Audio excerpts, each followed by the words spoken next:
The shadow of the players. In one of the tales which make up the series of the Mabinogion, two enemy kings play chess while in a nearby valley their respective armies battle and destroy each other. Messengers arrive with reports of the battle. The kings do not seem to hear them, and bent over the silver chessboard, they move the gold pieces. Gradually it becomes apparent that the vicissitudes of the battle follow the vicissitudes of the game.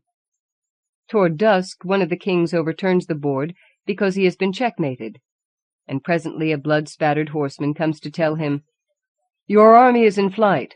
You have lost the kingdom." Edwin Morgan. The Cat. H.A. Murena. Pseudonym of Hector Alberto Alvarez. Born 1923. Born in Buenos Aires. He has published Primer Testamento, short stories, 1946, La Vida Nueva, poetry, 1951, El Juez, play, 1953, El Pecado Original de América, essays, 1954, La Fatalidad de los Cuerpos, novel, 1955, El Centro del Infierno, short stories, 1956, Las Leyes de la Noche, short story, 1958, El Círculo de los Paraísos, poetry, 1958, El Escándalo y el Fuego, poetry, 1959, Homo Atomicus, essays, 1961, Relámpago de la Duración, poetry, 1962, Ensayos sobre Subversión, essays, 1963, El Demonio de la Armonía, poetry, 1964. How long had he been shut away? The May morning on which it took place, veiled by the mist, seemed as unreal to him as the day he was born, an event perhaps truer than any other, but which we only managed to think of as an incredible idea. When he suddenly discovered the secret and impressive control the other one had over her, he decided to do it. He told himself that perhaps he would operate for her sake, to free her from a useless, degrading seduction. However, he was thinking of himself. He was following a road first taken long ago. And that morning, leaving the house, after it had all happened, he saw that the wind had driven away the mist, and on raising his eyes before the blinding clarity, he saw in the sky a black cloud, which looked like a huge spider fleeing across a field of snow. But what he would never forget was that from that moment on, the other man's cat, the cat whose owner had boasted that he would never abandon him, began to follow him, with a certain indifference, almost with patience at his initial attempts to scare him off, until he became his shadow. He found the boarding-house, not too dirty or uncomfortable, for he still bothered about that. The cat was large and muscular, gray-haired, a dirty white in parts. He gave the impression of an old and degraded god who had not yet lost all his power to harm men. They didn't like him. They looked at him with fear and disgust, and with permission from his temporary owner, they threw him out. The next day, when he returned to his room, he found the cat installed there. Sitting in the armchair, he barely raised his head, peered at him, and carried on dozing. They threw him out a second time, and he got back into the house, into the room, without anyone knowing how. So he won, because from then on the owner of the boarding-house and her acolytes gave up the fight. Can one conceive of a cat influencing the life of a man to the extent of altering its course? At first he went out a lot. The habits of an easy life made that room, with its little lamp glowing a weak yellow, leaving many corners in shadow, with its surprisingly ugly and rickety furniture if you looked closely, purple forests, the sound of waves against the rocks. Without knowing why, he began to be able to contemplate pleasant images. The light of the lamp, forever on, waned until it vanished, and, floating in the air, women covered in long clothes appeared, their faces the color of blood or pale green, horses of an intense sky blue. The cat, meanwhile, remained undisturbed in his armchair. One day he heard women's voices at his door. Although he tried, he couldn't make out what they were saying, but their tones were sufficient. It was as though he had an enormous flabby belly and they were driving a stake into it, and he could feel the stimulus, but it was so distant, despite being extremely intense, that he realized it would be several hours before he could react. For one of the voices belonged to the owner of the boarding-house, but the other one was hers. She must have finally discovered where he was. He sat on the bed. He wanted to do something and couldn't. He watched the cat. He had also got up and was looking towards the shutters, but was very calm. That increased his feeling of impotence. His whole body pulsated and the voices didn't cease. He wanted to do something. Suddenly he felt such tension in his head that it seemed as though when it stopped he would disintegrate, dissolve. Then he opened his mouth, not knowing for a moment why he did so, and finally he meowed. Shrilly, with infinite despair, he meowed.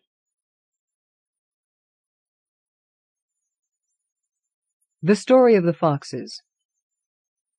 Niu Jiao, 9th century Chinese poet and savant. He wrote more than 30 books. Wang saw 2 foxes standing on their hind legs and leaning against a tree.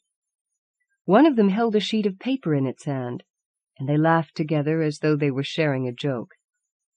Wang tried to frighten them off, but they stood their ground, and finally he shot at the one holding the page. The fox was hit in the eye, and Wang took away the piece of paper. At the inn, Wang told the story to the other guests. While he spoke, a gentleman having a bandaged eye came in. He listened to Wang's story with interest, and asked if he might not be shown the paper. Wang was just about to produce it when the innkeeper noticed that the newcomer had a tail. "He's a fox!" he shouted, and on the spot the gentleman turned into a fox and fled. The foxes tried time after time to recover the paper, which was filled with indecipherable writing, but were repeatedly set back. Wang decided at last to return home. On the road he met his whole family, who were on their way to the capital. They said that he had ordered them to undertake the journey, and his mother showed him the letter in which he asked them to sell off all their property and join him in the city. Wang, studying the letter, saw that the page was blank. Although they no longer had a roof over their heads, he ordered, "Let's go back." One day a younger brother appeared, whom everyone had given up for dead. He asked about the family's misfortunes, and Wang told him the whole story. "Ah," said the brother, when Wang came to the part about the foxes, "there lies the root of all the evil." Wang showed him the page in question. Tearing it from Wang's hand, the brother stuffed the sheet into his pocket and said, "At last I have back what I wanted." Then, changing himself into a fox, he made his escape.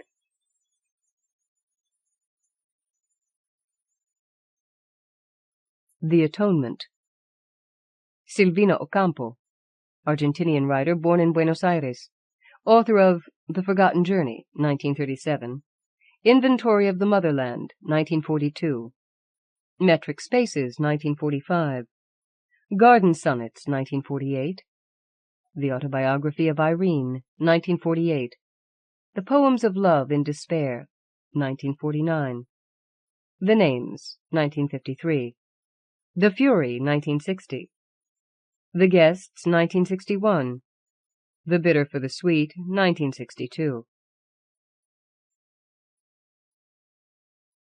Antonio summoned Ruperto and I to the room at the back of the house. Imperiously he told us to sit down. The bed was made. He went out to the patio and opened the door of the birdcage, then came back and lay down on the bed. "I'm going to show you a trick," he said. "Are you going to be hired by the circus?" I asked. He whistled 2 or 3 times, and Favorita, Maria Callas, and Mandarin, who was red, all flew into the room. Staring at the ceiling, he again gave a whistle, more high-pitched and tremulous this time. Was this the trick? Why had he summoned us, Ruperto and I? Why had he not waited for Cleobula to arrive? I thought that the whole purpose of this show was to demonstrate that Ruperto was not blind, but mad. and that he would prove it in a moment of emotion in the face of Antonio's distress. The canaries flying around made me feel tired. My memories flew around my mind with the same insistence. They say that at the moment of death one reviews one's whole life. I relived mine that afternoon with a remote feeling of sadness.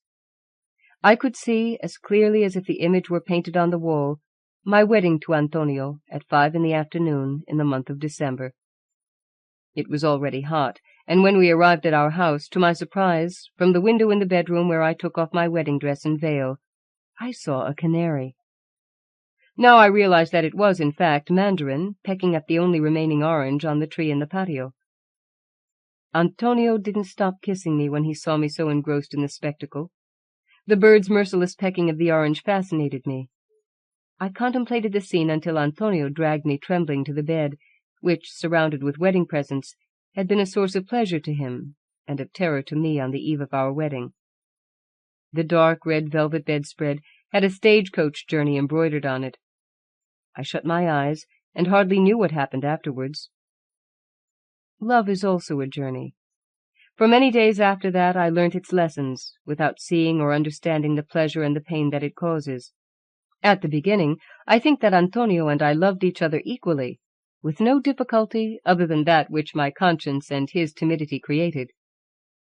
The tiny house, with its equally tiny garden, is situated at the entrance to the village. The fresh mountain air surrounds us, and we can see the nearby countryside when we open the windows. We already had a radio and a fridge. Numerous friends would come to our house on days when there was a holiday, or to celebrate some event in the family. What more could we ask for? Cleobula and Ruperto would visit us more often because they had been friends of ours since childhood. Antonio had fallen in love with me. They had known this. He hadn't looked for me. He hadn't chose me. Rather, I had chosen him. His only ambition was to be loved by his wife, and that she should remain faithful to him. He attached little importance to money. Ruperto would sit in a corner of the patio, and while he was tuning his guitar, would ask, without any preamble, for a mate tea or an orange juice if it was hot. I thought of him as one of the many friends or relatives who were like part of the furniture in the house, that one only notices when they are broken or put in a different place. "These canaries sing well," Cleobula would invariably remark, but had she been able to kill them with a broom, she would have done so because she hated them. What would she have said if she had seen them perform so many ridiculous tricks without Antonio having to give them a single little lettuce leaf or a single sweet? Automatically, I would hand the mate or the glass of orange juice to Ruperto, sitting in the shade of the vine where he always sat, in a Vienna chair, like a dog in its corner. I didn't think of him as a woman thinks of a man. There was not the slightest hint of flirtatiousness in the way I treated him. Often, after having washed my hair, with my wet hair held back by clips, looking in absolute fright, or maybe with my toothbrush in my mouth and with toothpaste on my lips, or my hands covered in soap when I was about to wash some clothes, an apron tied at my waist, with a large stomach like a pregnant woman, I would open the door and ask him to come in without even looking at him. Often in my carelessness, I think he saw me come out of the bathroom wrapped in a towel, shuffling along in my slippers like an old woman. Chusco, Albahaca, and Serranito flew to the container which held little thorny arrows. Carrying the arrows, they would enthusiastically fly to other containers, which held a dark liquid in which they dipped the minute tips of the arrows. They looked like toy birds, cheap penholders, or the decorations on a grandmother's hat. Cleobula, who was not a malicious person, had noticed and told me that Ruperto stared at me far too intently. "What eyes!" he'd repeat incessantly. "What wonderful eyes!" "I've managed to keep my eyes open when I sleep," murmured Antonio. "It's one of the cleverest tricks I've ever managed to do." I jumped when I heard his voice. Was that the trick? After all, what was so extraordinary about it? "Like Ruperto," I said with a strange voice. "Like Ruperto," repeated Antonio. "The canaries obey my orders more easily than my eyelids." The three of us were in that darkened room as if in penance. But what possible link could there be between his eyes being open during sleep and the orders he gave to the canaries? No wonder Antonio left me somehow perplexed. He was so different from other men.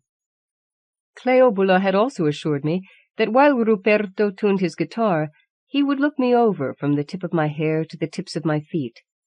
One night, falling asleep, half drunk in the patio, his eyes had stayed fixed on me. The result of this was that I became self-conscious, and maybe even flirtatious. Ruperto looked at me through a kind of mask, into which his animal-like eyes were set, eyes that he didn't close, even to sleep. With a mysterious intensity, he would fix his eyes on me when he was thirsty, God knows with what intention, just as he fixed them on the glass of orange juice or mate tea that I served him. No one in the whole province, in the whole world, had eyes that stared so. A deep, shining blue, like fragments of sky, set them apart from the others, whose eyes seemed dull or dead. Ruperto was not a man. He was a pair of eyes, without face, without voice, without a body, or so it seemed to me, but Antonio didn't share my feeling. During the months when my lack of awareness came to exasperate him, at the slightest excuse he would talk to me abruptly, or make me do arduous tasks, as if I had been his slave instead of his wife. It grieved me to see how Antonio had changed. Men are so strange. What was the trick that he wanted to show us? The business about the circus hadn't been a joke. Soon after we were married, he began to frequently miss work, with the excuse that he had a headache, or an inexplicable queasiness in his stomach. Were all husbands like this? At the back of the house, the huge bird-cage full of canaries that Antonio had always looked after so conscientiously lay forgotten. In the morning, if I had the time, I'd clean the bird-cage, put canary grass, water, and lettuce in the white containers, and when the females were going to lay eggs, I'd prepare the little nests. Antonio had always looked after these things, but he no longer showed the slightest interest in doing it, or even in my doing it. We had been married for 2 years and not one child. Instead, how many young had the canaries given birth to? The smell of musk and cedar filled the room. The canaries smelt like hens, Antonio of tobacco and sweat, but Ruperto smelt only of alcohol. People told me he often got drunk. The room was so dirty.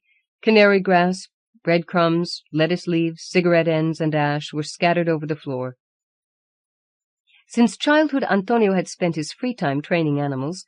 He first put his art into practice, for he was a true artist, with a dog, a horse, then with a skunk that had had an operation and that he carried around for a time in his pocket. Later, when he met me, he thought of training canaries because I liked them. During the months of our courtship, so as to win my heart, he had sent the canaries to me carrying little pieces of paper with romantic messages written on them, or flowers tied with a little ribbon. From the house where he lived to mine, there were 15 large blocks. The winged messengers went from his house to mine without faltering. Incredible as it may seem, they managed to put the flowers in my hair and a little message in the pocket of my blouse. Canaries putting flowers in my hair and little papers in my pocket, was that not more difficult than the ridiculous things they were doing with those wretched little arrows? Antonio came to enjoy great prestige in the village. "If you hypnotized women like you do birds, nobody would resist your charms," his aunts would tell him, in the hope that their nephew would marry some millionairess. As I have already mentioned, Antonio was not interested in money. Since the age of 15 he had worked as a mechanic, and he had all he wanted, which is what he offered me when he proposed. We needed nothing else to make us happy. I couldn't understand why Antonio didn't find an excuse to keep Ruperto away.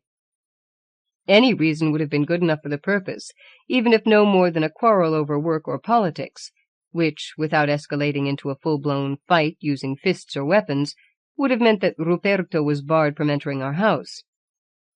Antonio didn't let any of his feelings show, except for in that change of character, which only I knew how to interpret. Going against my natural modesty, I realized that because of me, my husband, whom I had always considered the most reasonable of men, was being driven out of his mind with jealousy. Antonio whistled and took off his vest. His naked torso seemed made of bronze. I trembled to look at him. I remembered that before marrying him I blushed when I saw a statue which looked very much like him. Had I not seen him naked before? Why was I so surprised? But Antonio's character underwent another change, which calmed me somewhat. He went from being apathetic to being extremely active. From being melancholy, he appeared to become cheerful. His life became full of mysterious occupations, of a coming and going which seemed to denote great interest in life. After dinner, we didn't even have a moment's peace to listen to the radio or to read the daily papers, or just to do nothing, or to talk for a while about the events of the day. Neither were Sundays or holidays an excuse to allow ourselves a rest. I, who am like Antonio's mirror image, became possessed by his restlessness and overpowered by the necessity to keep up with my husband's enigmatic occupations. Paced around the house, tidying wardrobes that had already been tidied, or washing spotless cushion covers. His love and assiduous care for the birds redoubled and took up a large part of the day. He added new sections to the birdcage, and the little dead tree which stood at its center was replaced by another larger and more graceful one, which made the cage more attractive. Dropping their arrows, 2 of the canaries started to fight. The little feathers flew around the room. Antonio's face grew dark with anger. Would he be capable of killing them? Cleobula had told me that he was cruel. "He looks as if he carries a knife at his belt," she had added. Antonio now no longer allowed me to clean out the birdcage. At that time he left the marital bed to sleep in the room which was used as a storeroom at the back of the house. Antonio slept on an ottoman where my brother used to take a nap when he came to visit us, but he would spend what I suspect were sleepless nights, as I could hear him pacing up and down until dawn. Sometimes he would shut himself up for hours at a time in that wretched room. One by one the canaries let the little arrows drop from their beaks. They landed on the back of a chair and started singing softly. Antonio sat up, and looking at Maria Callas, whom he had always called the Queen of Disobedience, he uttered a word that I could not understand. The canaries started to fly around again. I tried to follow his movements through the painted window panes. I cut my hand on purpose with a knife so that I dared knock at his door. When he opened, a whole flock of canaries flew out in the direction of the birdcage. Antonio dressed my wound, but, as if he suspected that it was just an excuse to attract his attention, his manner was abrupt and suspicious. At that time he made a journey by bus, which lasted 2 weeks. I don't know where he went, and he returned with a bag full of plants. I gave a sideways glance to my stained skirt. Birds are so small and so dirty. When had they stained my skirt? I looked at them with hatred. I liked to be clean even in a darkened room. Ruperto, unaware of the bad feeling that his visits caused, came as often as usual and had the same habits. Sometimes when I left the patio to avoid his glances, my husband would find an excuse to make me return. It seemed as if he somehow enjoyed that which he found so unpleasant. Ruperto's stares now seemed obscene. They undressed me in the shade of the vine, and made me do shameful things when, at dusk, a fresh breeze stroked my cheeks. Antonio, on the other hand, never looked at me, or, so Cleobula told me, pretended not to. For a time, one of my most ardent desires was to have never known him, never married him, or felt his caresses, so as to have been able to meet him, discover him, give myself to him. But who regains that which he has already lost? I sat up. My legs hurt. I don't like to be still for so long. How I envy birds flying. But I pity canaries. They seem to suffer when they obey commands. Antonio didn't try to stop Ruperto's visits. On the contrary, he encouraged them. During the carnival, one night that he stayed until very late, he went to the extreme of inviting him to stay at our house. We had to put him in the room that Antonio provisionally slept in. That night, as if it were the most natural thing in the world, we slept together again, my husband and I, in the marital bed. From that moment my life returned to normal, or so I thought.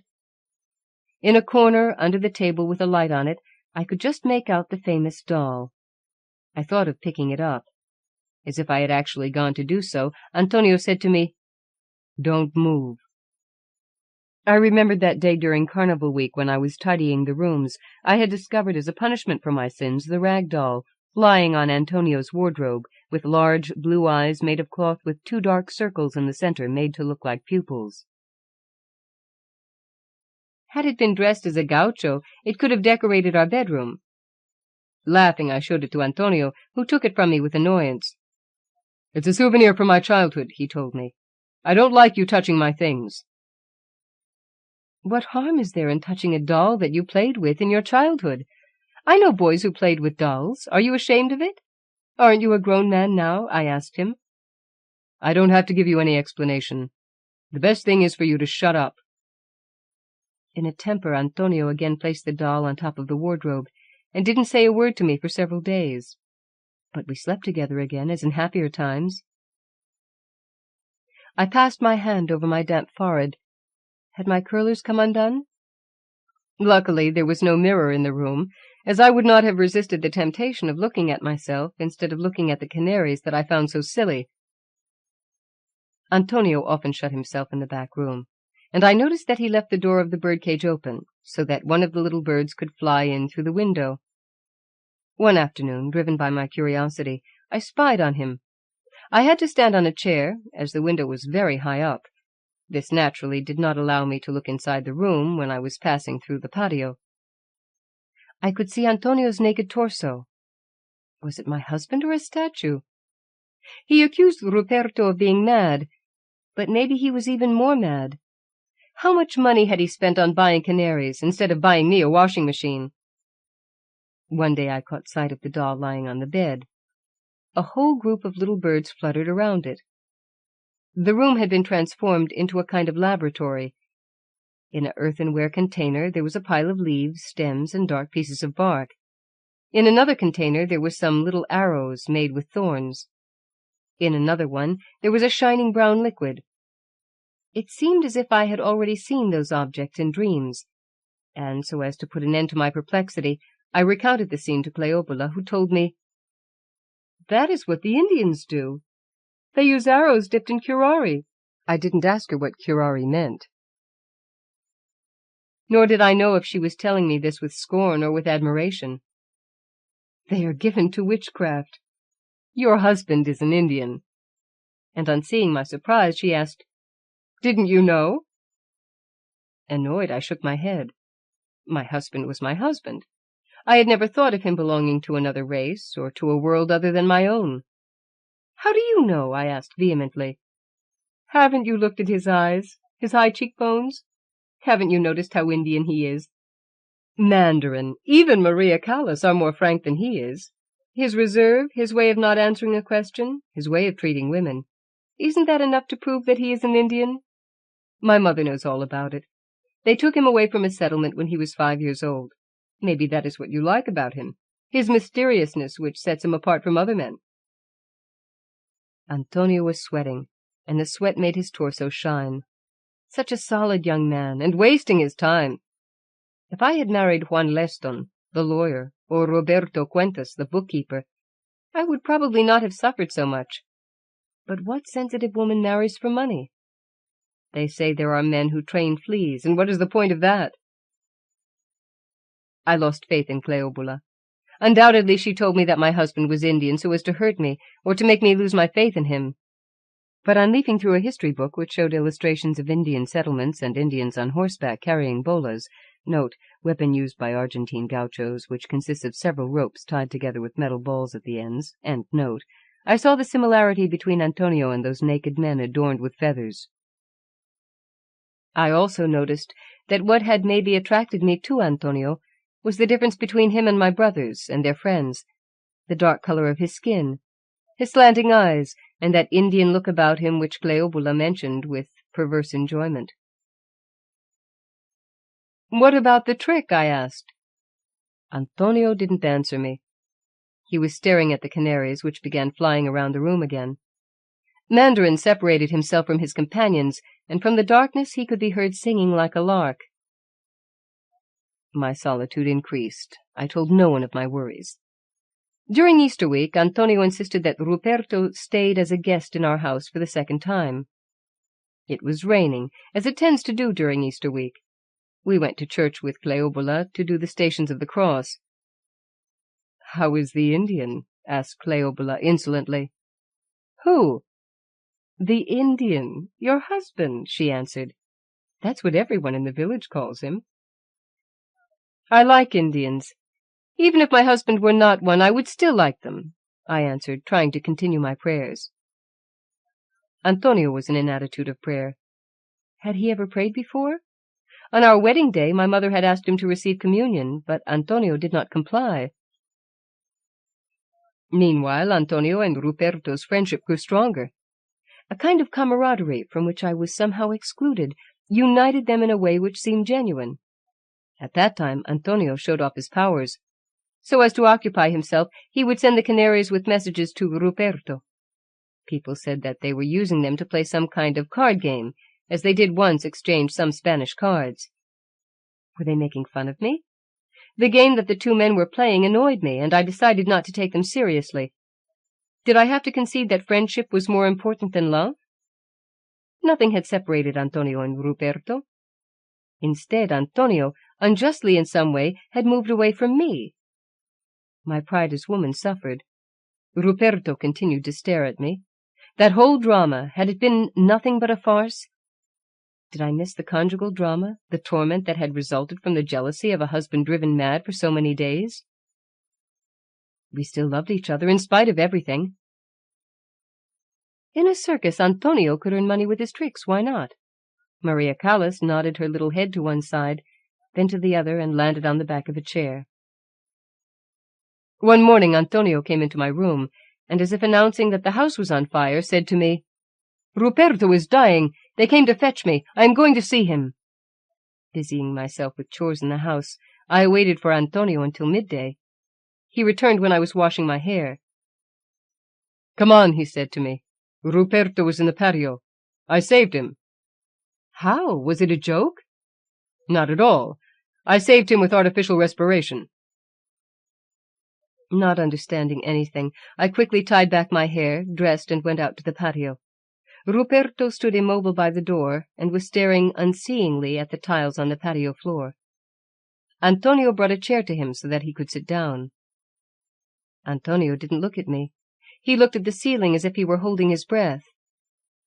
Mandarin unexpectedly flew by Antonio and stuck one of the little arrows in his arm. I clapped, as I thought this would please Antonio. Nevertheless, it seemed a ridiculous trick. Why did he not use his ingenuity to cure Ruperto? On that fatal day, Ruperto, sitting down, covered his face with his hands. How he had changed! I looked at his cold, inanimate face, his dark hands. When would they leave me alone? I had to put my wet hair into curlers.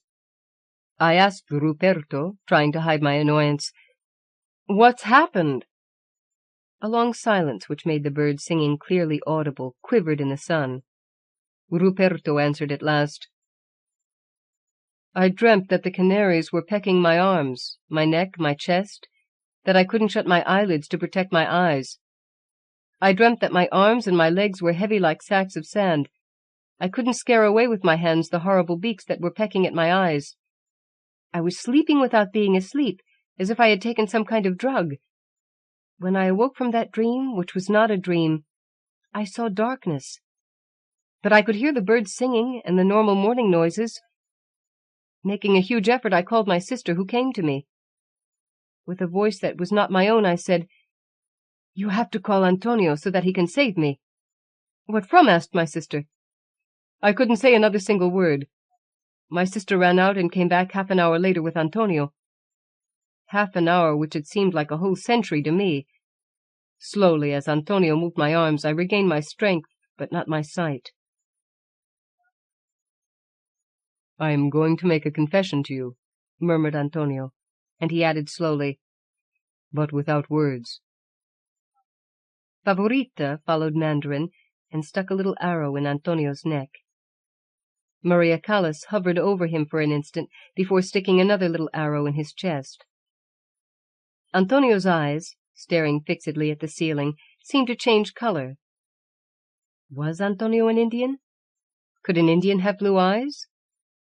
His eyes somehow looked like Ruperto's.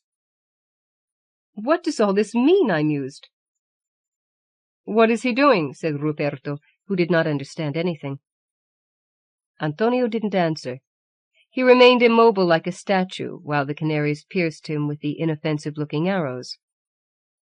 I went up to the bed and shook him.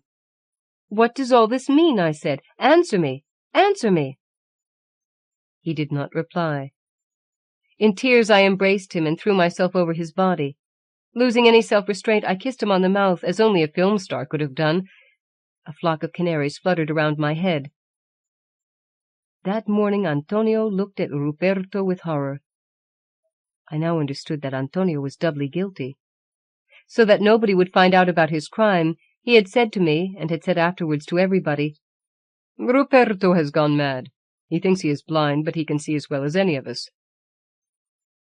Just as the light had left Ruperto's eyes, love left our house. It was almost as if his glances were necessary to our love. The gatherings in the patio had become quiet and dull. Antonio fell into a deep gloom. He would explain to me, "A friend's madness is worse than death. Ruperto can see, but he thinks he is blind." I thought despairingly, maybe with jealousy, that friendship was more important than love in the life of a man. When I stopped kissing Antonio and took my face away from his, I saw that the canaries were about to peck at his eyes. I covered his face with my face and hair, which is as thick as a shawl. I ordered Ruperto to shut the door and windows, so that the room should be in complete darkness, waiting for the canaries to go to sleep. My legs ached. How long did I remain like that? I don't know. Slowly I understood Antonio's confession. It was a confession that united us in a frenzied misfortune.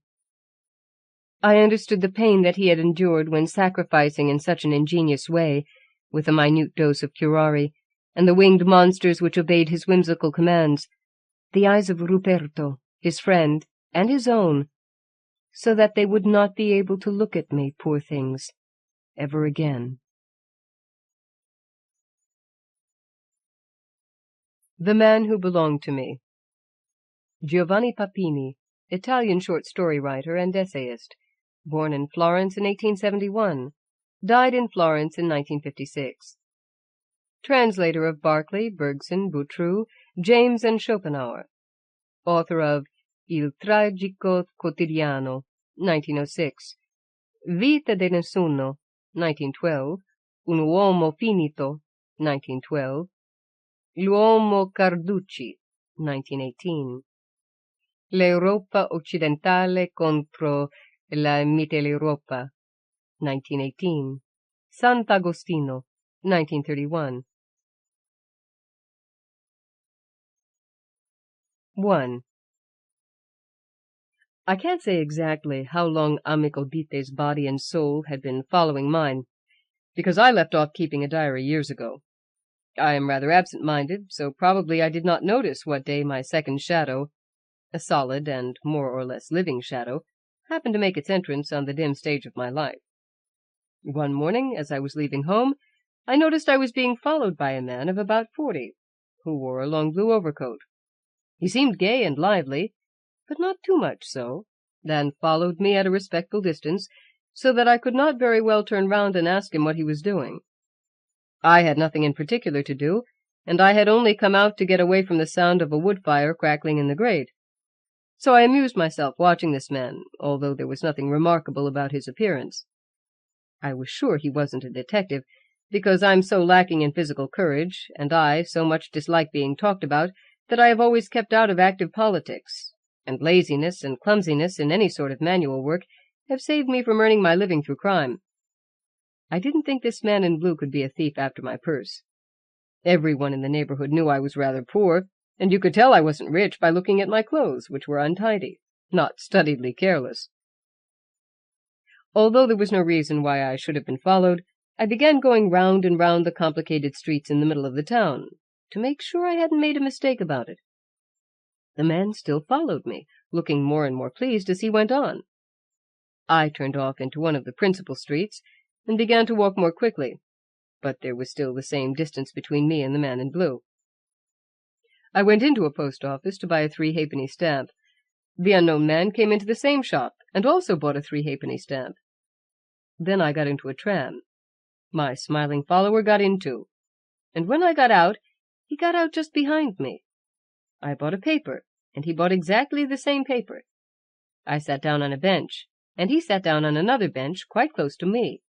I took out a cigarette, and he took out one too, and waited to light his until I had lit mine.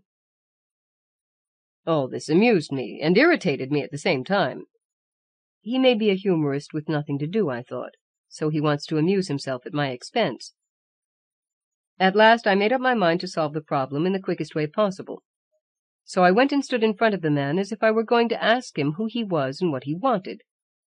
But there was no need for me to ask him. The man in blue got up, took off his hat, smiled, and said very quickly, "Excuse me, I'll explain everything. But first let me introduce myself. I am amico di te. I haven't any definite occupation, but that doesn't really matter. I've got lots of things to tell you, but, well, up till now, I wanted to write to you. I actually did write to you 2 or 3 times, but I don't always send the letters I write. Otherwise, I'm quite an ordinary kind of person, although you might sometimes think—" Here amico di te stopped and hesitated a little. Then he went on quickly, as if he had suddenly remembered something extremely important. "Wouldn't you like to drink something? A drop of marsala, perhaps, or some coffee?"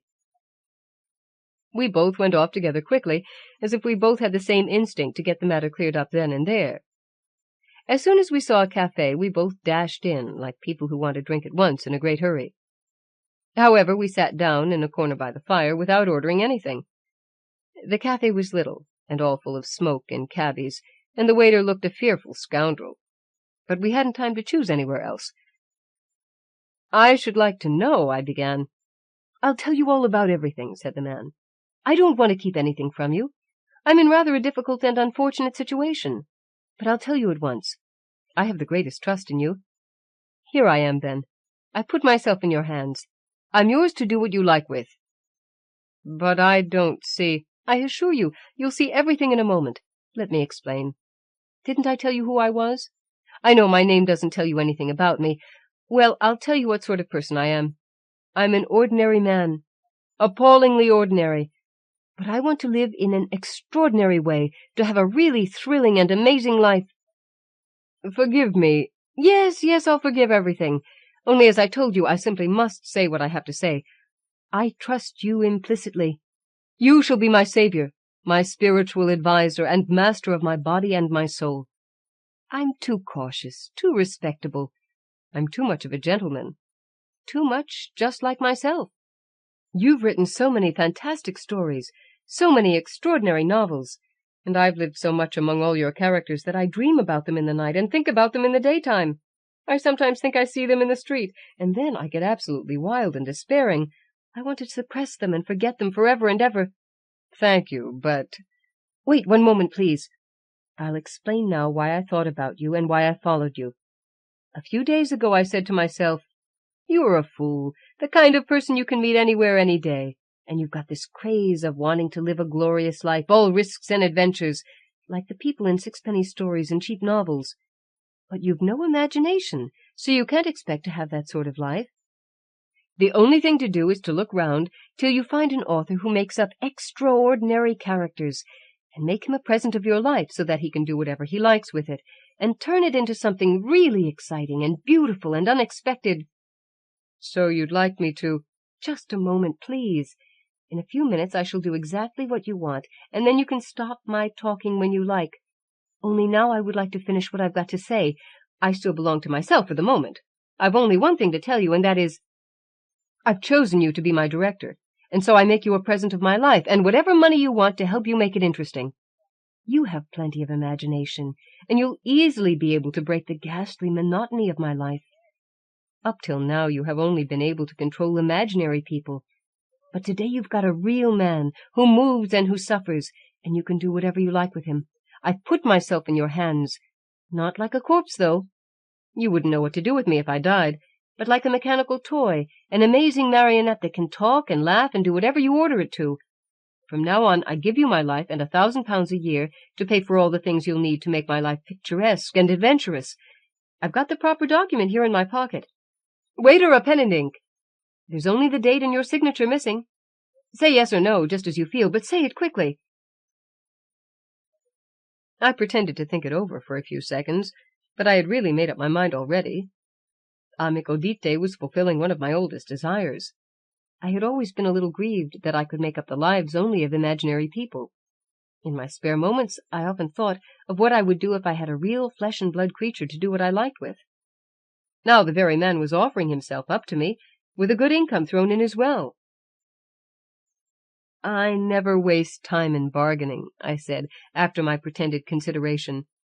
"So I'll accept your offer, although you must realize what a great responsibility it is for me, taking charge of a soul and a body as well. Let's see the conditions." Amico Dite handed me an official-looking document in a thick gray paper cover, and I read it in a few moments. Everything was in order. By signing this paper, I became the rightful owner of the wealth and life of Amico Dite, the only condition being that I should constantly be directing him so that he should lead an illustrious and adventurous life. The contract lasted a year, but it could be renewed if Amico Dite was satisfied with the way I managed him. I signed without hesitation, and left Amico Dite immediately, after having promised to write to him next day, and ordering him not to follow me, but to have some strong drink. And as I was going out, I saw him ordering, with his usual charming smile, one of the most celebrated bitters in the world. 2. That evening I did not go to bed as terribly bored as I usually did. I had something new and important to think about. That was quite worth spending a sleepless night for. A man had become my property, and really belonged to me. I could lead him, drive him, send him anywhere I wanted. I could experiment with him and give him strange emotions and unheard-of adventures. Now, what could I make him do next day? Ought I to order him to do some fixed thing, or should I leave him in the dark and then spring something on him suddenly? Finally, I chose something that combined the two methods. Next day I wrote and told him that until he heard to the contrary, he was to sleep all day and spend the night out of doors, wandering about in all sorts of lonely places. Next day I went to an estate agent's and took a lonely house outside the town for 6 months. Then I hired 2 of the unemployed who were looking for work for the winter. In 4 days everything was ready. On the appointed evening I had Amico Dite followed, and when he had got out into a lonely place, my accomplices attacked him and took him, gagged and bound, to the house I had ready. Unfortunately, no one noticed what we were doing, and no one reported the mysterious disappearance of Amico Dite. So I had to provide for 2 strong men, who wanted paying as well as feeding, for several months. The worst of it was that I had not the slightest idea what to do with this man who belonged to me. On the evening of his gift, I had thought that kidnapping him would be an excellent beginning for an exciting life, but I had not bothered to think about what could happen afterwards. Yet even Amico Dite's life wanted its next installment at once, like a newspaper serial. As I could think of nothing better, I resorted to the old trick of sending to live with him, in the little house where I had installed him, a woman who was always masked and never spoke to him. It was very difficult finding a woman who would agree to do this, and even more difficult to train her, and even then she wouldn't engage herself for more than a month. Luckily, Amico Dite was something of a misogynist, and was over 40, so none of the things you might have expected actually did happen. After a fortnight, I realized that I should have to change my tactics. So I had my 2 unemployed set my man free, and I sent him back to his home. I began to realize that Amico Dite hadn't behaved in the least like the ordinary man he said he was, when he made me take charge of him like this. Who else but a really queer person would have imagined such a subtle kind of slavery? A man I knew, who was an excellent swordsman, agreed to help me at this juncture. One day, when Amico Dite was sitting quietly drinking a glass of milk in a very smart cafe, this man came up and glared at him. Then he jostled him, and as soon as Dite said something, he slapped him 2 or 3 times quite calmly, as if he did not want to hurt him too much. Amico Dite asked my permission to send his seconds to challenge the man who had insulted him. I produced 2 of my friends, who obliged him to fight, although he did not want to in the least.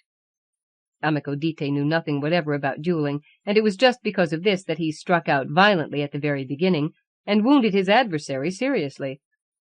I took this opportunity of explaining to him that he must leave the town at once, but he would not hear of going away without me. He preferred being tried before the court, and so he got himself sentenced to 3 months' imprisonment. I really thought I should be free from him for that time, but after a day or two I began thinking it was my duty to set Amico Dite free. It seemed almost impossible, but by means of bribes I managed to convince 2 people that what I was doing was an excellent thing. And so, perfectly disguised, Amico Dite succeeded in getting out of the prison one day just before dawn. This time he really had to go into exile, so I had to leave my house, my work, and my country, all in order to arrange his escape. When we reached London, I was in a greater muddle than ever. I couldn't speak a word of English, and in the midst of that huge unknown city, I was less than ever in a position to find any exciting adventures for my man's benefits. Finally, I had to ask the advice of a private detective, who gave me some vague instructions in abominable French. After consulting a good map of London, I took Amico Dite into the most disreputable parts, but to my great annoyance nothing whatever happened to him there. We came across the usual drunken sailors, the usual painted, brazen-faced women, and numbers of noisy, thrifty viveurs, but no one paid any attention to us. Perhaps they thought we were something to do with the police. We looked so sure of ourselves, wandering round the mazes of little streets that are all exactly alike. Then I had the idea of sending Amico Dite all by himself into the north of England, and giving him only 20 or 30 shillings beyond his railway fare. As he knew no English either, I hoped something very disagreeable might happen to him, or better still, that he might never come back at all. I was really getting tired of this man who belonged to me, and for whom I worked so hard and gave up so much. I was simply longing for the day when I could get back to my own dear old town full of cafes and loiterers. But after a fortnight had gone by, Amico Dite came back to London in perfect health and spirits. He had come across an Italian friend of his in Edinburgh, a cellist who had gone to Scotland years ago, and who had asked him to stay and amused him during the time he was there. But I wouldn't give up yet. In some newspaper I had seen the address of a little club for psychical research that was looking for new members. It promised them they would see real spirits, ghosts who could talk, and so on. I ordered Amico Dite to apply for membership immediately, and to go there regularly every evening. He kept on going for a week, and saw nothing at all. Then one morning he came to me and told me that he had actually met a ghost, but that it wasn't much better than ordinary men. Indeed, it seemed to have been rather more foolish than most people, because it stole his handkerchief, took away his chair from under him, pulled his hair, and hit him in the back. "Well, really," he said, "I don't think there's been anything really extraordinary in what you've made me do. Excuse me if I speak to you openly, but I think you must agree with me that in your novels you've got much more originality and more amusing imagination than in real life. Just think, kidnapping, then a masked woman and a duel, then escape, and now ghosts. You don't seem to have been able to think of anything better than these old-fashioned tricks, the sort of thing you get in French novels. There are much more thrilling things in Hoffmann and Poe, and much more ingenious ideas in Gaboriau and Ponson du Terray. I really can't understand the sudden collapse of your imagination. At the very beginning I used to do everything you did, really expecting to have an exciting life. But I soon came to the conclusion that your life was just like anyone else's, and I supposed you must keep all your invention for your novels. But now I'm beginning to doubt this as well, and much as I dislike doing it, I am obliged to tell you that unless you find something better to make me do, I shall have to look for another master, even before our contract has run out." Pride prevented my answering this extraordinary ingratitude. I thought to myself how for months, ever since I had taken over control of that man, I had not been master of my own life.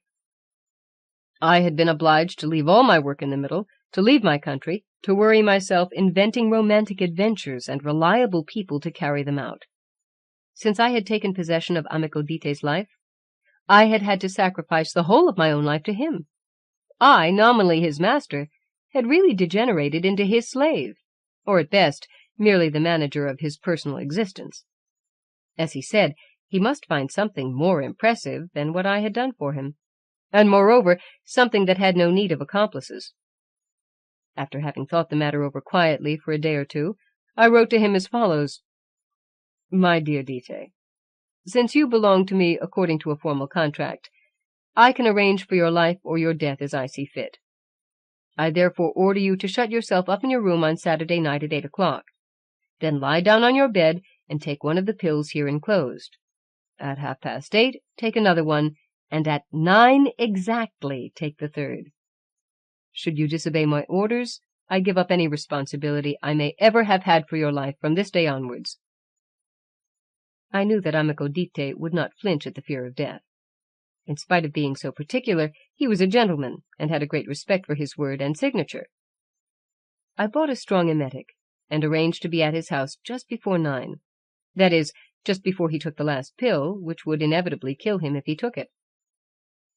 On Saturday evening I ordered a cab for 8 o'clock, because I lived in a boarding-house a long way from where amico dite was staying. The cab did not turn up until 8:15, so I impressed on the driver the fact that I was in a great hurry. The horse started off, indeed with a sort of pseudo-gallop, but after about 10 minutes he stumbled and fell down in the street.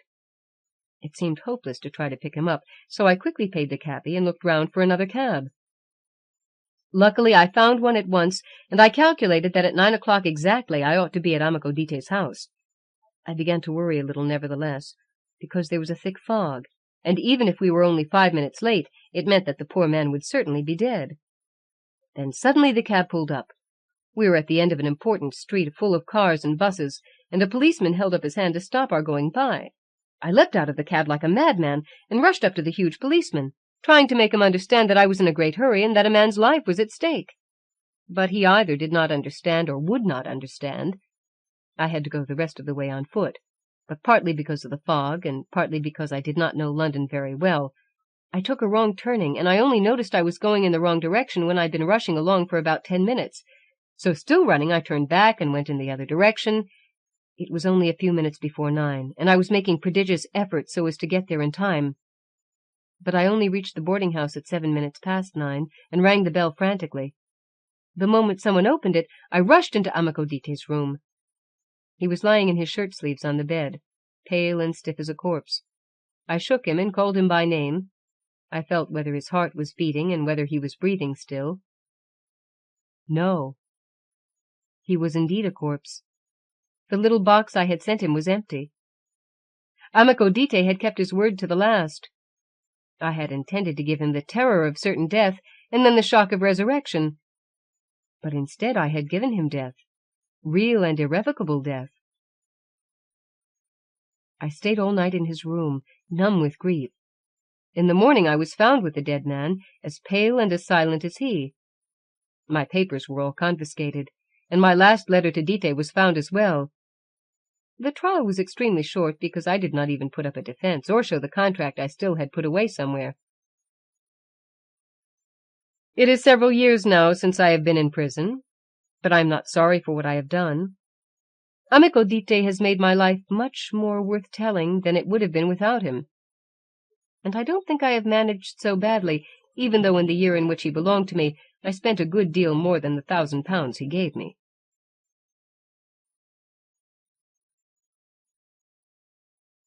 Rani.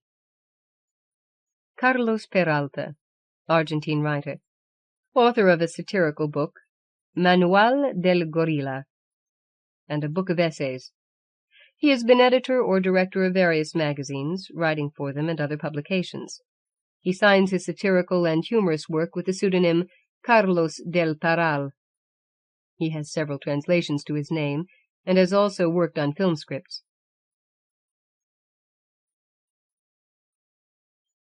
Between Don Pedro the butcher and I, there existed only a rather restricted relationship so far. Our lives were very different. For him, to exist was to cut up animals tirelessly in the fetid coolness of the butcher's shop. For me, to tear numerous pages from a cheap pad and slip them into the typewriter. Almost all our daily needs were subject to differing rituals. I would visit him to pay my bill, but I wouldn't go to his daughter's engagement party, for example. Not that I would have had any objection to doing so had the case arisen.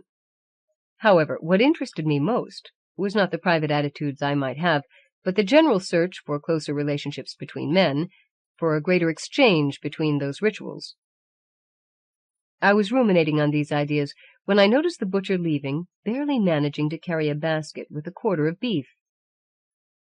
"Would that be for the restaurant around the corner?" I asked. "No, it's for across the road, flat 4B. "They must have a Frigidaire," said a female verbal ghost which took power over me. "They have the same thing every day," answered Don Pedro. "You don't say. They eat all that?" "Well, if they don't eat it, tough on them, wouldn't you say?" said the butcher. I very soon found out that 4B was occupied by a childless couple. The man was short and wore brown. The woman must be very lazy, because she was always disheveled when she received the butcher. Apart from that and the quarter of beef, which as far as I could see was their only bad habit, they were orderly people. They never returned home after sunset, at about 8 o'clock in summer and 5 in winter.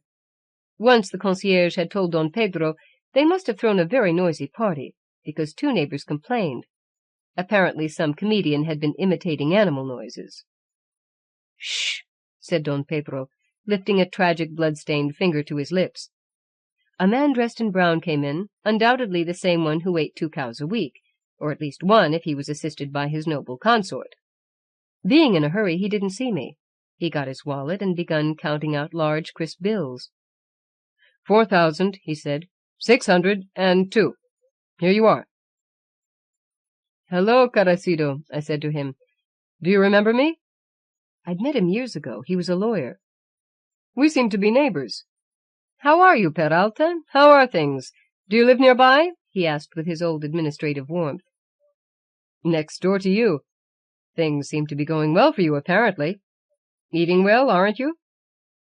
"No," he said. "I make do with anything. And anyway, you understand, my liver." "But then, how come—" "Ah, you mean the meat?" "No, that's something else." He seemed to become gloomy, and then gave a sort of false laugh, like a cough. "I've got a lot to do. Goodbye, friend. Come around to my house early one afternoon, on Saturday or Sunday. I live at number 860, flat 4B. He hesitated. "You know, I'd like to have a chat with you." I could have sworn there was a pleading note in his voice, which intrigued me. "I will," I replied. "See you Saturday." Don Pedro followed him with his gaze. "Goodness knows what's up with him," he said. "Each family is a world unto itself." Years go by, and you never see an old school friend, a fellow student from university days, a colleague from work.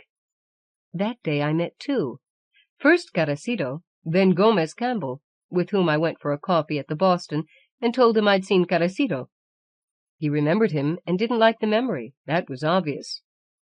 "I don't like that chap," he said later. "He's a nasty character, full of troubles and goings-on." "He seems pretty harmless to me," I remarked. He kept quiet whilst the waiter served coffee. "I met him many years ago," he said. "Before joining the ministry, he worked at the credit bank. He was already married.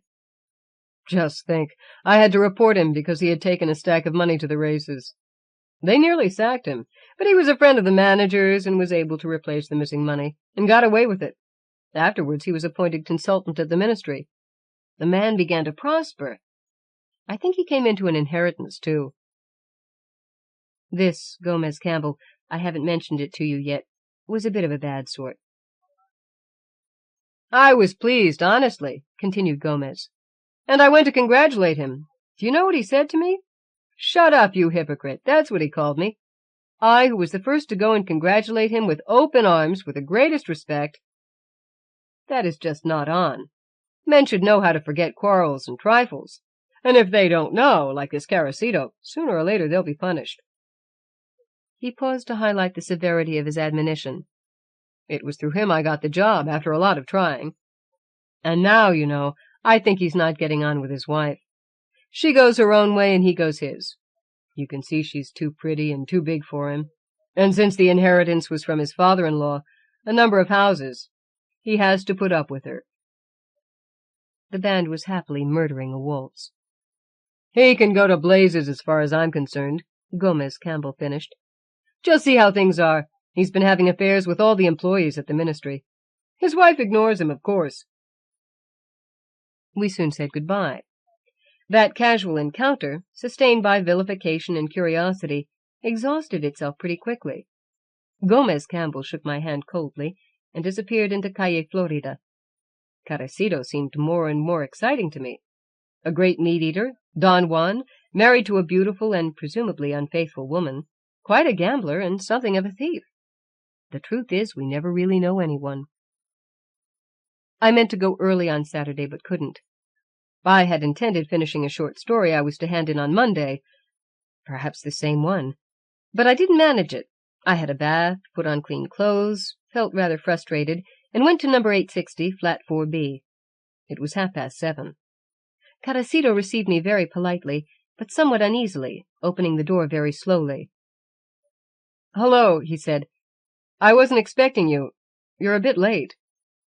Listen, if you have something to do, we'll leave it until tomorrow or the day after." "No," he said with genuine warmth. "No, come in. Just a moment, I'll call my wife."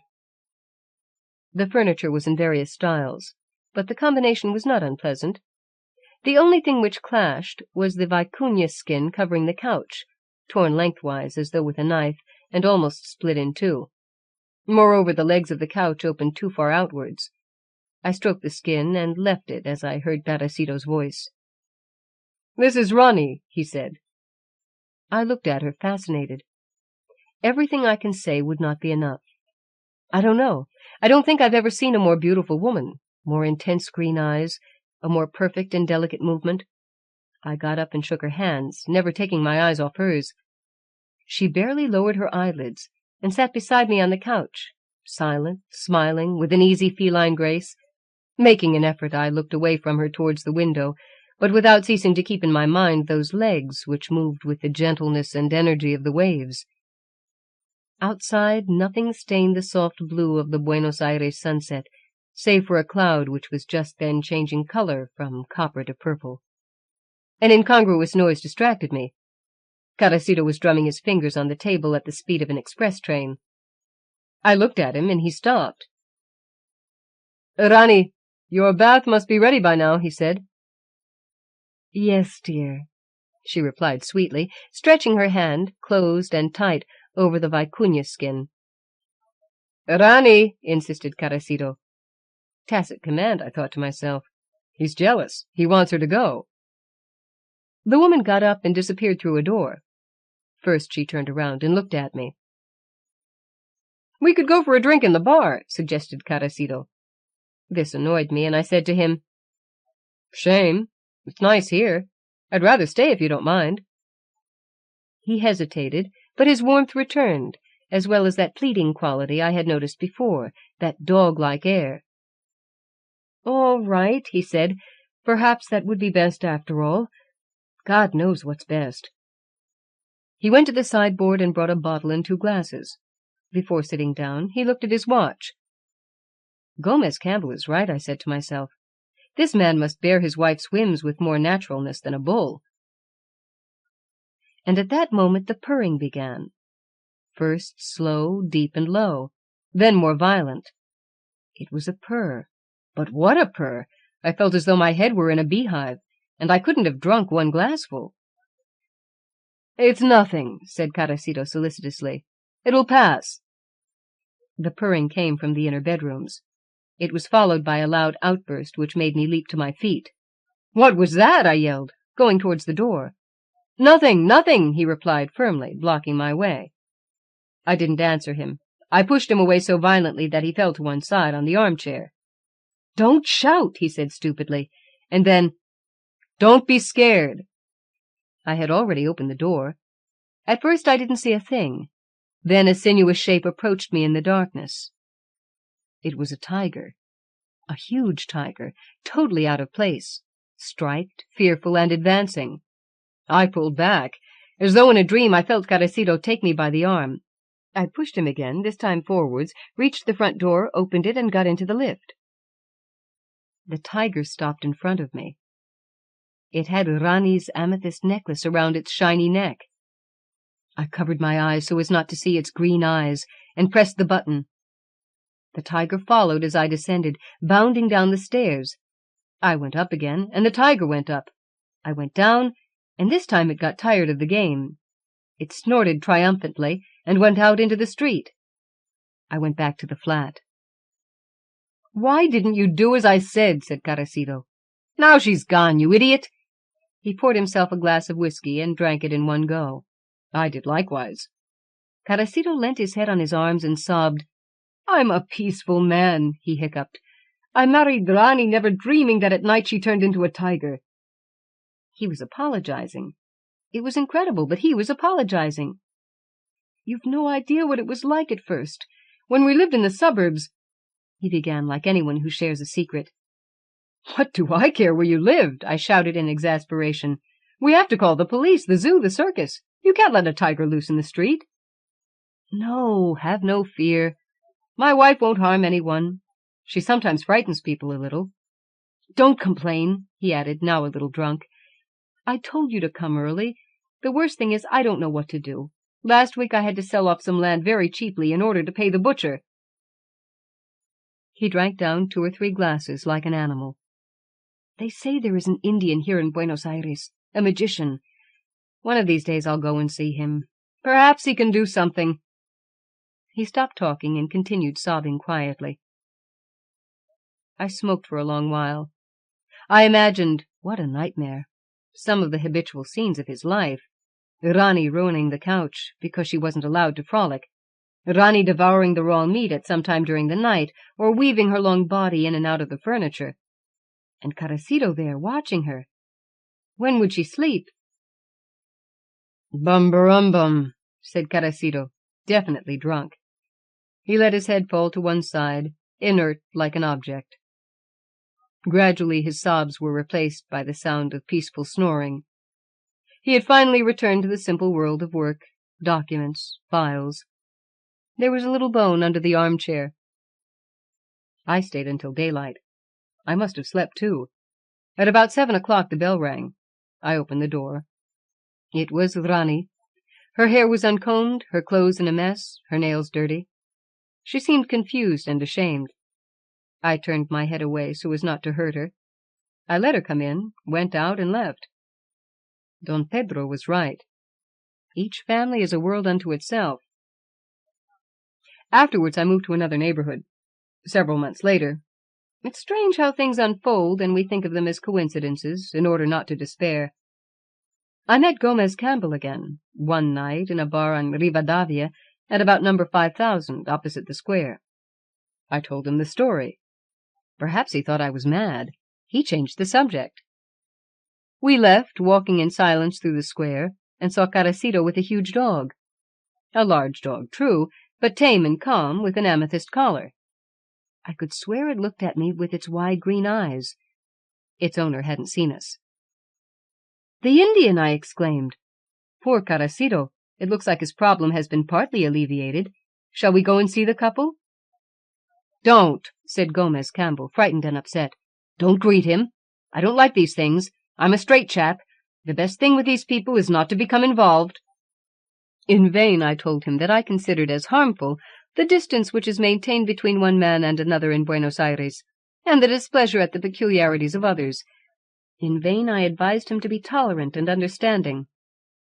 I don't think he even heard me. The Blind Spot. Barry Perowne, British crime fiction writer.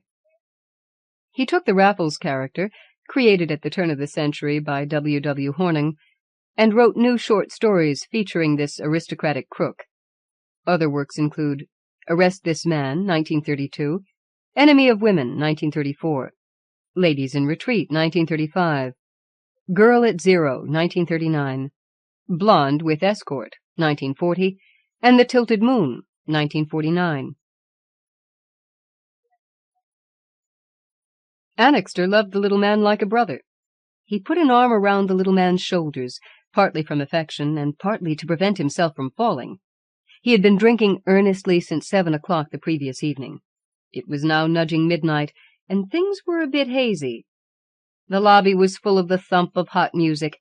Down 2 steps there were a lot of tables, a lot of people, a lot of noise. Annixter had no idea what this place was called, or how he had got here, or when.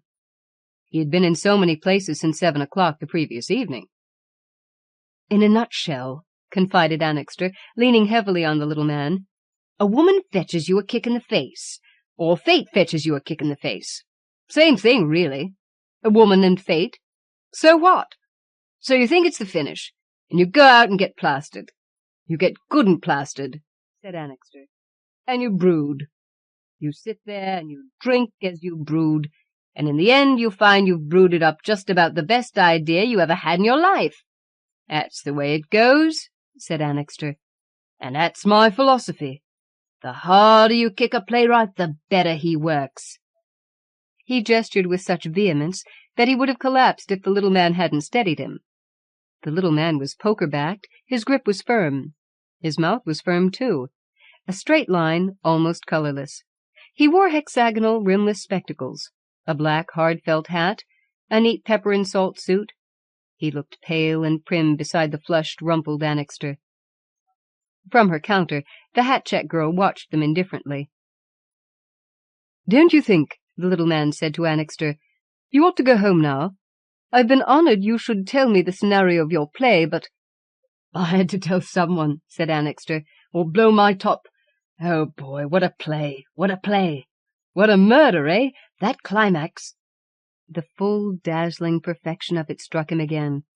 He stood frowning, considering, swaying a little, then nodded abruptly, groped for the little man's hand, warmly pump-handled it. "Sorry I can't stick around," said Annixter. "I got work to do." He crammed his hat on shapelessly, headed on a slightly elliptical course across the lobby, thrust the double doors open with both hands, lurched out into the night.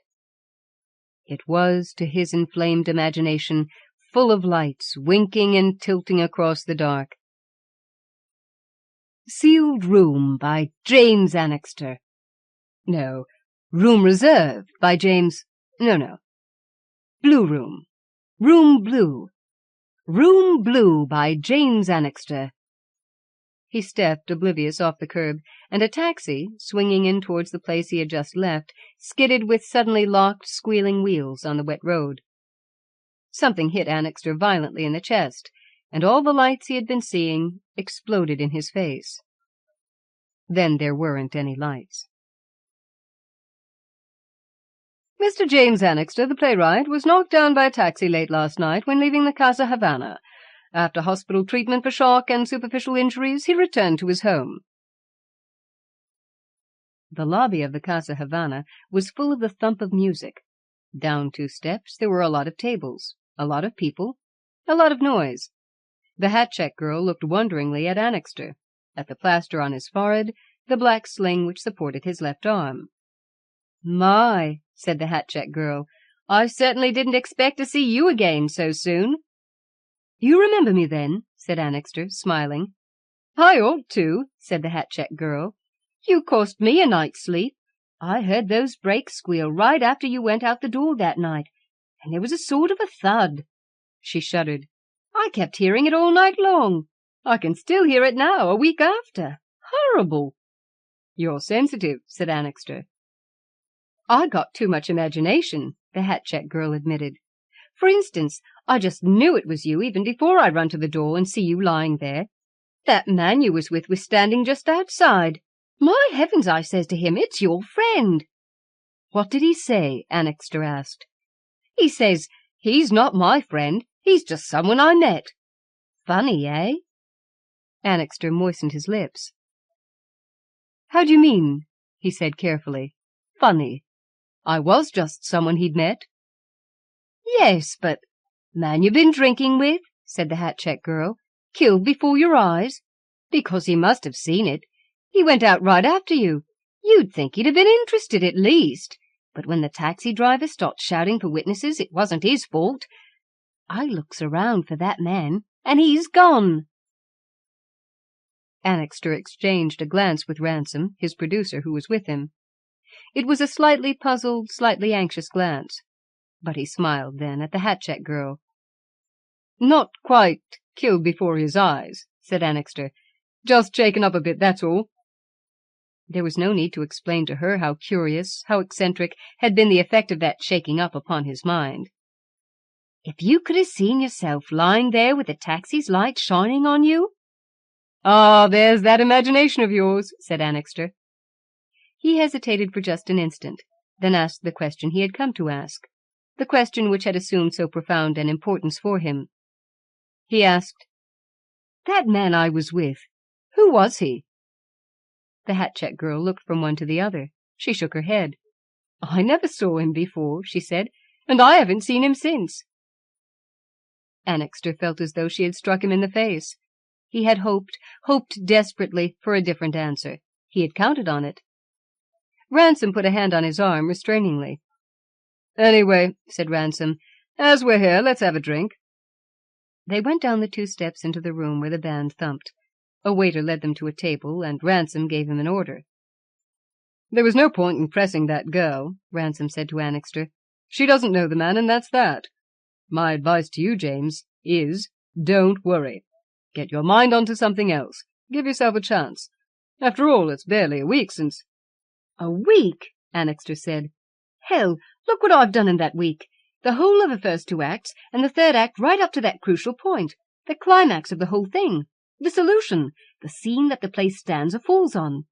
It would have been done, Bill. The whole play, the best thing I ever did in my life. It would have been finished 2 days ago if it hadn't been for this—" He knuckled his forehead. "This extraordinary blind spot. This damnable little trick of memory." "You had a very rough shaking up." "That," Annixter said contemptuously. He glanced down at the sling on his arm. "I never even felt it. It didn't bother me. I woke up in the ambulance with my play as vivid in my mind as the moment the taxi hit me. More so, maybe, because I was stone-cold sober then, and knew what I had. A winner, a thing that just couldn't miss." "If you'd rested," Ransom said, "as the doc told you, instead of sitting up in bed there scribbling night and day." "I had to get it on paper." "Rest?" said Annixter, and laughed harshly. "You don't rest when you've got a thing like that. That's what you live for, if you're a playwright. That is living.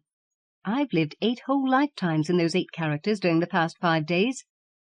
I've lived so utterly in them, Bill, that it wasn't till I actually came to write that last scene that I realized what I'd lost. Only my whole play, that's all. How was Cynthia stabbed in that windowless room into which she had locked and bolted herself? How did the killer get to her? How was it done?" "Hell," Annixter said. "Scores of writers, better men than I am, have tried to put that sealed room murder over, and never quite done it convincingly. Never quite got away with it. Been over-elaborate, phony. I had it, heaven help me, I had it. Simple, perfect, glaringly obvious when you've seen it. And it's my whole play. The curtain rises on that sealed room and falls on it. That was my revelation. How it was done. That was what I got by way of playwright's compensation, because a woman I thought I loved kicked me in the face. I brooded up the answer to the sealed room, and a taxi knocked it out of my head." He drew a long breath. "I've spent 2 days and 2 nights, Bill, trying to get that idea back. How it was done. It won't come. I'm a competent playwright. I know my job. I could finish my play, but it'd be like all those others, not quite right, phony. It wouldn't be my play. But there's a little man walking around this city somewhere, a little man with hexagonal glasses, who's got my idea in his head. He's got it because I told it to him. I'm going to find that little man and get back what belongs to me. I've got to. Don't you see that, Bill? I've got to." If the gentleman who, at the Casa Havana, on the night of January 27th, so patiently listened to a playwright's outlining of an idea for a drama, will communicate with the box number below, he will hear of something to his advantage. A little man who had said, "He's not my friend. He's just someone I met." A little man who'd seen an accident, but hadn't waited to give evidence. The hat-check girl had been right. There was something a little queer about that. A little queer. During the next few days, when the advertisements he'd inserted failed to bring any reply, it began to seem to Annixter very queer indeed. His arm was out of its sling now, but he couldn't work. Time and again he sat down before his almost completed manuscript, read it through with close, grim attention, thinking, "It's bound to come back this time," only to find himself up against that blind spot again, that blank wall, that maddening hiatus in his memory. He left his work and prowled the streets. He haunted bars and saloons. He rode for miles on buses and subway, especially at the rush hours. He saw a million faces, but the face of the little man with hexagonal glasses he did not see. The thought of him obsessed Annixter. It was unjust, it was torture to think that a little, ordinary, chance-met citizen was walking blandly around somewhere with the last link of his, the celebrated James Annixter's play, the best thing he'd ever done, locked away in his head. And with no idea of what he had, without the imagination, probably, to appreciate what he had, and certainly with no idea of what it meant to Annixter. Or had he some idea? Was he, perhaps, not quite so ordinary as he'd seemed? Had he seen those advertisements, drawn from them tortuous inferences of his own? Was he holding back with some scheme for shaking Annixter down for a packet? The more Annixter thought about it, the more he felt that the hat-check girl had been right, that there was something very queer indeed about the way the little man had behaved after the accident. Annixter's imagination played around the man he was seeking, tried to probe into his mind, conceived reasons for his fading away after the accident, for his failure to reply to the advertisements. Annixter's was an active and dramatic imagination. The little man who had seemed so ordinary began to take on a sinister shape in Annixter's mind. But the moment he actually saw the little man again, he realized how absurd that was. It was so absurd that it was laughable. The little man was so respectable. His shoulders were so straight. His pepper-and-salt suit was so neat. His black, hard felt hat was set so squarely on his head. The doors of the subway train were just closing when Annixter saw him, standing on the platform with a briefcase in one hand, a folded evening paper under his other arm. Light from the train shone on his prim, pale face. His hexagonal spectacles flashed. He turned towards the exit as Annixter lunged for the closing doors of the train, squeezed between them onto the platform. Craning his head to see above the crowd, Annixter elbowed his way through, ran up the stairs 2 at a time, put a hand on the little man's shoulder. "Just a minute," Annixter said. "I've been looking for you." The little man checked instantly, at the touch of Annixter's hand. Then he turned his head and looked at Annixter. His eyes were pale behind the hexagonal rimless glasses, a pale grey. His mouth was a straight line, almost colourless. Annixter loved the little man like a brother. Merely finding the little man was a relief so great that it was like the lifting of a black cloud from his spirits. He patted the little man's shoulder affectionately. "I've got to talk to you," said Annixter. "It won't take a minute. Let's go somewhere." The little man said, "I can't imagine what you want to talk to me about." He moved slightly to one side to let a woman pass. The crowd from the train had thinned, but there were still people going up and down the stairs. The little man looked, politely inquiring, at Annixter. Annixter said, "Of course you can't. It's so damn silly. But it's about that play." "Play?" Annixter felt a faint anxiety. "Look," he said, "I was drunk that night. I was very, very drunk. But looking back, my impression is that you were dead sober. You were, weren't you?" "I've never been drunk in my life." "Thank heaven for that," said Annixter. "Then you won't have any difficulty in remembering the little point I want you to remember." He grinned, shook his head. "You had me going there for a minute. I thought—" "I don't know what you thought," the little man said, "but I'm quite sure you're mistaking me for somebody else. I haven't any idea what you're talking about. I never saw you before in my life. I'm sorry. Good night." He turned and stared up the stairs. Annixter stared after him. He couldn't believe his ears. He stared blankly after the little man for an instant, then a rush of anger and suspicion swept away his bewilderment. He raced up the stairs, caught the little man by the arm. "Just a minute," said Annixter. "I may have been drunk, but—" "That," the little man said, "seems evident. Do you mind taking your hand off me?" Annixter controlled himself. "I'm sorry," he said. "Let me get this right, though. You say you've never seen me before. Then you weren't at the Casa Havana on the 27th, somewhere between 10 o'clock and midnight? You didn't have a drink or two with me and listen to an idea for a play that had just come into my mind?" The little man looked steadily at Annixter. "I've told you," the little man said. "I've never set eyes on you before." "You didn't see me get hit by a taxi?" Annixter pursued tensely. "You didn't say to the hat-check girl, 'He's not my friend, he's just someone I met'?" "I don't know what you're talking about," the little man said sharply. He made to turn away, but Annixter gripped his arm again. "I don't know," Annixter said between his teeth, "anything about your private affairs, and I don't want to. You may have had some good reason for wanting to duck giving evidence as a witness of that taxi accident. You may have some good reason for this act you're pulling on me now. I don't know and I don't care, but it is an act. You are the man I told my play to." "I want you to tell that story back to me as I told it to you. I have my reasons, personal reasons, of concern to me and me only. I want you to tell the story back to me, that's all I want. I don't want to know who you are or anything about you. I just want you to tell me that story." "You ask," the little man said, "an impossibility, since I never heard it." Annixter kept an iron hold on himself. He said, "Is it money? Is this some sort of a hold-up? Tell me what you want. I'll give it to you. Lord help me, I'd go so far as to give you a share in the play. That'll mean real money. I know, because I know my business. And maybe, said Annixter, struck by a sudden thought, you know it too, eh?" "You're insane or drunk," the little man said. With a sudden movement, he jerked his arm free, raced up the stairs. A train was rumbling in below. People were hurrying down. He weaved and dodged among them with extraordinary celerity. He was a small man, light, and Annixter was heavy. But by the time he reached the street, there was no sign of the little man. He was gone. Was the idea, Annixter wondered, to steal his play? By some wild chance did the little man nurture a fantastic ambition to be a dramatist? Had he perhaps peddled his precious manuscripts in vain for years around the managements? Had Annixter's play appeared to him as a blinding flash of hope in the gathering darkness of frustration and failure? Something he had imagined he could safely steal, because it had seemed to him the random inspiration of a drunkard, who by morning would have forgotten he had ever given birth to anything but a hangover? That, Annixter thought, would be a laugh. That would be irony. He took another drink.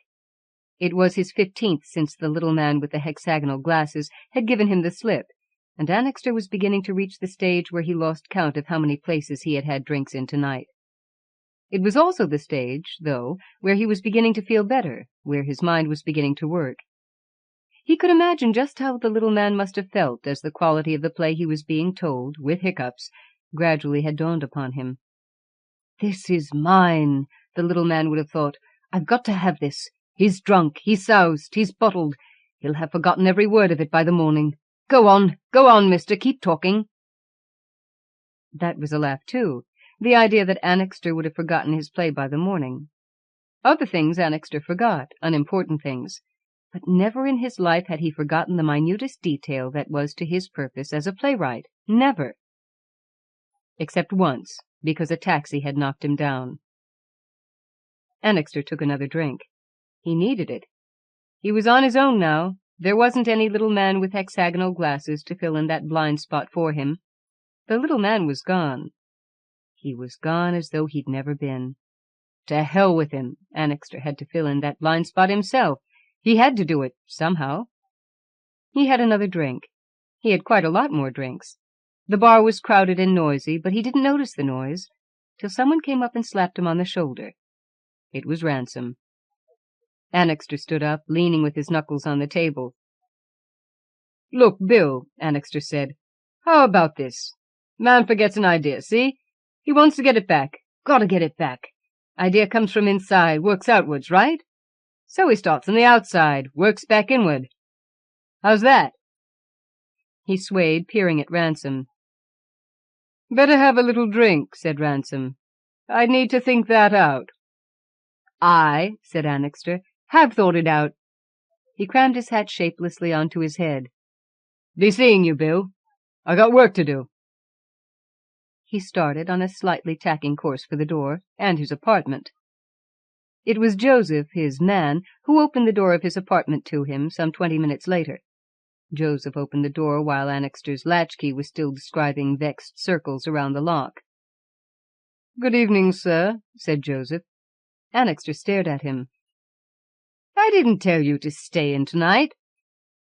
"I hadn't any real reason for going out, sir," Joseph explained. He helped Annixter off with his coat. "I rather enjoy a quiet evening in once in a while." "You've got to get out of here," said Annixter. "Thank you, sir," said Joseph. "I'll go and throw a few things into a bag." Annixter went into his big living-room study, poured himself a drink. The manuscript of his play lay on the desk. Annixter, swaying a little, glass in hand, stood frowning down at the untidy stack of yellow paper, but he didn't begin to read. He waited until he heard the outer door click shut behind Joseph. Then he gathered up his manuscript, the decanter and a glass, and the cigarette box. Thus laden, he went into the hall, walked across it to the door of Joseph's room. There was a bolt on the inside of this door, and the room was the only one in the apartment which had no window, both facts which made the room the only one suitable to Annixter's purpose. With his free hand he switched on the light. It was a plain little room, but Annixter noticed, with a faint grin, that the bedspread and the cushion in the worn basket chair were both blue. Appropriate, he thought. A good omen. Room Blue, by James Annixter. Joseph had evidently been lying on the bed, reading the evening paper. The paper lay on the rumpled quilt, and the pillow was dented. Beside the head of the bed, opposite the door, was a small table littered with shoe-brushes and dusters. Annixter swept this paraphernalia onto the floor. He put his stack of manuscript, the decanter and glass and cigarette-box on the table, and went across and bolted the door. He pulled the basket chair up to the table, sat down, lighted a cigarette. He leaned back in the chair, smoking, letting his mind ease into the atmosphere he wanted. The mental atmosphere of Cynthia, the woman in his play. The woman who was afraid, so afraid that she had locked and bolted herself into a windowless room, a sealed room. This is how she sat, Annixter told himself, just as I'm sitting now, in a room with no windows, the door locked and bolted. Yet he got at her. He got at her with a knife, in a room with no windows, the door remaining locked and bolted on the inside. How was it done? There was a way in which it could be done. He, Annixter, had thought of that way.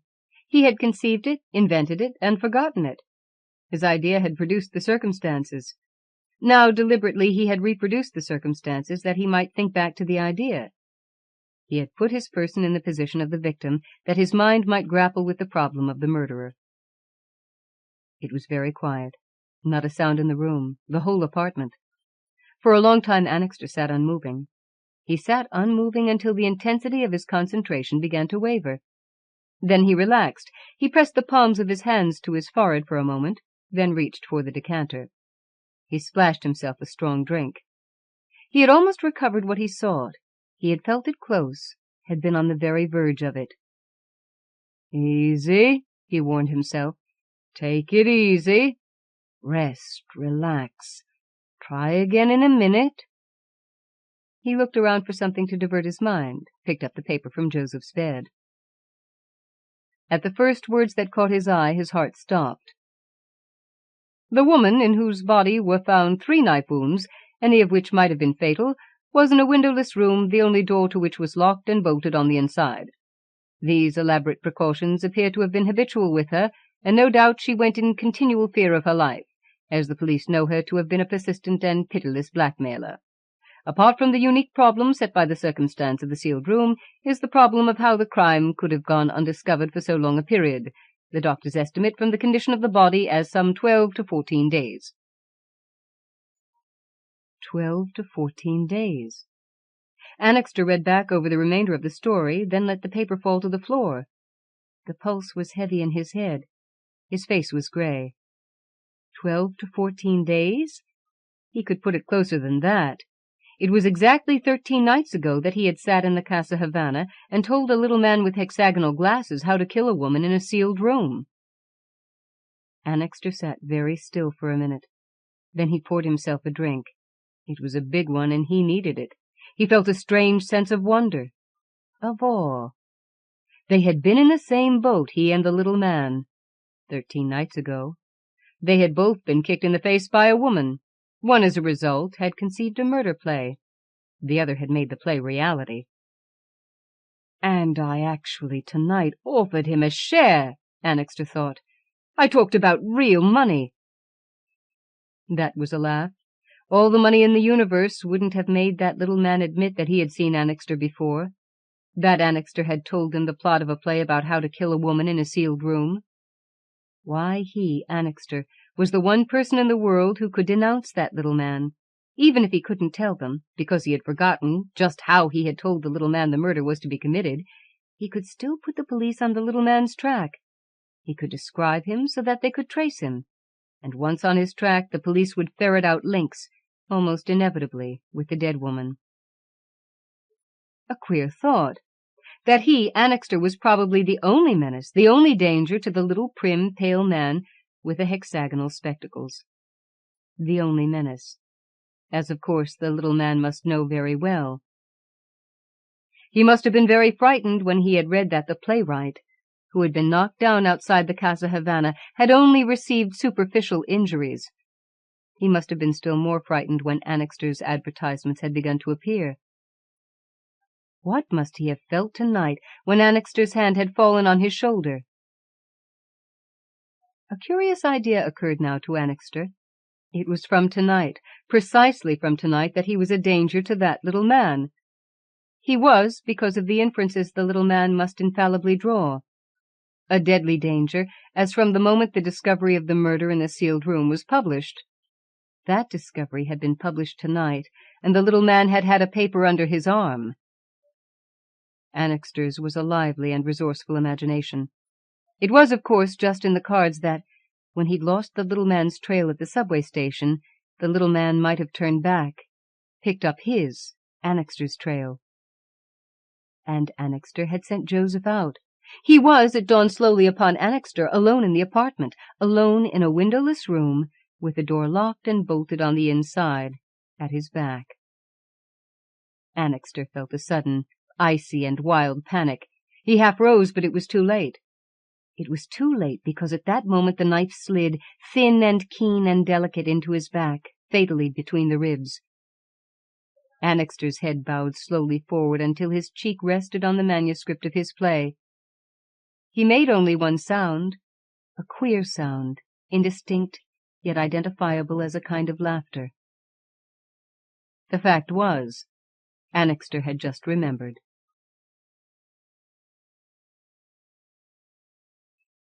The Wolf. Caius Petronius Arbitrus, probable author of the Satyricon, who lived and died in the Roman Empire in the 1st century.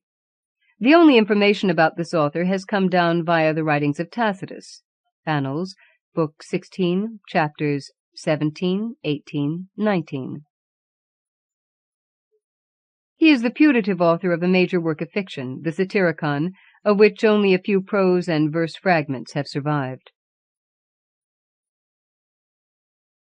When I was still in service, we were living down a narrow street. Gavilla owns the house now, and there, as heaven would have it, I fell in love with the wife of Terentius, the innkeeper. You all used to know Melissa from Terentium, an absolute peach to look at. Honest to God, it wasn't her figure or just sex that made me care for her. It was more because she had such a nice nature. If I asked her for anything, it was never refused. She made a penny, I got half of it. I gave her what I had to look after, and she never let me down. One day her husband died out on the estate. So I did my best to get her by hook or by crook. After all, you know, a friend in need is a friend indeed. Luckily, the master had gone off to Capua to fix up some odds and ends. I seized my chance, and I talked a guest of ours into walking with me as far as the 5th milestone. He was a soldier, as it happened, and brave as hell. About cockcrow we shag off, and the moon was shining like 1 o'clock. We get to where the tombs are, and my chap starts making for the gravestones, while I, singing away, sits down and starts counting them. Then, just as I looked in my mate's direction, he stripped off and laid all his clothes by the side of the road. My heart was in my mouth. I stood there like a corpse. Anyway, he pissed a ring round his clothes and suddenly turned into a wolf. Don't think I'm joking. I wouldn't tell a lie about this for a fortune. However, as I began to say, after he turned into a wolf, he started howling and rushed off into the woods. At first, I didn't know where I was. Then I went up to collect his clothes. But they turned to stone. If ever a man was dead with fright, it was me. But I pulled out my sword, and I fairly slaughtered the early morning shadows till I arrived at my girl's house. I was just like a ghost when I got in. I practically gasped my last. The sweat was pouring down my crotch, my eyes were blank and staring. I could hardly get over it. It came as a surprise to my poor Melissa to find I'd walked over so late. "If you'd come a bit earlier," she said, "at least you could have helped us. A wolf got into the grounds and went for all the livestock. It was a shambles. But he didn't have the last laugh, even though he got away. One of the slaves put a spear right through his neck." I couldn't close my eyes again after I heard this. But when it was broad daylight, I rushed off home like the innkeeper after the robbery, and when I came to the spot where his clothes had turned to stone, I found nothing but bloodstains. However, when I got home, my soldier friend was lying in bed like a great ox, with the doctor seeing to his neck. I realized he was a werewolf, and afterwards I couldn't have taken a bite of bread in his company, not if you killed me for it. If other people think differently about this, that's up to them. But me, if I'm telling a lie, may all your guardian spirits strike me down. The Bust. Manuel Peyrou, Argentine writer born in San Nicolás de los Arroyos, province of Buenos Aires. Author of La Espada Dormida, 1944, El Estruendo de las Rosas, 1948, La Noche Repetida, 1953, Las Leyes del Juego, 1959, El Árbol de Judas, 1961, Acto y Ceniza, 1963. He tied the knot in his tie, and as he tugged downwards to tighten it, pressed the material with his fingers, so that there was a fold from the knot, a pleat in the middle, avoiding any small creases. He put on his blue coat and checked the overall effect. For him, being impeccable was a form of comfort. Satisfied, well satisfied, he left, carefully closing the front door behind him. He had been unable to be at the church, but hoped to arrive at his sister's house before 10. It was the wedding day of his eldest nephew, who more than a relative was his friend. He went past the concierges of the neighboring houses and casually wished them good night. His was an elegant silhouette, despite his age. Tall, dark, his hair lightly streaked with silver. The display cabinets in the room with the gifts exhibited expensive jewelry. A necklace of various different gemstones diffused a tiny rainbow on its red case in the background. A topaz ring, a pair of bright earrings, and a few other artificial miniature meteors glittered under the lights.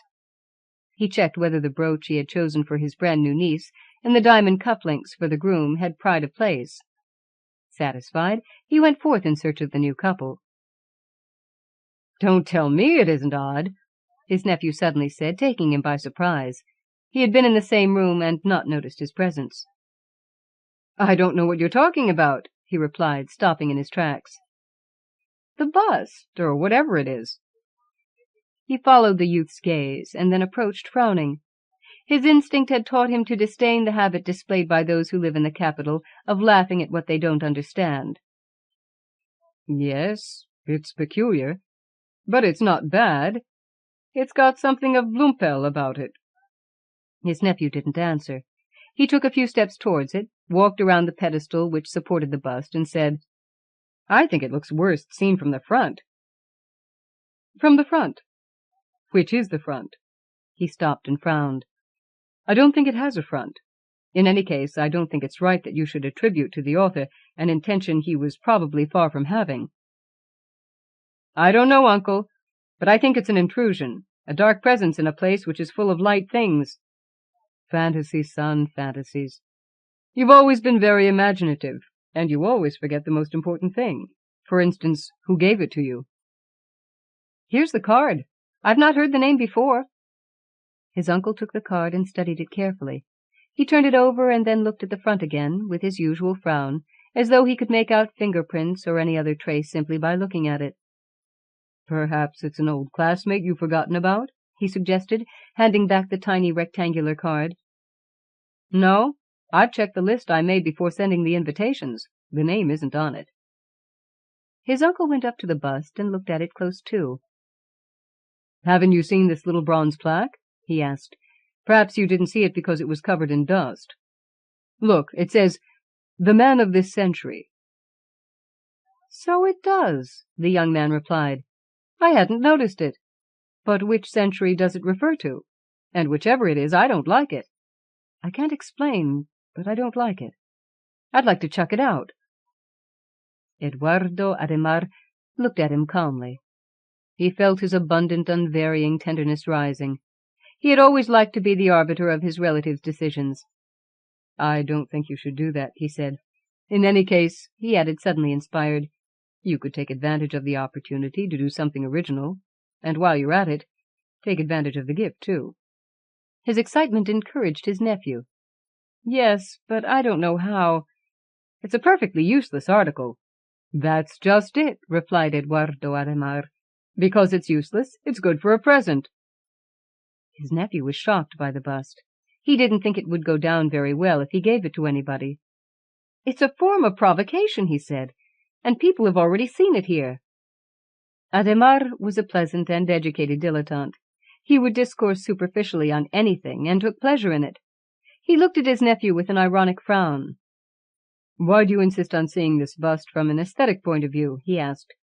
"I suggest you view it as something peculiar, mysterious." His nephew blinked at him. "For example, imagine a being who lacked the possibility of becoming real. Nature, say, had 5 projects for the horse, and chose the one we know. The other 4 have remained a mystery, but they do not lack interest for that reason. Perhaps there was one with extremely long legs, like stilts, and another with long hair, like a sheep, and another with a prehensile tail, most useful in the forest. Perhaps this is the man which might have been. Not that I see it like that. I only like it as a theory. I prefer to imagine it in a dark street, emerging from a carriage entrance, a shapeless being to our present concept, with 2 pairs of arms and the nose to one side, talking in barks and saying, 'Excuse me, I'm the rejected project for man.'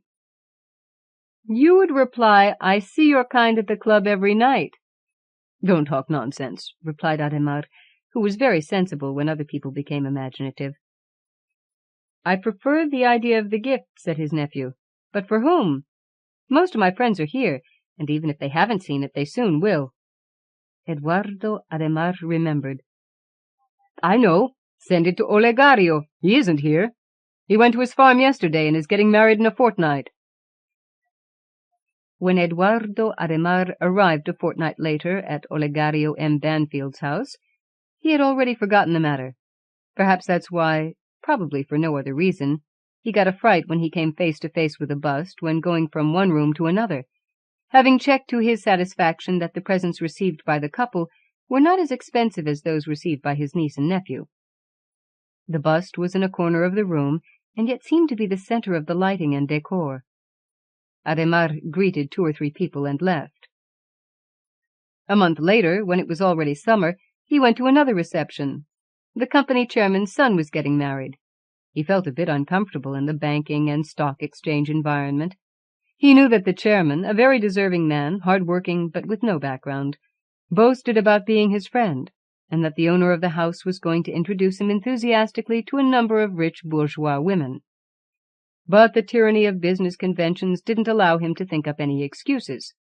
He turned up with his usual propriety, which sometimes sparkled in a light youthful display, a flower, a novel tie, and his undoubtedly distinguished air.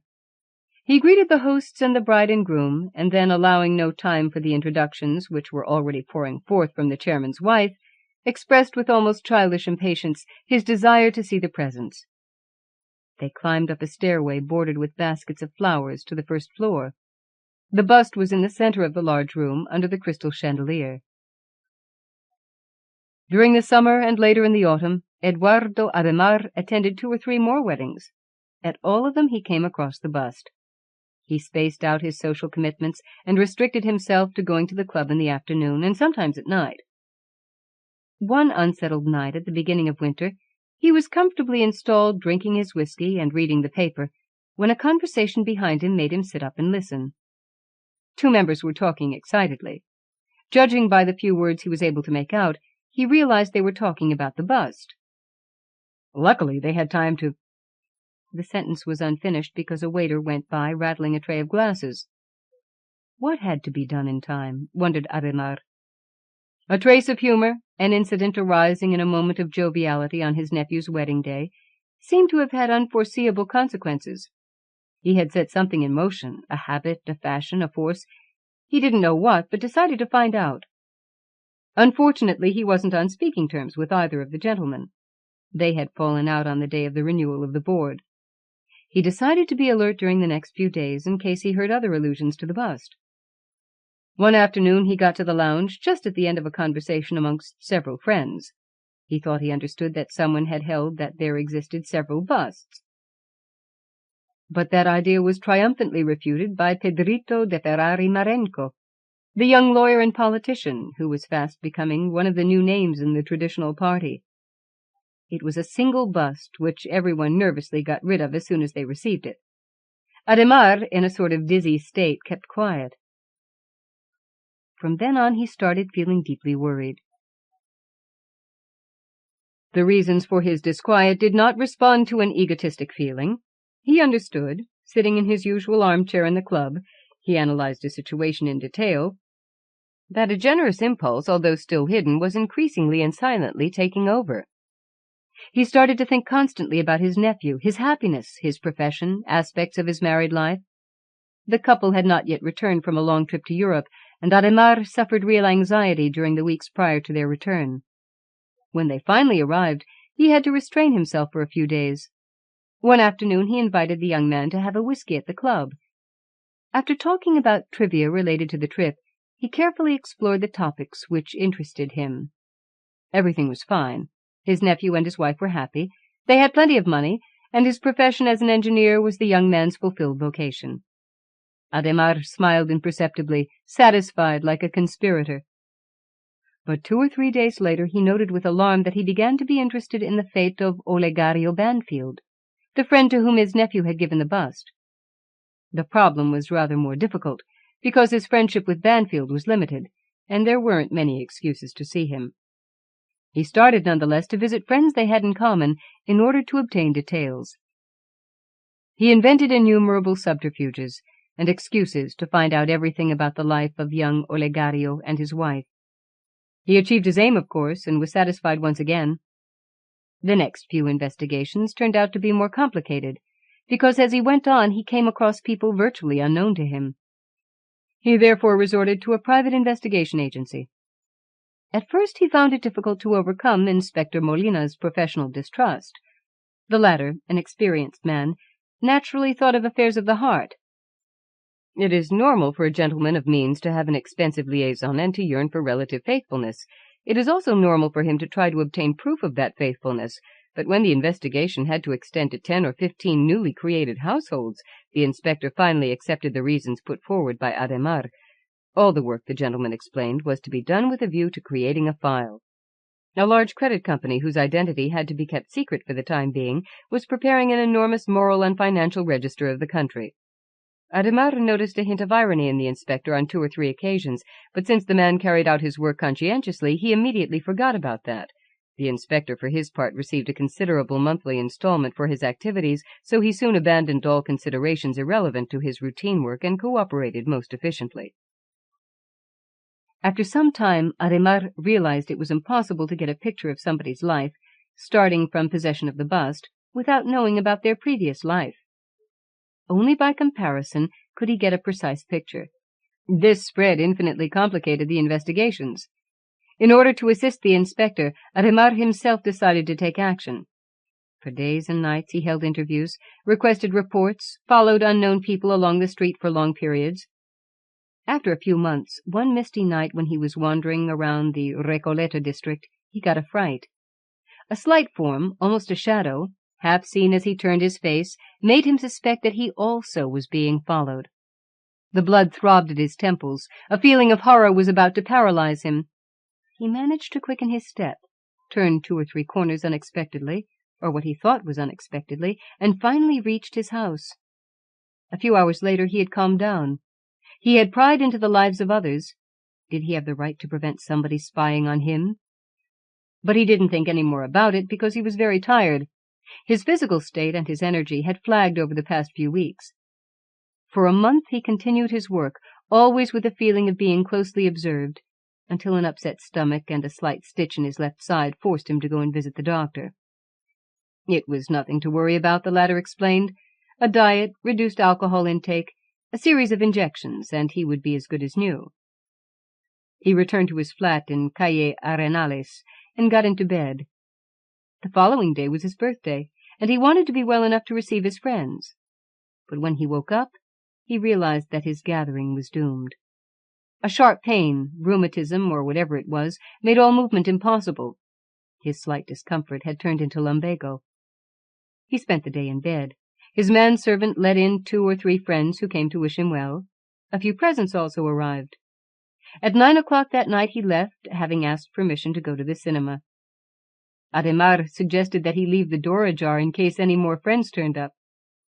Half an hour later he heard a knock, and a messenger came in without waiting for a reply. He was struggling under a very heavy parcel, which he left on the hall table. Then he approached the bed, handed him a letter, and left. In the next room the parcel was a dark shadow. Bent double by the pain, unable to sit up, Adhemar opened the letter and took out a card. He had never seen the name before. Yes, he had seen it before, the night of his nephew's wedding, on the card accompanying the bust. Anxiously he stretched out his arm and picked up the telephone. He put the earpiece to his ear. It was dead. He made another painful, fruitless effort to sit up. A growing oppression, like a tide, filled his chest and rose and rose. Under the archway of the hall, darkness spread like spilt coffee and advanced into the bedroom. The Cask of Amontillado. Edgar Allan Poe. American writer, born in Boston in 1809, died in hospital in New York in 1849. The inventor of the crime fiction genre, who revived the Gothic fantasy genre. He influenced writers as diverse as Baudelaire and Chesterton, Conan Doyle and Paul Valéry.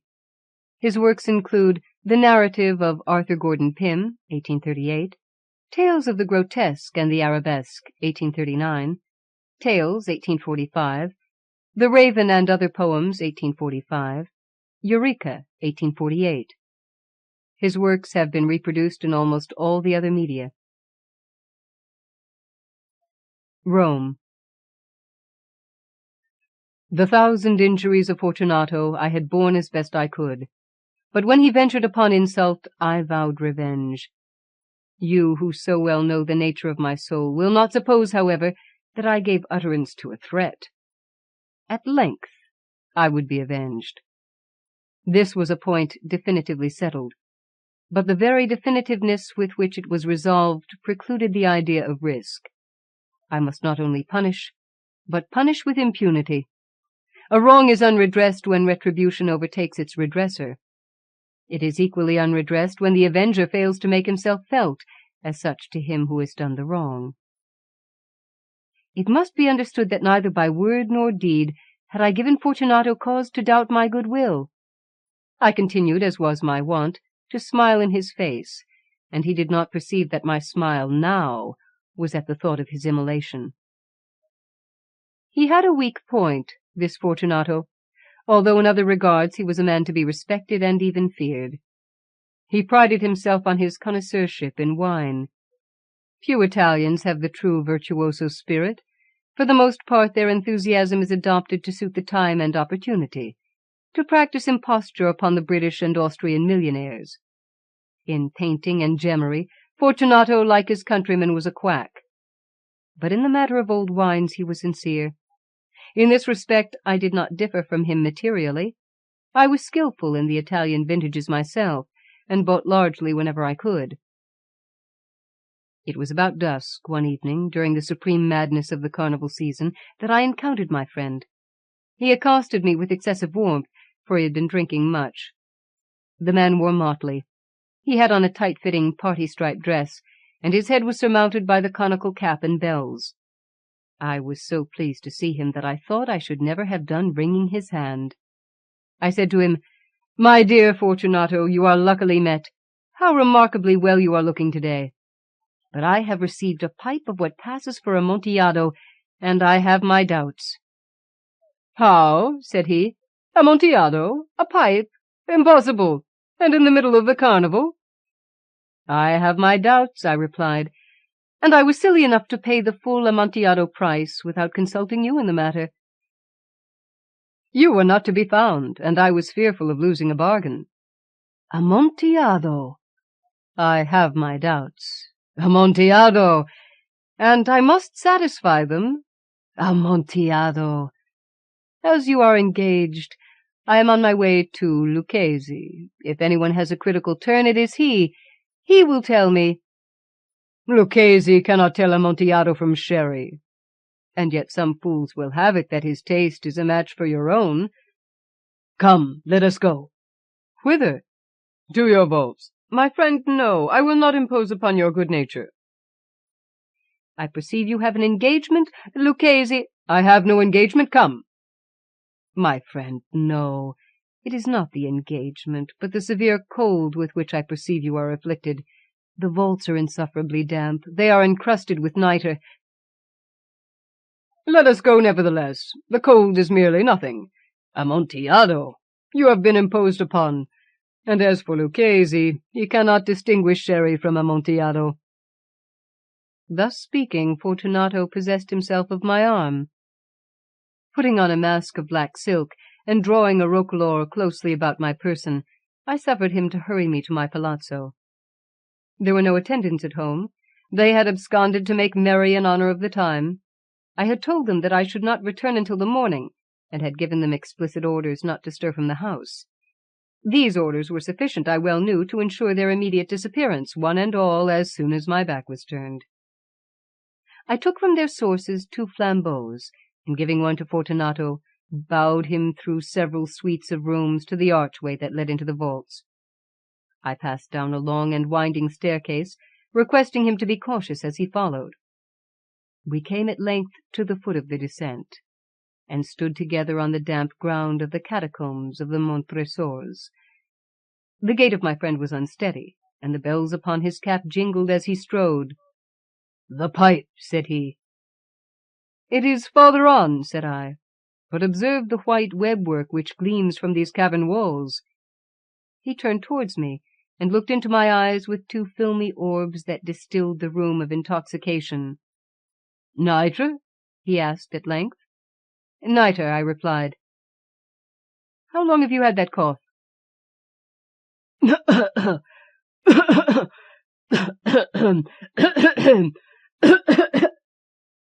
My poor friend found it impossible to reply for many minutes. "It is nothing," he said at last. "Come," I said with decision, "we will go back. Your health is precious. You are rich, respected, admired, beloved. You are happy as once I was. You are a man to be missed. For me it is no matter. We will go back. You will be ill, and I cannot be responsible. Besides, there is Lucchesi." "Enough," he said. "The cough is a mere nothing. It will not kill me. I shall not die of a cough." "True, true," I replied. "And indeed I had no intention of alarming you unnecessarily. But you should use all proper caution. A draught of this Medoc will defend us from the damps." Here I knocked off the neck of a bottle, which I drew from a long row of its fellows that lay upon the mould. "Drink," I said, presenting him the wine. He raised it to his lips with a leer. He paused and nodded to me familiarly, while his bells jingled. "I drink," he said, "to the buried that repose around us." "And I to your long life." He again took my arm, and we proceeded. "These vaults," he said, "are extensive." "The Montresors," I replied, "were a great and numerous family." "I forget your arms." "A huge human foot d'or in a field azure. The foot crushes a serpent rampant whose fangs are embedded in the heel." "And the motto?"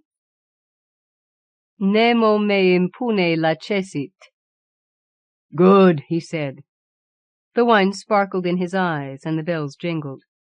My own fancy grew warm with the Medoc.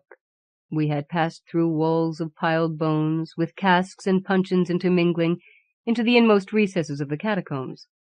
I passed again, and this time I made bold to seize Fortunato by an arm above the elbow. "The nitre," I said. "See, it increases. It hangs like moss upon the vaults. We are below the river's bed. The drops of moisture trickle among the bones. Come, we will go back ere it is too late. Your cough—" "It is nothing," he said. "Let us go on. But first another draught of the Medoc." I broke and reached him a flagon of de Grave. He emptied it at a breath. His eyes flashed with a fierce light. He laughed and threw the bottle upwards with a gesticulation I did not understand.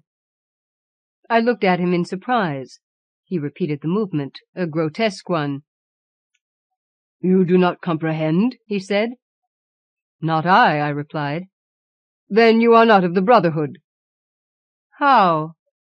"You are not of the Masons." "Yes, yes," I said. "Yes, yes." "You? Impossible. A Mason?" "A Mason," I replied. "A sign," he said. "It is this," I answered, producing a trowel from beneath the folds of my roquelaure. "You jest," he exclaimed, recoiling a few paces. "But let us proceed to the Amontillado." "Be it so," I said, replacing the tool beneath the cloak and again offering him my arm. He leaned upon it heavily. We continued our route in search of the Amontillado. We passed through a range of low arches, descended, passed on, and, descending again, arrived at a deep crypt, in which the foulness of the air caused our flambeaux rather to glow than flame. At the most remote end of the crypt there appeared another less spacious. Its walls had been lined with human remains, piled to the vault overhead, in the fashion of the great catacombs of Paris. 3 sides of this interior crypt were still ornamented in this manner. From the 4th, the bones had been thrown down and lay promiscuously upon the earth, forming at one point a mound of some size. Within the wall thus exposed by the displacing of the bones, we perceived a still interior recess, in depth about 4 feet, in width 3, in height 6 or 7. It seemed to have been constructed for no especial use within itself, but formed merely the interval between 2 of the colossal supports of the roof of the catacombs, and was backed by one of their circumscribing walls of solid granite. It was in vain that Fortunato, uplifting his dull torch, endeavored to pry into the depth of the recess. Its termination the feeble light did not enable us to see. "Proceed," I said. "Herein is the Amontillado. As for Lucchesi—" "He is an ignoramus," interrupted my friend, as he stepped unsteadily forward, while I followed immediately at his heels. In an instant he had reached the extremity of the niche, and finding his progress arrested by the rock, stood stupidly bewildered. A moment more, and I had fettered him to the granite. In its surface were 2 iron staples, distant from each other about 2 feet horizontally. From one of these depended a short chain, from the other a padlock. Throwing the links about his waist, it was but the work of a few seconds to secure it. He was too much astounded to resist.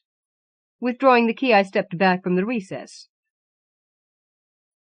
"Pass your hand," I said, "over the wall. You cannot help feeling the nitre.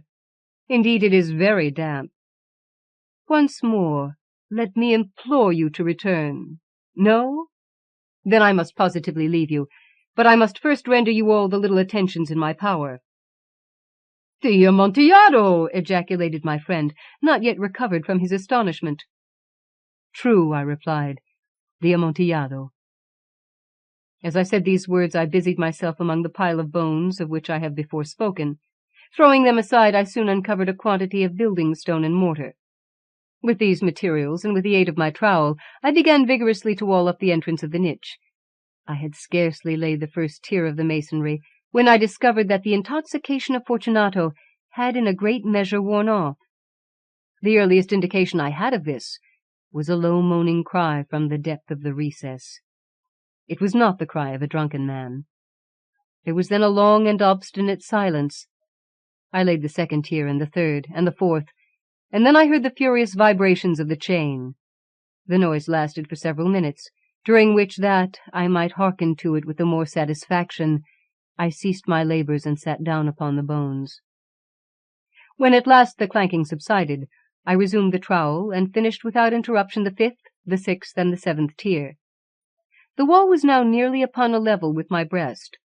I again paused, and holding the flambeaux over the mason-work, threw a few feeble rays upon the figure within. A succession of loud and shrill screams, bursting suddenly from the throat of the chained form, seemed to thrust me violently back. For a brief moment I hesitated. I trembled. Unsheathing my rapier, I began to grope with it about the recess. But the thought of an instant reassured me. I placed my hand upon the solid fabric of the catacombs, and felt satisfied. I reapproached the wall. I replied to the yells of him who clamoured. I re-echoed. I aided. I surpassed them in volume and in strength. I did this, and the clamourer grew still. It was now midnight, and my task was drawing to a close. I had completed the 8th, the 9th, and the 10th tier. I had finished a portion of the last and the 11th. There remained but a single stone to be fitted and plastered in. I struggled with its weight. I placed it partially in its destined position. But now there came from out the niche a low laugh that erected the hairs upon my head. It was succeeded by a sad voice, which I had difficulty in recognizing as that of the noble Fortunato. The voice said, "Ha, ha, ha! Ha, ha, ha! A very good joke indeed. An excellent jest. We will have many a rich laugh about it at the palazzo. Ha, ha, ha! Over our wine. Ha, ha, ha!" "The Amontillado," I said. "Ha, ha, ha! Ha, ha, ha! Yes, the Amontillado. But is it not getting late? Will not they be awaiting us at the palazzo, the Lady Fortunato and the rest? Let us be gone." "Yes," I said, "let us be gone." "For the love of God, Montresor." "Yes," I said, "for the love of God." But to these words I hearkened in vain for a reply. I grew impatient. I called aloud, "Fortunato!" No answer. I called again, "Fortunato!" No answer still. I thrust a torch through the remaining aperture, and let it fall within. There came forth in return only a jingling of the bells.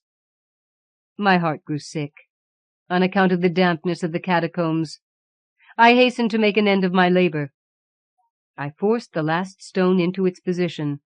I plastered it up. Against the new masonry I re-erected the old rampart of bones. For the half of a century no mortal has disturbed them. In pace requiescat.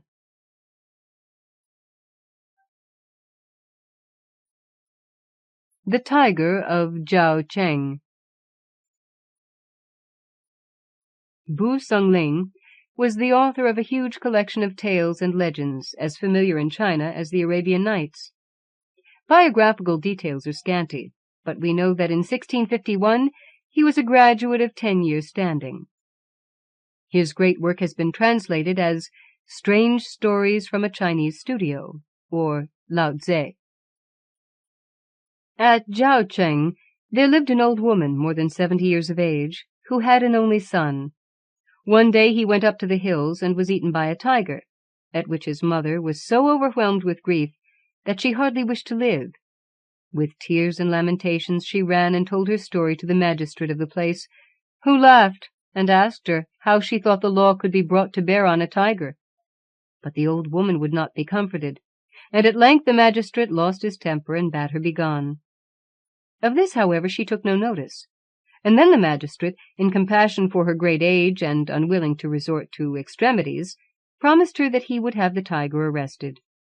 Even then she would not go until the warrant had been actually issued.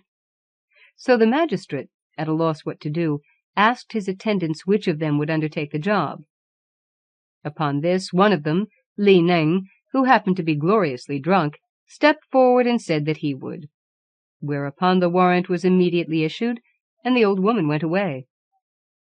When our friend Li Neng got sober, he was sorry for what he had done, but reflecting that the whole thing was a mere trick of his master's to get rid of the old woman's importunities, did not trouble himself much about it, handing in the warrant as if the arrest had been made.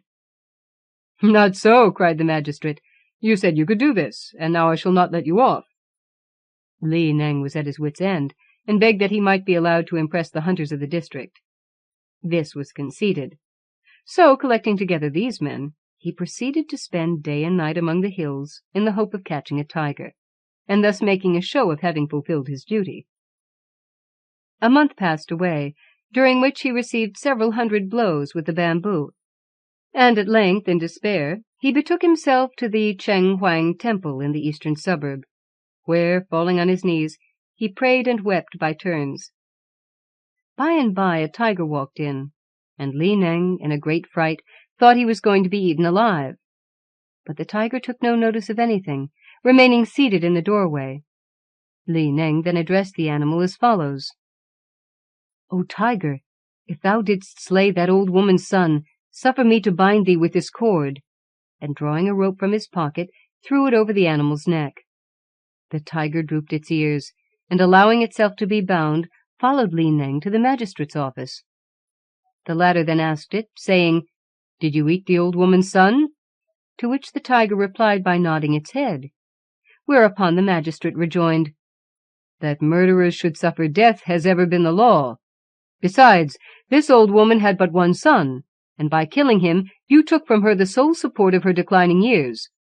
But if now you will be as a son to her, your crime shall be pardoned."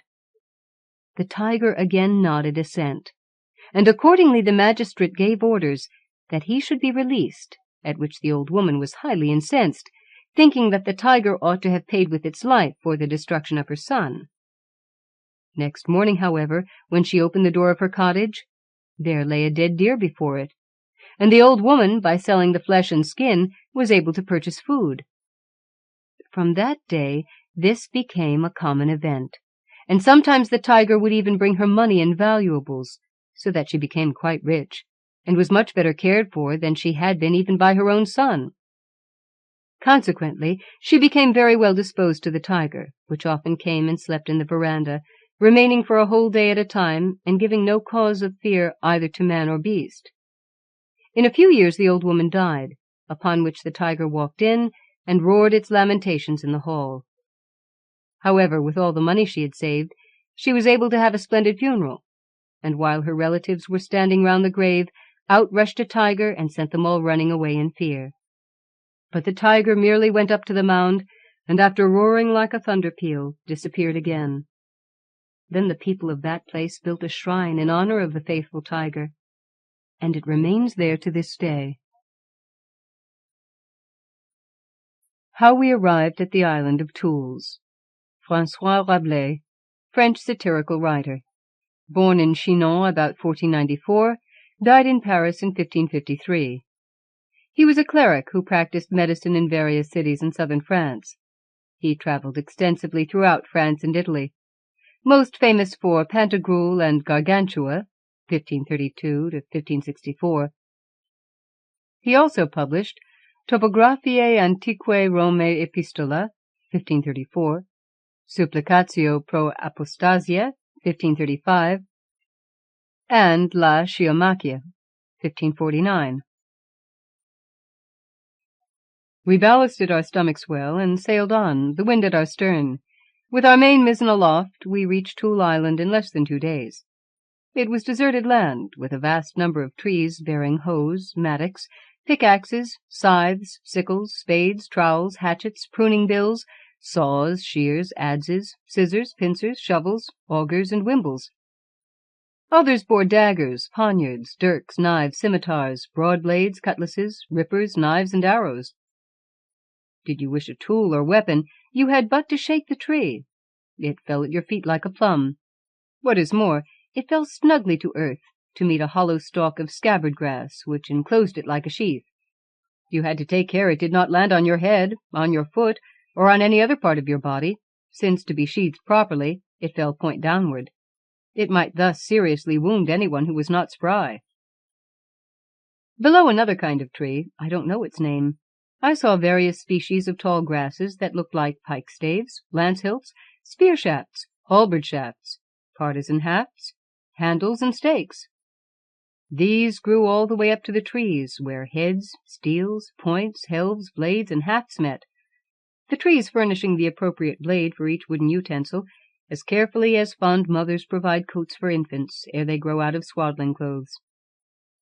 In order to convince you that Plato, Anaxagoras, and Democritus, no mean philosophers, were right when they assigned intellect and feeling to plants, I must add that these trees were in reality animals, if you will. How did they differ from beasts? They had skin, flesh, tissues, veins, arteries, ligaments, nerves, cartilages, glands, bones, marrow, humors, matrices, brains, and articulation. These were not immediately apparent, as in the case of animals, but existed and functioned none the less, as Theophrastus proved in his treatise on plants. These trees differed from animals merely in that their heads, i.e. trunks, grew downwards. Their hair, i.e. roots, was invisible, their feet, i.e. branches, kicked out into the air. These trees, in other words, looked like a man or beast standing on his head. From leagues hence, and weeks aforetime, you, O my beloved venereals, feel in your sciatic legs and rheumatic shoulders the coming of rain, wind, and calm. Your very bones presage a change of weather. So these trees, through root, stalk, sap, and gum, sensed the kind of staff growing beneath them, and prepared a blade to suit it. To be sure, all things, God excepted, are subject to error. Even nature is not exempt, since nature, too, produces deformities and monstrosities. Occasionally these trees wrought amiss. A pike-staff, growing high aloft the earth, rose to meet a tool-bearing tree, and found itself accidentally fastened, not to a metal head, but to a broom. What matter? That grotesque implement would serve the better to scour the chimney. A spear-shaft, pushing up from the ground, might meet a pair of garden shears? Very good. It would serve to trim trees and rid the garden of caterpillars. The haft of a halberd found itself joined to the blade of a scythe, with results I can describe only as hermaphroditic in appearance. Why worry? It would do yeoman service in the mowing season. Verily, to put one's trust in the Lord is a noble thing. We returned to the ships. On our way I glimpsed, behind God knows what bushes, God knows what people, doing God knows what, and God knows how. They were sharpening God knows what blades, which they held in God knows what place, and wielded to God knows what advantages.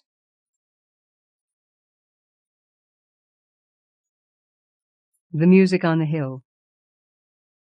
Saki, pseudonym of H. Munro. English writer, born at Akia, Burma, died in 1916 in World War I, in the assault on Beaumont-Hamel. His work includes The Rise of the Russian Empire, 1900, Not So Stories, 1902, When William Came, 1913, Beasts and Super Beasts, 1914, The Stories of Saki, 1930. Sylvia Selton ate her breakfast in the morning-room at Yessney with a pleasant sense of ultimate victory, such as a fervent Ironside might have permitted himself on the morrow of Worcester fight. She was scarcely pugnacious by temperament, but belonged to that more successful class of fighters who are pugnacious by circumstance. Fate had willed that her life should be occupied with a series of small struggles, usually with the odds slightly against her, and usually she had just managed to come through winning.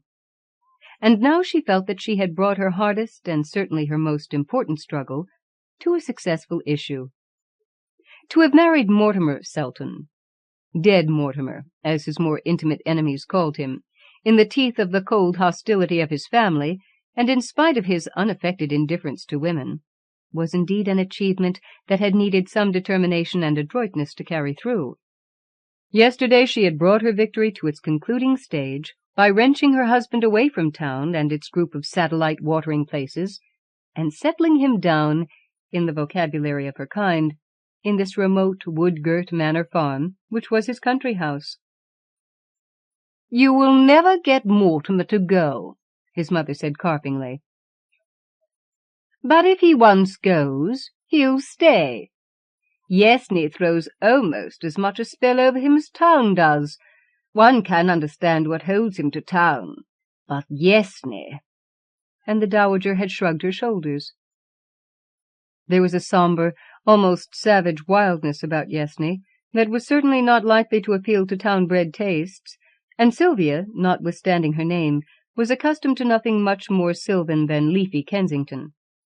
She looked on the country as something excellent and wholesome in its way, which was apt to become troublesome if you encouraged it overmuch. Distrust of town life had been a new thing with her, born of her marriage with Mortimer, and she had watched with satisfaction the gradual fading of what she called the German Street look in his eyes as the woods and heather of Yessney had closed in on them yesternight. Her will-power and strategy had prevailed. Mortimer would stay. Outside the morning-room windows was a triangular slope of turf, which the indulgent might call a lawn, and beyond its low hedge of neglected fuchsia bushes, a steeper slope of heather and bracken dropped down into cavernous combes, overgrown with oak and yew. In its wild open savagery there seemed a stealthy linking of the joy of life with the terror of unseen things, Sylvia smiled complacently as she gazed with a school of art appreciation at the landscape, and then of a sudden she almost shuddered. "It is very wild," she said to Mortimer, who had joined her. "One could almost think that in such a place the worship of Pan had never quite died out." "The worship of Pan never has died out," said Mortimer. "Other newer gods have drawn aside his votaries from time to time, but he is the nature god to whom all must come back at last. He has been called the father of all the gods, but most of his children have been stillborn." Sylvia was religious in an honest, vaguely devotional kind of way, and did not like to hear her beliefs spoken of as mere aftergrowths, but it was at least something new and hopeful to hear dead Mortimer speak with such energy and conviction on any subject. "You don't really believe in Pan?" she asked incredulously. "I've been a fool in most things," said Mortimer quietly, "but I'm not such a fool as not to believe in Pan when I'm down here. And if you're wise, you won't disbelieve in him too boastfully while you're in his country." It was not till a week later, when Sylvia had exhausted the attractions of the woodland walks round Yessney, that she ventured on a tour of inspection of the farm buildings. A farmyard suggested in her mind a scene of cheerful bustle, with churns and flails and smiling dairymaids and teams of horses drinking knee-deep in duck-crowded ponds. As she wandered among the gaunt grey buildings of Yessney Manor Farm, her first impression was one of crushing stillness and desolation, as though she had happened on some lone deserted homestead, long given over to owls and cobwebs. Then came a sense of furtive, watchful hostility, the same shadow of unseen things that seemed to lurk in the wooded combes and coppices. From behind heavy doors and shuttered windows came the restless stamp of hoof or rasp of chain halter, and at times a muffled bellow from some stalled beast. From a distant corner a shaggy dog watched her with intent, unfriendly eyes. As she drew near, it slipped quietly into its kennel, and slipped out again as noiselessly when she had passed by. A few hens, questing for food under a rick, stole away under a gate at her approach. Sylvia felt that if she had come across any human beings in this wilderness of barn and byre, they would have fled wraith-like from her gaze. At last, turning a corner quickly, she came upon a living thing that did not fly from her. Astretch in a pool of mud was an enormous sow, gigantic beyond the town woman's wildest computation of swine flesh, and speedily alert to resent and, if necessary, repel the unwanted intrusion. It was Sylvia's turn to make an unobtrusive retreat. As she threaded her way past rickyards and cowsheds and long blank walls, she started suddenly at a strange sound. The echo of a boy's laughter, golden and equivocal. Jan, the only boy employed on the farm, a tow-headed, wizen-faced yokel, was visibly at work on a potato clearing halfway up the nearest hillside, and Mortimer, when questioned, knew of no other probable or possible begetter of the hidden mockery that had ambushed Sylvia's retreat. The memory of that untraceable echo was added to her other impressions of a furtive, sinister something that hung around Yessney. Of Mortimer she saw very little. Farm and woods and trout streams seemed to swallow him up from dawn till dusk. Once, following the direction she had seen him take in the morning, she came to an open space in a nut copse, further shut in by huge yew trees, in the center of which stood a stone pedestal, surmounted by a small bronze figure of a youthful Pan. It was a beautiful piece of workmanship, but her attention was chiefly held by the fact that a newly cut bunch of grapes had been placed as an offering at its feet. Grapes were none too plentiful at the manor house, and Sylvia snatched the bunch angrily from the pedestal. Contemptuous annoyance dominated her thoughts as she strolled slowly homeward, and then gave way to a sharp feeling of something that was very near fright. Across a thick tangle of undergrowth, a boy's face was scowling at her, brown and beautiful, with unutterably evil eyes. It was a lonely pathway. All pathways round Yessney were lonely, for the matter of that, and she sped forward without waiting to give a closer scrutiny to this sudden apparition. It was not till she had reached the house that she discovered that she had dropped the bunch of grapes in her flight. "I saw a youth in the wood today," she told Mortimer that evening. "Brown-faced and rather handsome, but a scoundrel to look at. A gypsy lad, I suppose."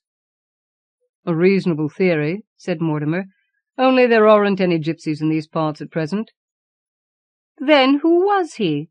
asked Sylvia, and as Mortimer appeared to have no theory of his own, she passed on to recount her finding of the votive offering. "I suppose it was your doing," she observed. "It's a harmless piece of lunacy, but people would think you dreadfully silly if they knew of it."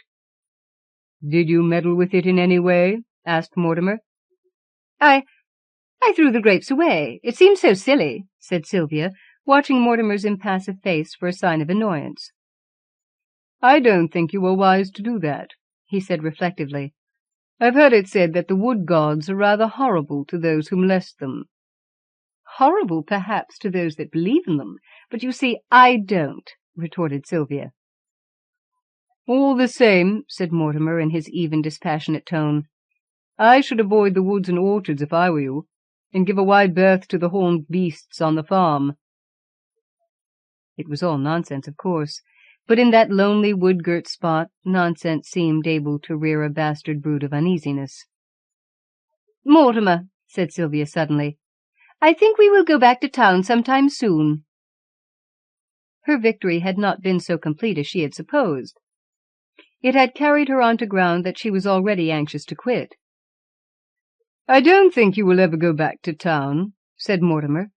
He seemed to be paraphrasing his mother's prediction as to himself. Sylvia noted with dissatisfaction and some self-contempt that the course of her next afternoon's ramble took her instinctively clear of the network of woods. As to the horned cattle, Mortimer's warning was scarcely needed, for she had always regarded them as of doubtful neutrality at the best. Her imagination unsexed the most matronly dairy cows and turned them into bulls liable to see red at any moment. The ram who fed in the narrow paddock below the orchards she had adjudged, after ample and cautious probation, to be of docile temper. Today, however, she decided to leave his docility untested, for the usually tranquil beast was roaming with every sign of restlessness from corner to corner of his meadow.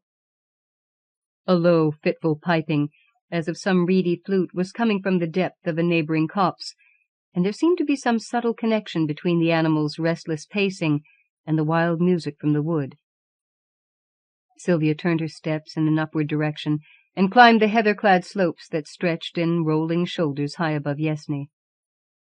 She had left the piping notes behind her, but across the wooded coombes at her feet the wind brought her another kind of music, the straining bay of hounds in full chase.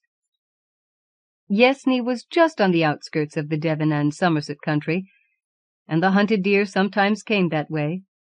Sylvia could presently see a dark body, breasting hill after hill, and sinking again and again out of sight as he crossed the coombes, while behind him steadily swelled that relentless chorus, and she grew tense with the excited sympathy that one feels for any hunted thing in whose capture one is not directly interested.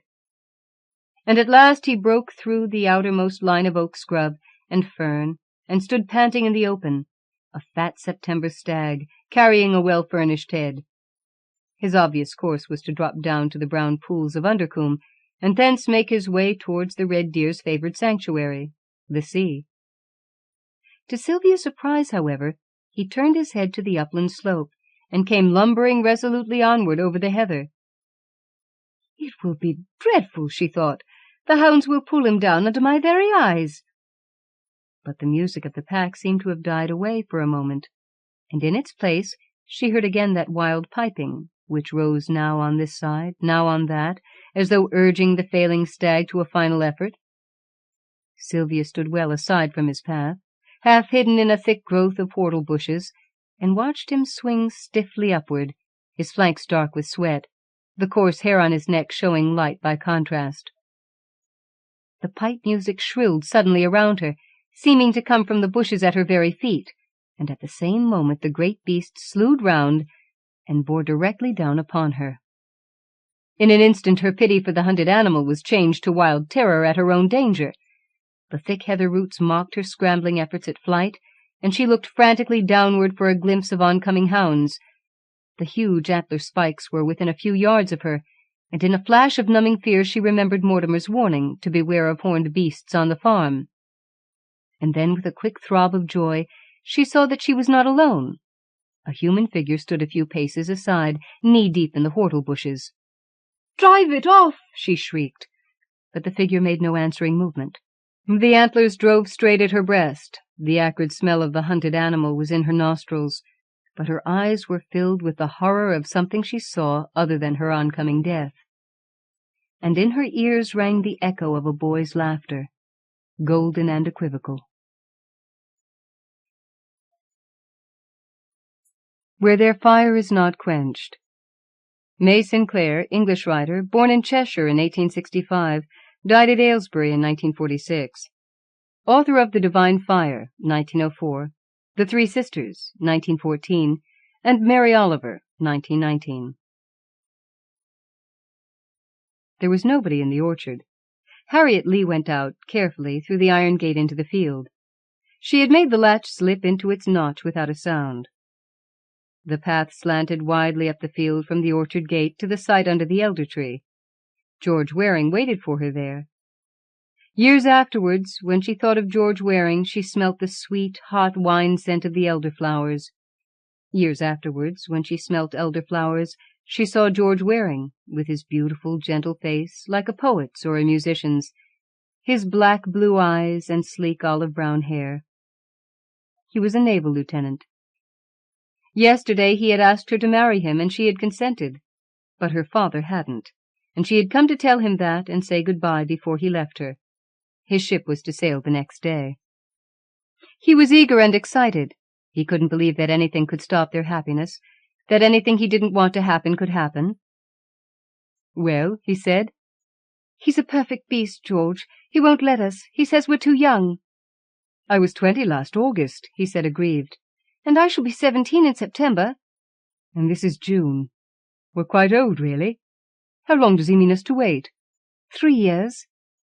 3 years before we can be engaged, even. Why, we might be dead." She put her arms round him to make him feel safe.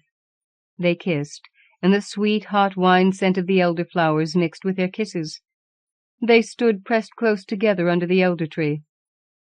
Across the yellow fields of Charlock, they heard the village clock strike 7. Up in the house a gong clanged. "Darling, I must go," she said. "Oh, stay 5 minutes." He pressed her close. It lasted 5 minutes, and 5 more. Then he was running fast down the road to the station, while Harriet went along the field path, slowly, struggling with her tears. "He'll be back in 3 months," she said. "I can live through 3 months." But he never came back. There was something wrong with the engines of his ship, the Alexandra. 3 weeks later she went down in the Mediterranean, and George with her. Harriet said she didn't care how soon she died now.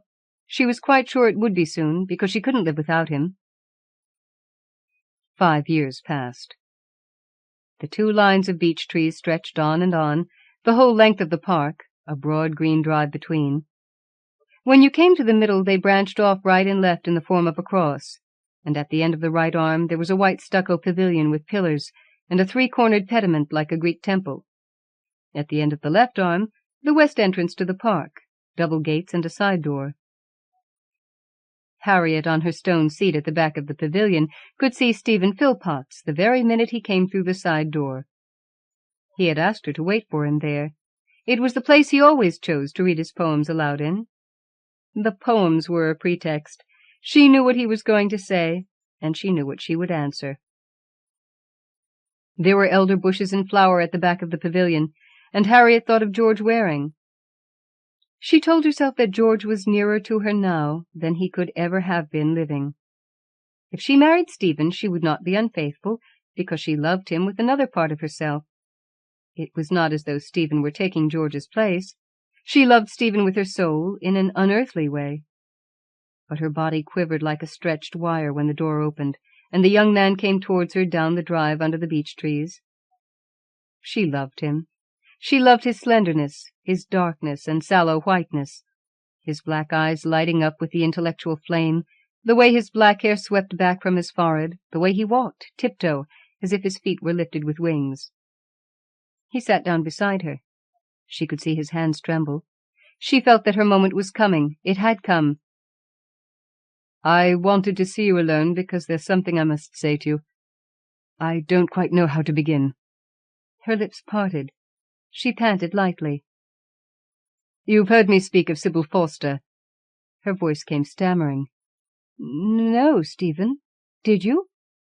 "Well, I didn't mean to, till I knew it was all right. I only heard yesterday." "Heard what?"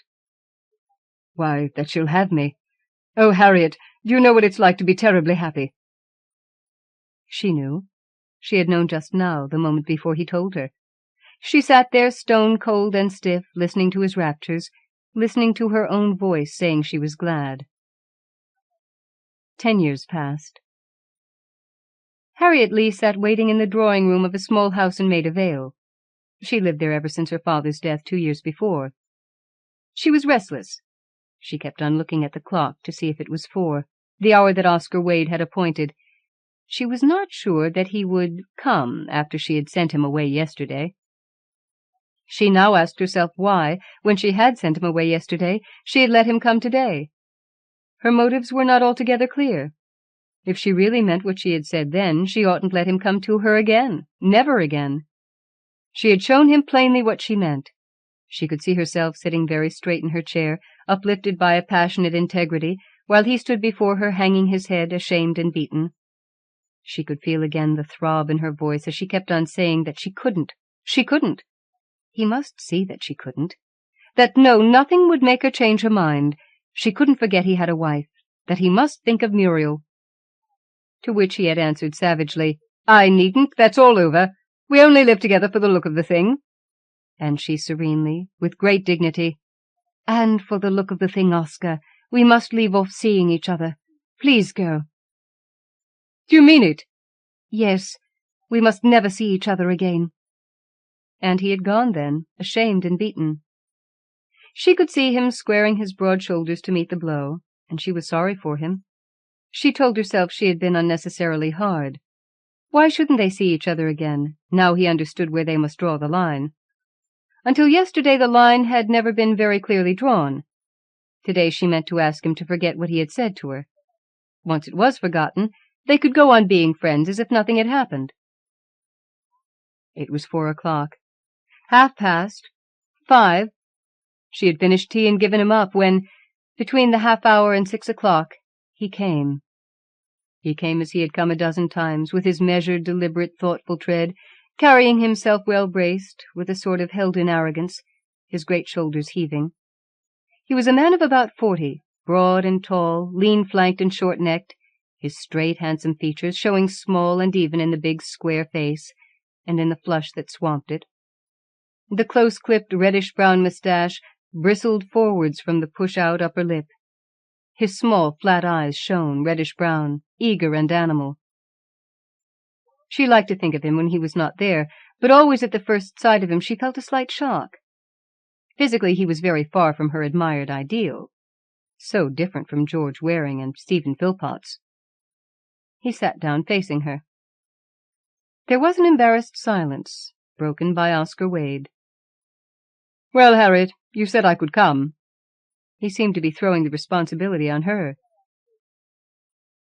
"So I suppose you've forgiven me," he said.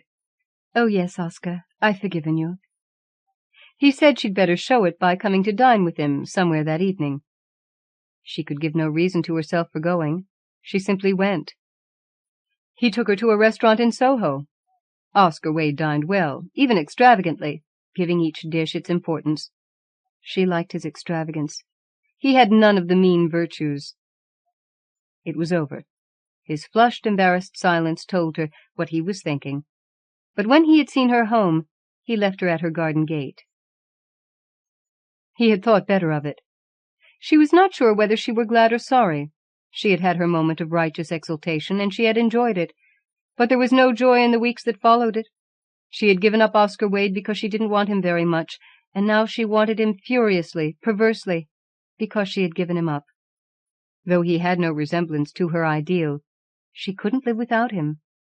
She dined with him again and again, till she knew Schnebler's restaurant by heart, the white-panelled walls picked out with gold, the white pillars and the curling gold fronds of their capitals, the thick crimson velvet cushions that clung to her skirts, the glitter of silver and glass on the innumerable white circles of the tables, And the faces of the diners, red, white, pink, brown, grey, and sallow, distorted and excited, the curled mouths that twisted as they ate, the convoluted electric bulbs pointing down at them under the red crinkled shades, all shimmering in a thick air that the red light stained as wine stains water.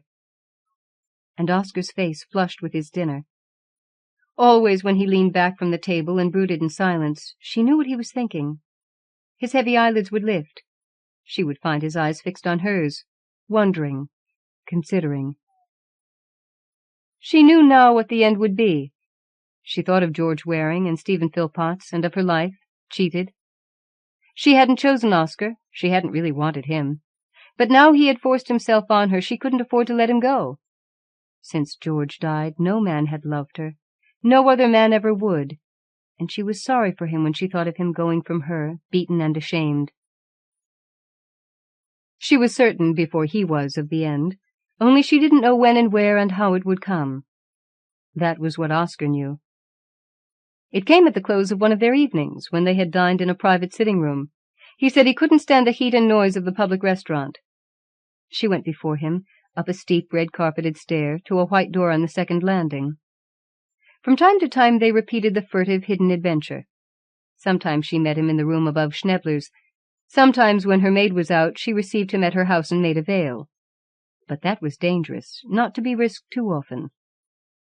Oscar declared himself unspeakably happy. Harriet was not quite sure.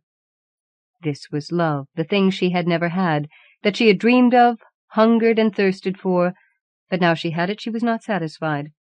Always she looked for something just beyond it, some mystic, heavenly rapture, always beginning to come, that never came.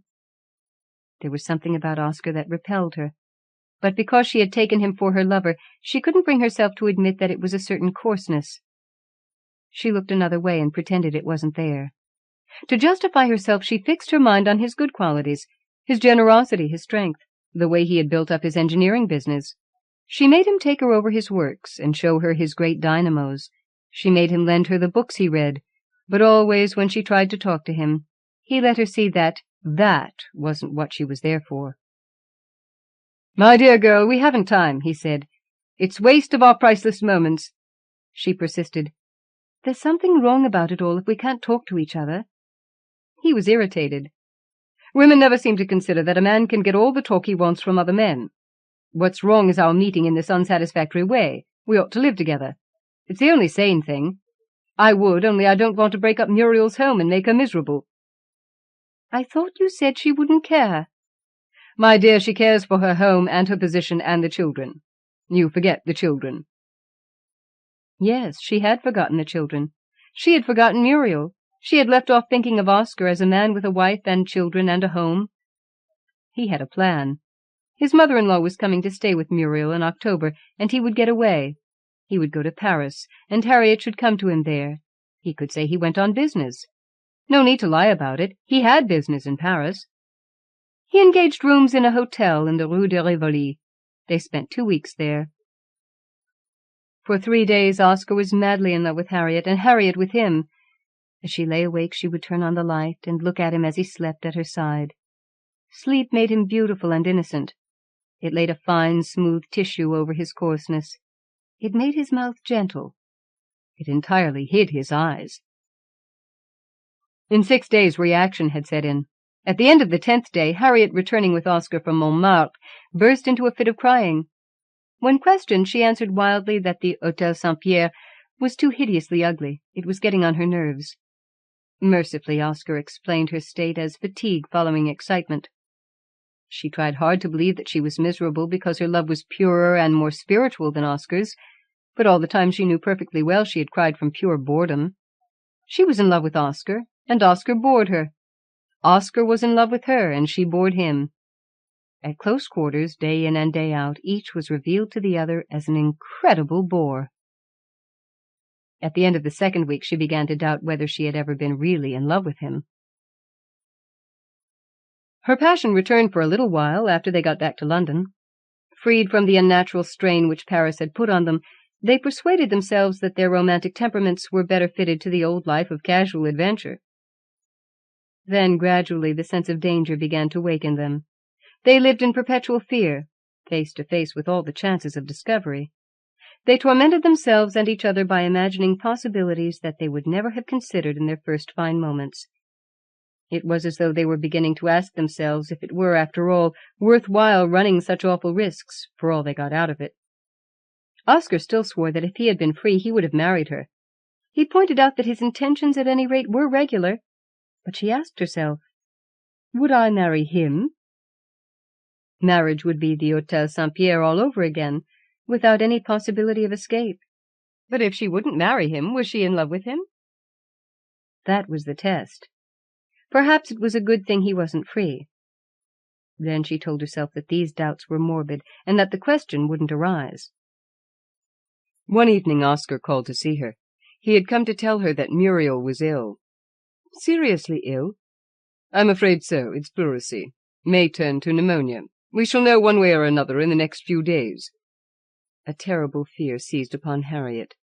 Muriel might die of her pleurisy, and if Muriel died, she would have to marry Oscar. He was looking at her queerly, as if he knew what she was thinking, and she could see that the same thought had occurred to him, and that he was frightened too. Muriel got well again, but their danger had enlightened them. Muriel's life was now inconceivably precious to them both. She stood between them and that permanent union which they dreaded and yet would not have the courage to refuse. After enlightenment, the rupture. It came from Oscar one evening when he sat with her in her drawing-room. "Harriet," he said, "do you know I'm thinking seriously of settling down?" "How do you mean, settling down?" "Patching it up with Muriel, poor girl. Has it never occurred to you that this little affair of ours can't go on forever?" "You don't want it to go on?" "I don't want to have any humbug about it. For God's sake, let's be straight. If it's done, it's done. Let's end it decently." "I see. You want to get rid of me." "That's a beastly way of putting it."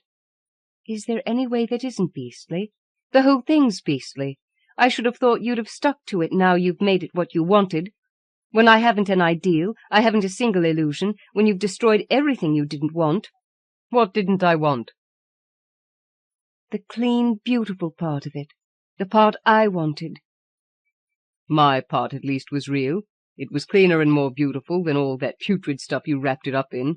You were a hypocrite, Harriet, and I wasn't. You're a hypocrite now if you say you weren't happy with me." "I was never really happy. Never for one moment. There was always something I missed. Something you didn't give me. Perhaps you couldn't." "No, I wasn't spiritual enough," he sneered. "You were not, and you made me what you were." "Oh, I noticed that you were always very spiritual after you'd got what you wanted." "What I wanted?" she cried. "Oh, my God!" "If you ever knew what you wanted." "What I wanted," she repeated, drawing out her bitterness. "Come," he said, "why not be honest? Face facts. I was awfully gone on you. You were awfully gone on me. Once. We got tired of each other, and it's over. But at least you might own we had a good time while it lasted." "A good time?" "Good enough for me." "For you, because for you love only means one thing. Everything that's high and noble in it you dragged down to that, till there's nothing left for us but that. That's what you made of love." 20 years passed. It was Oscar who died first, 3 years after the rupture. He did it suddenly one evening, falling down in a fit of apoplexy. His death was an immense relief to Harriet. Perfect security had been impossible as long as he was alive, but now there wasn't a living soul who knew her secret. Still, in the first moment of shock, Harriet told herself that Oscar dead would be nearer to her than ever. She forgot how little she had wanted him to be near her alive, and long before the 20 years had passed she had contrived to persuade herself that he had never been near to her at all. It was incredible that she had ever known such a person as Oscar Wade. As for their affair, she couldn't think of Harriet Lee as the sort of woman to whom such a thing could happen. Schneblers and the Hôtel Saint-Pierre ceased to figure among prominent images of her past. Her memories, if she had allowed herself to remember, would have clashed disagreeably with the reputation for sanctity which she had now acquired. For Harriet, at 52, was the friend and helper of the Reverend Clement Farmer, vicar of St. Mary the Virgin's, Maida Vale. She worked as a deaconess in his parish, wearing the uniform of a deaconess, the semi-religious gown, the cloak, the bonnet and veil, the cross and rosary, the holy smile. She was also secretary to the Maid of Vale and Kilburn Home for Fallen Girls. Her moments of excitement came when Clement Farmer, the lean, austere likeness of Stephen Philpotts, in his cassock and lace-bordered surplice, issued from the vestry, when he mounted the pulpit, when he stood before the altar rails and lifted up his arms in the benediction, her moments of ecstasy when she received the sacrament from his hands. And she had moments of calm happiness when his study door closed on their communion. All these moments were saturated with a solemn holiness. And they were insignificant compared with the moment of her dying. She lay dozing in her white bed under the black crucifix with the ivory Christ. The basins and medicine bottles had been cleared from the table by her pillow. It was spread for the last rites. The priest moved quietly about the room, arranging the candles, the prayer book, and the Holy Sacrament. Then he drew a chair to her bedside and watched with her, waiting for her to come up out of her doze. She woke suddenly. Her eyes were fixed upon him. She had a flash of lucidity.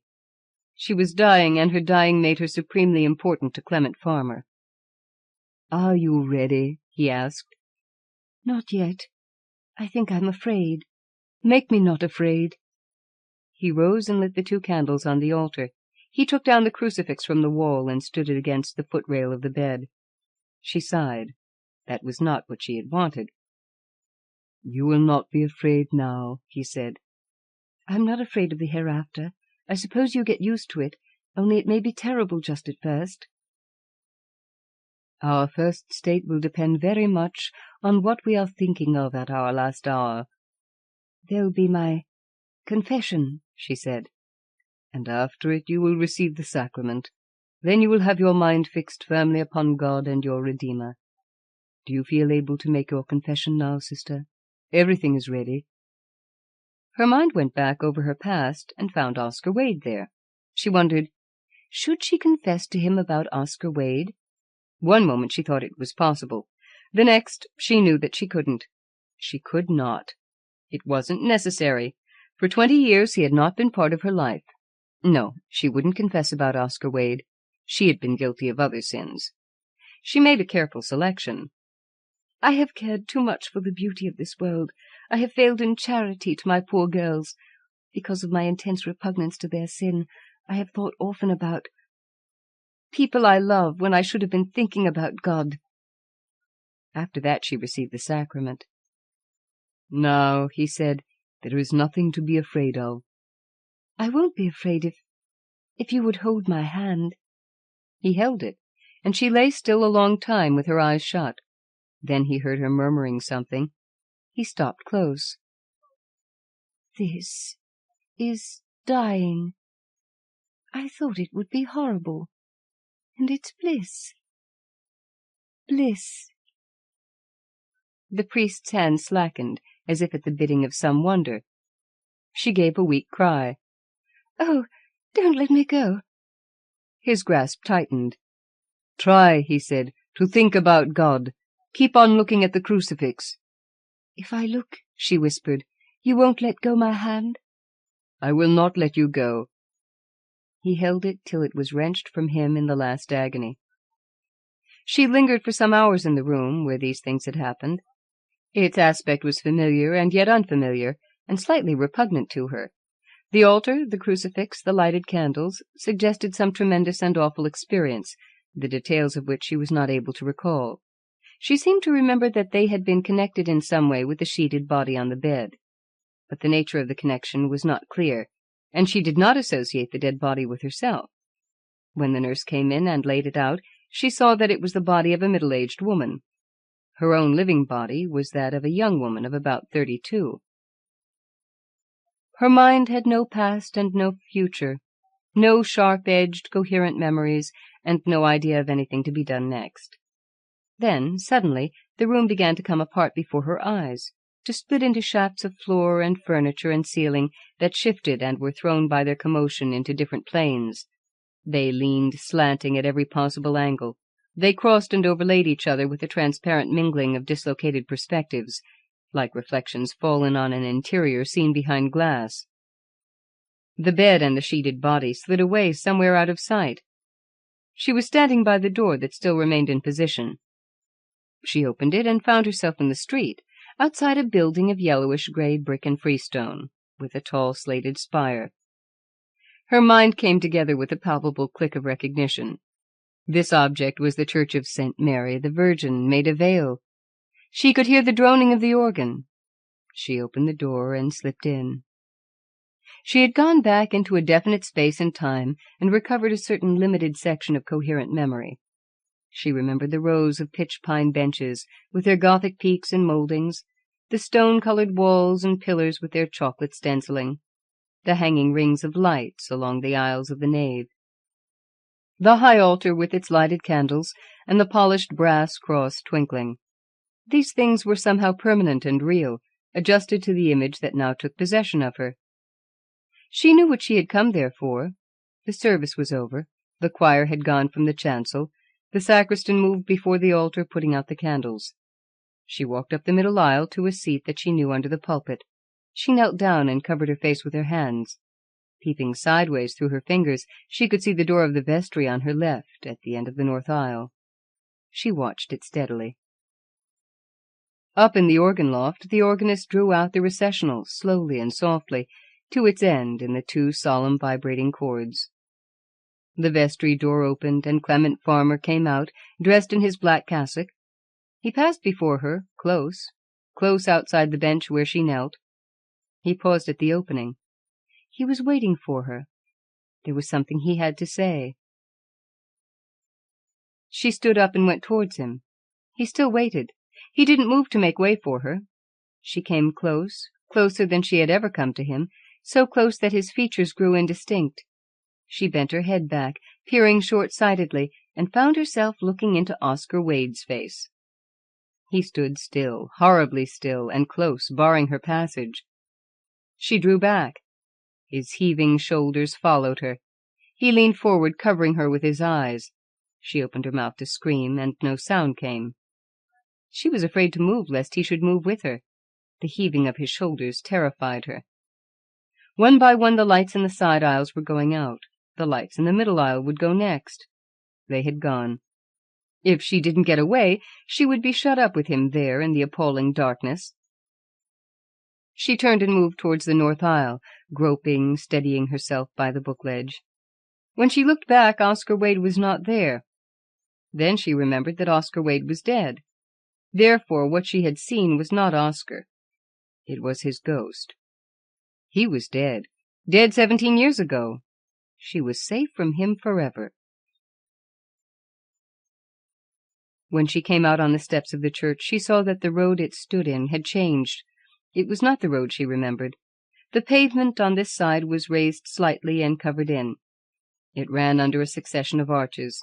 It was a long gallery, walled with glittering shop windows on one side. On the other, a line of tall grey columns divided it from the street. She was going along the arcades of the Rue de Rivoli.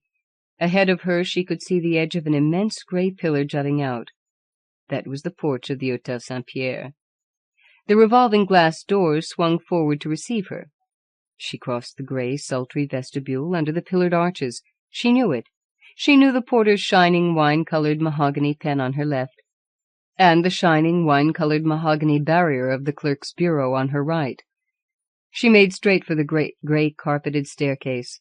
She climbed the endless flights that turned round and round the caged-in shaft of the well, past the latticed doors of the lift, and came up onto a landing that she knew, and into the long ash-grey foreign corridor lit by a dull window at one end.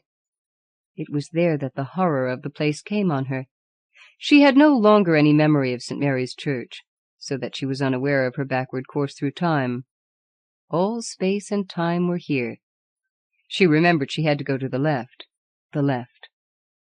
But there was something there, where the corridor turned by the window, at the end of all the corridors. If she went the other way, she would escape it. The corridor stopped there, a blank wall. She was driven back past the stairhead to the left. At the corner by the window, she turned down another long ash-grey corridor on her right, and to the right again, where the night light spluttered on the table flap at the turn. This third corridor was dark and secret and depraved. She knew the soiled walls and the warped door at the end. There was a sharp, pointed streak of light at the top. She could see the number on it now, 107. Something had happened there. If she went in, it would happen again. Oscar Wade was in the room waiting for her behind the closed door. She felt him moving about in there. She leaned forward, her ear to the keyhole, and listened. She could hear the measured, deliberate, thoughtful footsteps. They were coming from the bed to the door. She turned and ran. Her knees gave way under her. She sank and ran on, down the long grey corridors and the stairs, quick and blind, a hunted beast seeking for cover, hearing his feet coming after her. The revolving doors caught her and pushed her out into the street. The strange quality of her state was this, that it had no time. She remembered dimly that there had once been a thing called time, but she had forgotten altogether what it was like. She was aware of things happening, and about to happen. She fixed them by the place they occupied, and measured their duration by the space she went through. So now she thought, if I could only go back and get to the place where it hadn't happened. To get back farther. She was walking now on a white road that went between broad grass borders. To the right and left were the long raking lines of the hills, curve after curve, shimmering in a thin mist. The road dropped to the green valley. It mounted the humped bridge over the river. Beyond it she saw the twin gables of the grey house, pricked up over the high, grey garden wall. The tall iron gate stood in front of it between the ball-topped stone pillars. And now she was in a large, low-ceilinged room with drawn blinds. She was standing before the wide double bed. It was her father's bed. The dead body stretched out in the middle under the drawn white sheet was her father's body. The outline of the sheet sank from the peak of the upturned toes to the shin bone, and from the high bridge of the nose to the chin. She lifted the sheet and folded it back across the breast of the dead man. The face she saw then was Oscar Wade's face, stilled and smoothed in the innocence of sleep, the supreme innocence of death. She stared at it, fascinated in a cold, pitiless joy. Oscar was dead. She remembered how he used to lie like that beside her in the room in the Hôtel Saint-Pierre, on his back with his hands folded on his waist, his mouth half open, his big chest rising and falling. If he was dead, it would never happen again. She would be safe. The dead face frightened her, and she was about to cover it up again when she was aware of a light heaving, a rhythmical rise and fall. As she drew the sheet up tighter, the hands under it began to struggle convulsively. The broad ends of the fingers appeared above the edge, clutching it to keep it down. The mouth opened, the eyes opened, the whole face stared back at her in a look of agony and horror. Then the body drew itself forwards from the hips and sat up. Its eyes peering into her eyes, he and she remained for an instant motionless, each held there by the other's fear.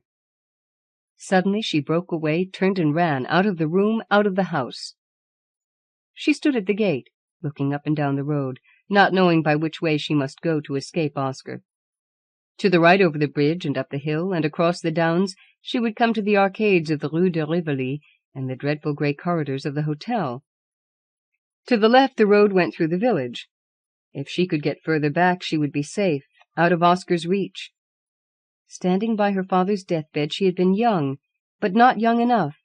She must get back to the place where she was younger still, to the park and the green drive under the beech trees, and the white pavilion at the cross. She knew how to find it. At the end of the village the high road ran right and left, east and west, under the park walls. The south gate stood there at the top, looking down the narrow street.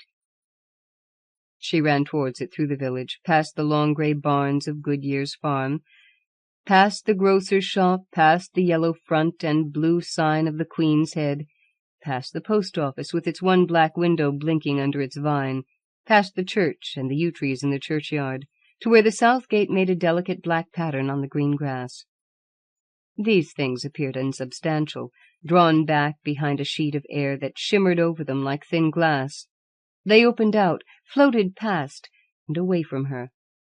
And instead of the high road and park walls, she saw a London street of dingy white facades, and instead of the south gate, the swinging glass doors of Schnebler's restaurant.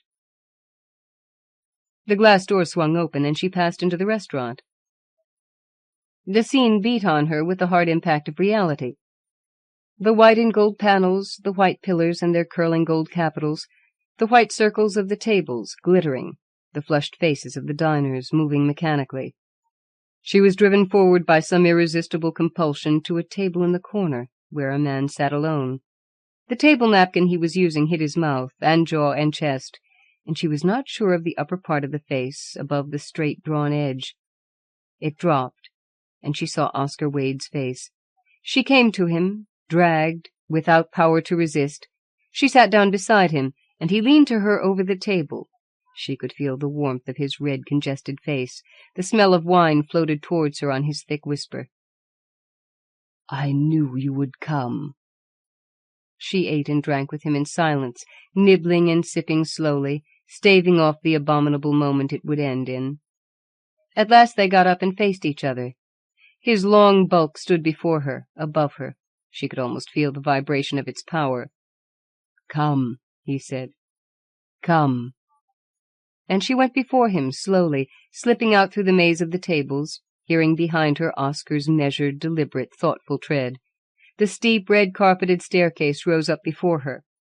She swerved from it, but he turned her back. "You know the way," he said. At the top of the flight she found the white door of the room she knew. She knew the long windows guarded by drawn muslin blinds, the gilt looking-glass over the chimney-piece that reflected Oscar's head and shoulders grotesquely between two white porcelain babies, and bulbous limbs and garlanded loins.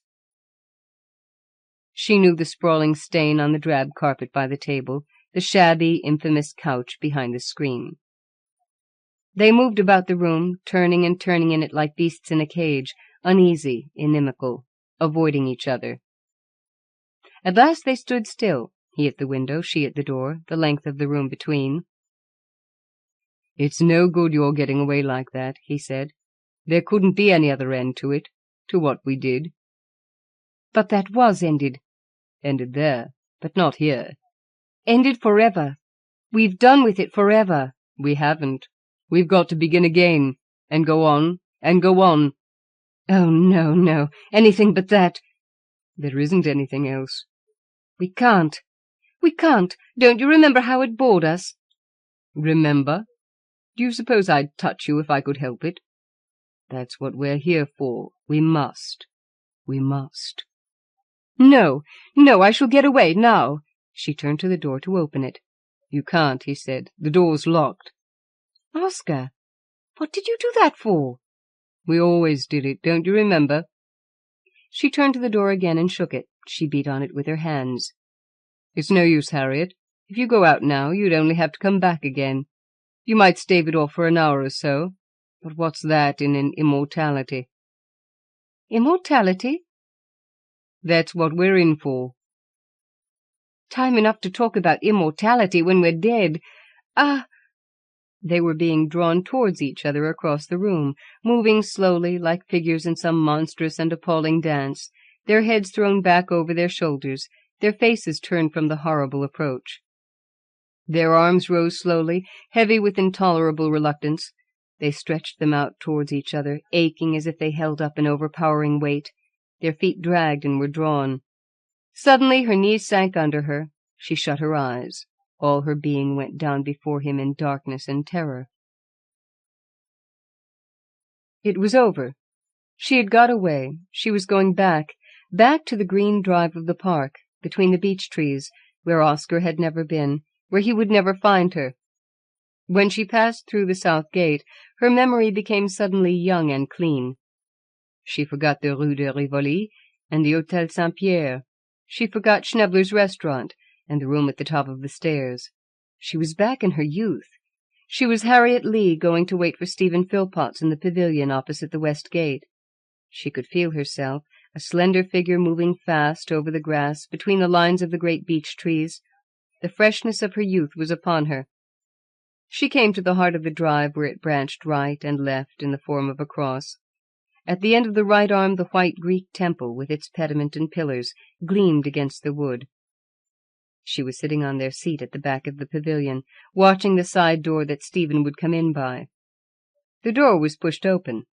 He came towards her, light and young, skimming between the beech trees with his eager, tiptoeing stride. She rose up to meet him. She gave a cry. "Stephen!" It had been Stephen. She had seen him coming.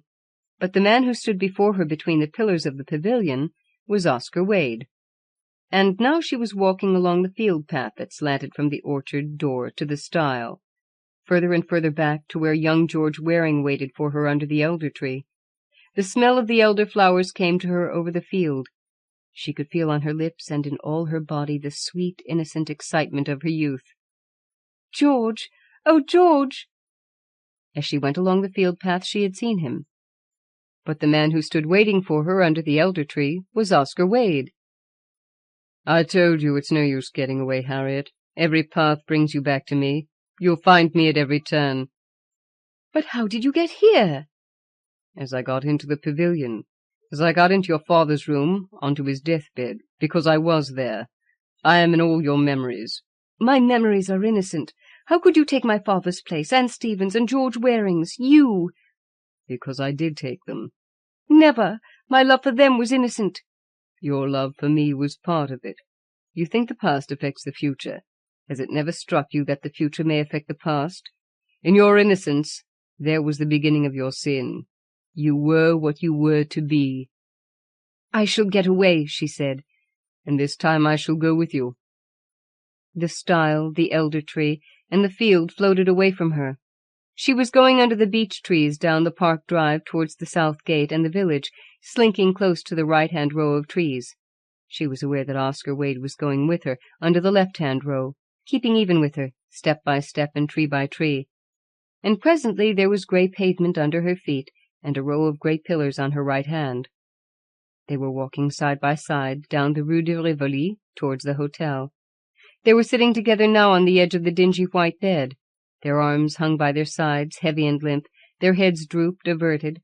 Their passion weighed on them with the unbearable, unescapable boredom of immortality. "Oscar, how long will it last?" "I can't tell you. I don't know whether this is one moment of eternity, or the eternity of one moment." "It must end sometime," she said. "Life doesn't go on forever. We shall die." "Die? We have died. Don't you know what this is? Don't you know where you are? This is death. We're dead, Harriet. We're in hell." "Yes, there can't be anything worse than this." "This isn't the worst. We're not quite dead yet, as long as we've life in us to turn and run and get away from each other, as long as we can escape into our memories. But when you've got back to the farthest memory of all, and there's nothing beyond it, when there's no memory but this, in the last hell we shall not run away any longer. We shall find no more roads, no more passages, no more open doors. We shall have no need to look for each other. In the last death we shall be shut up in this room, behind that locked door together. We shall lie here together forever and ever, joined so fast that even God can't put us asunder. We shall be one flesh and one spirit, one sin repeated forever and ever, spirit loathing flesh, flesh loathing spirit, you and I loathing each other." "Why? Why?" she cried. "Because that's all that's left us. That's what you made of love." The darkness came down, swamping. It blotted out the room. She was walking along a garden path between high borders of phlox and larkspur and lupin. They were taller than she was. Their flowers swayed and nodded above her head. She tugged at the tall stems and had no strength to break them. She was a little thing. She said to herself then that she was safe. She had gone back so far that she was a child again. She had the blank innocence of childhood. To be a child, to go small under the heads of the lupins, to be blank and innocent without memory, was to be safe. The walk led her out through a yew hedge onto a bright green lawn. In the middle of the lawn there was a shallow, round pond in a ring of rockery, cushioned with small flowers, yellow and white and purple. Goldfish swam in the olive-brown water. She would be safe when she saw the goldfish swimming towards her. The old one with the white scales would come up first, pushing up his nose, making bubbles in the water. At the bottom of the lawn there was a privet hedge, cut by a broad path that went through the orchard. She knew what she would find there. Her mother was in the orchard. She would lift her up in her arms to play with the hard red balls of the apples that hung from the tree. She had got back to the farthest memory of all. There was nothing beyond it. There would be an iron gate in the wall of the orchard. It would lead into a field. Something was different here, something that frightened her. An ash-gray door instead of an iron gate. She pushed it open and came into the last corridor of the Hôtel Saint-Pierre.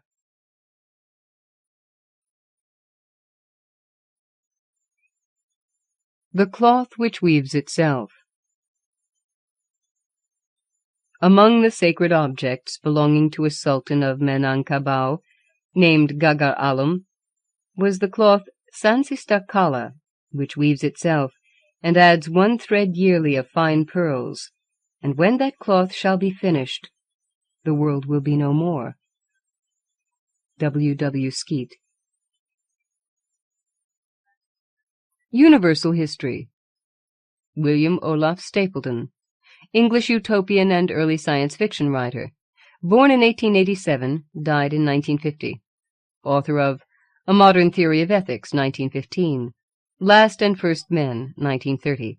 Last Men in London, 1932. Star Maker, 1937. Philosophy and Living, 1939. In one inconceivably complex cosmos, whenever a creature was faced with several possible courses of action, it took them all, thereby creating many distinct temporal dimensions and distinct histories of the cosmos. Since in every evolutionary sequence of the cosmos there were very many creatures, and each was constantly faced with many possible courses, and the combinations of all their courses were innumerable, an infinity of distinct universes exfoliated from every moment of every temporal sequence in this cosmos. A Theologian in Death. Emanuel Swedenborg, 1688 to 1772, Swedish theologian, scientist, and mystic, author of Daedalus Hyperboreus, 1716, Economia Regni Animalis, 1704, De Caelo et Inferno, 1758, Apocalypsis Revelata, 1766, Thesaurus Bibliorum Emblematicus et Allegoricus, 1859 to 68. Swedenborg has been translated into 80 Eastern and Western languages. The angels told me that when Melanchthon died, he was provided with a house deceptively like the one in which he lived in this world.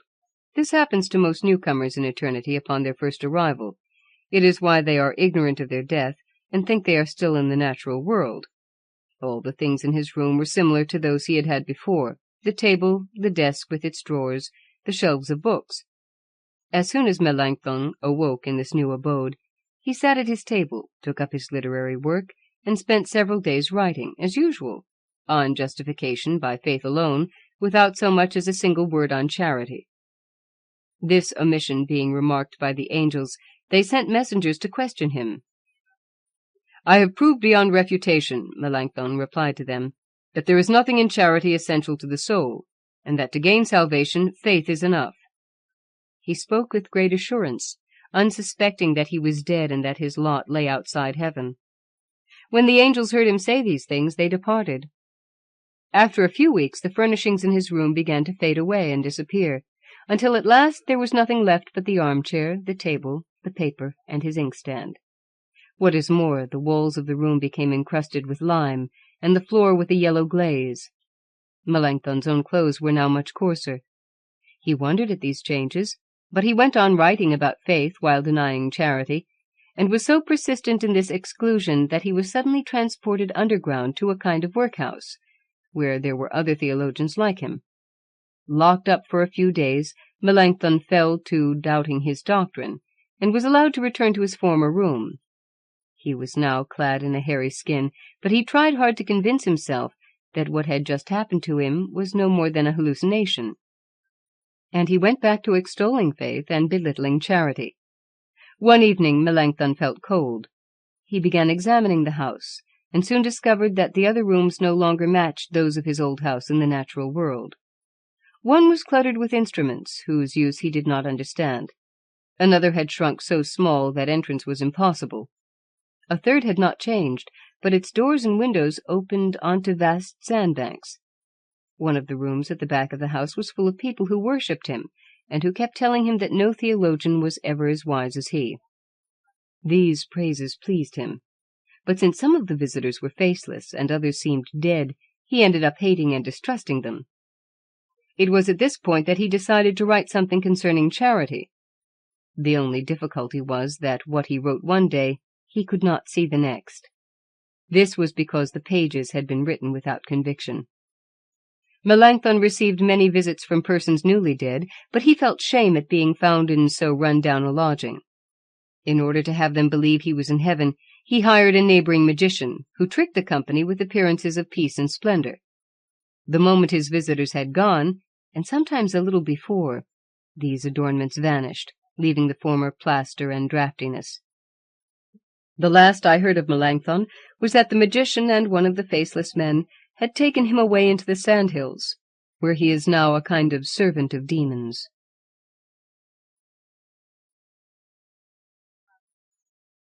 The Encounter. A tale from the Tang dynasty, 618 to 906 A.D. Qianyang was the daughter of Jiang Yi, a public official in Hunan province. She had a cousin named Wang Ju, an intelligent and handsome youth. The two cousins had grown up together, and since Jiang Yi both loved and approved of the boy, he said he would accept Wang Ju as his son-in-law. Both the young people heard and marked the promise. She was an only child and spent all her time with her cousin. Their love grew day by day, and the day came when they were no longer children, and their relations grew intimate. Unfortunately, her father, Jiang Yi, was the only person around who did not notice. One day a young public official asked Jiang Yi for his daughter's hand. The father, heedless or forgetful of his earlier promise, consented. Qianyang, torn between love and filial piety, nearly died of grief. The young man fell into such despair that he resolved to leave the district, rather than watch his mistress married to another man. He invented some pretext or other, and told his uncle that he must go to the capital. When the uncle was unable to dissuade him, he supplied the youth with funds, along with some presents, and offered him a farewell banquet. In a desperate state, Wang Ju did not leave off moaning throughout the feast, and was more than ever determined to go away rather than persist in a hopeless love affair. The youth embarked one afternoon. He had sailed only a few miles when night fell. He ordered his sailor to tie up so that they might rest, but Wang Ju could not fall asleep. Sometime around midnight he heard footsteps approaching. He got up and called out, "Who is it, walking about at this hour of the night?" "I, Qianyang," came the reply. Surprised and overjoyed, he brought her aboard. She told him that she had hoped and expected to be his wife, that her father had been unjust, and that she could not resign herself to their separation. She had also feared that, finding himself alone in a strange land, he might have been driven to suicide, and so she had defied general disapproval and parental wrath, and had now come to follow him wherever he might go. The happily reunited pair thereupon continued the journey on to Szechuan. 5 years of happiness passed, and she bore Wang Ju 2 children. But there was no news of Qianyang's family, and every day she thought of her father. It was the only cloud in their happy sky. She did not know whether or not her parents were still alive, and one night she confessed her anxiety to Wang Ju. Because she was an only daughter, she felt guilty of a grave filial impiety. "You have the heart of a good daughter, and I will stand by you," Wang Ju told her. 5 years have passed, and they will no longer be angry with us. Let us go home." Qianyang rejoiced, and they made ready to go back with their children. When the ship reached their native city, Wang Ju told Qianyang, "We cannot tell in what state of mind we will find your parents. Let me go on alone to find out." At sight of the house, he could feel his heart pounding. Wang Ju saw his father-in-law, knelt down, made his obeisance, and begged his pardon. Jiang Yi gazed upon him with amazement and said, "What are you talking about?" For the past 5 years, Ch'ien-Yang has been lying in bed in a coma. She has not gotten up once." "But I have told you the truth," said Wang Ju. "She is well and awaits us on board the ship." Zhang Yi did not know what to think, and sent 2 maids-in-waiting to see Ch'ien-Yang. They found her seated aboard ship, beautifully gowned and radiant. She asked them to convey her fondest greetings to her parents. Struck with wonder, the maids-in-waiting returned to the parental house, where Zhang Yi's bewilderment increased. Meanwhile the sick girl had heard the news, and now seemed freed of her ill. There was a new light in her eyes. She rose from her bed and dressed in front of her mirror. Smiling and without a word, she made her way towards the ship. At the same time the girl on the ship began walking toward the house.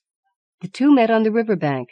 There they embraced, and the 2 bodies merged, so that only one Ch'ien-Yang remained, as youthful and lovely as ever. Her parents were overjoyed, but they ordered the servants to keep quiet to avoid commentaries. For more than 40 years Wang Ju and Ch'ien-Yang lived together in happiness.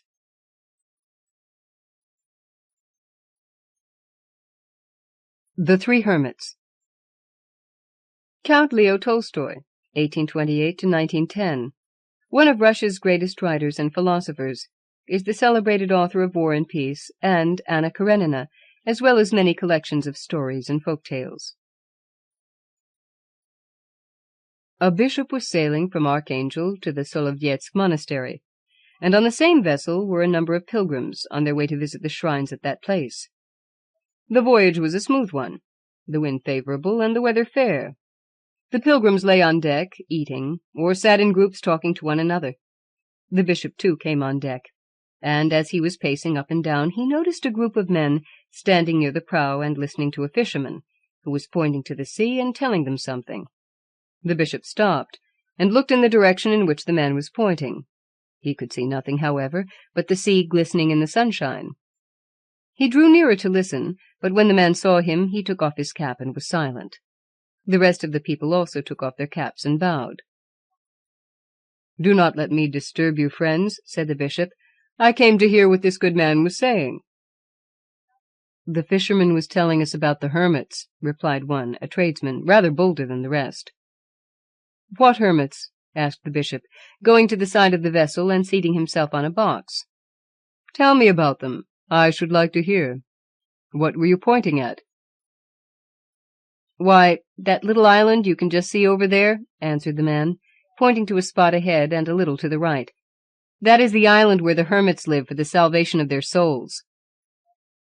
"Where is the island?" asked the bishop. "I see nothing." "There in the distance, if you will please, look along my hand. Do you see that little cloud? Below it and a bit to the left, there is just a faint streak. That is the island." The bishop looked carefully, but his unaccustomed eyes could make out nothing but the water shimmering in the sun. "I cannot see it," he said. "But who are the hermits that live there?" "They are holy men," answered the fisherman. "I had long heard tell of them, but never chanced to see them myself till the year before last." And the fisherman related how once, when he was out fishing, he had been stranded at night upon that island, not knowing where he was. In the morning, as he wandered about the island, he came across an earth hut, and met an old man standing near it. Presently 2 others came out, and after having fed him and dried his things, they helped him mend his boat. "And what are they like?" asked the bishop. "One is a small man, and his back is bent. He wears a priest's cassock, and is very old. He must be more than 100, I should say. He is so old that the white of his beard is taking a greenish tinge, but he is always smiling, and his face is as bright as an angel's from heaven. The second is taller, but he also is very old. He wears a tattered peasant coat. His beard is broad, and of a yellowish-gray color. He is a strong man. Before I had time to help him, he turned my boat over as if it were only a pail. He, too, is kindly and cheerful. The third is tall and has a beard as white as snow and reaching to his knees. He is stern, with overhanging eyebrows, and he wears nothing but a piece of matting tied round his waist." "And did they speak to you?" asked the bishop. For the most part they did everything in silence, and spoke but little even to one another. One of them would just give a glance, and the others would understand him. I asked the tallest whether they had lived there long. He frowned and muttered something as if he were angry, but the oldest one took his hand and smiled, and then the tall one was quiet.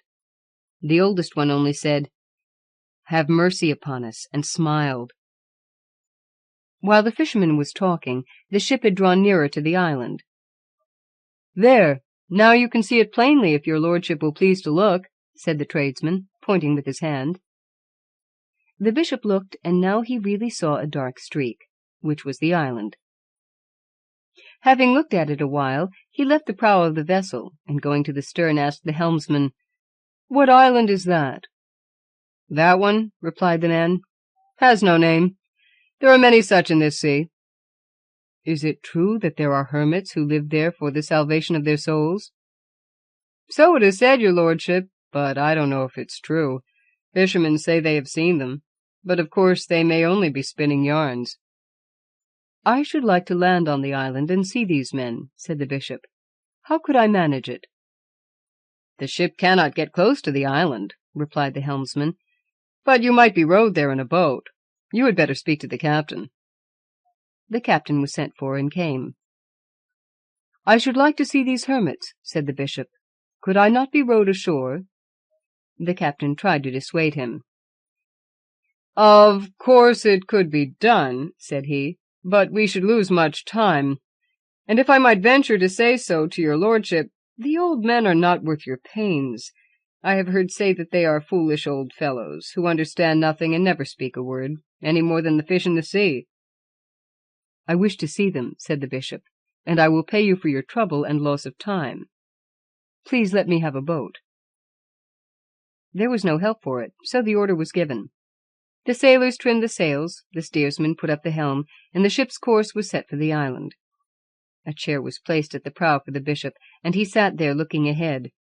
The passengers all collected at the prow and gazed at the island. Those who had the sharpest eyes could presently make out the rocks on it, and then a mud hut was seen. At last one man saw the hermits themselves. The captain brought a telescope, and after looking through it, handed it to the bishop. "It's right enough. There are 3 men standing on the shore. There, a little to the right of that big rock." The bishop took the telescope, got it into position, and he saw the 3 men, a tall one, a shorter one, and one very small and bent, standing on the shore and holding each other by the hand. The captain turned to the bishop. "The vessel can get no nearer in than this, your lordship. If you wish to go ashore, we must ask you to go in the boat while we anchor here." The cable was quickly let out, the anchor cast, and the sails furled. There was a jerk, and the vessel shook. Then, a boat having been lowered, the oarsman jumped in, and the bishop descended the ladder and took his seat. The men pulled at their oars, and the boat moved rapidly towards the island. When they came within a stone's throw, they saw 3 old men, a tall one with only a piece of matting tied round his waist, a shorter one in a tattered peasant coat, and a very old one, bent with age and wearing an old cassock, all 3 standing hand in hand. The oarsman pulled into the shore and held on with a boat-hook while the bishop got out. The old men bowed to him, and he gave them his blessing, at which they bowed still lower. Then the bishop began to speak to them. "I have heard," he said, "that you godly men live here saving your own souls and praying to our Lord Christ for your fellow men. I, an unworthy servant of Christ, am called by God's mercy to keep and teach his flock. I wish to see you servants of God, and to do what I can to teach you also." The old men looked at each other, smiling, but remained silent. "Tell me," said the bishop, "what are you doing to save your souls, and how do you serve God on this island?" The second hermit sighed and looked at the oldest, the very ancient one. The latter smiled and said, "We do not know how to serve God. We only serve and support ourselves, servant of God." "But how do you pray to God?" asked the bishop. "We pray in this way," replied the hermit. 3 are ye, 3 are we, have mercy upon us." And when the old man said this, all 3 raised their eyes to heaven and repeated, 3 are ye, 3 are we, have mercy upon us. The bishop smiled. "You have evidently heard something about the Holy Trinity," said he, "but you do not pray aright. You have won my affection, godly men. I see you wish to please the Lord, but you do not know how to serve him. That is not the way to pray. But listen to me, and I will teach you. I will teach you not a way of my own, but the way in which God in the Holy Scriptures has commanded all men to pray to him." And the bishop began explaining to the hermits how God had revealed himself to men, telling them of God the Father, and God the Son, and God the Holy Ghost. "God the Son came down on earth," said he, "to save men, and this is how he taught us all to pray. Listen, and repeat after me, 'Our Father.'" And the first old man repeated after him, "Our Father," and the second said, "Our Father," and the third said, "Our Father." "Which art in heaven," continued the bishop. The first hermit repeated, "Which art in heaven," but the second blundered over the words, and the tall hermit could not say them properly. His hair had grown over his mouth so that he could not speak plainly. The very old hermit, having no teeth, also mumbled indistinctly. The bishop repeated the words again, and the old men repeated them after him. The bishop sat down on a stone, and the old men stood before him, watching his mouth and repeating the words as he uttered them. And all day long the bishop labored, saying a word 20, 30, 100 times over, and the old men repeated it after him. They blundered, and he corrected them, and made them begin again. The bishop did not leave off till he had taught them the whole of the Lord's Prayer, so that they could not only repeat it after him, but could say it by themselves. The middle one was the first to know it, and to repeat the whole of it alone. The bishop made him say it again and again, and at last the others could say it too. It was getting dark, and the moon was appearing over the water before the bishop rose to return to the vessel. When he took leave of the old men, they all bowed down to the ground before him. He raised them, and kissed each of them, telling them to pray as he had taught them. Then he got into the boat and returned to the ship. And as he sat in the boat and was rowed to the ship, he could hear the 3 voices of the hermits loudly repeating the Lord's Prayer. As the boat drew near the vessel, their voices could no longer be heard, but they could still be seen in the moonlight, standing as he had left them on the shore, the shortest in the middle, the tallest on the right, the middle one on the left. As soon as the bishop had reached the vessel and got on board, the anchor was weighed and the sails unfurled. The wind filled them, and the ship sailed away, and the bishop took a seat in the stern and watched the island they had left. For a time he could still see the hermits, but presently they disappeared from sight, though the island was still visible. At last it too vanished, and only the sea was to be seen, rippling in the moonlight. The pilgrims lay down to sleep, and all was quiet on deck. The bishop did not wish to sleep, but sat alone at the stern, gazing at the sea where the island was no longer visible, and thinking of the good old men. He thought how pleased they had been to learn the Lord's Prayer, and he thanked God for having sent him to teach and help such godly men. So the bishop sat, thinking and gazing at the sea where the island had disappeared, and the moonlight flickered before his eyes, sparkling now here, now there upon the waves. Suddenly he saw something white and shining on the bright path which the moon cast across the sea. Was it a seagull, or the little gleaming sail of some small boat? The bishop fixed his eyes on it, wondering. "It must be a boat sailing after us," thought he, "but it is overtaking us very rapidly. It was far, far away a minute ago, but now it is much nearer. It cannot be a boat, for I can see no sail. But whatever it may be, it is following us and catching us up." And he could not make out what it was, not a boat, nor a bird, nor a fish. It was too large for a man, and besides a man could not be out there in the midst of the sea. The bishop rose and said to the helmsman, "Look there, what is that, my friend? What is it?" The bishop repeated, though he could now see plainly what it was. The 3 hermits running upon the water, all gleaming white, their grey beards shining, and approaching the ship as quickly as though it were not moving. The steersman looked and let go the helm in terror. "O Lord, the hermits are running after us on the water as though it were dry land." The passengers, hearing him, jumped up and crowded to the stern. They saw the hermits coming along hand in hand, and the 2 outer ones beckoning the ship to stop. All 3 were gliding along upon the water without moving their feet.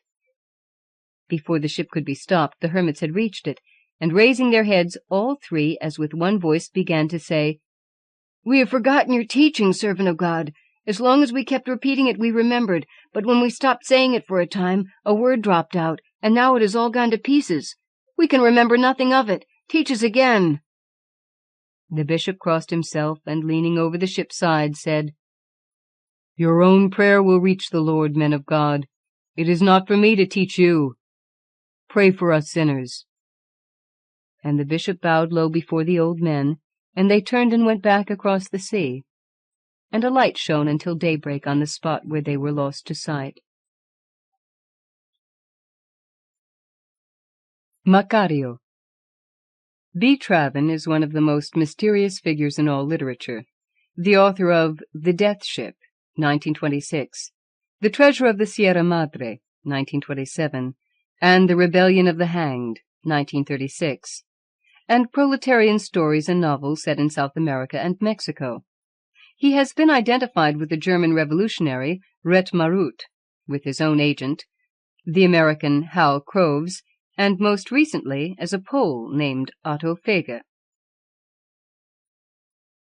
Macario, the village woodchopper, had one overwhelming desire which he had nourished for 15 years. It was not riches he wanted, nor a well-built house instead of that ramshackle old hut in which he lived with his wife and his 11 children, who wore rags and were always hungry. What he craved more than anything in this world, what he might have traded his very soul for, was to have a roast turkey all for himself, combined with the opportunity to eat it in peace, deep in the woods, unseen by his ever-hungry children, and entirely alone.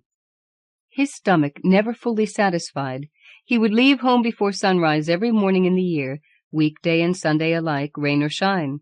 He would disappear into the woods, and by nightfall bring back a load of chopped wood carried on his back. That load, meaning a full day's job, would sell for 1 bit, sometimes even less than that. During the rainy season, though, when competition was slow, he would get as much as 2 bits now and then for his load of fuel. 2 bits meant a fortune to his wife, who looked even more starved than her husband, and who was known in the village as the woman with the sad eyes. Arriving home after sunset, Macario would throw off his pack with a heavy groan, stagger into his hut, and draw up with an audible bump upon a low, crudely made chair brought to the equally crude table by one of the children. There he would spread both his arms upon the table and say with a tired voice, "Oh, mother, I am tired and hungry. What have we for supper?" "Black beans, green chili, tortillas, salt, and lemon tea," his wife would answer. It was always the same menu, with no variation whatever. Knowing the answer long before he was home, he merely asked so as to say something, and by so doing prevent his children from believing him merely a dumb animal. When supper was set before him in earthen vessels, he would be profoundly asleep. His wife would shake him. "Father, supper's on the table." "We thank our good Lord for what he allows us poor sinners," he would pray, and immediately start eating.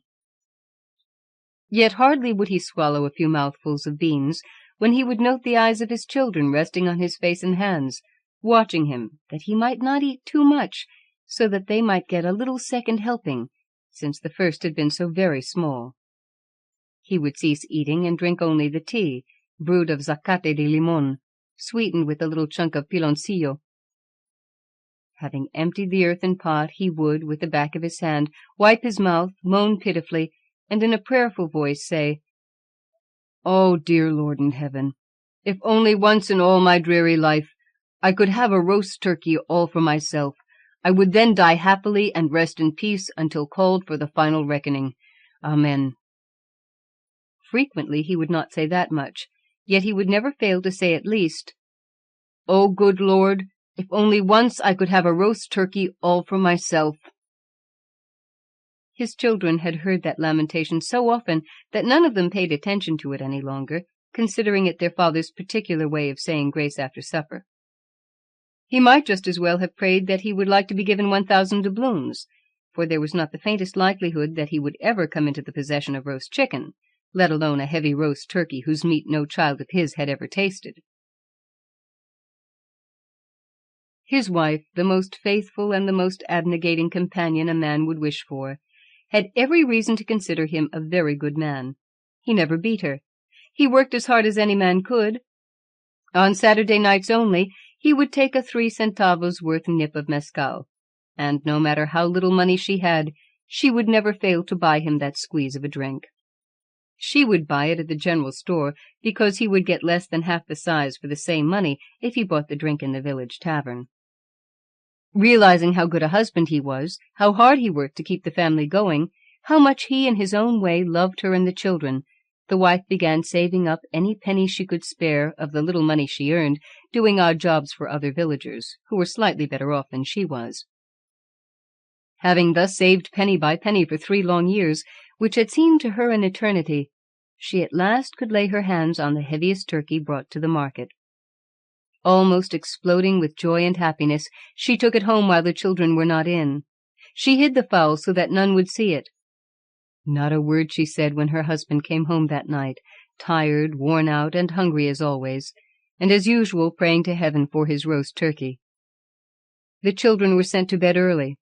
She feared not that her husband might see what she was about, for he had already fallen asleep at the table, and as always, half an hour later, he would drowsily rise and drag himself to his cot, upon which he would drop as if clubbed down. If there ever was prepared a carefully selected turkey, with a true feeling of happiness and profound joy guiding the hands and the taste of a cook, this one certainly was. The wife worked all through the night to get the turkey ready before sunrise. Macario got up for his day's work and sat down at the table for his lean breakfast.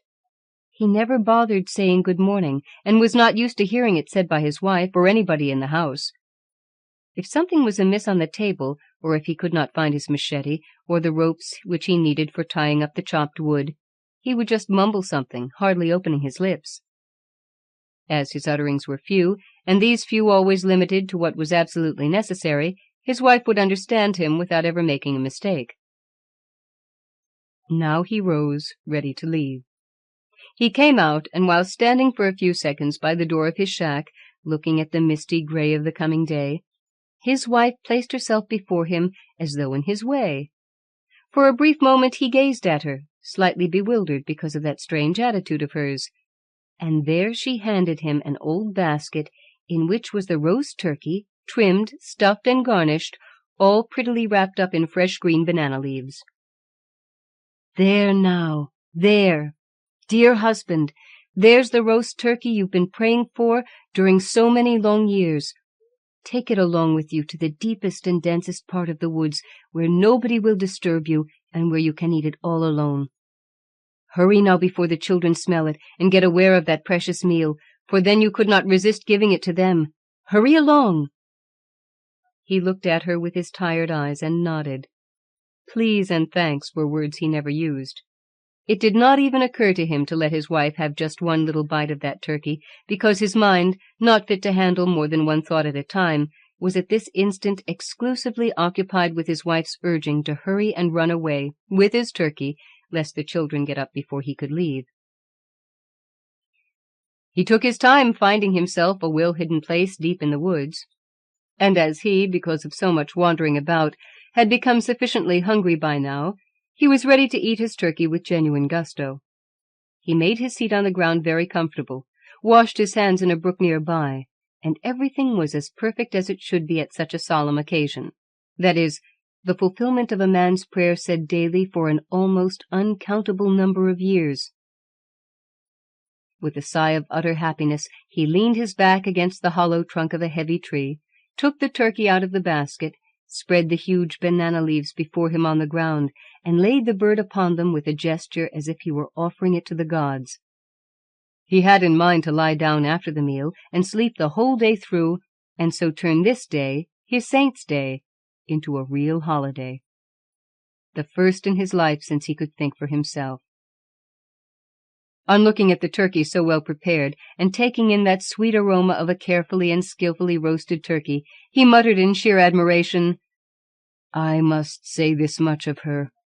She's a great and wonderful cook. It is sad that she never has the chance to show her skill." That was the most profound praise and the highest expression of thanks he could think of. His wife would have burst with pride, and she would have been happy beyond words, had he only once in his life said that in her presence. This, though, he would never have been able to do, for in her presence such words would simply refuse to pass his lips. Holding the bird's breast down with his left hand, he firmly grabbed with his right one of the turkey's thick legs to tear it off. And while he was trying to do so, he suddenly noted 2 feet standing right before him, hardly 2 yards away. He raised his eyes up along the black, tightly fitting pants which covered low riding boots as far down as the ankles, and found, to his surprise, a charro in full dress, watching him tear off the turkey's leg. The charro wore a sombrero of immense size, richly trimmed with gold laces. His short leather coat was adorned with the richest gold, silver, and multicolored silk embroidery one could imagine. To the outside seams of the charro's black trousers, and reaching from the belt down to where they came to rest upon the heavy spurs of pure silver, a row of gold coins was sewn. A slight move the charro would make now and then, while he was speaking to Macario, caused these gold coins to send forth a low, sweet-sounding tinkle. He had a black mustachio, the charro had, and a beard like a goat's. His eyes were pitch black, very narrow and piercing, so that one might virtually believe them needles. When Macario's eyes reached his face, the stranger smiled, thin-lipped and somewhat malicious. He evidently thought his smile a most charming one, by which any human man or woman would be enticed beyond help. "What do you say, friend, about a fair bite of your tasty turkey for a hungry horseman?" he said in a metallic voice. "See, friend, I've had a long ride all through the night, and now I'm nearly starved, and so, please, for hell's sake, invite me to partake of your lunch." "It's not lunch in the first place," Macario corrected, holding on to his turkey as if he thought that bird might fly away at any moment. "And in the second place, it's my holiday dinner, and I won't part with it for anybody, whoever he may be. Do you understand?" "No, I don't. Look here, friend, I'll give you my heavy silver spurs just for that thick leg you've grabbed," the charro bargained, moistening his lips with a thin, dark red tongue, which, had it been forked, might have been that of a snake. "I have no use for spurs, whether they are of iron, brass, silver, or gold, trimmed with diamonds all over, because I have no horse to ride on." Macario judged the value of his roast turkey as only a man would who had waited for that meal for many years. "Well then, friend, if it is worth that much to you, I'll cut off all these gold coins which you see dangling from my trousers, and I'll give them to you for a half-breast of that turkey of yours. What about that?" "That money would do me no good. If I spent only one single coin, they'd clap me in jail right away, and there torture me until I'd tell them where I stole it. And after that they chop off one hand of mine for being a thief. What could I, a wood-chopper, do with one hand less, when in fact I could use 4 if only the Lord had been kind enough to let me have that many?" Macario, utterly unconcerned over the charro's insistence, once more tried to tear off the leg and start eating, when the visitor interrupted him again. "See here, friend, I own these woods, the whole woods, and all the woods around here, and I'll give you these woods in exchange for just one wing of your turkey and a fistful of the fillings. All these woods, think of it." "Now you're lying, stranger. These woods are not yours. They're the Lord's, or I couldn't chop in here and provide the villagers with fuel. And if they were your woods, and you'd give them to me for a gift or in payment for a part of my turkey, I wouldn't be any richer anyhow, because I'd have to chop them just as I do now," said the charro. "Now listen, my good friend." "Now you listen," Macario broke in impatiently. "You aren't my good friend, and I'm not your good friend, and I hope I never will be your good friend as long as God saves my soul. Understand that. And now go back to hell where you came from, and let me eat my holiday dinner in peace." The charro made a horribly obscene grimace, swore at Macario, and limped off, cursing the world and all mankind. Macario looked after him, shook his head, and said to himself, "Who'd expect to meet such funny jesters in these woods? Well, I suppose it takes all kinds of people and creatures to make it truly our Lord's world." He sighed, and laid his left hand on the turkey's breast as he had done before, and with his right grasped one of the fowl's legs. and again he noted 2 feet standing right before him at the same spot where only a half-minute earlier the charro had been standing. Ordinary huaraches, well worn as though by a man who has wandered a long and difficult road, covered these 2 feet. Their owner was quite obviously very tired and weary, for his feet seemed to sag at the arches. Macario looked up and met a very kind face, thinly bearded. The wanderer was dressed in very old but well-washed white cotton pants and a shirt of the same stuff, and he looked not very different from the ordinary Indian peasant of the country. The wanderer's eyes held Macario's as though by a charm, and Macario became aware that in this pilgrim's heart were combined all the goodness and kindnesses of earth and heaven, and in each of the wanderer's eyes he saw a little golden sun, and each little golden sun seemed to be but a little golden hole through which one might crawl right into heaven and see God the Father himself in all his glory. With a voice that sounded like a huge organ playing from a distance far away, the wanderer said, "Give unto me, my good neighbor, as I shall give unto you. I am hungry, very hungry indeed. For see, my beloved brother, I have come a long way. Pray let me have that leg which you are holding, and I shall truly and verily bless you for it. Just that leg, nothing else. It will satisfy my hunger, and it will give me new strength, for very long still is my way before reaching my father's house." "You're a very kind man, wanderer, the kindest of men that ever were, that are today and that are to come," Macario said, as though he was praying before the image of the Holy Virgin. "So I beg of you, my good neighbor, give me just 1/2 of the bird's breast. You certainly will not miss it much." "Oh, my beloved pilgrim," Macario explained, as if he were speaking to the archbishop, whom he had never seen and did not know, but whom he believed the highest of the highest on earth. "If you, my lord, really mean to say that I won't miss it much, I shall answer that I feel terribly hurt in my soul, because I can't say anything better to you, kind man, but that you are very much mistaken. I know I should never say such a thing to you, for it comes close to blasphemy, yet I can't help it. I must say it even should that cost me my right to enter heaven, because your eyes and your voice make me tell the truth. For you see, your lordship, I must not miss even the tiniest little morsel of this turkey. This turkey, please, oh please, do understand, my lord, was given me as a whole, and was meant to be eaten as a whole. It would no longer be a whole turkey were I to give away just a little bit, not even the size of a fingernail. A whole turkey. It was what I have yearned for all my life, and not to have it now after a lifetime of praying for it would destroy all the happiness of my good and faithful wife, who has sacrificed herself beyond words to make me that great gift. So please, my lord and master, understand a poor sinner's mind. Please, I pray you, understand." And the wanderer looked at Macario, and said unto him, "I do understand you, Macario, my noble brother and good neighbor. I verily do understand you. Be blessed for ever and ever, and eat your turkey in peace. I shall go now, and passing through your village, I shall go near your hut, where I shall bless your good wife and all your children. Be with the Lord. Goodbye."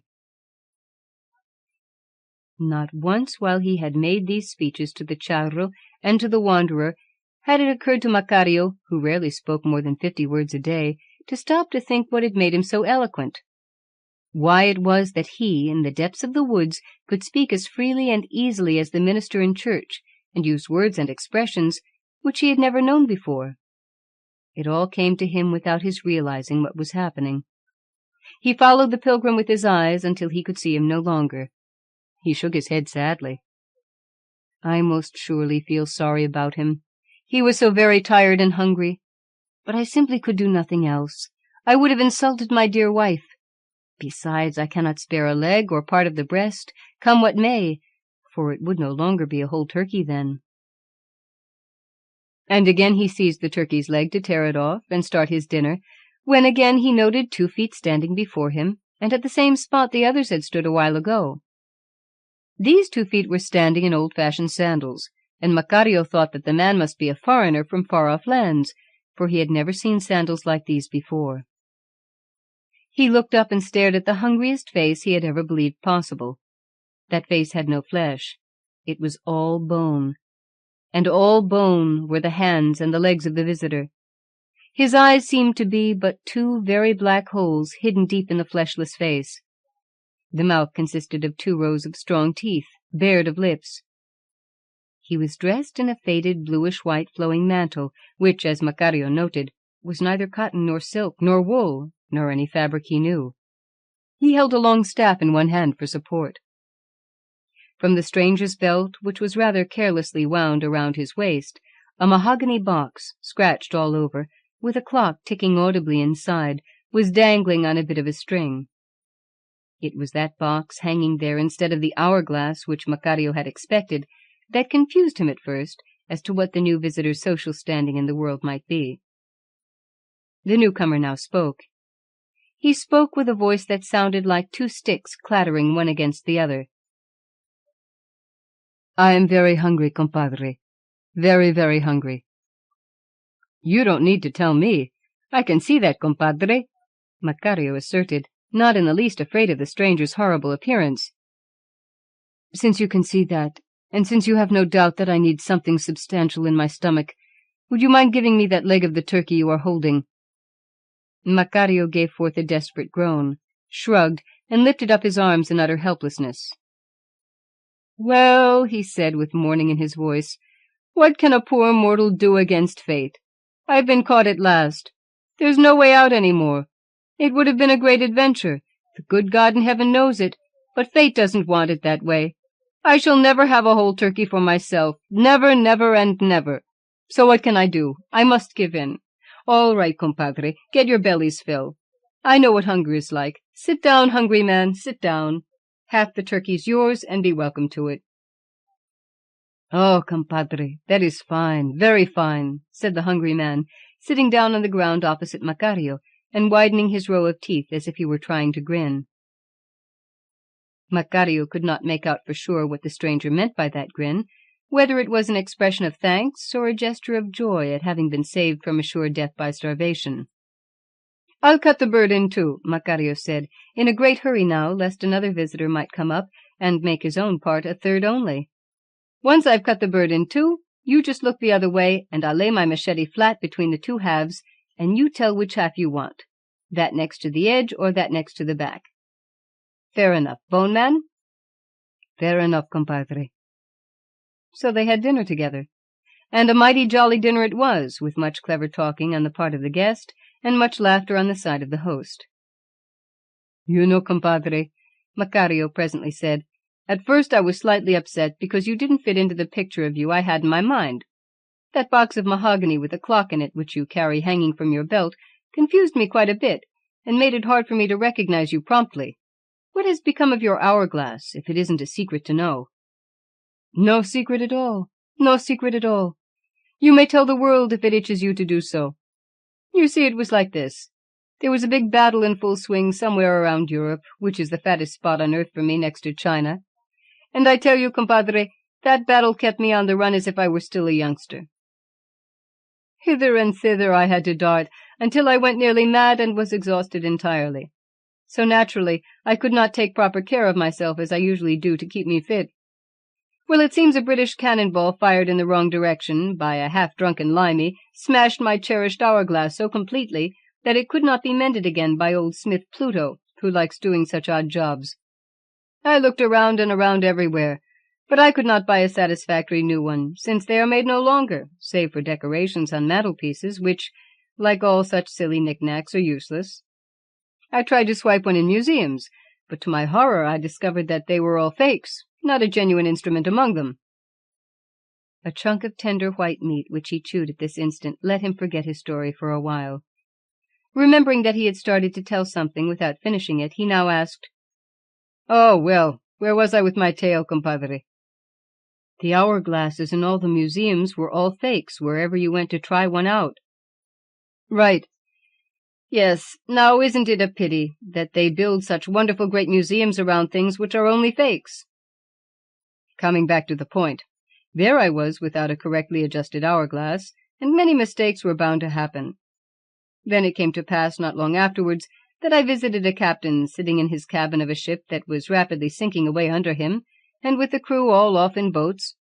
He, the captain I mean, having refused to leave his ship, had hoisted the Union Jack and was stubbornly sticking by his ship whatever might happen to her, as would become a loyal British captain.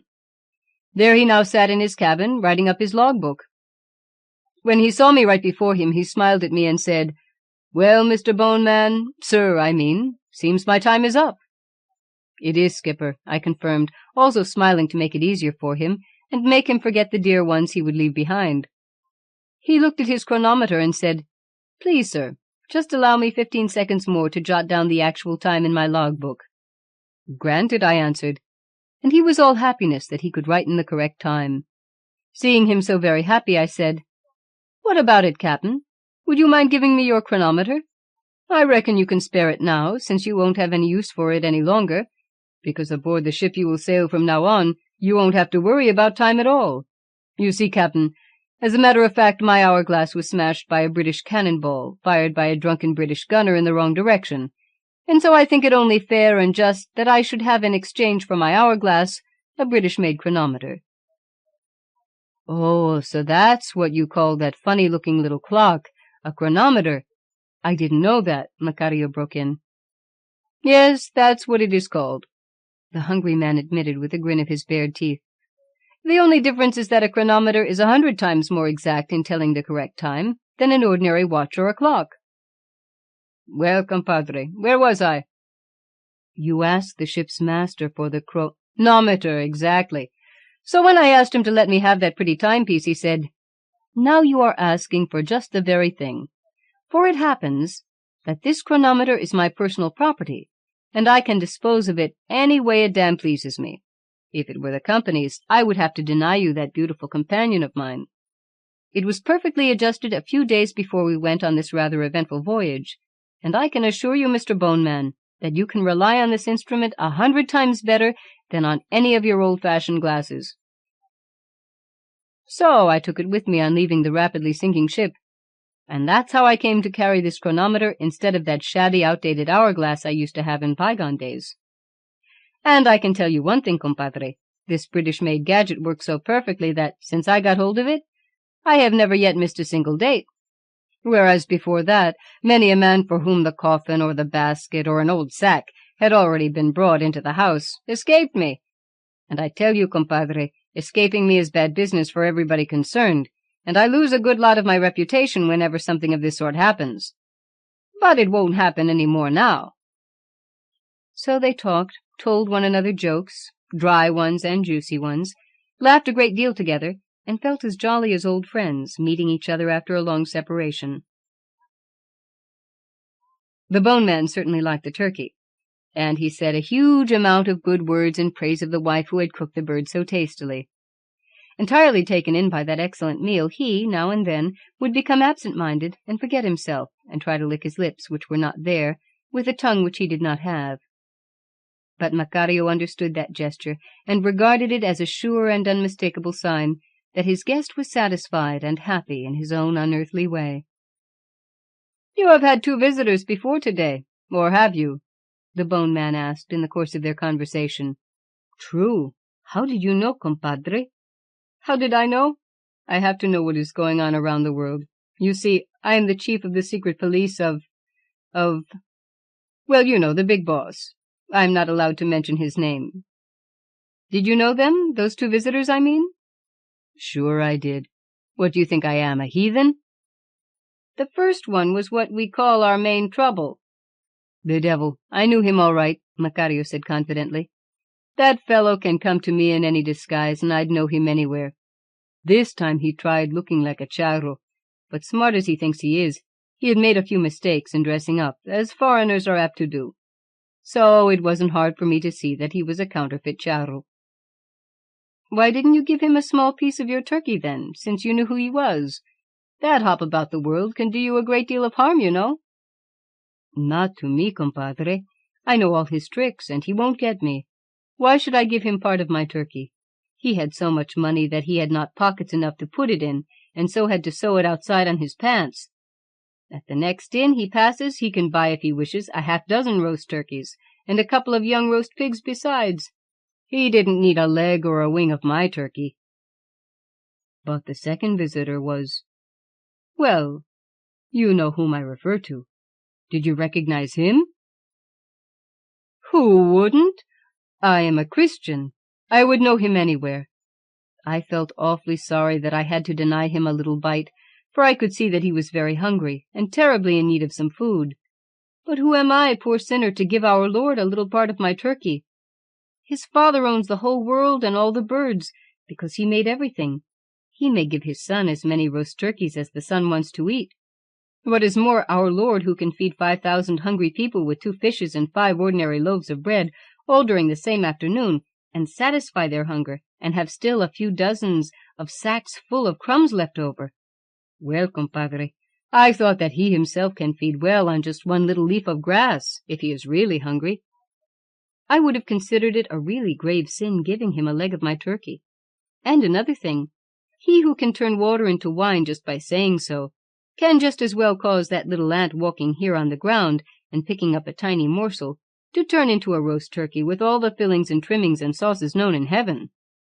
Who am I, a poor wood chopper with 11 brats to feed, to humiliate our Lord by making him accept a leg of my roast turkey touched with my unclean hands? I am a faithful son of the Church, and as such I must respect the power and might and dignity of our Lord." "That's an interesting philosophy, compadre," the bone man said. "I can see that your mind is strong, and that your brain functions perfectly in the direction of that human virtue which is strongly concerned with safeguarding one's property."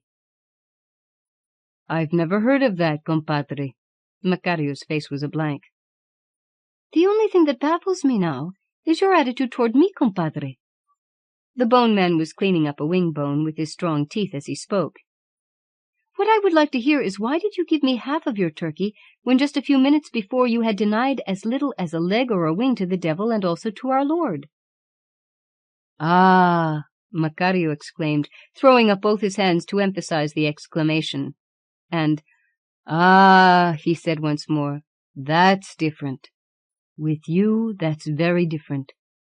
For one thing, I am a human being, and I know what hunger is, and how it feels to be starved. Besides, I've never heard as yet that you have any power to create or to perform miracles. You're just an obedient servant of the Supreme Judge. Nor have you any money to buy food with, for you have no pockets in your clothes. It's true I had the heart to deny my wife a bite of that turkey, which she prepared for me with all her love, put in for extra spices. I had the heart because, lean as she is, she doesn't look 1/10 as hungry as you do. I was able to put up enough willpower to deny my poor children, always crying for food, a few morsels of my roast turkey. Yet no matter how hungry my children are, none of them looks 1/100th as hungry as you do." "Now, compadre, come. Don't try to sell me that," the dinner guest clattered, making visible efforts to smile. "Out with the truth. I can bear it. You said, for one thing, when you started explaining. Now tell me the other thing as well. I can stand the truth." "All right, then," Macario said quietly. "You see, compadre, I realized the very moment I saw you standing before me that I would not have any time left to eat as little as 1 leg, let alone the whole turkey. So I said to myself, as long as he eats too, I will be able to eat. And so I made it 50-50. The visitor turned his deep eye-holes in great surprise upon his host. Then he started grinning, and soon he broke into a thundering laughter which sounded like heavy clubs drumming a huge empty barrel. "By the great Jupiter, compadre, you are a shrewd one, indeed you are.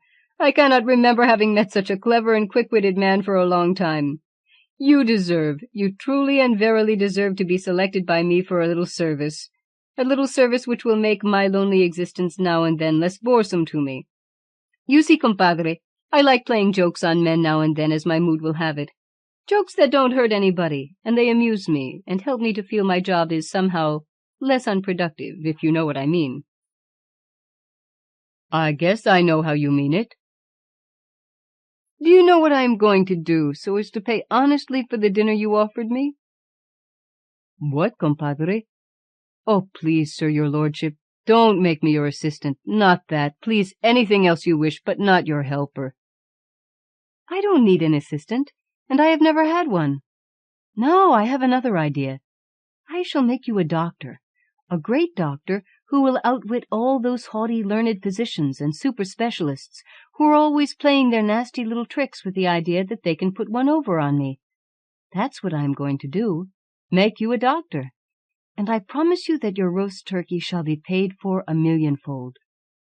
Speaking thus, he rose, walked some 20 feet away, looked searchingly at the ground, at that time of the year dry and sandy, and called back, "Compadre, bring your guaje bottle over here.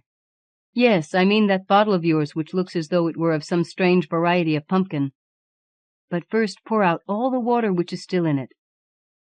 Macario obeyed, and came close to where his guest waited for him.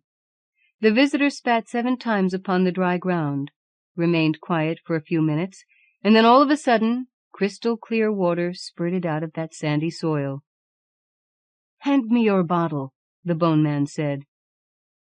He knelt down by the little pool just forming, and with one hand spooned up the water and poured it into Macario's guaje bottle.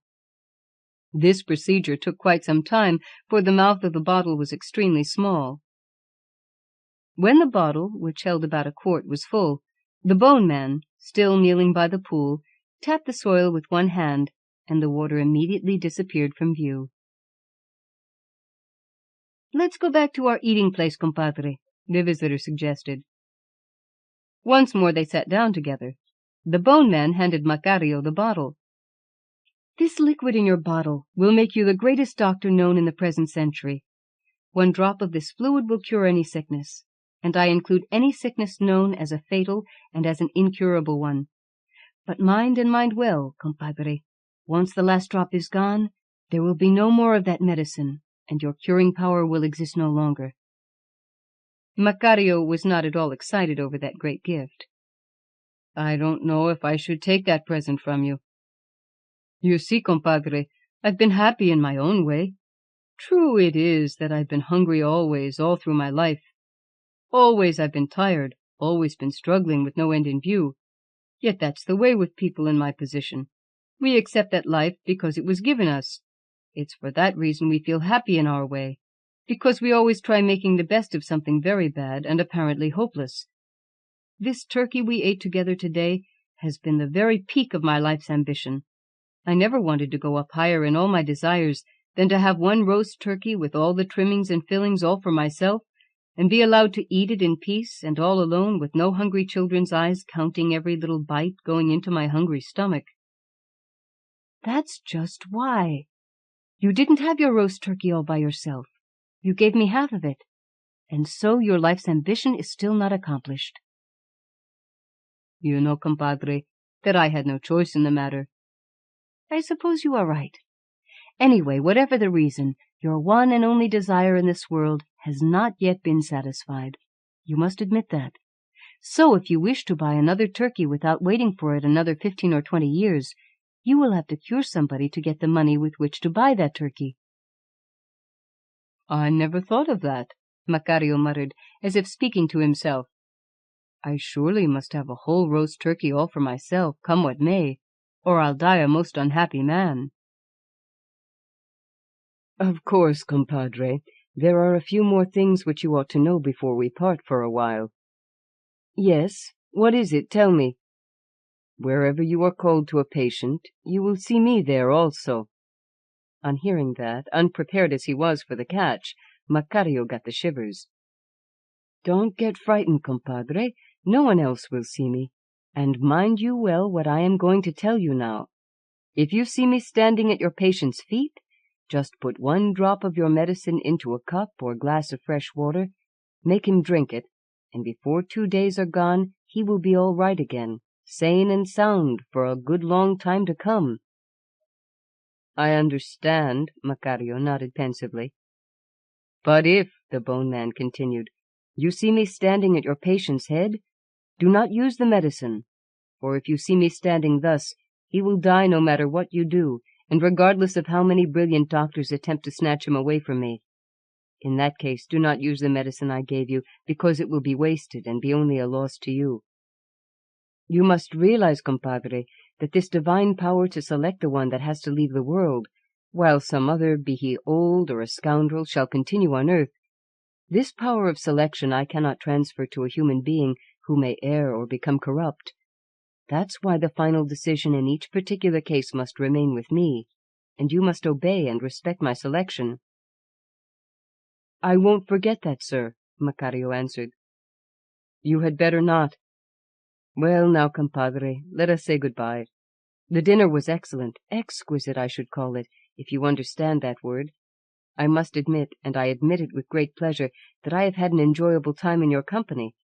By all means, that dinner you gave me will restore my strength for another 100 years. Would that when my need for another meal is as urgent as it was today, I may find as generous a host as you have been. Much obliged, compadre. 1,000 thanks. Goodbye." "Goodbye, compadre." Macario spoke as though he were waking from a heavy dream, yet immediately he realized that he had not been dreaming. Before him on the ground were the well-picked bones of that half-turkey which his guest had eaten with so much delight. Mechanically he cleaned up all the morsels which had dropped and stuffed them into his mouth, so that nothing should be wasted, all the while trying to find the meaning of the several adventures that were crammed into the limited space of his mind. The thing most difficult for him to understand was how it had been possible for him to talk so much, and talk what he believed was very clever, as in his opinion only a learned man could do. But then he knew that when in the woods he always had very clever thoughts. Only at home in the presence of his wife and children he had no thoughts whatever, and his mouth was as if glued, and it cost him much labor to get out of it one full sentence. Soon he got tired, and presently lay down under a tree to sleep the rest of the day, as he had promised himself that he would after his holiday dinner. No fuel did he bring back that night. His wife had not a red cent in the house with which to buy food the next day. Yet she did not reproach him for having been lazy, as in fact she never criticized anything he did or did not.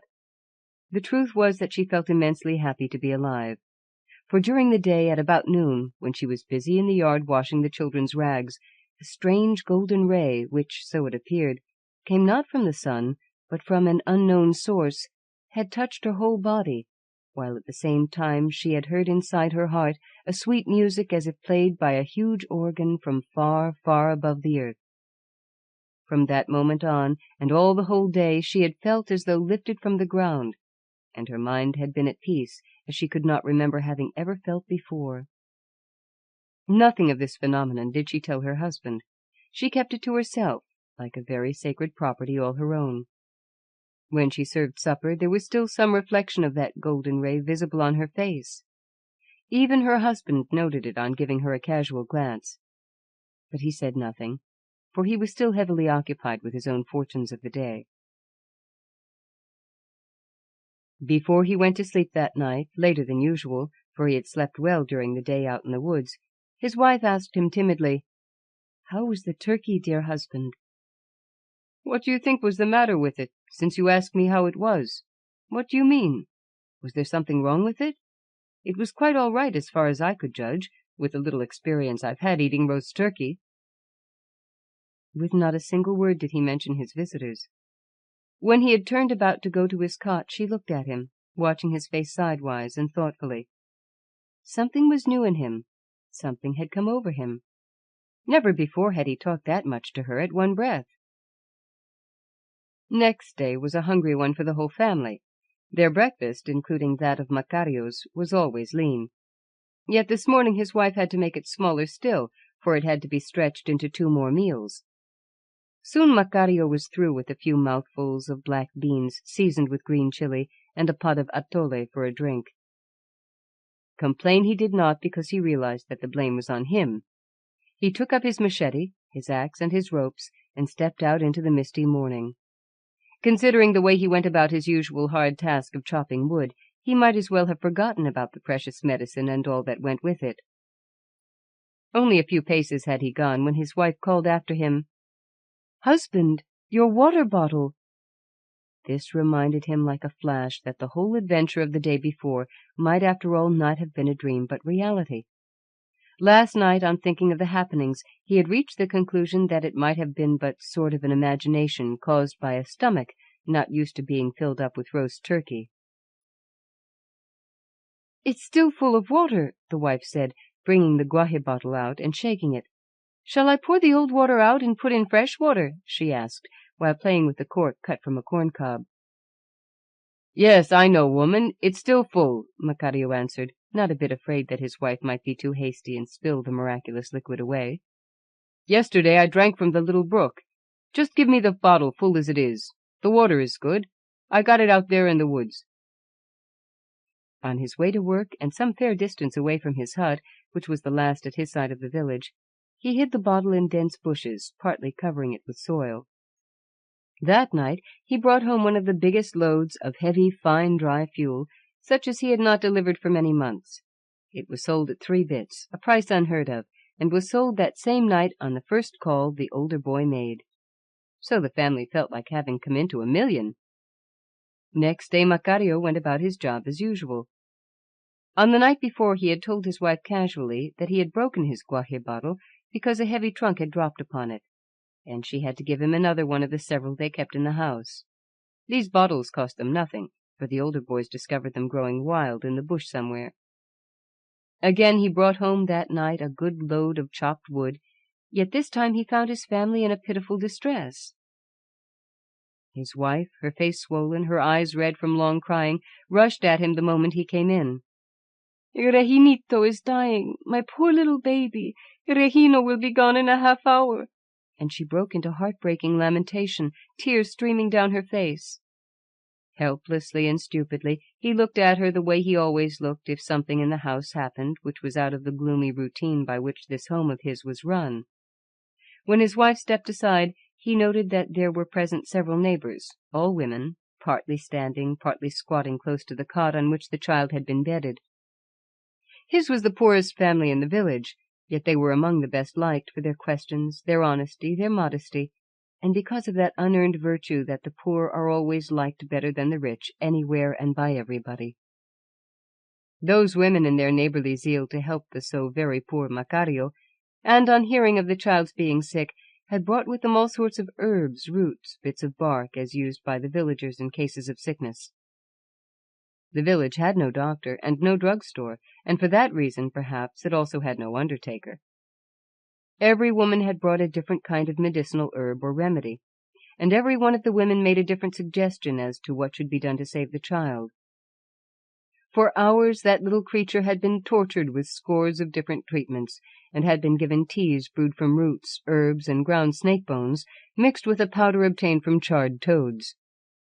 "He ate too much," one woman said, seeing his father coming to the child's bed. "His bowels are all twisted up, there's no help," another one corrected the first one. "Wrong, compadre, it's an infection of the stomach, he is done for." The one next to her observed, "We've done everything possible. He can't live another hour. One of our kids died the same way. I know it. I can see by his little shrunken face that he is winged already for his flight to heaven. Little angel, poor little angel." She broke into a loud sob. Not in the least minding the women's chatter, Macario looked at his little son, whom he seemed to love best of all, as he was the youngest of the bunch. He liked his innocent smile, and felt happy in his way when the little tyke would now and then sit on his lap for a few minutes and play with his tiny fingers upon the man's face. Often it occurred to Macario that the only reason for being alive rested with the fact that there always would be a little baby around the house smiling at him innocently and beating his nose and cheeks with his little fists. The child was dying, no doubt of that. The mirror held by a woman before the baby's mouth showed no mark of breath. His heartbeat could practically no longer be noted by one or the other woman who would press her ear upon the child's chest. The father stood there and gazed at his baby without knowing whether he ought to step closer still and touch the little face or remain where he was, or say something to his wife or to one of the other women, or talk to the children who were timidly crowded into one corner of the room, where they all sat as if they were guilty of the baby's misfortune.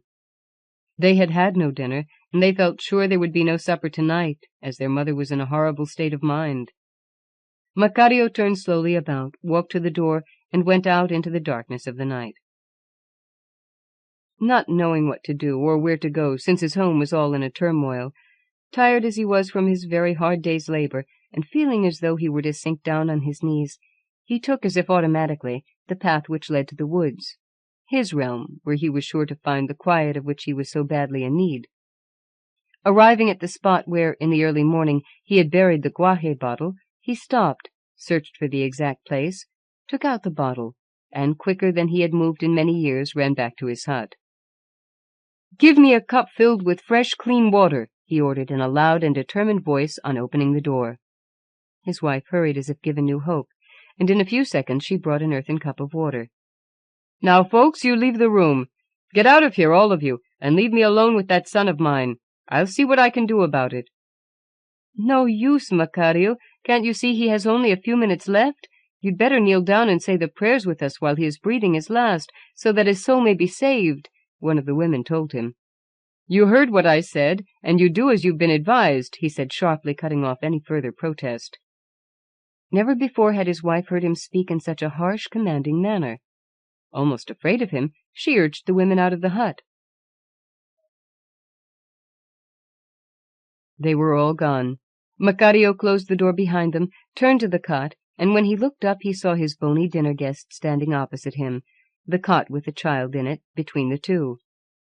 The visitor stared at him out of his deep, dark holes he had for eyes, hesitated, shrugged, and slowly, as though still weighing his decision, moved toward the baby's feet, remaining there for the next few seconds while the father poured a generous dose of the medicine into the cup filled with water. Seeing his partner shaking his head in disapproval, Macario remembered that only one drop would have sufficed for the cure. Yet it was too late now, and the liquid could not be returned to the bottle, for it was already mixed with fresh water. Macario lifted the baby's head, forced the little mouth open, and let the drink trickle into it, taking care that nothing was spilled. To his great joy, he noted that the baby, once his mouth had been moistened, started to swallow voluntarily. Soon he had taken the whole to its last drop. Hardly could the medicine have reached his stomach when the child began to breathe freely. Color returned slowly but visibly to his pale face, and he moved his head in search of better comfort. The father waited a few minutes longer, and seeing that the baby was recovering miraculously fast, he called in his wife. Only one look did the mother give her baby when she fell to her knees by the cot and cried out loud, "Glory be to God and the Holy Virgin! I thank you, Lord in heaven! My little baby will live!" Hearing the mother's excited outburst, all the women who had been waiting outdoors rushed in, and seeing what had happened while the father had been alone with his son, they crossed themselves, gasped, and stared at Macario, as if noting his existence for the first time, and as though he were a stranger in the house. 1 hour later, the whole village was assembled at Macario's, to see with their own eyes whether it was true what the women running about the village were telling the people. The baby, his cheeks rosy, his little fists pressed close to his chin, was profoundly asleep, and anybody could see that all danger was past. Next morning Macario got up at his usual time, sat down at the table for his breakfast, looked for his machete, axe, and ropes, and, taciturn as always, left home to go out to the woods and there chop fuel for the villagers. The bottle with the medicine he took along with him, and buried at the same spot from which he had taken it the night before.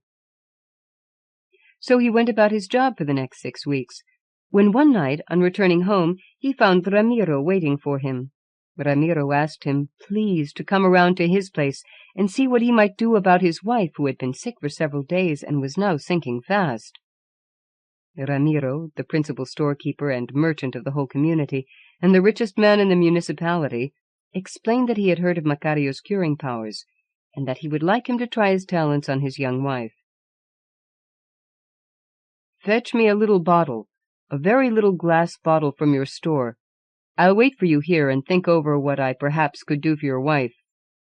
Ramiro brought the bottle, an empty medicine flask. "What are you going to do with the bottle, Macario?" "Leave that to me, Ramiro. You just go home and wait for me. I have to see your wife first before I can say whether or not I can save her. She'll hold on all right until I come. Don't worry over that. In the meantime, I will go out in the fields and look for some herbs which I know to be good medicine." He went into the night, searched for his bottle, filled the little crystal flask half full with the precious liquid, buried the bottle again, and walked to Ramiro's, who lived in one of the 3 one-story brick houses the village boasted. He found the woman rapidly nearing her end, and she was as close to it as had been his little son. Ramiro looked at Macario's eyes. Macario shrugged for an answer. After a while he said, "You'd better go out now and leave me alone with your wife." Ramiro obeyed. Yet extremely jealous of his young and very pretty wife, pretty even now when near her death, he peeped through a hole in the door to watch Macario's doings. Macario, already close to the door, turned abruptly with the intention to ask for a glass of fresh water. Ramiro, his eyes still pressed to the door, was not quick enough in getting away, and so when Macario, by a resolute pull, opened the door, Ramiro fell full length into the room. "Not very decent of you, Ramiro," Macario said, comprehending what the jealous man had been about. "Just for that, I should decline giving your young wife back to you. You don't deserve her, you know that, don't you?" He stopped in great surprise. He could not understand himself what had come over him this very minute. Why he, the poorest and humblest man in the village, a common woodchopper, had dared to speak to the haughtiest and richest man, the millionaire of the village, in a manner which the judge at the county court would hardly have risked.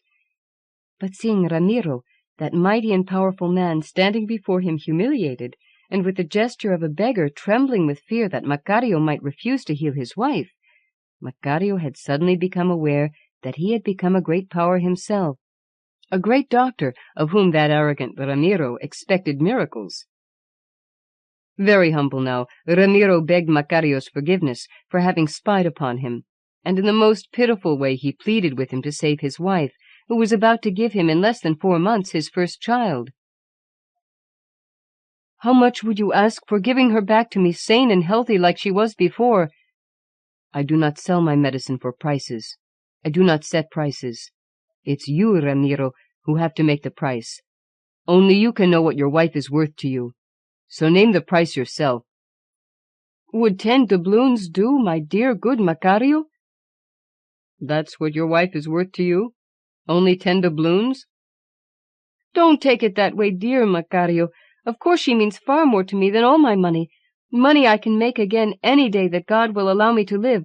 But once my wife is gone, where would I find another one like her? Not in this world. I'll make it 100 doubloons then, only please save her." Macario knew Ramiro well. Only too well did he know him. Both had been born and raised in that village. Ramiro was the son of the richest merchant of the village, as he himself was the richest man today, whereas Macario was the son of the poorest day laborer in the community, as he himself was now the poorest woodchopper, with the biggest family of the whole village to support. And as he knew Ramiro so very well, nobody would have to tell him that, once the merchant's wife was cured, her husband would try to chisel down on the 100 doubloons as much as he possibly could, and if Macario did not yield, there would be a long and nasty fight between the two men for many years to come. Realizing all that, Macario now said, "I'll take the 10 doubloons which you offered me first." "Oh, thank you, Macario. I thank you, indeed I do, and not for cutting down on the price, but that you're willing to cure her. I shall never forget what you have done for us, I'm sure. I shall never forget it. I only hope that the unborn will be safe also." "It surely will," Macario said, assured of his success, since he had seen his bony dinner companion standing where he liked best to see him. "Now, bring me a glass of fresh water," he told Ramiro. The water was brought, and Macario counseled the merchant, "Don't you dare peep in again, for mind you, if you do I might fail, and it will be all your fault. So remember, no spying, no peeping. Now, leave me alone with the patient." This time Macario was extremely careful in not spending more than exactly 1 drop of the valuable liquid. As hard as he could, he even tried to cut that 1 drop into 2 halves. By his talk with Ramiro, he had suddenly understood how much his medicine was really worth, if such a proud and rich man as Ramiro would humble himself before the woodchopper for no other reason than that his wife might be cured by the poor woodman's medicine. In realizing that, he visioned what his future might be like if he would forget about his wood-chopping and stick by his medicine exclusively. Naturally enough, the quintessence of that future was an unlimited supply of roast turkeys any time he wanted them. His one-time dinner guest, seeing him cutting the one drop in half, nodded approvingly when Macario looked at him for advice. 2 days after Ramiro's wife had recovered fully, she told her husband that she was positively sure that the baby had not been hurt in the least by her sickness, as she could feel him all right. Ramiro, in his great joy, handed Macario the 10 gold pieces, not only without prattling over that high price, but with 100 thanks thrown in. He invited the whole Macario family to his store, where everyone, husband, wife, and all the children, was allowed to take as much home as everybody could carry in his arms.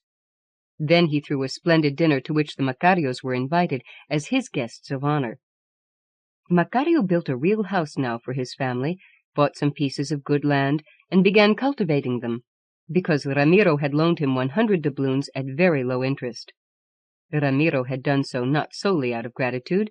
He was too shrewd a businessman to loan out money without thinking of fat gains. He realized that Macario had a great future ahead of him, and that it would be a very sound investment to keep Macario in the village, and make people come here to see him, rather than have him take up his residence in a city.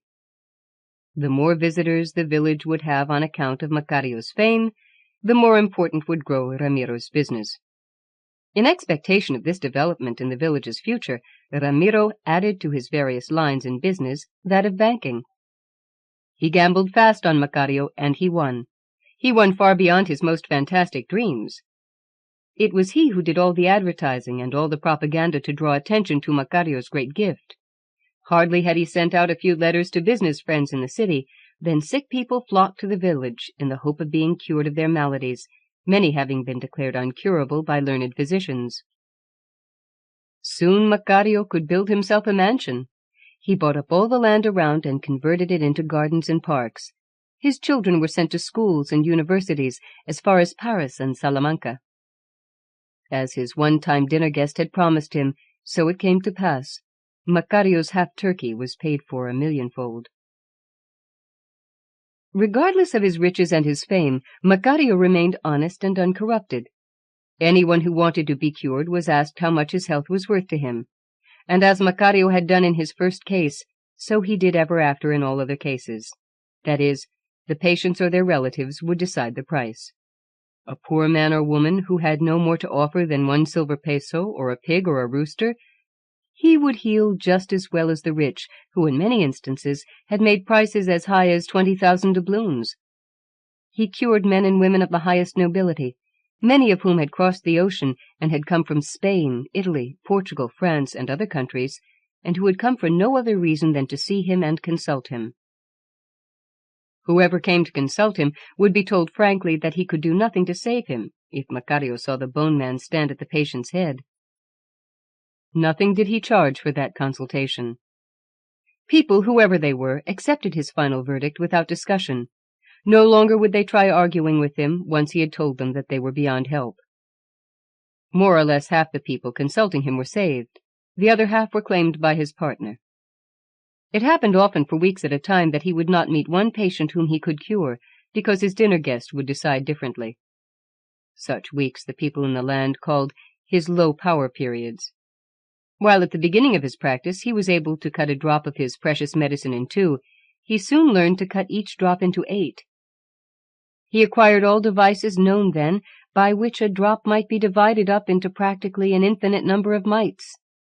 Yet no matter how much he cut and divided, regardless of how cleverly he administered each dose to make it as small as possible and yet retain its effectiveness, the medicine had frightfully fast become scarcer and scarcer. He had drained the guaje bottle during the first month of his practice. Once he had observed the true value of the liquid. He knew that a guaje bottle will not only soak into its walls a certain amount of any fluid it may hold, but worse, the liquid will evaporate, and rather fast, through the bottle's walls. It is for that reason that water kept in a guaje bottle, of the kind natives use, will stay always cool, even should the day be very hot. So he had taken out the medicine and poured it into bottles of dark glass, tightly sealed. The last little bottle had been opened months ago, and one day Macario noted to his horror that there were only about 2 drops left. Consequently, he decided to make it known that he would retire from practice and cure nobody any longer. By now he had become really old, and felt that he had a right to spend the last few years of his life in peace. These last 2 drops he meant to keep for members of his family exclusively, and especially for his beloved wife, whom he had had to cure 2 times during the last 10 years, and whom he was afraid he might lose, a loss which would be very difficult for him to bear. Just about that same time it so happened that the 8-year-old son of the Viceroy, Don Juan Marquez de Casafuerte, the highest personage of New Spain, fell sick. The best doctors were called for help. None could do anything for the boy. The doctors admitted frankly that this boy had been stricken by a sickness not known to medical science.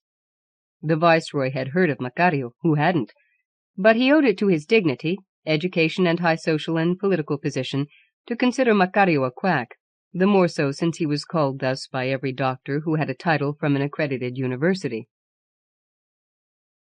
The child's mother, however, less given to dignity when the life of her son was at stake, made life for the Viceroy so miserable that finally he saw no other way out of his dilemma than to send for Macario. Macario disliked traveling, and rarely left his village, and then only for short trips. Yet an order given by the Viceroy himself had to be obeyed under penalty of death. So he had to go. Brought before the Viceroy, he was told what was expected of him. The Viceroy, still not believing in the so-called miracles which Macario was said to have performed, spoke to him in the same way as he would have spoken to any native woodchopper. "It was not I who called you, understand that, my good man. Her Highness la Marquesa insisted on bringing you here to save our son, whom, so it appears, no learned medico can cure. I make it quite clear to you that in case you actually save our child, 1/4 of the fortune which I hold here in New Spain shall be yours. Besides, you may ask anything you see here in my palace. Whatever it is that catches your fancy, and whatever its value, that shall be yours also.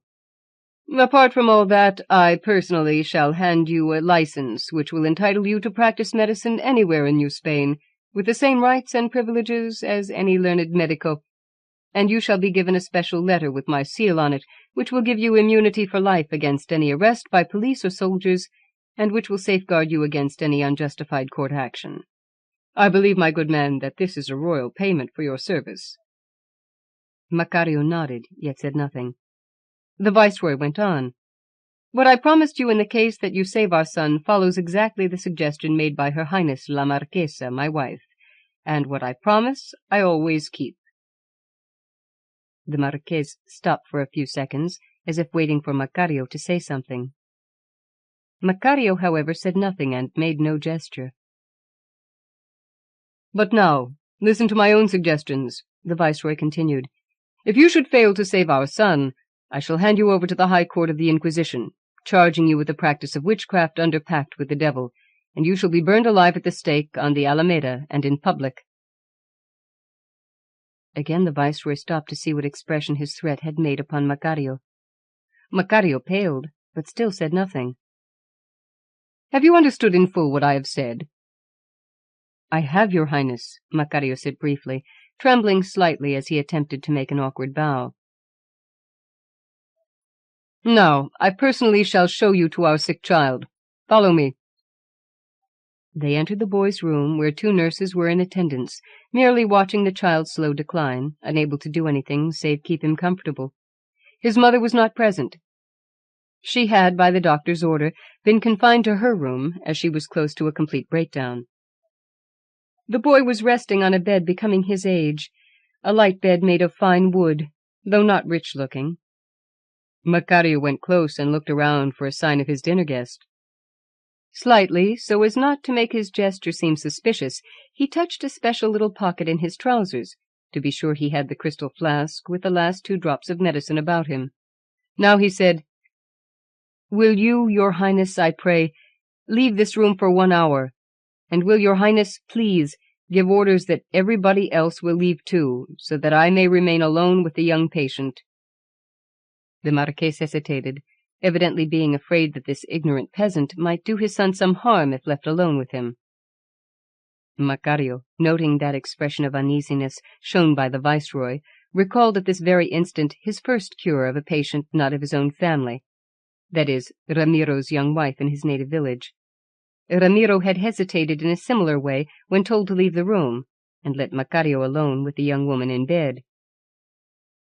These 2 cases of hesitation had been the only ones he had ever experienced during his long practice, and Macario wondered whether that might carry some significance in his destiny, that perhaps today, with only 2 little drops of his medicine left, he beheld the same expression of hesitancy in a person who wanted a great service done, but did not trust the man who was the only one who could render that service.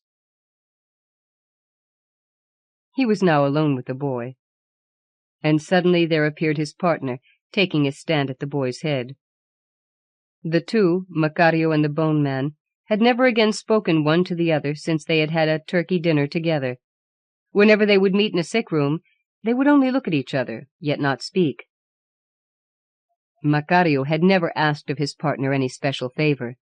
Never had he claimed from him any individual whom the bone man had decided to take. He even had to let go 2 grandchildren of his without arguing his dinner guest's first claim. This time everything was different. He would be burned alive at the stake as a witch doctor, convicted of having signed a pact with the devil.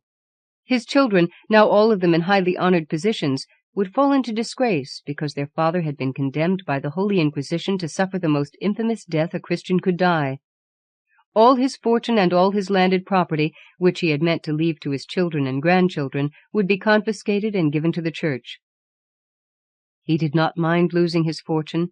It had never meant much to him personally anyhow. What he did mind above all was the happiness of his children. But more still than his children, he was, in this most terrible moment of his whole life, thinking of his beloved wife. She would go crazy with grief on learning what had happened to him in that strange, vast city so far away from home, and she would be unable to come to his aid or even comfort him during his last hours on earth. It was for her sake, not for his own, that this time he decided to fight it out with the bone man. "Give me that child," he pleaded. "Give him to me for old friendship's sake.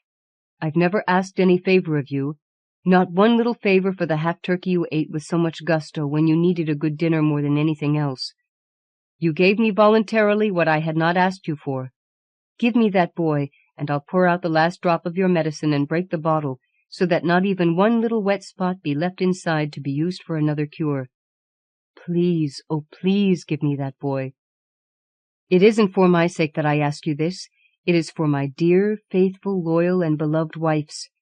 You know, or at least you can imagine, what it means for a Christian family if one of its members is burned at the stake alive and in public. Please let me have the boy.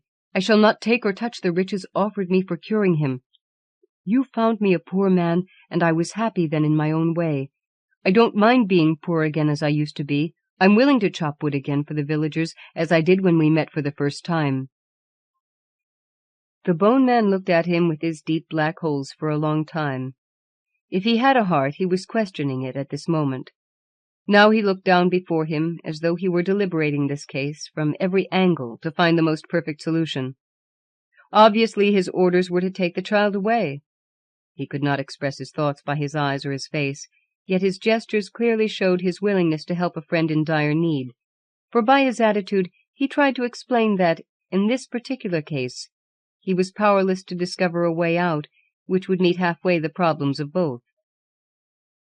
Again, for a very long while, his look rested upon the boy as though judging more carefully still Macario's plea against the child's fate, destined before he was born. And again he looked at Macario, as if pitying him, and as though he felt deeply distressed. Presently he shook his head slowly, as might someone in great sadness who finds himself utterly helpless in a desperate situation.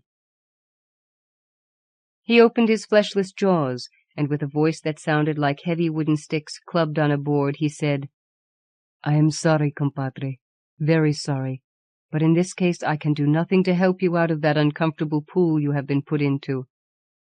All I can say is that in few of my cases I have felt sadder than this, believe me, compadre. I can't help it. I must take that boy." "No, you mustn't! You mustn't! Do you hear me? You must not take that child!" Macario yelled in great despair. "You must not! You cannot take him! I won't let you!" The bone man shook his head again, but said nothing. And now, with a resolute jerk, Macario grabbed the boy's bed and quickly turned it round so that his partner found himself standing at the boy's feet. Immediately the bone man vanished from sight for 2 or 3 seconds, and like a flash appeared at the boy's head once more. Quickly Macario again turned the bed so that the bone man would stand at the feet, and again the bone man disappeared from the child's feet and stood at the boy's head. Macario, wild with madness, turned the bed round and round as if it were a wheel. Yet whenever he stopped for taking a breath, he would see his dinner guest standing at the boy's head, and Macario would start his crazy game again, by which he thought that he might cheat the claimant out of his chosen subject. It was too much for the old man, turning that bed round and round without gaining more than 2 seconds from eternity. If so, he thought, he could stretch these 2 seconds into 20 hours only, and leave the city under the viceroy's impression that the boy was cured. He might escape that horrible punishment which he had been condemned to suffer. He was so tired now that he could not turn the bed once more. Touching, as if by a certain impulse, the little pocket in his trousers, he discovered that the crystal flask, with the last 2 drops of the precious medicine in it, had been smashed during his wild play with the bed. Fully realizing that loss and its significance, he felt as if he had been drained of the last spark of his life's energy, and that his whole life had become empty. Vaguely he gazed about the room as though coming out of a trance in which he had been held for an uncountable number of years, centuries perhaps. He recognized that his fate was upon him, and that it would be useless to fight against it any longer. So, letting his eyes wander around the whole room, he came to look at the boy's face, and he found the boy gone. As if felled, he dropped to the floor entirely exhausted. Lying there motionless, he heard his one-time dinner guest speaking to him softly this time. He heard him say, "Once more, compadre, I thank you for the half-turkey which you so generously gave me, and which restored my strength, then waning, for another 100 years of tedious labor. It certainly was exquisite, if you understand that word. But now, coming to where we are at this hour, si, compadre, I have no power to save you from being burned at the stake on the Alameda and in public, because that is beyond my jurisdiction. Yet I can save you from being burned alive, and from being publicly defamed. And this, compadre, I shall do for old friendship's sake, and because you have always played fair and never tried to cheat me. A royal payment you received, and you honored it like a royal payment. You have lived a very great man. Goodbye, compadre." Macario opened his eyes, and on looking backwards, he saw his one-time dinner guest standing at his head.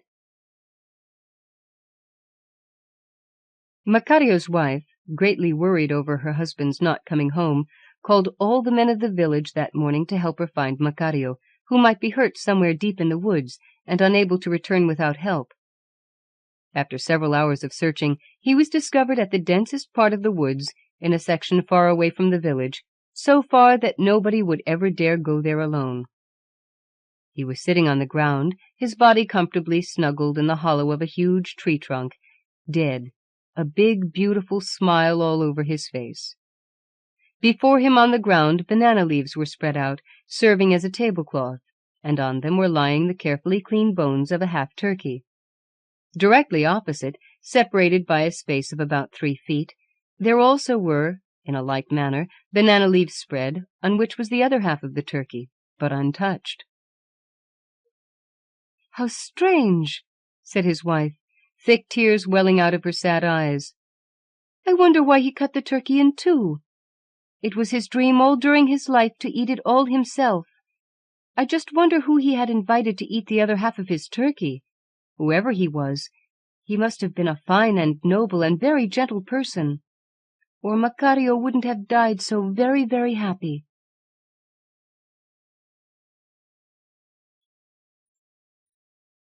The Infinite Dream of Pao-Yu. Chao-Ch'Eng. Hsueh-Chin, Chinese novelist, born in the province of Jiangsu in circa 1716, died in 1764.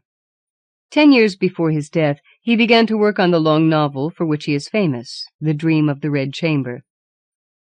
Like Gin Bing Mei and other novels of the realistic school, it is full of surreal and fantastic episodes. So before he knew what had happened, Pao-Yu's head nodded, and he fell asleep. It seemed to him presently that he was in a great flower garden, which was extraordinarily like his own garden at home. "Is it possible," he said to himself in his dream, "that there is really another garden so exactly like mine?" While he was thus wondering to himself, there suddenly appeared in front of him a number of girls, who seemed all to be waiting-maids in some great house. And Pao-Yu, more than ever surprised, said to himself again, "Can it really be that someone else has waiting-maids so exactly like Si-Ren, Bing-er, and all my own maids at home?" Presently one of the girls called out, "Look, there's Pao-Yu. However did he get out here?" Pao-Yu naturally supposed that she knew it was he, and coming forward he said, "I was just going for a walk, and got here quite by accident. I suppose this garden belongs to some family that my people visit. But in any case, dear sisters, let me join you in your walk." No sooner had he finished speaking than the girls burst into peals of laughter. "What a silly mistake," they said. "We thought you were our younger master, Pao-Yu, but of course you are not half so good-looking, and do not talk nearly so nicely."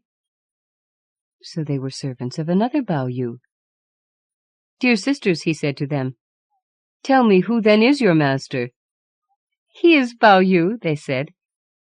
"It was his grandmother and mother who wished him to use these two characters, Pao, precious, and Yu, jade, hoping that such a name would make him have a long and happy life. And though we are only servants, it pleases him very much that we too should call him by this name. But where do you come from, we should like to know, and whose seedy little drudge are you, that you should use the same characters in your name? You dare try that on again, and we'll beat your nasty little body into jelly." Another of them said, laughing, "Come on, let's get away as quick as we can. What would our Pao-Yu think if he saw us talking to such a ragamuffin?" Another said, "If we stay near him much longer, we shall all smell nasty." And at one streak they were gone. Pao-Yu was very much downcast. "No one," he thought, "has ever before treated me so rudely. Why should these particular girls have taken such a dislike to me? And is there really another Pao-Yu? I must somehow discover." While these thoughts were passing through his mind, he had been walking on without noticing where he was going, and he now found himself in a courtyard that seemed strangely familiar. "Can there, then," he asked himself, "be another courtyard exactly like ours at home?" He went up some steps and walked straight into a room. Here the first thing he saw was a young man lying on a bed, round which sat a number of girls laughing and playing while they did their needlework. The boy on the bed kept on sighing heavily, till at last one of the girls said to him, "Pao-Yu, why do you keep on sighing? Can't you get to sleep? No doubt you are worried over your cousin's illness, but it is silly to make such a fuss." When the real Pao-Yu heard this, he was more than ever astonished. "I have been having such an odd dream," said the young man on the bed. "I thought I was in a great flower garden, where I met some girls who called me nasty names and would not play with me.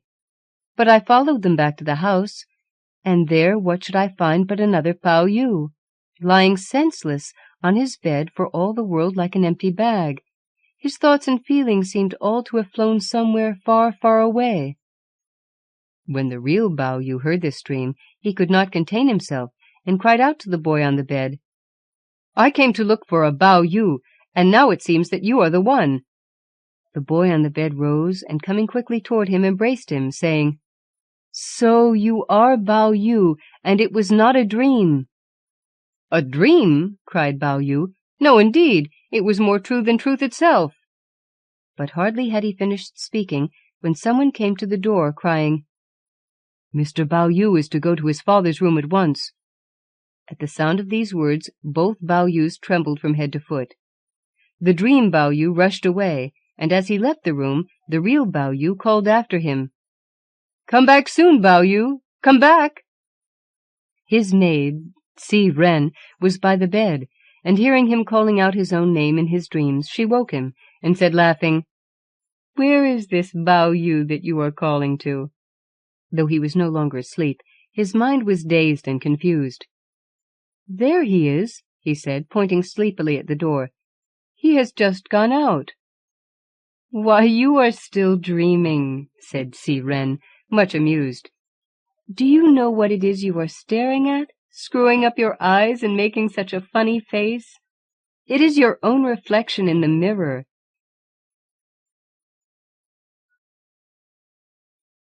The Mirror of Wind to Moon.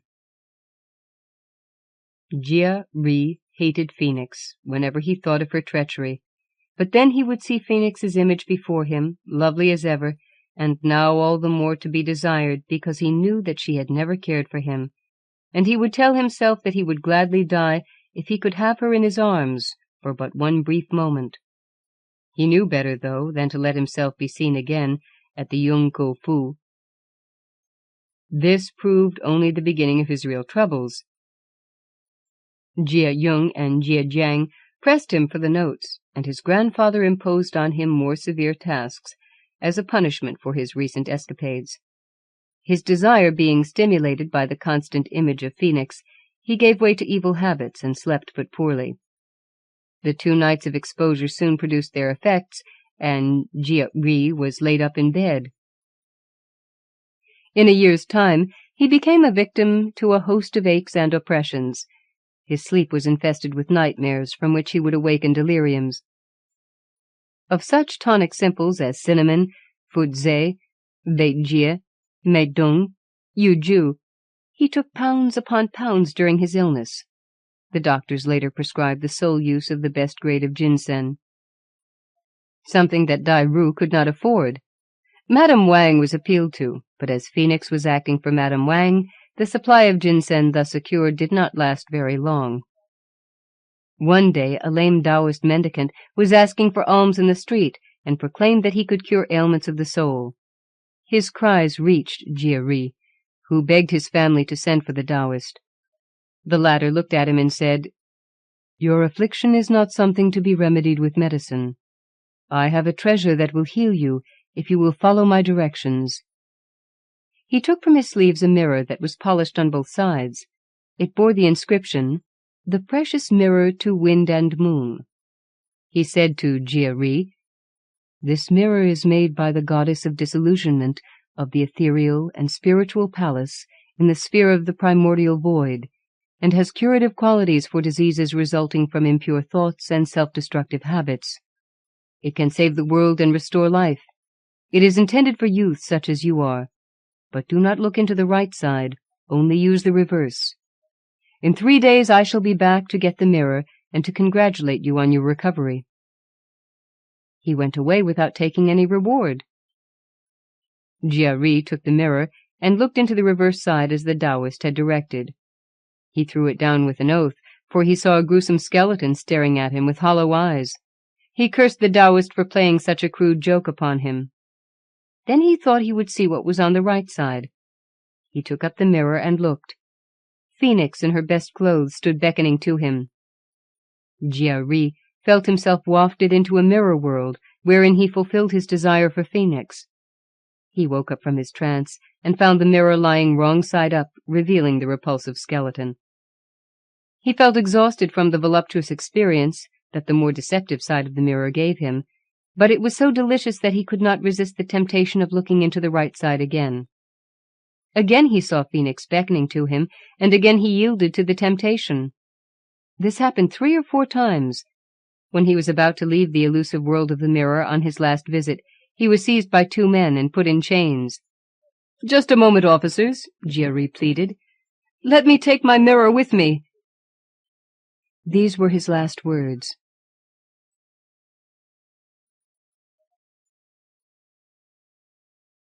The Desire to be a Man. Comte P.H. Villiers de l'Isle-Adam, French writer, born at Saint-Brieuc in 1840, died in Paris in 1889. He contributed novels, short stories, and plays to the literature of fantasy. He is the author of Isis, 1862, Claire Lenoir, 1866, La Révolte, 1870, Conte Cruel, 1883, Axel, 1885, translated into English, 1925, L'amour suprême, 1886, L'Ève future, 1886, Le Secret de l'Échafaud, 1888, and Histoire insolite, 1888. For Monsieur Catulle-Mendes. Nature might stand up and say to all the world, "This was a man." Shakespeare, Julius Caesar. The Stock Exchange clock struck midnight under a starry sky. At that time the citizens were still subject to military law, and in accordance with the curfew regulations, the waiters of those establishments which were still lit up were hurriedly closing their doors. Inside the boulevard cafes, the gas butterflies of the chandeliers fluttered quickly away, one by one, into the darkness. Outside could be heard the noise of the chairs being arranged in quartets on the marble-top tables. It was the psychological moment when every cafe proprietor thinks fit to show the last customers, with an arm ending in a napkin, the Codine forks of the back door. That Sunday the sad October wind was whistling through the streets. A few yellow leaves, dusty and rustling, were blown along by the squalls, touching the stones and skimming the asphalt, and then, like bats, disappeared into the shadows, arousing the idea of commonplace days lived through once for all. The theatres of the Boulevard du Crime, where during the evening all the Medicis, Salviatis, and Montefeltres had been stabbing one another with the utmost fervour, stood silent, their mute portals guarded by their caryatids. Carriages and pedestrians became fewer from one moment to the next. Here and there the sceptical lanterns of rag-pickers gleamed already, phosphorescent glows given off by the rubbish heaps over which they were wandering. Under a street lamp level with the Rue Hauteville, at the corner of a fairly luxurious-looking café, a tall passer-by had come to a stop, as if automatically hesitating to cross the roadway separating him from the Boulevard Bonne Nouvelle. He had a saturnine face, a smooth chin, a somnambulist's walk, long greying hair under a Louis XIII hat, black gloves holding an ivory-headed stick, and an old greatcoat in royal blue, trimmed with dubious astrakhan. Was this tardy stroller on his way home? Had the mere chance of a walk late at night brought him to that street corner? It would have been difficult to decide from his appearance. However, the fact remains that, suddenly noticing on his right one of those mirrors, as tall and narrow as himself, which sometimes stand like public looking-glasses outside leading cafes, he halted abruptly, planted himself opposite his reflection, and deliberately looked himself up and down from his boots to his hat. Then all of a sudden, raising his hat with an old-world gesture, he greeted himself with a certain courtesy. His head, thus unexpectedly bared, then revealed him as none other than the famous tragedian, Esprit Chauvel, born Le Peinture, and known as Mon Antoine, the scion of a worthy family of St-Malo pilots, and whom the mysteries of Providence had induced to become a leading man in the provinces, a star abroad, and the often fortunate rival of Frédéric Lemaitre. While he was considering himself with this sort of stupor, the waiters in the nearby café were helping their last customers into their overcoats and fetching their hats. Others were noisily emptying the contents of the nickel money boxes and piling the day's takings on a tray. This haste and bustle was due to the ominous presence of two policemen who had suddenly appeared at the door and were standing there with folded arms, harrying the laggardly landlord with their cold gaze. Soon the shutters were bolted into their iron frames, apart from the one over the mirror, which by a strange oversight was forgotten in the general hurry. Then silence descended on the boulevard. Only Chauvel, heedless of everybody's departure, had remained in his ecstatic posture on the corner of the Rue Hauteville, on the pavement in front of the forgotten mirror. This pale, moonlit looking-glass seemed to give the actor the feeling he would have had bathing in a pond. Chauvel shivered. Alas, the fact is that in that cruel, dark crystal the actor had just seen himself growing old. He noticed that his hair, which only yesterday had still been grizzly, was turning silver. He was finished. It was goodbye to curtains and crowns, goodbye to the roses of Thalia and the laurels of Melpomene. It was time to take leave forever, with handshakes and tears, of the Elvieux and the Larouettes, of the grand liveries and the soft curves of the Dugazon and the Ingenues. It was time to get down in a hurry from the chariot of Thespis and watch it drive away with his colleagues, to see the baubles and streamers which, that morning, had fluttered from the wind of hope, disappear in the twilight round a distant bend in the road. Chauvel, suddenly conscious of his 50 years, he was a good fellow, heaved a sigh. A mist passed in front of his eyes. A sort of wintry fever took hold of him, and a hallucination dilated his pupils. The haggard fixity with which he was gazing into the providential mirror ended up by giving his eyes that ability to enlarge objects, and endow them with importance which physiologists have observed in individuals under the stress of intense emotion. The long mirror was accordingly deformed under the gaze of his eyes, which were filled with dim, murky ideas. Childhood memories of beaches and silvery waves danced about in his brain, and the mirror, doubtless because of the stars deepening its surface, reminded him at first of the sleeping waters of a gulf. Then, billowing out even more, thanks to the old man's sighs, the mirror took on the appearance of the sea and the night, those two old friends of lonely hearts. He revelled for some time in his vision, but then the street lamp, which was reddening the cold drizzle behind him, above his head, struck him, reflected as it was in the depths of the dreadful mirror, as like the glow of a blood-red lighthouse, luring the doomed vessel of his future to shipwreck. He shook off his hallucination, and drew himself up to his full height, with a nervous burst of bitter, cynical laughter, which startled the two policemen under the trees. Luckily for the actor, the latter, taking him for some drunkard or jilted lover, continued their official stroll without paying any attention to the wretched Chauvel. "Very well.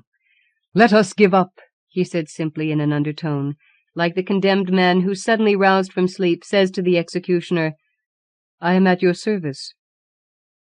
The old actor then launched into a dazed monologue. "I acted prudently the other evening," he went on, "when I asked my good comrade Mademoiselle Pinson, who shares the minister's confidence, and even his bed, to obtain for me, between two ardent confessions, that post as lighthouse keeper which my ancestors occupied on the Atlantic coast.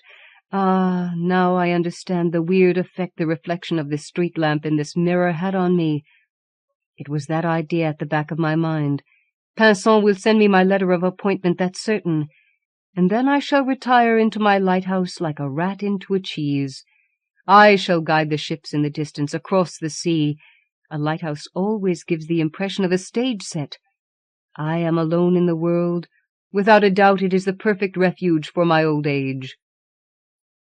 All of a sudden Chauvel interrupted his reverie. "Good Lord," he said, feeling inside his greatcoat. "But that letter the postman delivered just as I was coming out must be the reply. I was going into this cafe to read it, and I forgot all about it. I'm losing my grip, and no mistake." "Good, here it is." Chauvel had just taken out of his pocket a large envelope, from which, as soon as he broke the seal, a ministerial letter fell to the ground. He feverishly picked it up and read it at a single glance in the red glow of the street lamp. "My lighthouse, my letter of appointment!" he exclaimed. "Saved, thank God!" he added, as if out of force of habit, and in a falsetto voice so sudden and so different from his own that he looked around, thinking that somebody else had spoken. "Come now," he said, "calm down, and be a man."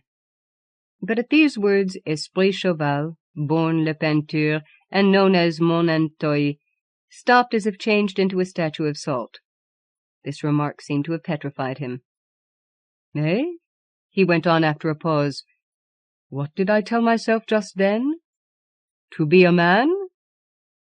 After all, why not?" He folded his arms reflectively. "For nearly half a century now I have been acting and playing other men's passions without ever feeling them, for at bottom I have never felt anything. So I am like those other men just for fun. So I am nothing but a shadow. Passions, feelings, real actions, that is what makes a genuine man. Consequently, since my age forces me to rejoin mankind, I must find myself some passions, or real feelings. Seeing that that is the sine qua non without which nobody can call himself a man. There's a piece of good reasoning for you. It's positively bursting with common sense. So now to choose the passion most in keeping with my resuscitated nature." He meditated, then went on sadly. "Love, too late. Glory, I have tasted it. Ambition? Let us leave that nonsense to the politicians." All of a sudden he gave a cry. "I have it," he said. "Remorse. There's a passion that suits my dramatic temperament." He looked at himself in the mirror, assuming an expression which was drawn and convulsed, as if by some supernatural horror. "That's it," he concluded. "Nero, Macbeth, Orestes, Hamlet, Erostratus, the ghosts. Oh yes, I want to see some real ghosts, too, like all those lucky fellows who could not take a single step without meeting a ghost." He struck his forehead. "But how? I'm as innocent as a lamb unwilling to be born." And after another pause he went on, "But that doesn't matter. Where there's a will, there's a way. I'm entitled to become what I ought to be, whatever the cost. I'm entitled to be a man. Do I have to commit crimes in order to feel remorse? All right, so be it. What does it matter, provided it is in a good cause? Yes, indeed, so be it." At this point he began to improvise a dialogue. "I shall perpetrate some dreadful crimes. When? Straight away. I cannot wait until tomorrow. What crimes? A single one. But a grandiose crime, of extraordinary cruelty, calculated to rouse all the furies from the underworld. And what crime is that? Why, the most impressive of all. I have it. A fire. I just have time to start a fire, pack my bags, come back, duly hidden behind the window of a cab, to enjoy my victory in the midst of the horrified crowd, collect the curses of the dying, and catch the train for the northwest with enough remorse put by to last me the rest of my days. Then I shall go and hide in my brightly lit eyrie on the shores of the ocean, where the police will never find me, for the simple reason that my crime is disinterested. And there I shall die alone." Here Chauvel drew himself up and improvised this positively classical line. "Saved from suspicion by the grandeur of the crime." The great artist looked around to make sure he was alone, picked up a stone, and concluded, "Well, that's settled, and from now on you won't reflect anybody else." And he threw the stone at the mirror, which shattered into 1,000 shining pieces. Having thus performed this duty, Chauvel made off in a hurry, as if satisfied with this first energetic feat, and rushed towards the boulevards, where, a few minutes later, he hailed a cab, jumped into it, and disappeared. 2 hours later, the flames of a huge fire, coming from some big warehouses stocked with petroleum, oil, and matches, were reflected in every window-pane in the Faubourg du Temple. Soon squads of firemen, rolling and pushing their pumps, came running up from all sides, the mournful wail of their horns rousing the inhabitants of that populous district from their sleep. Countless hurried steps rang out on the pavement. The Place du Château d'Eau and the adjoining streets were crowded with people. Already human chains were being hurriedly organized. Within less than a quarter of an hour, a cordon of troops had been formed round the fire. In the blood-red light of the torches, policemen were holding the people back. The carriages, trapped in the crowds, had come to a standstill. Everybody was shouting. Distant screams could be made out amidst the dreadful crackling of the flames. The victims of the fire, caught in the inferno, were howling, and the roofs of the houses falling in on them. About 100 families, those of the workers employed in the burning buildings, were left penniless and homeless. In the distance, a solitary cab, loaded with 2 bulky trunks, was standing behind the crowd at the Château d'Eau, and in that cab sat Esprit Chauvel, born Le Peinture, and known as Monenteuil, drawing aside the blind from time to time and contemplating his handiwork. "Oh," he whispered to himself, "how loathsome I feel in the eyes of God and men! Yes, that's the work of a criminal, sure enough." The kindly old actor's face lit up. "Oh, wretched man," he muttered, "what sleepless nights I'm going to enjoy among the ghosts of my victims. I can feel burgeoning within me the soul of Nero, burning Rome out of artistic fervor. of Erostratus burning the temple of Ephesus out of a desire for glory, of Rostopchin burning Moscow out of patriotism, of Alexander burning Persepolis out of love for his immortal Thais. I, for my part, burn out of duty, having no other means of existence. I burn because I owe it to myself. I burn to fulfill an obligation. What a man I'm going to be, how I'm going to live. Yes, at last I'm going to find out what it's like to be tortured by remorse. What wonderful nights of delicious horror I'm going to spend. Ah, I breathe again. I'm born again, I exist. When I think that I was an actor. Now, as I'm nothing in the coarse eyes of mankind but a gallows bird, let us fly like the wind. Let us hide in our lighthouse to enjoy our remorse there in peace. In the evening, 2 days later, Chauvel, reaching his destination safely, took possession of his lonely old lighthouse on the north coast. A ruined building with an antiquated beacon, which ministerial compassion had rekindled for his sake. The light was of scarcely any use. It was just an excrescence, a sinecure, a dwelling with a lamp on top, which nobody needed except Chauvel. So the worthy tragedian, having moved his bed into the lighthouse, together with stocks of food and a tall mirror in which to study his facial expressions, promptly shut himself up there, secure from all human suspicion.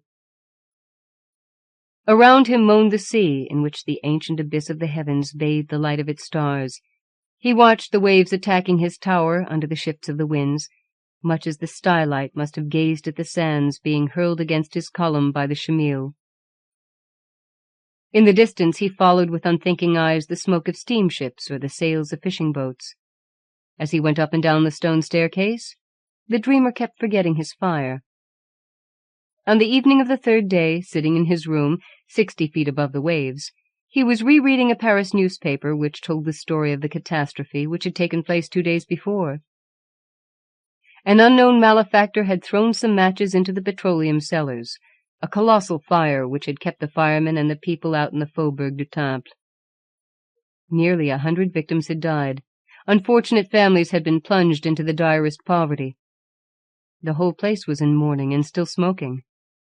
The name of the person who had committed this heinous crime was unknown, and so above all was the criminal's motive. When he read this, Chauvel jumped for joy, and feverishly rubbing his hands exclaimed, "What a triumph! What a wonderful scoundrel I am! How I'm going to be haunted! How many ghosts I'm going to see! I knew that I should become a man. Oh, I admit that the means I used was drastic, but it had to be. It had to be." Reading the Paris newspaper again, Chauvel noticed that a special performance was being given in aid of those who had suffered from the fire, and murmured, "Well, well, I ought to have put my talent at the service of my victims.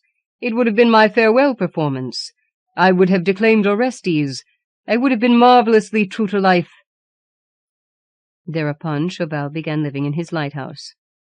And the evenings and the nights fell and followed one after another. Something happened which astounded the actor. Something horrifying. Contrary to his hopes and expectations, his conscience failed to torment him. Not a single ghost appeared. He felt nothing, absolutely nothing. He could not believe the silence. He could not get over it. Sometimes, looking at himself in the mirror, he noticed that his debonair expression had not changed.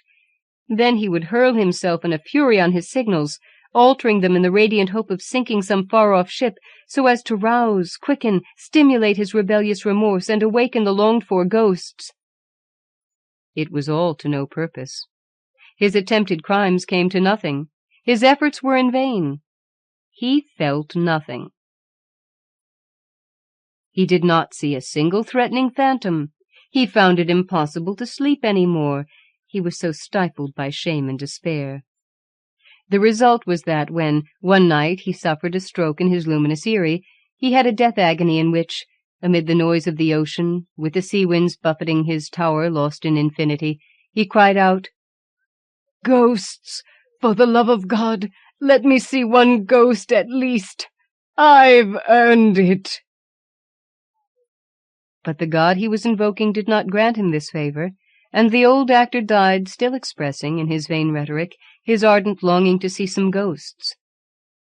without realizing that he himself was what he was looking for.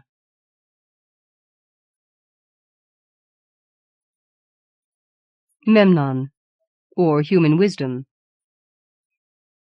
Voltaire was the pen name of François-Marie Arouet, 1694 to 1778, French philosopher, playwright, and satirist, whose most famous work is Candide, 1764. Memnon one day took it into his head to become a great philosopher. There are few men who have not, at some time or other, conceived the same wild project. Says Memnon to himself, "To be a perfect philosopher, and of course to be perfectly happy, I have nothing to do but to divest myself entirely of passions. And nothing is more easy, as everybody knows.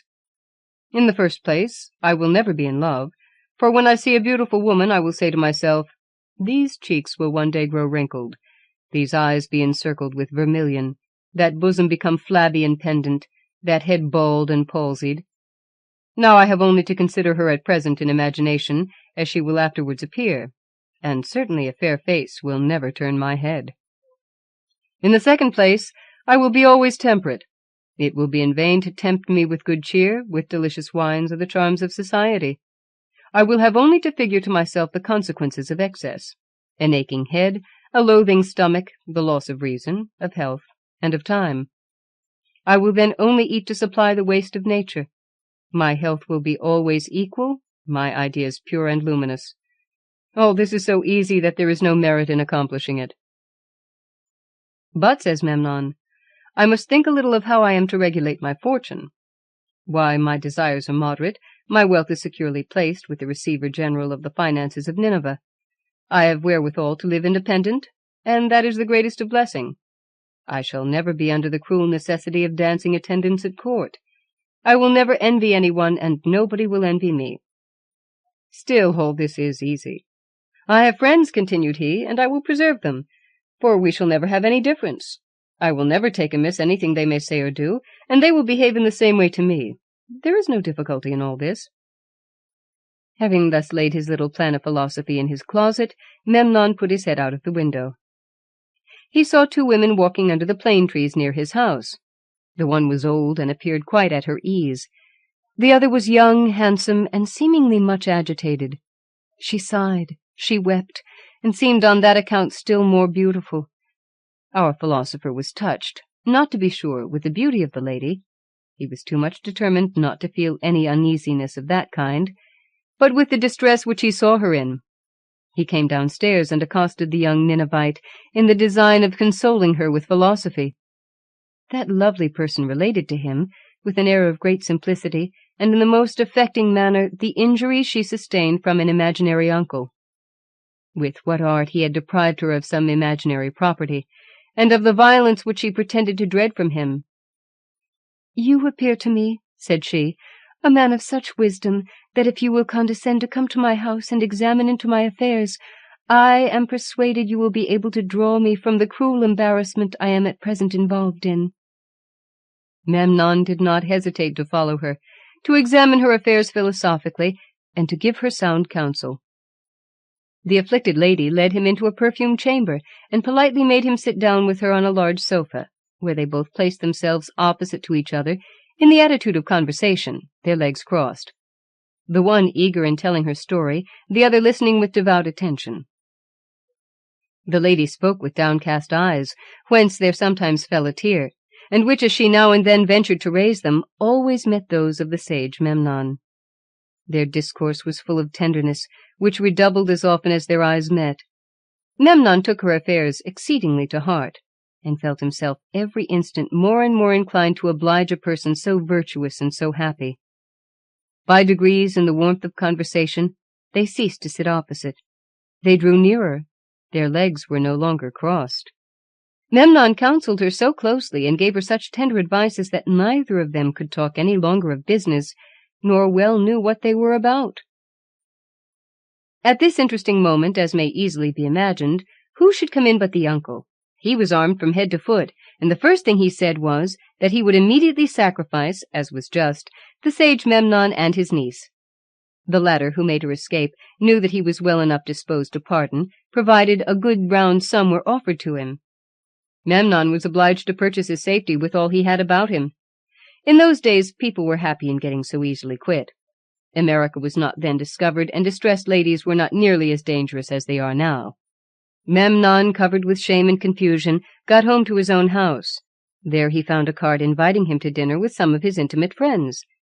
"If I remain at home alone," said he, "I shall have my mind so occupied with this vexatious adventure that I shall not be able to eat a bit, and I shall bring upon myself some disease. It will therefore be prudent in me to go to my intimate friends and partake with them of a frugal repast.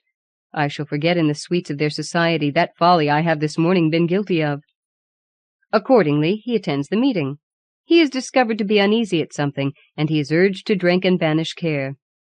A little wine, drunk in moderation, comforts the heart of God and man. So reasons Memnon the philosopher, and becomes intoxicated. After the repast, play is proposed. A little play with one's intimate friends is a harmless pastime. He plays and loses all that is in his purse, and 4 times as much on his word. A dispute arises on some circumstances in the game, and the disputants grow warm.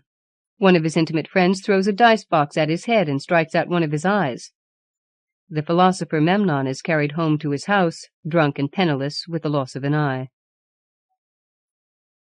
He sleeps out his debauch, and when his head has got a little clear, he sends a servant to the Receiver-General of the finances of Nineveh to draw a little money to pay his debts of honor to his intimate friends. The servant returns and informs him that the Receiver-General had that morning been declared a fraudulent bankrupt, and that by this means 100 families are reduced to poverty and despair. Memnon, almost beside himself, puts a plaster on his eye and a petition in his pocket, and goes to court to solicit justice from the king against the bankrupt. In the saloon he meets a number of ladies, all in the highest spirits, and sailing along with hoops 24 feet in circumference.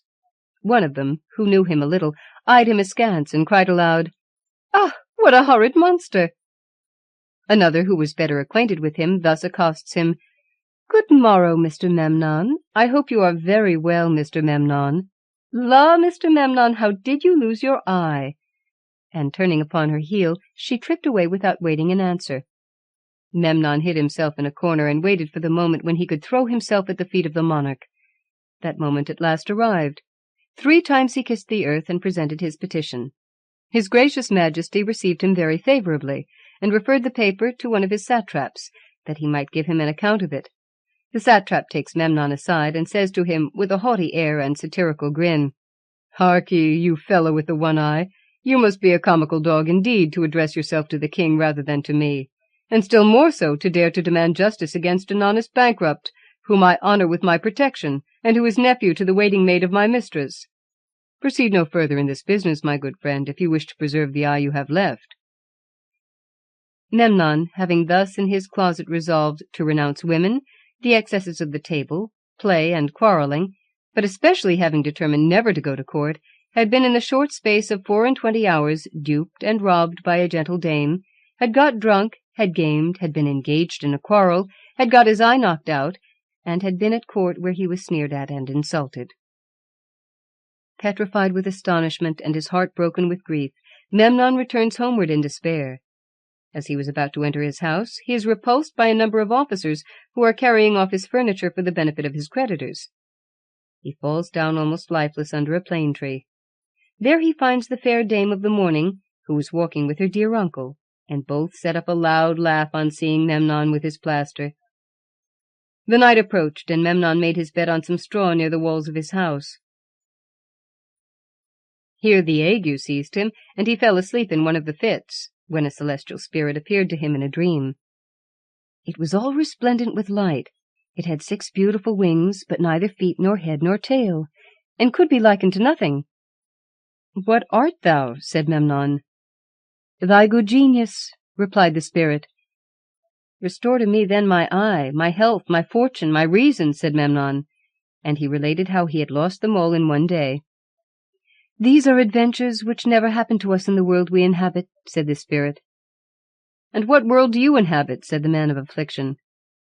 "My native country," replied the other, "is 500 millions of leagues distant from the sun, in a little star near Sirius, which you see from hence."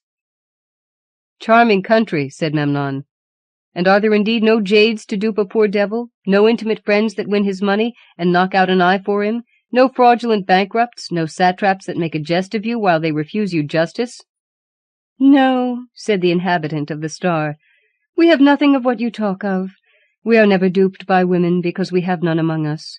We never commit excesses at table, because we neither eat nor drink. We have no bankrupts, because with us there is neither silver nor gold.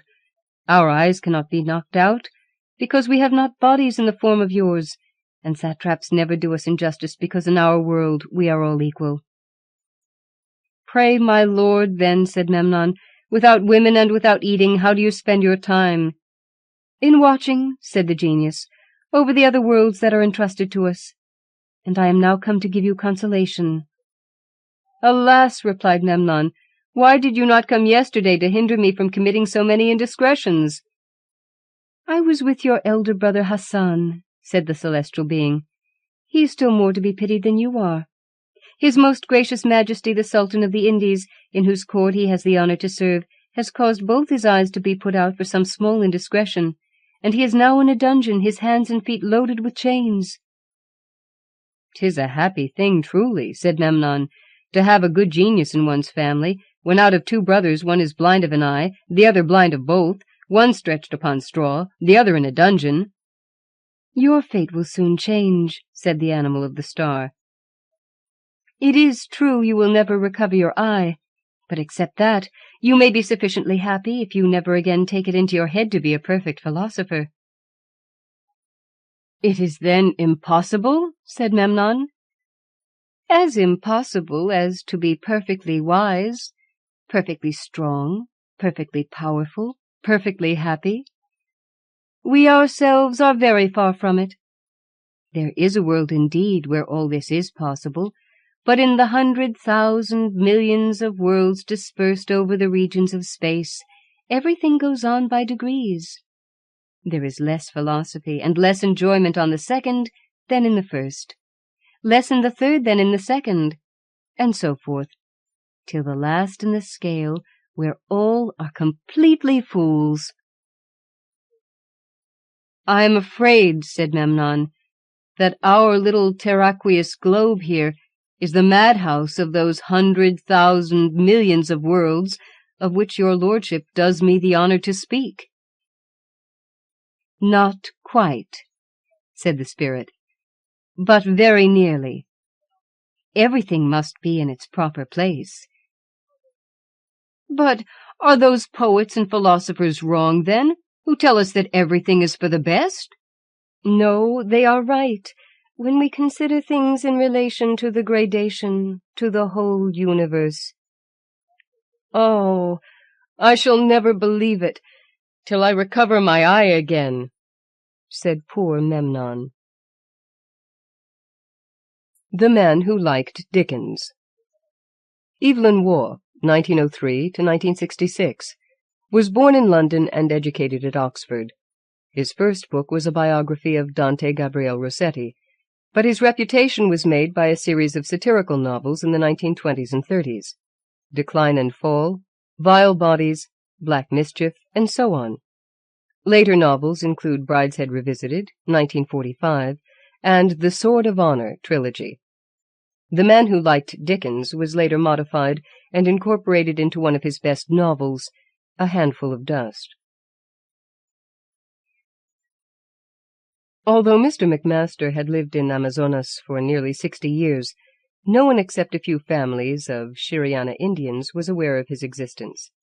His house stood in a small savanna, one of those little patches of sand and grass that crop up occasionally in that neighborhood, 3 miles or so across, bounded on all sides by forest. The stream which watered it was not marked on any map. It ran through rapids, always dangerous, and at most seasons of the year impassable, to join the upper waters of the river Uraricuera, whose course, though boldly delineated in every school atlas, is still largely conjectural.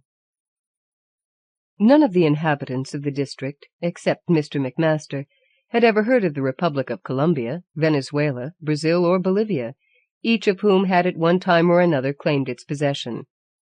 Mr. McMaster's house was larger than those of his neighbors, but similar in character, a palm-thatch roof, breast-high walls of mud and wattle, and a mud floor. He owned a dozen or so head of puny cattle, which grazed in the savannah, a plantation of cassava, some banana and mango trees, a dog, and, unique in the neighborhood, a single-barreled, breech-loading shotgun. The few commodities which he employed from the outside world came to him through a long succession of traders, passed from hand to hand, bartered for in a dozen languages, at the extreme end of one of the longest threads in the web of commerce that spreads from Manaus into the remote fastness of the forest. One day, while Mr. McMaster was engaged in filling some cartridges, a Shiriana came to him with the news that a white man was approaching through the forest, alone and very sick. He closed the cartridge and loaded his gun with it, put those that were finished into his pocket, and set out in the direction indicated. The man was already clear of the bush when Mr. McMaster reached him, sitting on the ground, clearly in a bad way. He was without hat or boots, and his clothes were so torn that it was only by the dampness of his body that they adhered to it. His feet were cut and grossly swollen. Every exposed surface of skin was scarred by insect and bat bites. His eyes were wild with fever. He was talking to himself in delirium, but stopped when Mr. McMaster approached and addressed him in English. "I'm tired," the man said. Then, "Can't go on any farther. My name is Henty, and I'm tired. Anderson died. That was a long time ago. I expect you think I'm very odd." "I think you are ill, my friend." "Just tired. It must be several months since I had anything to eat." Mr. McMaster hoisted him to his feet, and supporting him by the arm, led him across the hummocks of grass towards the farm. "It is a very short way. When we get there, I will give you something to make you better." "Jolly kind of you." Presently he said, "I say, you speak English. I'm English too. My name is Henty." "Well, Mr. Henty, you aren't to bother about anything more. You're ill, and you've had a rough journey. I'll take care of you." They went very slowly, but at length reached the house. "Lie there in the hammock. I will fetch something for you." Mr. McMaster went into the back room of the house and dragged a tin canister from under a heap of skins. It was full of a mixture of dried leaf and bark. He took a handful and went outside to the fire. When he returned, he put one hand behind Henty's head and held up the concoction of herbs in a calabash for him to drink. He sipped, shuddering slightly at the bitterness. At last he finished it. Mr. McMaster threw out the dregs on the floor. Henty lay back in the hammock, sobbing quietly. Soon he fell into a deep sleep. Ill-fated was the epithet applied by the press to the Anderson expedition to the Parima and upper Urariquera region of Brazil. Every stage of the enterprise, from the preliminary arrangements in London to its tragic dissolution in Amazonas, was attacked by misfortune. It was due to one of the early setbacks that Paul Henty became connected with it.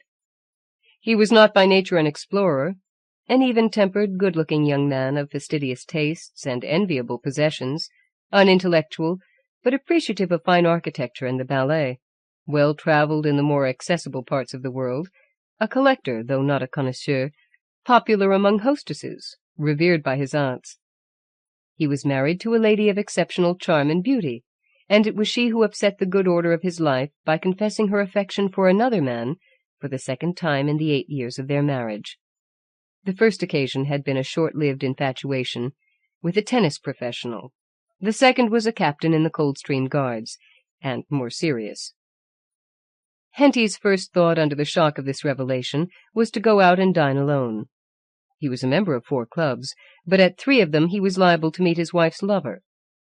Accordingly, he chose one which he rarely frequented, a semi-intellectual company composed of publishers, barristers, and men of scholarship awaiting election to the Athenaeum. Here, after dinner, he fell into conversation with Professor Anderson, and first heard of the proposed expedition to Brazil. The particular misfortune that was retarding arrangements at the moment was defalcation of the secretary with 2/3 of the expedition's capital. The principals were ready: Professor Anderson, Dr. Simmons, the anthropologist, Mr. Netcher, the biologist. Mr. Bruff, the surveyor, wireless operator, and mechanic, the scientific and sporting apparatus was packed up in crates ready to be embarked. The necessary facilities had been stamped and signed by the proper authorities, but unless £1,200 was forthcoming, the whole thing would have to be abandoned. Henty, as had been suggested, was a man of comfortable means. The expedition would last from 9 months to a year. He could shut his country house. His wife, he reflected, would want to remain in London near her young man, and cover more than the sum required. There was a glamour about the whole journey, which might, he felt, move even his wife's sympathies. There and then, over the club fire, he decided to accompany Professor Anderson. When he went home that evening, he announced to his wife, "I have decided what I shall do." "Yes, darling." "You are certain that you no longer love me?" "Darling, you know I adore you." "But you are certain you love this guardsman, Tony whatever his name is, more?" "Oh, yes, ever so much more. Quite a different thing altogether." "Very well, then. I do not propose to do anything about a divorce for a year. You shall have time to think it over. I am leaving next week for the Urariquera." "Golly, where's that?" "I'm not perfectly sure. Somewhere in Brazil, I think. It is unexplored. I shall be away a year." "But, darling, how ordinary. Like people in books. Big game, I mean, and all that." "You have obviously already discovered that I am a very ordinary person." "Now, Paul, don't be disagreeable. Oh, there's the telephone. It's probably Tony. If it is, do you mind terribly if I talk to him alone for a bit?" But in the 10 days of preparation that followed, she showed greater tenderness, putting off her soldier twice in order to accompany Henty to the shops where he was choosing his equipment, and insisting on his purchasing a worsted cummerbund. On his last evening, she gave a supper party for him at the embassy, to which she allowed him to ask any of his friends he liked. He could think of no one except Professor Anderson, who looked oddly dressed, danced tirelessly, and was something of a failure with everyone. Next day, Mrs. Henty came with her husband to the boat train, and presented him with a pale blue, extravagantly soft blanket in a suede case of the same color, furnished with a zip fastener and monogram. She kissed him good-bye and said, "Take care of yourself in wherever it is." Had she gone as far as Southampton, she might have witnessed 2 dramatic passages. Mr. Bruff got no farther than the gangway before he was arrested for debt, a matter of £32. The publicity given to the dangers of the expedition was responsible for the action. Henty settled the account. The second difficulty was not to be overcome so easily. Mr. Netch's mother was on the ship before them. She carried a missionary journal in which she had just read an account of the Brazilian forests. Nothing would induce her to permit her son's departure. She would remain on board until he came ashore with her. If necessary, she would sail with him, but go into those forests alone he should not. All argument was unavailing with the resolute old lady who eventually, 5 minutes before the time of embarkation, bore her son off in triumph, leaving the company without a biologist. Nor was Mr. Bruff's adherence long maintained. The ship in which they were traveling was a cruising liner taking passengers on a round voyage. Mr. Bruff had not been on board a week, and had scarcely accustomed himself to the motion of the ship, before he was engaged to be married. He was still engaged, although to a different lady, when they reached Manaus, and refused all inducements to proceed farther, borrowing his return fare from Henty, and arriving back in Southampton engaged to the lady of his first choice, whom he immediately married. In Brazil, the officials to whom their credentials were addressed were all out of power. While Henty and Professor Anderson negotiated with the new administrators, Dr. Simmons proceeded upriver to Boa Vista, where he established a base camp with the greater part of the stores. These were instantly commandeered by the revolutionary garrison, and he himself imprisoned for some days, and subjected to various humiliations, which so enraged him that when released he made promptly for the coast, stopping at Manaus only long enough to inform his colleagues that he insisted on leaving his case personally before the central authorities at Rio. Thus, while they were still a month's journey from the start of their labors, Henty and Professor Anderson found themselves alone and deprived of the greater part of their supplies. The ignominy of immediate return was not to be borne. For a short time they considered the advisability of going into hiding for 6 months in Madeira or Tenerife. but even their detection seemed probable. There had been too many photographs in the illustrated papers before they left London. Accordingly, in low spirits, the two explorers at last set out alone for the Urariquera, with little hope of accomplishing anything of any value to anyone. For 7 weeks they paddled through green, humid tunnels of forest. They took a few snapshots of naked, misanthropic Indians, bottled some snakes, and later lost them when their canoe capsized in the rapids. They overtaxed their digestions, imbibing nauseous intoxicants at native galas. They were robbed of the last of their sugar by a Guyanese prospector. Finally, Professor Anderson fell ill with malignant malaria, chattered feebly for some days in his hammock, lapsed into coma and died, leaving Henty alone with a dozen Maku oarsmen, none of whom spoke a word of any language known to him. They reversed their course and drifted downstream with a minimum of provisions and no mutual confidence. One day, a week or so after Professor Anderson's death, Henty awoke to find that his boys and his canoe had disappeared during the night, leaving him with only his hammock and pajamas some 200 or 300 miles from the nearest Brazilian habitation. Nature forbade him to remain where he was, although there seemed little purpose in moving. He set himself to follow the course of the stream, at first in the hope of meeting a canoe. But presently the whole forest became peopled for him with frantic apparitions, for no conscious reason at all.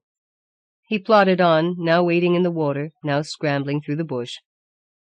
Vaguely, at the back of his mind, he had always believed that the jungle was a place full of food, that there was danger of snakes and savages and wild beasts, but not of starvation. But now he observed that this was far from being the case.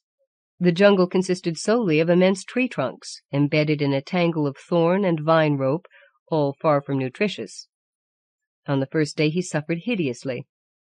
Later he seemed anesthetized, and was chiefly embarrassed by the behavior of the inhabitants, who came out to meet him in footman's livery, carrying his dinner, and then irresponsibly disappeared, or raised the covers of their dishes and revealed live tortoises.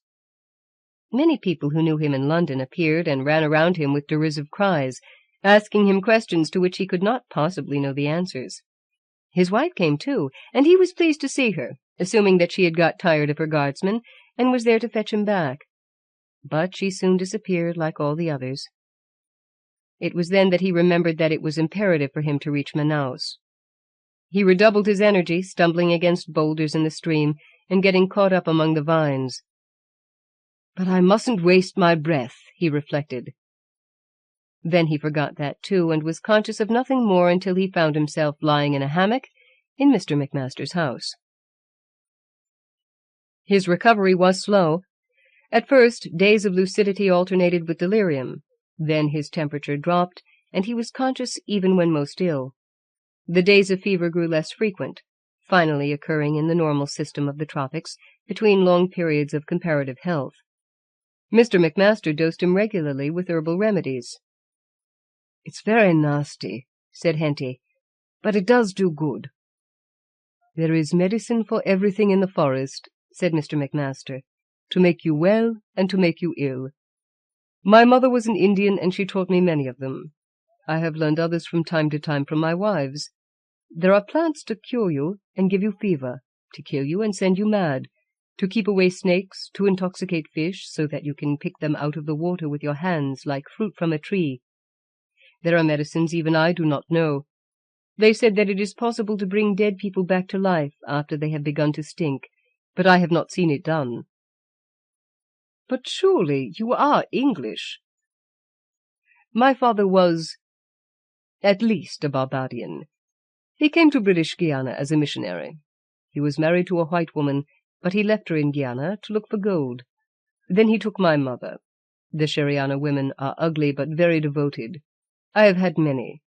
Most of the men and women living in the savannah are my children. That is why they obey. For that reason, and because I have the gun. My father lived to a great age. It is not 20 years since he died. He was a man of education. Can you read?" "Yes, of course." "It is not everyone who is so fortunate.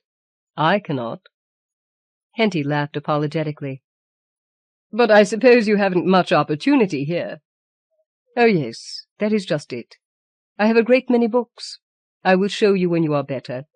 Until 5 years ago there was an Englishman, at least a black man, but he was well educated in Georgetown. He died.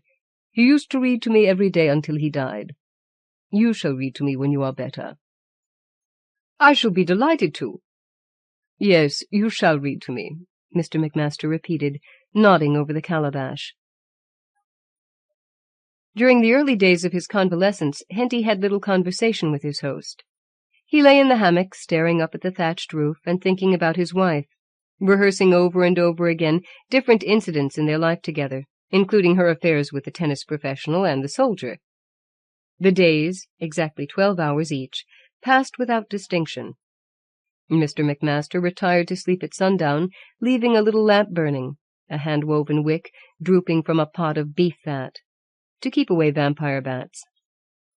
The first time that Henty left the house, Mr. McMaster took him for a stroll around the farm. "I will show you the black man's grave," he said, leading him to a mound between the mango trees. "He was very kind to me. Every afternoon until he died, for 2 hours, he used to read to me. I think I will put up a cross, to commemorate his death and your arrival. A pretty idea. Do you believe in God?" "I've never really thought about it much." "You are perfectly right. I have thought about it a great deal, and I still do not know.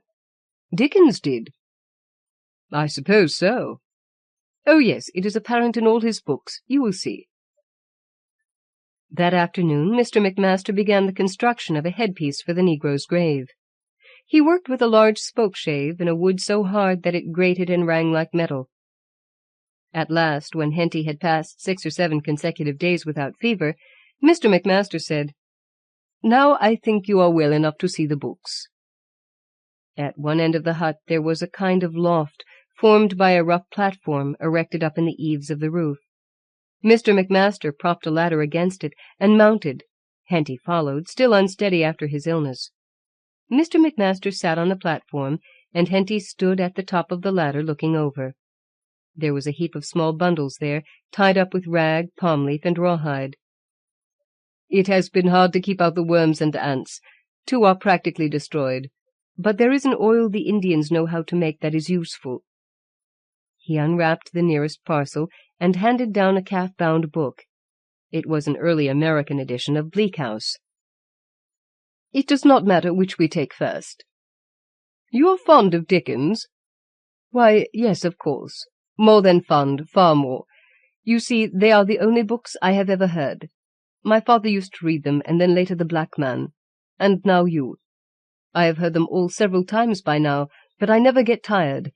There is always more to be learned and noticed. So many characters, so many changes of scene, so many words. I have all Dickens' books except those that the ants devoured. It takes a long time to read them all, more than 2 years. "Well," said Henty lightly, "they will well last out my visit." "Oh, I hope not. It is delightful to start again. Each time I think I find more to enjoy and admire." They took down the first volume of Bleak House, and that afternoon Henty had his first reading. He had always rather enjoyed reading aloud, and in the first year of marriage had shared several books in this way with his wife, until one day, in one of her rare moments of confidence, she remarked that it was torture to her. Sometimes after that he had thought it might be agreeable to have children to read to, but Mr. McMaster was a unique audience. The old man sat astride his hammock opposite Henty, fixing him throughout with his eyes, and following the words soundlessly with his lips. Often, when a new character was introduced, he would say, "Repeat the name, I have forgotten him," or, "Yes, yes, I remember her well. She dies, poor woman." He would frequently interrupt with questions, not as Henty would have imagined about the circumstances of the story, such things as the procedure of the Lord Chancellor's court, or the social conventions of the time, though they must have been unintelligible, did not concern him, but always about the characters. "Now, why does she say that? Does she really mean it? Did she feel faint because of the heat of the fire, or of something in that paper?" He laughed loudly at all the jokes, and at some passages which did not seem humorous to Henty, asking him to repeat them 2 or 3 times, and later at the description of the sufferings of the outcasts in Tom All Alone, Tears ran down his cheeks into his beard. His comments on the story were usually simple. "I think that Dedlock is a very proud man," or "Mrs. Jellyby does not take enough care of her children." Henty enjoyed the readings almost as much as he did. At the end of the first day, the old man said, "You read beautifully, with a far better accent than the black man, and you explain better. It is almost as though my father were here again." And always at the end of a session he thanked his guest courteously. "I enjoyed that very much. It was an extremely distressing chapter, but if I remember rightly, it will all turn out well." By the time that they were well into the second volume, however, the novelty of the old man's delight had begun to wane, and Henty was feeling strong enough to be restless. He touched more than once on the subject of his departure, asking about canoes and reins and the possibility of finding guides. But Mr. McMaster seemed obtuse and paid no attention to these hints. One day, running his thumb through the pages of Bleak House that remained to be read, Henty said, "We still have a lot to get through. I hope I shall be able to finish it before I go." "Oh, yes," said Mr. McMaster. "Do not disturb yourself about that. You will have time to finish it, my friend." For the first time Henty noticed something slightly menacing in his host's manner. That evening at supper, a brief meal of farina and dried beef eaten just before sundown, Henty renewed the subject. "You know, Mr. McMaster, the time has come when I must be thinking about getting back to civilization.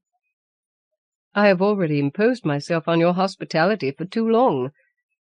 Mr. McMaster bent over his plate, crunching mouthfuls of farina, but made no reply. "How soon do you think I shall be able to get a boat?" I said, "How soon do you think I shall be able to get a boat? I appreciate all your kindness to me, more than I can say, but, my friend, any kindness I may have shown is amply repaid by your reading of Dickens. Do not let us mention the subject again." "Well, I'm very glad you have enjoyed it. I have too, but I really must be thinking of getting back." "Yes," said Mr. McMaster. "The black man was like that. He thought of it all the time. But he died here." Twice during the next day Henty opened the subject, but his host was evasive. Finally he said, "Forgive me, Mr. McMaster, but I really must press the point. Where can I get a boat?" "There is no boat." "Well, the Indians can build one." "You must wait for the rains. There is not enough water in the river now." "How long will that be?" "A month. 2 months." They had finished Bleak House and were nearing the end of Dombey and Son when the rain came. "Now it is time to make preparations to go." "Oh, that is impossible. The Indians will not make a boat during the rainy season. It is one of their superstitions." "You might have told me." "Did I not mention it?" "I forgot." Next morning Henty went out alone while his host was busy, and looking as aimless as he could, strolled across the savannah to the group of Indian houses. There were 4 or 5 Sherianas sitting in one of the doorways. They did not look up as he approached them. He addressed them in the few words of Maku he had acquired during the journey, but they made no sign whether they understood him or not. Then he drew a sketch of a canoe in the sand. He went through some vague motions of carpentry, pointed from them to him, then made motions of giving something to them, and scratched out the outlines of a gun and hat and a few other recognizable articles of trade. One of the women giggled, but no one gave any sign of comprehension, and he went away unsatisfied. At their midday meal, Mr. McMaster said, "Mr. Henty, the Indians tell me you have been trying to speak with them." "It is easier that you say anything you wish through me. You realize, do you not, that they would do nothing without my authority? They regard themselves, quite rightly in most cases, as my children." "Well, as a matter of fact, I was asking them about a canoe." "So they gave me to understand. And now, if you have finished your meal, perhaps we might have another chapter. I am quite absorbed in the book." They finished Dombey and Son. Nearly a year had passed since Henty had left England, and his gloomy foreboding of permanent exile became suddenly acute when, between the pages of Martin Chuzzlewit, he found a document written in pencil in irregular characters. Year 1919. I, James McMaster of Brazil, do swear to Barnabas Washington of Georgetown that if he finish this book in fact Martin Chuzzlewit, I will let him go away back as soon as finished. There followed a heavy pencil X, and after it, Mr. McMaster made this mark, signed Barnabas Washington. "Mr. McMaster," said Henty, "I must speak frankly. You saved my life, and when I get back to civilization, I will reward you to the best of my ability. I will give you anything within reason, but at present you are keeping me here against my will. I demand to be released." "But, my friend, what is keeping you? You are under no restraint. Go when you like." "You know very well that I can't get away without your help." "In that case you must humor an old man. Read me another chapter." "Mr. McMaster, I swear by anything you like that when I get to Manaus I will find someone to take my place. I will pay a man to read to you all day." "But I have no need of another man. You read so well." "I have read for the last time." "I hope not," said Mr. McMaster politely. That evening at supper only one plate of dried meat and farina was brought in, and Mr. McMaster ate alone. Henty lay without speaking, staring at the thatch. Next day at noon a single plate was put before Mr. McMaster, but with it lay his gun, cocked on his knee as he ate. Henty resumed the reading of Martin Chuzzlewit where it had been interrupted. Weeks passed hopelessly. They read Nicholas Nickleby and Little Dorrit and Oliver Twist. Then a stranger arrived in the savannah, a half-caste prospector, one of that lonely order of men who wander for a lifetime through the forests, tracing the little streams, sifting the gravel, and ounce by ounce filling the little leather sack of gold dust, more often than not dying of exposure and starvation, with $500 worth of gold hung around their necks. Mr. McMaster was vexed at his arrival, gave him farina and passo, and sent him on his journey within an hour of his arrival. But in that hour Henty had time to scribble his name on a slip of paper and put it into the man's hand. From now on there was hope. The days followed their unvarying routine: coffee at sunrise, a morning of inaction while Mr. McMaster pottered about on the business of the farm, farina and passo at noon, Dickens in the afternoon, farina and passo, and sometimes some fruit for supper, silence from sunset to dawn, with the small wick glowing in the beef fat, and the palm thatch overhead dimly discernible.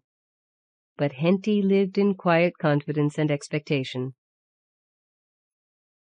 Sometime, this year or the next, the prospector would arrive at a Brazilian village with news of his discovery. The disasters to the Anderson expedition would not have passed unnoticed. Henty could imagine the headlines that must have appeared in the popular press. Even now, probably, there were search parties working over the country he had crossed. Any day English voices might sound over the savannah, and a dozen friendly adventurers come crashing through the bush. Even as he was reading, while his lips mechanically followed the printed pages, his mind wandered away from his eager, crazy host opposite, and he began to narrate to himself incidents of his homecoming, the gradual re-encounters with civilization. He shaved and bought new clothes at Manaus, telegraphed for money, received wires of congratulation.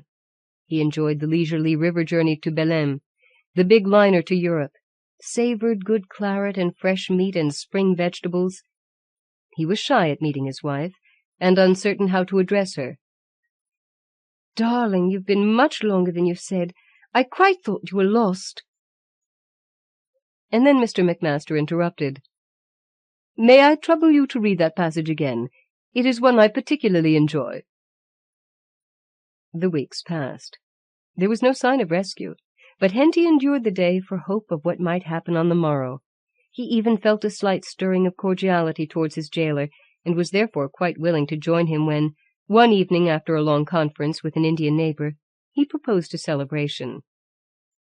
"It is one of the local feast days," he explained, "and they have been making piwari. You may not like it, but you should try some. We will go across to this man's home tonight." Accordingly, after supper, they joined a party of Indians that were assembled round the fire in one of the huts at the other side of the savannah. They were singing in an apathetic, monotonous manner, and passing a large calabash of liquid from mouth to mouth. Separate bowls were brought for Henty and Mr. McMaster, and they were given hammocks to sit in. "You must drink it all without lowering the cup. That is the etiquette." Henty gulped the dark liquid, trying not to taste it. But it was not unpleasant, hard and muddy on the palate like most of the beverages he had been offered in Brazil, but with a flavor of honey and brown bread.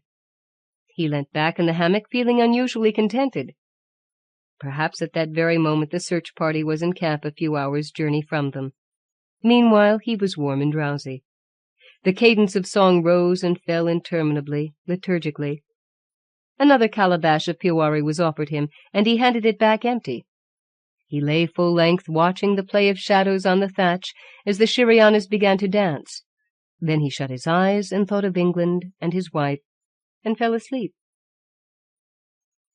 He awoke, still in the Indian hut, with the impression that he had outslept his usual hour. By the position of the sun he knew it was late afternoon. No one else was about. He looked for his watch and found to his surprise that it was not on his wrist. He had left it in the house, he supposed, before coming to the party. "I must have been tight last night," he reflected. "Treacherous drink, that." He had a headache and feared a recurrence of fever. He found when he set his feet to the ground that he stood with difficulty. His walk was unsteady, and his mind confused, as it had been during the first weeks of his convalescence. On the way across the savannah, he was obliged to stop more than once, shutting his eyes and breathing deeply. When he reached the house, he found Mr. McMaster sitting there. "Ah, my friend, you are late for the reading this afternoon. There is scarcely another half-hour of light. How do you feel?" "Rotten. That drink doesn't seem to agree with me." "I will give you something to make you better. The forest has remedies for everything, to make you awake and to make you sleep." "You haven't seen my watch anywhere." "You have missed it?" "Yes, I thought I was wearing it. I say, I've never slept so long." "Not since you were a baby." "Do you know how long?" 2 days. "Nonsense, I can't have." "Yes, indeed. It is a long time. It is a pity because you missed our guests." "Guests?" "Why, yes. I have been quite gay while you were asleep. 3 men from outside, Englishmen. It is a pity you missed them. A pity for them, too, as they particularly wished to see you. But what could I do? You were so sound asleep. They had come all the way to find you, so I thought you would not mind. As you could not greet them yourself, I gave them a little souvenir, your watch. They wanted something to take home to your wife, who is offering a great reward for news of you. They were very pleased with it, and they took some photographs of the little cross I put up to commemorate your coming. They were pleased with that, too." "They were very easily pleased. But I do not suppose they will visit us again. Our life here is so retired. No pleasures except reading. I do not suppose we shall ever have visitors again. Well, well, I will get you some medicine to make you feel better. Your head aches, does it not? We will not have any Dickens today, but tomorrow, and the day after that, and the day after that. Let us read Little Dorrit again. There are passages in that book I can never hear without the temptation to weep." Pomegranate Seed. Edith Wharton, 1862 to 1937, was born in New York City, marrying Edward Wharton in 1885. Under Henry James' influence, she wrote novels analyzing modern life, such as The House of Mirth, 1905, and the New England tragedy Ethan Frome, 1911. She also wrote many short stories collected in Tales of Men and Ghosts, 1910, and Zingu, 1916. Charlotte Ashby paused on her doorstep. Dark had descended on the brilliancy of the March afternoon, and the grinding, rasping street life of the city was at its highest. She turned her back on it, standing for a moment in the old-fashioned, marble-flagged vestibule before she inserted her key in the lock. The sash curtains drawn across the panes of the inner door softened the light within to a warm blur through which no details showed. It was the hour when, in the first months of her marriage to Kenneth Ashby, she had most liked to return to that quiet house in a street long since deserted by business and fashion. The contrast between the soulless roar of New York its devouring blaze of lights, the oppression of its congested traffic, congested houses, lives, minds, and this veiled sanctuary she called home, always stirred her profoundly. In the very heart of the hurricane she had found her tiny islet, or thought she had, and now in the last months everything was changed, and she always wavered on the doorstep and had to force herself to enter. While she stood there she called up the scene within. The hall hung with old prints, the ladder-like stairs, and on her left her husband's long shabby library, full of books and pipes and worn armchairs inviting to meditation. How she had loved that room! Then upstairs her own drawing-room, in which, since the death of Kenneth's first wife, neither furniture nor hangings had been changed, because there had never been money enough, but which Charlotte had made her own by moving furniture about, and adding more books, another lamp, a table for the new reviews. Even on the occasion of her only visit to the first Mrs. Ashby, a distant, self-centered woman, whom she had known very slightly, she had looked about her with an innocent envy, feeling it to be exactly the drawing-room she would have liked for herself. And now, for more than a year, it had been hers to deal with as she chose. The room to which she hastened back at dusk on winter days, where she sat reading by the fire, or answering notes at the pleasant roomy desk, or going over her stepchildren's copybooks, till she heard her husband's step. Sometimes friends dropped in. Sometimes, oftener, she was alone, and she liked that best, since it was another way of being with Kenneth, thinking over what he had said when they parted in the morning, imagining what he would say when he sprang up the stairs, found her by herself, and caught her to him.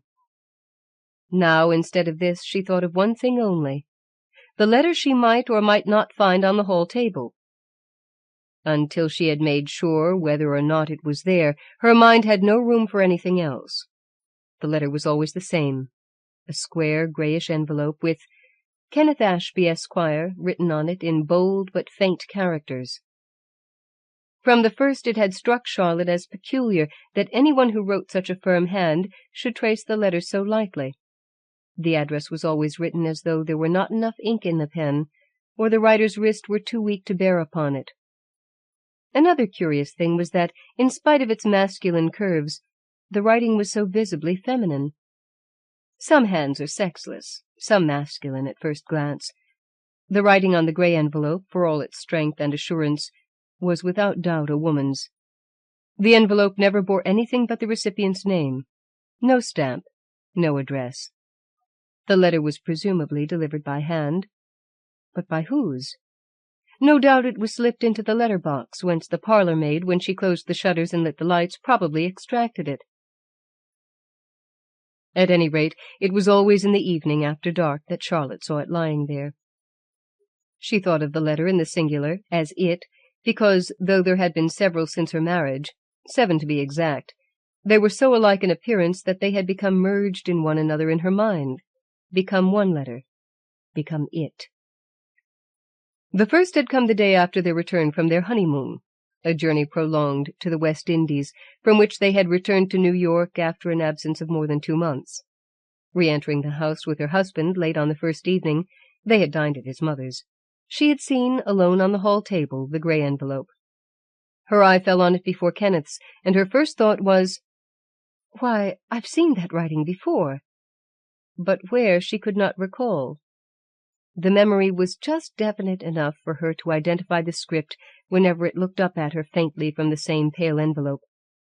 But on that first day she would have thought no more of the letter, if when her husband's glance lit on it, she had not chanced to be looking at him. It all happened in a flash, his seeing the letter, putting out his hand for it, raising it to his short-sighted eyes to decipher the faint writing, and then abruptly withdrawing the arm he had slipped through Charlotte's, and moving away to the hanging light, his back turned to her. She had waited for a sound, an exclamation, waited for him to open the letter. But he had slipped it into his pocket without a word, and followed her into the library. And there they had sat down by the fire and lit their cigarettes, and he had remained silent, his head thrown back broodingly against the armchair, his eyes fixed on the hearth, and presently had passed his hand over his forehead and said, "Wasn't it unusually hot at my mother's tonight? I've got a splitting head. Mind if I take myself off to bed?" That was the first time. Since then, Charlotte had never been present when he had received the letter. It usually came before he got home from his office, and she had to go upstairs and leave it lying there. But even if she had not seen it, she would have known it had come by the change in his face when he joined her, which on those evenings he seldom did before they met for dinner. Evidently, whatever the letter contained, he wanted to be by himself to deal with it. And when he reappeared, he looked years older, looked emptied of life and courage, and hardly conscious of her presence. Sometimes he was silent for the rest of the evening, and if he spoke it was usually to hint some criticism of her household arrangements, suggest some change in the domestic administration, to ask a little nervously if she didn't think Joyce's nursery governess was rather young and flighty, or if she herself always saw to it that Peter, whose throat was delicate, was properly wrapped up when he went to school. At such times Charlotte would remember the friendly warnings she had received when she became engaged to Kenneth Ashby. "Marrying a heartbroken widower, isn't that rather risky? You know Elsie Ashby absolutely dominated him." And how she had jokingly replied, "He may be glad of a little liberty for a change." And in this respect she had been right. She had needed no one to tell her, during the first months, that her husband was perfectly happy with her. When they came back from their protracted honeymoon, the same friends said, "What have you done to Kenneth? He looks 20 years younger." And this time she answered with careless joy, "I suppose I've got him out of his groove." But what she noticed after the grey letters began to come was not so much his nervous, tentative fault-finding, which always seemed to be uttered against his will, as the look in his eyes when he joined her after receiving one of the letters. The look was not unloving, not even indifferent. It was the look of a man who had been so far away from ordinary events that when he returns to familiar things they seem strange. She minded that more than the fault-finding. Though she had been sure from the first that the handwriting on the grey envelope was a woman's, it was long before she associated the mysterious letters with any sentimental secret. She was too sure of her husband's love, too confident of filling his life, for such an idea to occur to her. It seemed far more likely that the letters, which certainly did not appear to cause him any sentimental pleasure, were addressed to the busy lawyer than to the private person. Probably they were from some tiresome client. Women, he had often told her, were nearly always tiresome as clients, who did not want her letters opened by his secretary, and therefore had them carried to his house. Yes, but in that case the unknown female must be unusually troublesome, judging from the effect her letters produced. Then again, though his professional discretion was exemplary, it was odd that he had never uttered an impatient comment, never remarked to Charlotte, in a moment of expansion, that there was a nuisance of a woman who kept badgering him about a case that had gone against her. He had made more than one semi-confidence of the kind, of course without giving names or details, but concerning this mysterious correspondent his lips were sealed. There was another possibility, what is euphemistically called an old entanglement. Charlotte Ashby was a sophisticated woman. She had few illusions about the intricacies of the human heart. She knew that there were often old entanglements. But when she had married Kenneth Ashby, her friends, instead of hinting at such a possibility, had said, "You've got your work cut out for you. Marrying a Don Juan is a sinecure to it. Kenneth's never looked at another woman since he first saw Elsie Corder. During all the years of their marriage, he was more like an unhappy lover than a comfortably contented husband. He'll never let you move an armchair or change the place of a lamp. And whatever you venture to do, he'll mentally compare with what Elsie would have done in your place." Except for an occasional nervous mistrust as to her ability to manage the children, a mistrust gradually dispelled by her good humour and the children's obvious fondness for her, none of these forebodings had come true. The desolate widower, of whom his nearest friends said that only his absorbing professional interests had kept him from suicide after his first wife's death, had fallen in love 2 years later with Charlotte Gorse, and after an impetuous wooing had married her and carried her off on a tropical honeymoon. And ever since he had been as tender and lover-like as during those first radiant weeks. Before asking her to marry him, he had spoken to her frankly of his great love for his first wife, and his despair after her sudden death, but even then he had assumed no stricken attitude, or implied that life offered no possibility of renewal. He had been perfectly simple and natural, and had confessed to Charlotte that from the beginning he had hoped the future held new gifts for him. And when, after their marriage, they returned to the house where his 12 years with his first wife had been spent, he had told Charlotte at once that he was sorry he couldn't afford to do the place over for her, but that he knew every woman had her own views about furniture and all sorts of household arrangements a man would never notice, and had begged her to make any changes she saw fit without bothering to consult him. As a result, she made as few as possible, but his way of beginning their new life in the old setting was so frank and unembarrassed that it put her immediately at her ease, and she was almost sorry to find that the portrait of Elsie Ashby, which used to hang over the desk in his library, had been transferred in their absence to the children's nursery. Knowing herself to be the indirect cause of this banishment, she spoke of it to her husband, but he answered, "Oh, I thought they ought to grow up with her looking down on them." The answer moved Charlotte and satisfied her, and as the time went by she had to confess that she felt more at home in her house, more at ease and in confidence with her husband, since that long, coldly beautiful face on the library wall no longer followed her with guarded eyes. It was as if Kenneth's love had penetrated to the secret she hardly acknowledged to her own heart, her passionate need to feel herself the sovereign even of his past. With all this stored-up happiness to sustain her, it was curious that she had lately found herself yielding to a nervous apprehension. But there the apprehension was, and on this particular afternoon, perhaps because she was more tired than usual, or because of the trouble of finding a new cook, or for some other ridiculously trivial reason, moral or physical, she found herself unable to react against the feeling. Latchkey in hand, she looked back down the silent street to the whirl and illumination of the great thoroughfare beyond, and up at the sky already aflare with the city's nocturnal life. Outside there, she thought, skyscrapers, advertisements, telephones, wireless, airplanes, movies, motors, and all the rest of the 20th century. And on the other side of the door something I can't explain, can't relate to them. Something as old as the world, as mysterious as life.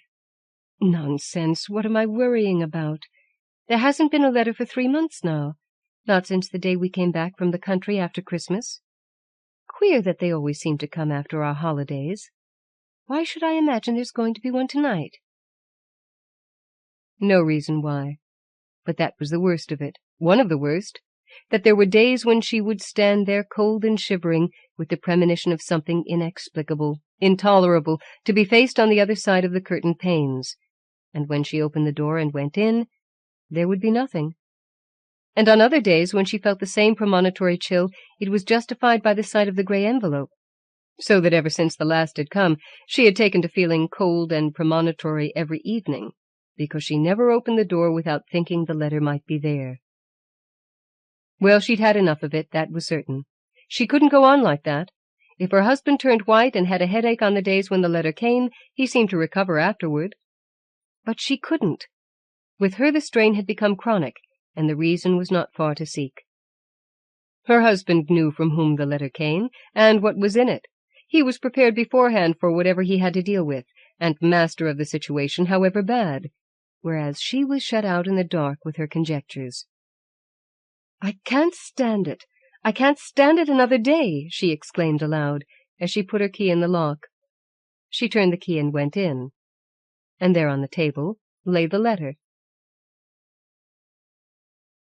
2. She was almost glad of the sight. It seemed to justify everything, to put a seal of definiteness on the whole blurred business. A letter for her husband, a letter from a woman, no doubt another vulgar case of old entanglement. What a fool she had been ever to doubt it, to rack her brains for less obvious explanations. She took up the envelope with a steady, contemptuous hand, looked closely at the faint letters, held it against the light, and just discerned the outline of the folded sheet within. She knew that now she would have no peace till she found out what was written on that sheet. Her husband had not come in. He seldom got back from his office before 6:30 or 7, and it was not yet 6.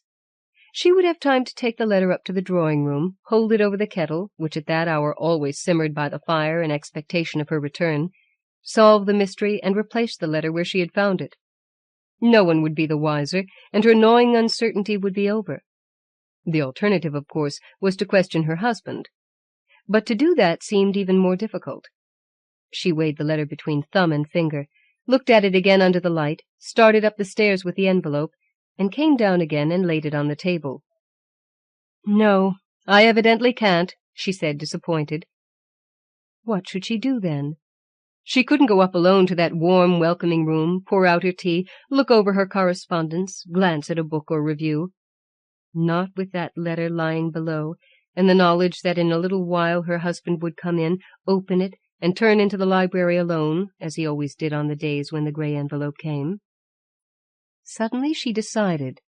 She would wait in the library and see for herself, see what happened between him and the letter when they thought themselves unobserved. She wondered the idea had never occurred to her before.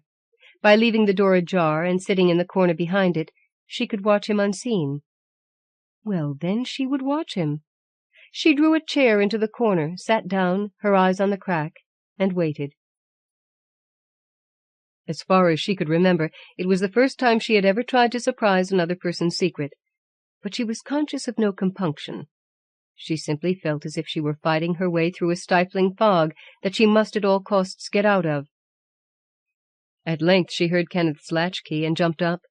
The impulse to rush out and meet him had nearly made her forget why she was there, but she remembered in time and sat down again. From her post she covered the whole range of his movements, saw him enter the hall, draw the key from the door, and take off his hat and overcoat. Then he turned to throw his gloves on the hall table, and at that moment he saw the envelope. The light was full on his face, and what Charlotte first noted there was a look of surprise. Evidently he had not expected the letter, had not thought of the possibility of it being there that day. But though he had not expected it, now that he saw it, he knew well enough what it contained. He did not open it immediately, but stood motionless, the color slowly ebbing from his face. Apparently he could not make up his mind to touch it. But at length he put out his hand, opened the envelope, and moved with it to the light. In doing so he turned his back on Charlotte, and she saw only his bent head and slightly stooping shoulders. Apparently all the writing was on one page, for he did not turn the sheet, but continued to stare at it for so long that he must have reread it a dozen times, or so it seemed to the woman breathlessly watching him. At length she saw him move. He raised the letter still closer to his eyes, as though he had not fully deciphered it. Then he lowered his head, and she saw his lips touch the sheet. "Kenneth!" she exclaimed, and went on out into the hall. The letter clutched in his hand, her husband turned and looked at her. "Where were you?" he said in a low, bewildered voice, like a man waked out of his sleep. "In the library, waiting for you." She tried to steady her voice. "What's the matter? What's in that letter? You look ghastly." Her agitation seemed to calm him, and he instantly put the envelope into his pocket with a slight laugh. "Ghastly? I'm sorry. I've had a hard day in the office. 1 or 2 complicated cases. I look dog-tired, I suppose." "You didn't look tired when you came in. It was only when you opened that letter." He had followed her into the library, and they stood gazing at each other. Charlotte noticed how quickly he had regained his self-control. His profession had trained him to rapid mastery of face and voice. She saw at once that she would be at a disadvantage in any attempt to surprise his secret, but at the same moment she lost all desire to maneuver, to trick him into betraying anything he wanted to conceal. Her wish was still to penetrate the mystery, but only that she might help him to bear the burden it implied. "Even if it is another woman," she thought. "Kenneth," she said, her heart beating excitedly, "I waited here on purpose to see you come in. I wanted to watch you while you opened that letter." His face, which had paled, turned to dark red. Then it paled again. "That letter? Why especially that letter?" "Because I've noticed that whenever one of those letters comes, it seems to have such a strange effect on you."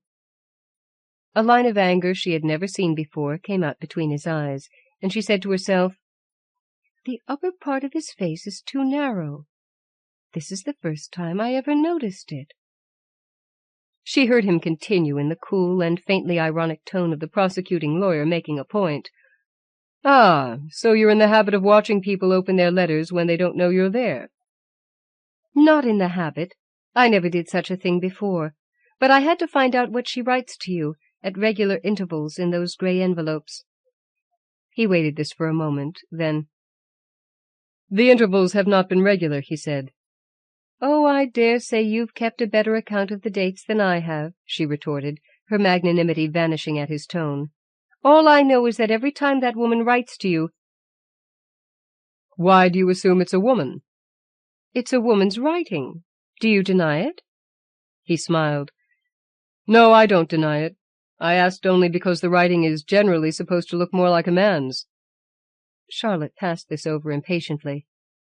"And this woman, what does she write to you about?"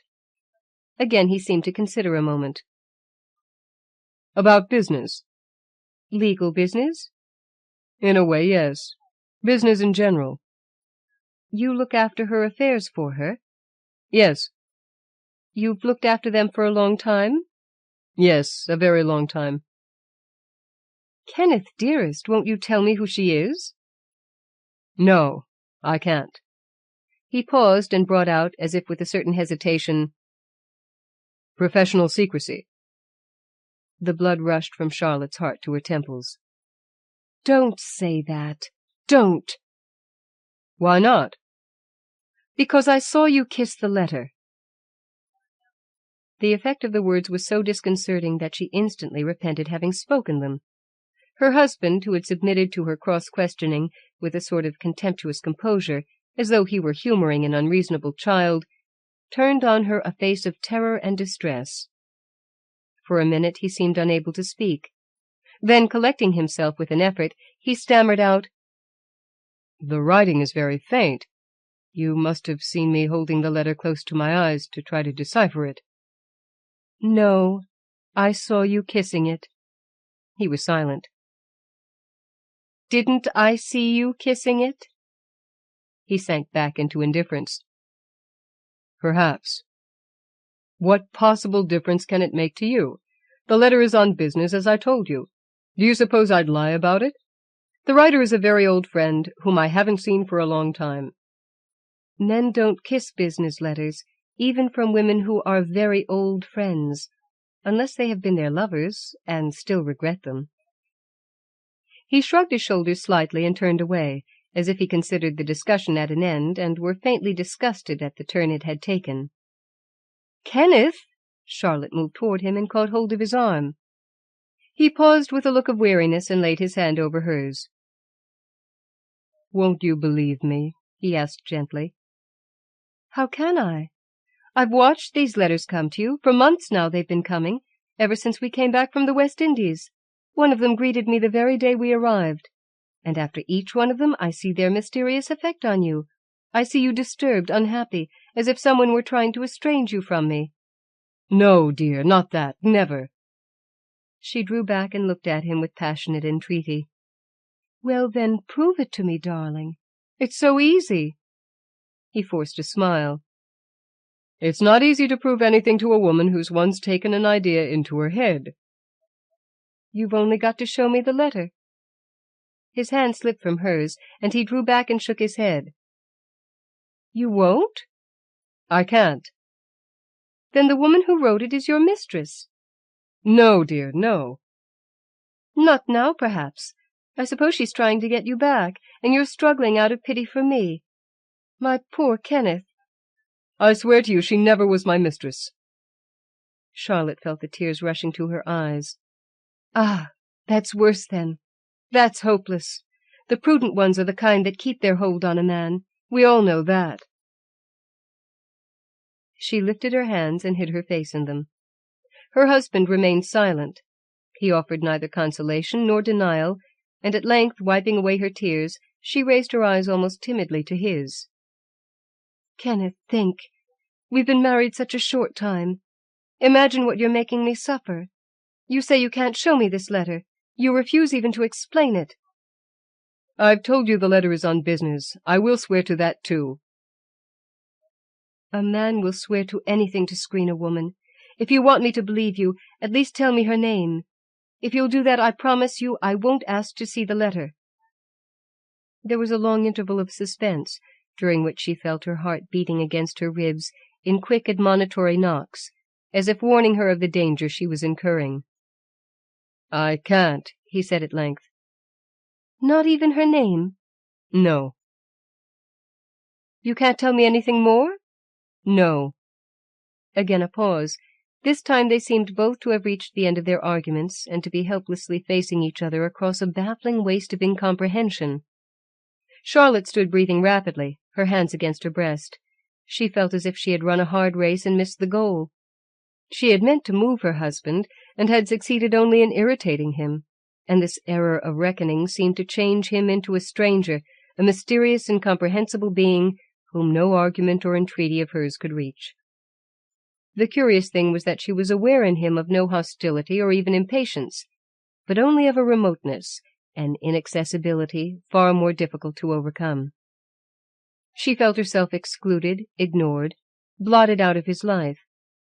But after a moment or two, looking at him more calmly, she saw that he was suffering as much as she was. His distant, guarded face was drawn with pain.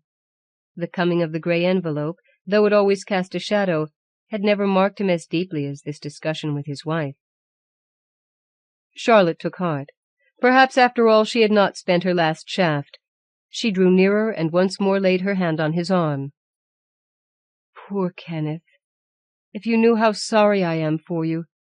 She thought he winced slightly at this expression of sympathy, but he took her hand and pressed it. "I can think of nothing worse than to be incapable of loving long," she continued, "to feel the beauty of a great love, and to be too unstable to bear its burden." He turned on her a look of wistful reproach.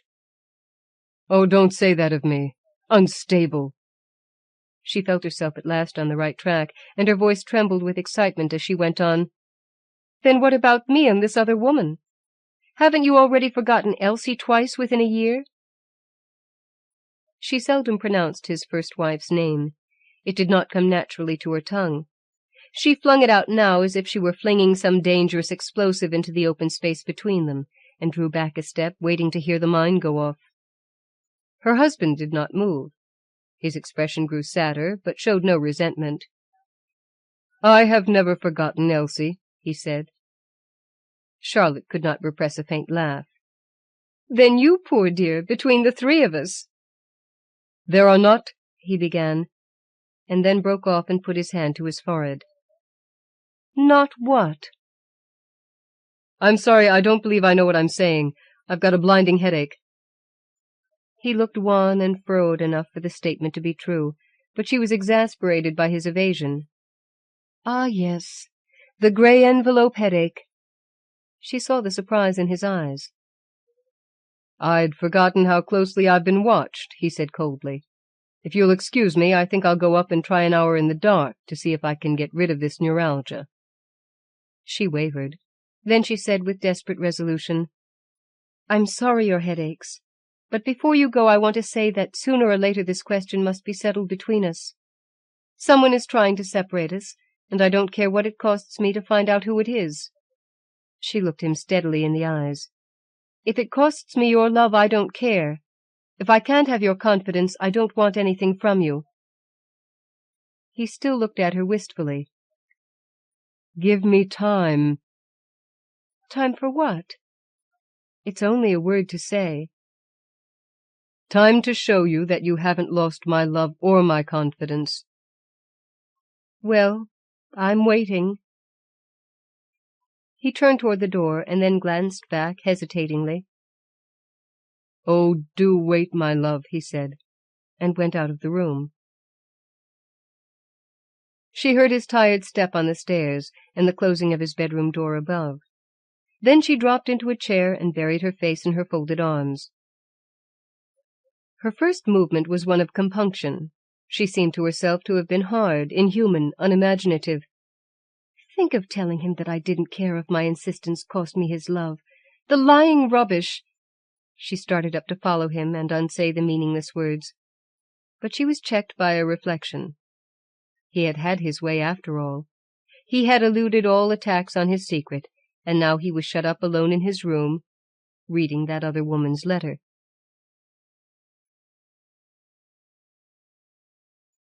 3. She was still reflecting on this when the surprised parlour-maid came in and found her. No, Charlotte said, she wasn't going to dress for dinner. Mr. Ashby didn't want to dine. He was very tired and had gone up to his room to rest. Later she would have something brought on a tray to the drawing-room. She mounted the stairs to her bedroom.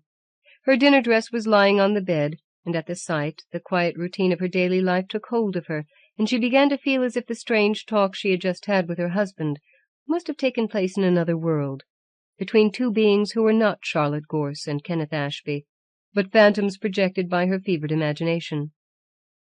She recalled the year since her marriage, her husband's constant devotion, his persistent, almost too insistent tenderness, the feeling he had given her at times of being too eagerly dependent on her, too searchingly close to her, as if there were not air enough between her soul and his. It seemed preposterous, as she recalled all this, that a few moments ago she should have been accusing him of an intrigue with another woman. But then what? Again she was moved by the impulse to go up to him, beg his pardon, and try to laugh away the misunderstanding. But she was restrained by the fear of forcing herself upon his privacy. He was troubled and unhappy, oppressed by some grief or fear, and he had shown her that he wanted to fight out his battle alone.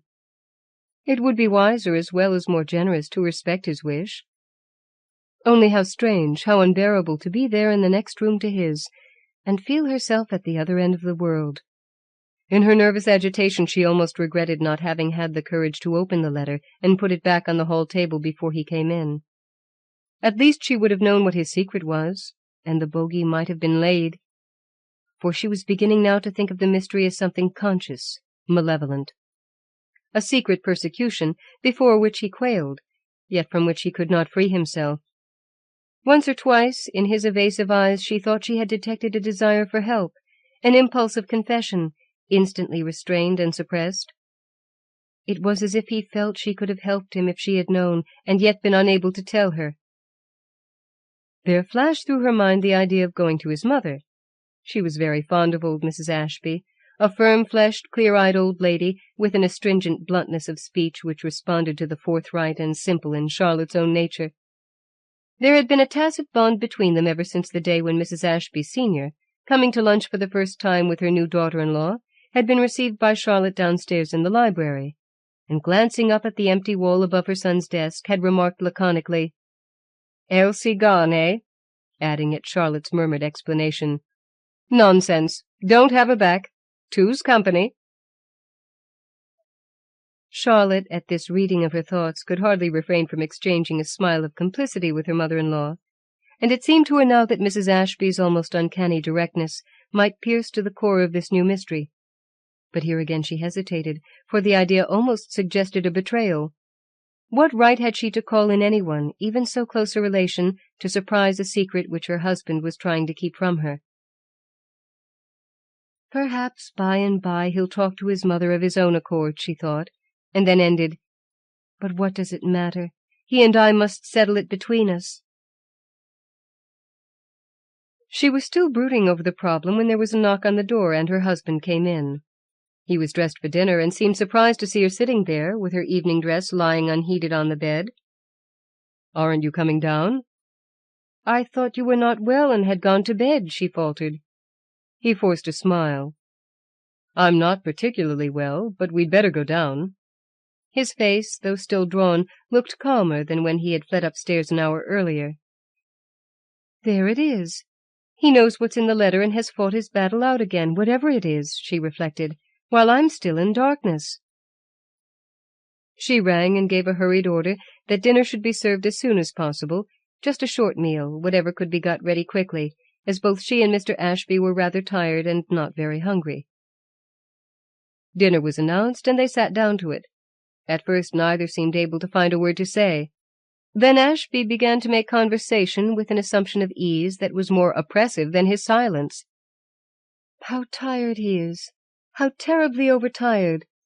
Charlotte said to herself, pursuing her own thoughts while he rambled on about municipal politics, aviation, and an exhibition of modern French painting, the health of an old aunt, and the installing of the automatic telephone.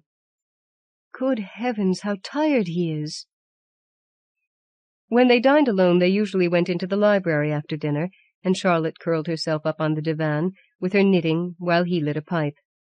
But this evening, by tacit agreement, they avoided the room in which their strange talk had taken place, and went up to Charlotte's room. They sat down near the fire, and Charlotte said, "Your pipe?" after he had put down his hardly tasted coffee. He shook his head. "No, not tonight." "You must go to bed early. You look terribly tired. I'm sure they overwork you at the office." "I suppose we all overwork at times." She rose and stood before him with sudden resolution. "Well, I'm not going to have you use up your strength slaving in that way. It's absurd. I can see you're ill." She bent over him and laid her hand on his forehead. "My poor old Kenneth. Prepare to be taken away soon on a long holiday." He looked up at her, startled. "A holiday?" "Certainly. Didn't you know I was going to carry you off at Easter? We're going to start in a fortnight on a month's voyage to somewhere or other, on any one of the big cruising steamers." She paused and bent closer, touching his forehead with her lips. "I'm tired too, Kenneth." He seemed to pay no heed to her last words, but sat, his hands on his knees, his head drawn back a little from her caress, and looked up at her with a stare of apprehension. "Again? My dear, we can't. I can't possibly go away." "I don't know why you say again, Kenneth. We haven't taken a real holiday this year." "At Christmas we spend a week with the children in the country." "Yes, but this time I mean away from the children, from servants, from the house, from everything that's familiar and fatiguing. Your mother will love to have Joyce and Peter with her." He frowned and slowly shook his head. "No, dear, I can't leave them with my mother." "Why, Kenneth, how absurd! She adores them." "You didn't hesitate to leave them with her for over 2 months when we went to the West Indies." He drew a deep breath and stood up uneasily. "That was different." "Different? Why?" "I mean, at that time I didn't realize—" He broke off as if to choose his words, and then went on. "My mother adores the children, as you say, but she isn't always very judicious. Grandmothers always spoil children, and sometimes she talks before them without thinking." He turned to his wife with an almost pitiful gesture of entreaty. "Don't ask me to, dear." Charlotte mused. It was true that the elder Mrs. Ashby had a fearless tongue, but she was the last woman in the world to say or hint anything before her grandchildren at which the most scrupulous parent could take offense. Charlotte looked at her husband in perplexity. "I don't understand." "Not now, not yet." He put up his hands and pressed them against his temples. "Can't you see that there's no use in insisting? I can't go away, no matter how much I might want to." Charlotte still scrutinized him gravely. "The question is, do you want to?" He returned her gaze for a moment, then his lips began to tremble, and he said, hardly above his breath, "I want anything you want." "And yet—" "Don't ask me. I can't leave. I can't."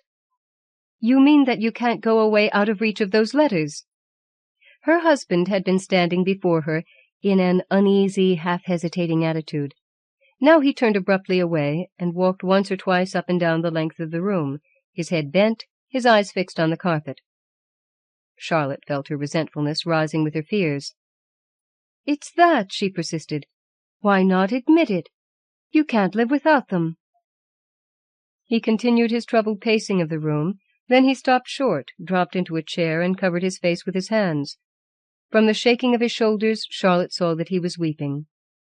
She had never seen a man cry, except her father after her mother's death, when she was a little girl, and she remembered still how the sight had frightened her.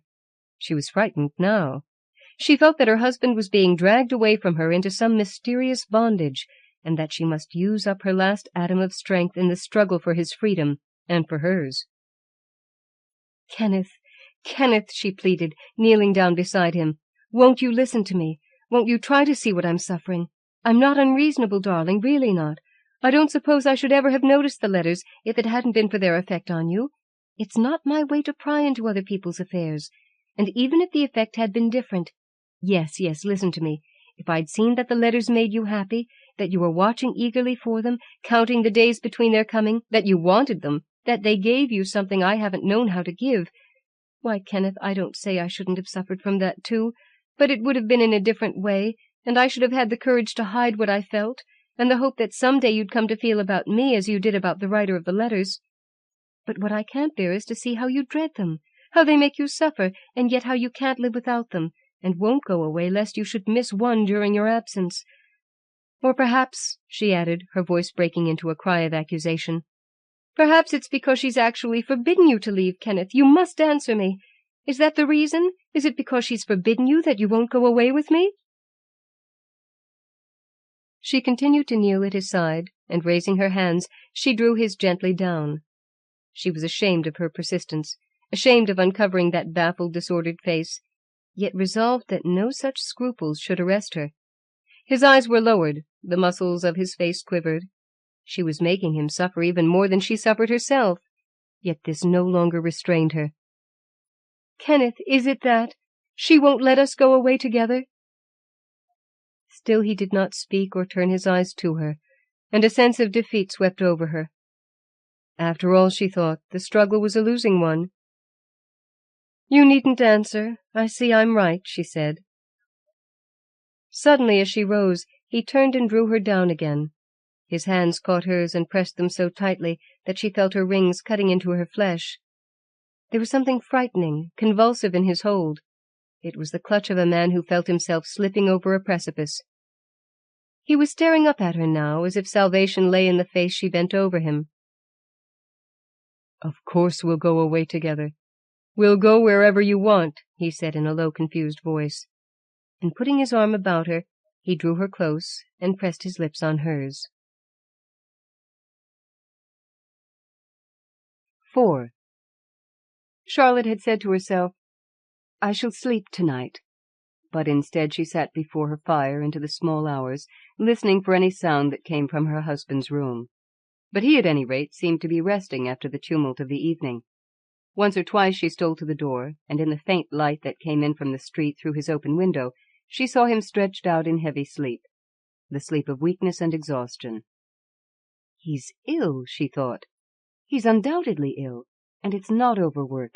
It's this mysterious persecution." She drew a breath of relief. She had fought through the weary fight, and the victory was hers, at least for the moment. If only they could have started at once, started for anywhere. She knew it would be useless to ask him to leave before the holidays, and meanwhile the secret influence, as to which she was still so completely in the dark, would continue to work against her, and she would have to renew the struggle day after day till they started on their journey. But after that, everything would be different. If once she could get her husband away under other skies and all to herself, she never doubted her power to release him from the evil spell he was under. Lulled to quiet by the thought, she too slept at last. When she woke, it was long past her usual hour, and she sat up in bed surprised and vexed at having overslept herself. She always liked to be down to share her husband's breakfast by the library fire. But a glance at the clock made it clear that he must have started long since for his office. To make sure, she jumped out of bed and went into his room, but it was empty. No doubt he had looked in on her before leaving, seen that she still slept, and gone downstairs without disturbing her, and their relations were sufficiently lover-like for her to regret having missed their morning hour. She rang and asked if Mr. Ashby had already gone. "Yes, nearly an hour ago," the maid said. He had given orders that Mrs. Ashby should not be waked, and that the children should not come to her till she sent for them. Yes, he had gone up to the nursery himself to give the order.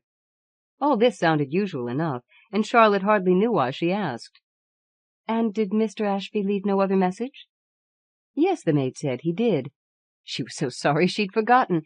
He told her just as he was leaving to say to Mrs. Ashby that he was going to see about their passages, and would she please be ready to sail tomorrow. Charlotte echoed the woman's "tomorrow," and sat staring at her incredulously. "Tomorrow? You're sure he said to sail tomorrow?" "Oh, ever so sure, ma'am. I don't know how I could have forgotten to mention it." "Well, it doesn't matter. Draw my bath, please."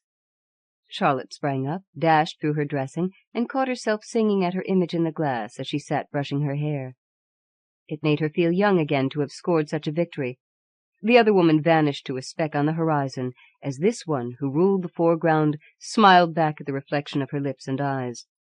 He loved her then. He loved her as passionately as ever. He had divined what she had suffered, and had understood that their happiness depended on their getting away at once, and finding each other again after yesterday's desperate groping in the fog.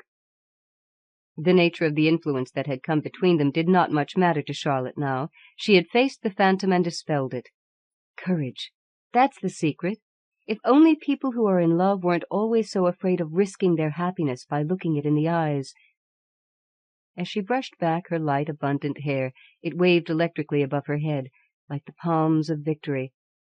Ah, well, some women knew how to manage men, and some didn't, and only the fair, she gaily paraphrased, deserved the brave. Certainly she was looking very pretty. The morning danced along like a cockle shell on a bright sea, such a sea as they would soon be speeding over. She ordered a particularly good dinner, saw the children off to their classes, had her trunks brought down, consulted with the maid about getting out summer clothes, for of course they would be heading for heat and sunshine, and wondered if she oughtn't to take Kenneth's flannel suits out of camphor. "But how absurd," she reflected, "that I don't yet know where we're going." She looked at the clock, saw that it was close to noon, and decided to call him up at his office. There was a slight delay. Then she heard his secretary's voice saying that Mr. Ashby had looked in for a moment early and left again almost immediately. Oh, very well. Charlotte would ring up later. How soon was he likely to be back? The secretary answered that she couldn't tell. All they knew in the office was that when he left he had said he was in a hurry because he had to go out of town. Out of town?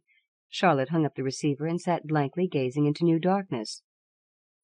Why had he gone out of town? And where had he gone? And of all days, why should he have chosen the eve of their suddenly planned departure? She felt a faint shiver of apprehension. Of course he had gone to see that woman, no doubt to get her permission to leave. He was as completely in bondage as that, and Charlotte had been fatuous enough to see the palms of victory on her forehead. She burst into a laugh, and walking across the room, sat down again before her mirror. What a different face she saw! The smile on her pale lips seemed to mock the rosy vision of the other Charlotte. But gradually her color crept back. After all, she had a right to claim the victory, since her husband was doing what she wanted, not what the other woman exacted of him. It was natural enough, in view of his abrupt decision to leave the next day, that he should have arrangements to make, business matters to wind up. It was not even necessary to suppose that his mysterious trip was a visit to the writer of the letters. He might simply have gone to see a client who lived out of town. Of course they would not tell Charlotte at the office. The secretary had hesitated before imparting even such meagre information as the fact of Mr. Ashby's absence. Meanwhile she would go on with her joyful preparations, content to learn later in the day to what particular island of the blessed she was to be carried. The hours wore on, or rather were swept forward on a rush of eager preparations. At last the entrance of the maid, who came to draw the curtain, roused Charlotte from her labors, and she saw to her surprise that the clock marked 5, and she did not yet know where they were going the next day. She rang up her husband's office and was told that Mr. Ashby had not been there since the early morning. She asked for his partner, but the partner could add nothing to her information, for he himself, his suburban train having been behind time, had reached the office after Ashby had come and gone. Charlotte stood perplexed. Then she decided to telephone to her mother-in-law. Of course Kenneth, on the eve of a month's absence, must have gone to see his mother. The mere fact that the children, in spite of his vague objections, would certainly have to be left with old Mrs. Ashby, made it obvious that he would have all sorts of matters to decide with her. At another time Charlotte might have felt a little hurt at being excluded from their conference, but nothing mattered now that she had won the day, that her husband was still hers and not another woman's. Gaily she called up Mrs. Ashby, heard her friendly voice, and began, "Well, did Kenneth's news surprise you? What do you think of our elopement?" Almost instantly, before Mrs. Ashby could answer, Charlotte knew what her reply would be. Mrs. Ashby had not seen her son. She had had no word from him, and did not know what her daughter-in-law meant. Charlotte stood silent in the intensity of her surprise. "But then where has he been?" she thought. Then, recovering herself, she explained their sudden decision to Mrs. Ashby, and in doing so gradually regained her own self-confidence, her conviction that nothing could ever again come between Kenneth and herself. Mrs. Ashby took the news calmly and approvingly. She, too, had thought that Kenneth looked worried and overtired. and she agreed with her daughter-in-law that in such cases change was the surest remedy. "I'm always so glad when he gets away. Elsie hated traveling. She was always finding pretexts to prevent his going anywhere. With you, thank goodness, it's different." Nor was Mrs. Ashby surprised at his not having had time to let her know of his departure. He must have been in a rush from the moment the decision was taken, but no doubt he'd drop in before dinner. 5 minutes' talk was really all they needed. "I hope you'll gradually cure Kenneth of his mania for going over and over a question that could be settled in a dozen words. He never used to be like that, and if he carried the habit into his professional work, he'd soon lose all his clients. Yes, do come in for a minute, dear, if you have time. No doubt he'll turn up while you're here." The tonic ring of Mrs. Ashby's voice echoed on reassuringly in the silent room, while Charlotte continued her preparations. Toward 7 the telephone rang, and she darted to it. Now she would know.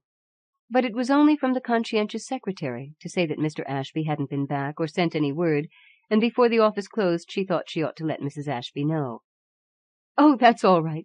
Thanks a lot," Charlotte called out cheerfully, and hung up the receiver with a trembling hand. But perhaps by this time, she reflected, he was at his mother's. She shut her drawers and cupboards, put on her hat and coat, and called up to the nursery that she was going out for a minute to see the children's grandmother. Mrs. Ashby lived nearby, and during her brief walk through the cold spring dusk, Charlotte imagined that every advancing figure was her husband's.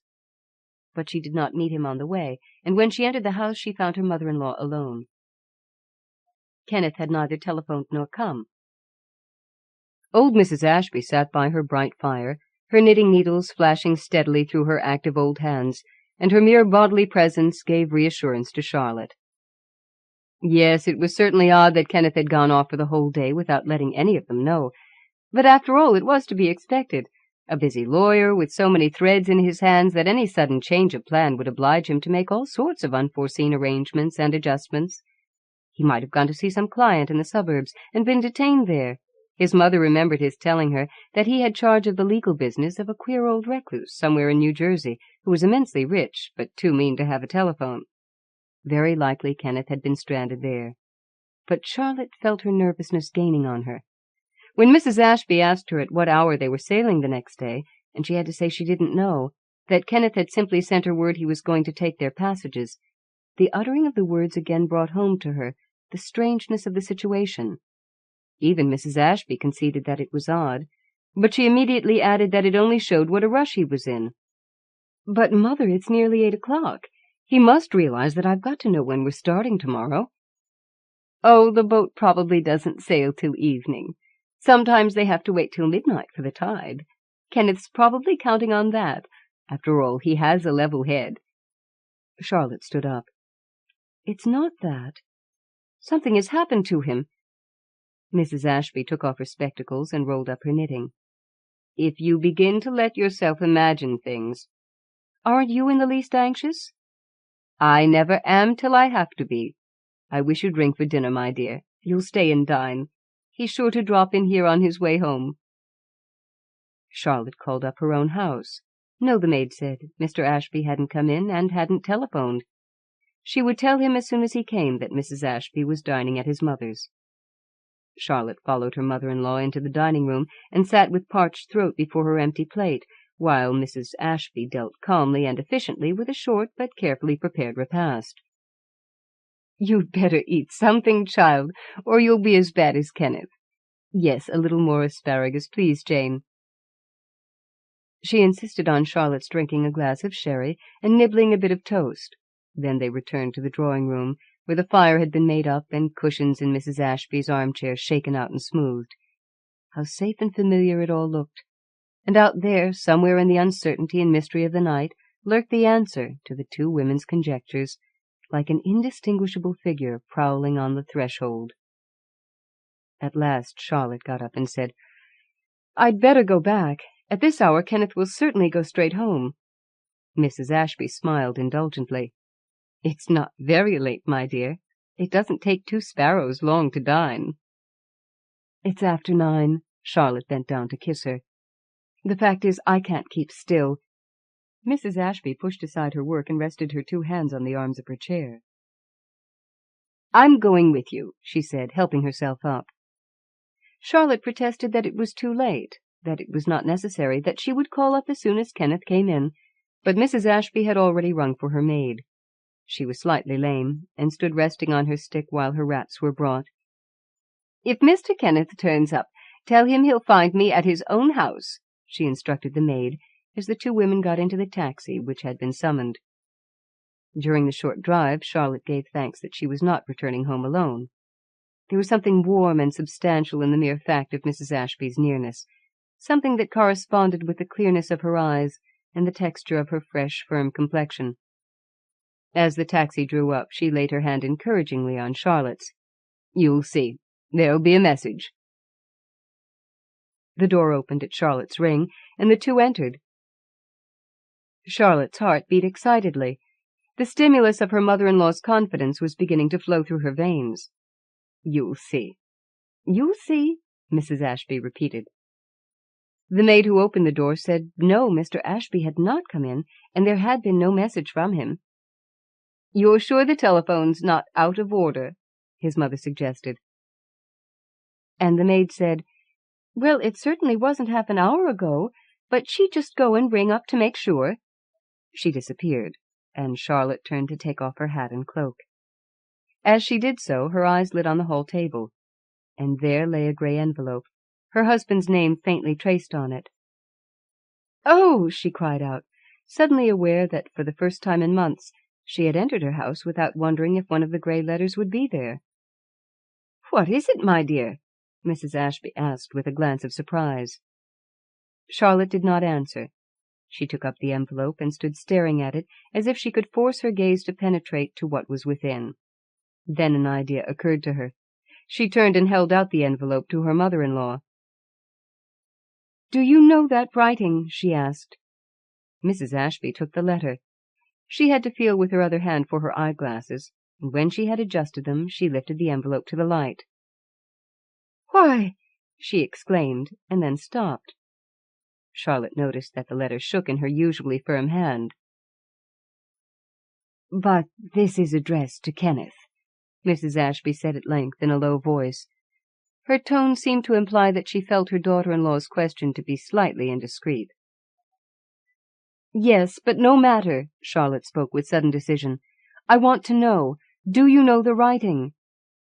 Mrs. Ashby handed back the letter. "No," she said distinctly. The two women had turned into the library. Charlotte switched on the electric light and shut the door. She still held the envelope in her hand. "I'm going to open it," she announced. She caught her mother-in-law's startled glance. "But, dearest, a letter not addressed to you? My dear, you can't." "As if I cared about that. Now," she continued to look intently at Mrs. Ashby. "This letter may tell me where Kenneth is." Mrs. Ashby's glossy bloom was effaced by a quick pallor.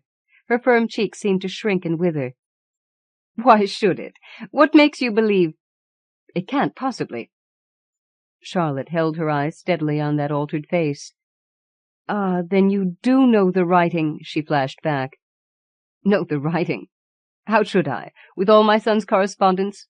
What I do know is—" Mrs. Ashby broke off and looked at her daughter-in-law entreatingly, almost timidly.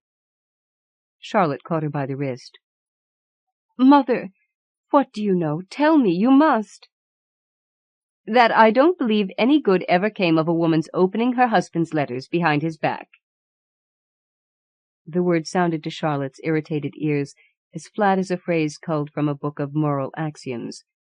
She laughed impatiently and dropped her mother-in-law's wrist. "Is that all? No good can come of this letter, opened or unopened. I know that well enough. But whatever ill comes, I mean to find out what's in it." Her hands had been trembling as they held the envelope, but now they grew firm, and her voice also. She still gazed intently at Mrs. Ashby. "This is the 9th letter addressed in the same hand that has come to Kenneth since we've been married. Always these same grey envelopes. I've kept count of them because after each one he has been like a man who has had some dreadful shock. It takes him hours to shake off their effect. I've told him so. I've told him I must know from whom they come, because I can see they're killing him. He won't answer my questions. He promised to go away with me, to get away from them." Mrs. Ashby, with shaking steps, had gone to one of the armchairs and sat down in it, her head drooping forward on her breast. "Ah," she murmured. "So now you understand." "Did he tell you it was to get away from them?" "He said, to get away, to get away. He was sobbing so that he could hardly speak, but I told him I knew that was why." "And what did he say?" "He took me in his arms and said he'd go wherever I wanted." "Ah, thank God," said Mrs. Ashby. There was a silence, during which she continued to sit with head bowed and eyes averted from her daughter-in-law. At last she looked up and spoke. "Are you sure there have been as many as 9? "Perfectly. This is the 9th. I've kept count." "And he has absolutely refused to explain?" "Absolutely." Mrs. Ashby spoke through pale, contracted lips.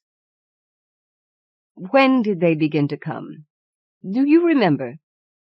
Charlotte laughed again. "Remember? The first one came the night we got back from our honeymoon." "All that time!" Mrs. Ashby lifted her head and spoke with sudden energy. "Then, yes, open it." The words were so unexpected that Charlotte felt the blood in her temples, and her hands began to tremble again. She tried to slip her finger under the flap of the envelope, but it was so tightly stuck that she had to hunt on her husband's writing-table for his ivory letter-opener. As she pushed about the familiar objects his own hands had so lately touched, they sent through her the icy chill emanating from the little personal effects of someone newly dead. In the deep silence of the room, the tearing of the paper as she slit the envelope sounded like a human cry. She drew out the sheet and carried it to the lamp. "Well?" Mrs. Ashby asked below her breath. Charlotte did not move or answer. She was bending over the page with wrinkled brows, holding it nearer and nearer to the light. Her sight must be blurred, or else dazzled by the reflection of the lamplight on the smooth surface of the paper, for strain her eyes as she would, she could discern only a few faint strokes, so faint and faltering as to be nearly undecipherable. "I can't make it out," she said. "What do you mean, dear?" "The writing's too indistinct. Wait." She went back to the table, and sitting down close to Kenneth's reading lamp, slipped the letter under a magnifying glass. All this time she was aware that her mother-in-law was watching her intently. "Well, it's no clearer. I can't read it." "You mean the paper is an absolute blank?" "No, not quite. There is writing on it. I can make out something like mine. Oh, and come. It might be come." Mrs. Ashby stood up abruptly. Her face was even paler than before. She advanced to the table, and resting her 2 hands on it, drew a deep breath. "Let me see," she said, as if forcing herself to a hateful effort. Charlotte felt the contagion of her whiteness. "She knows," she thought. She pushed the letter across the table. Her mother-in-law lowered her head over it in silence, but without touching it with her pale, wrinkled hands. Charlotte stood watching her as she herself, when she had tried to read the letter, had been watched by Mrs. Ashby. The latter fumbled for her eyeglasses, held them to her eyes, and bent still closer to the outspread page, in order, as it seemed, to avoid touching it. The light of the lamp fell directly on her old face, and Charlotte reflected what depths of the unknown may lurk under the clearest and most candid lineaments. She had never seen her mother-in-law's features express any but simple and sound emotions, cordiality, amusement, a kindly sympathy. Now and again a flash of wholesome anger. Now they seemed to wear a look of fear and hatred, of incredulous dismay and almost cringing defiance. It was as if the spirits warring within her had distorted her face to their own likeness. At length she raised her head. "I can't, she said in a voice of childish distress. "You can't make it out either?" She shook her head, and Charlotte saw 2 tears roll down her cheeks.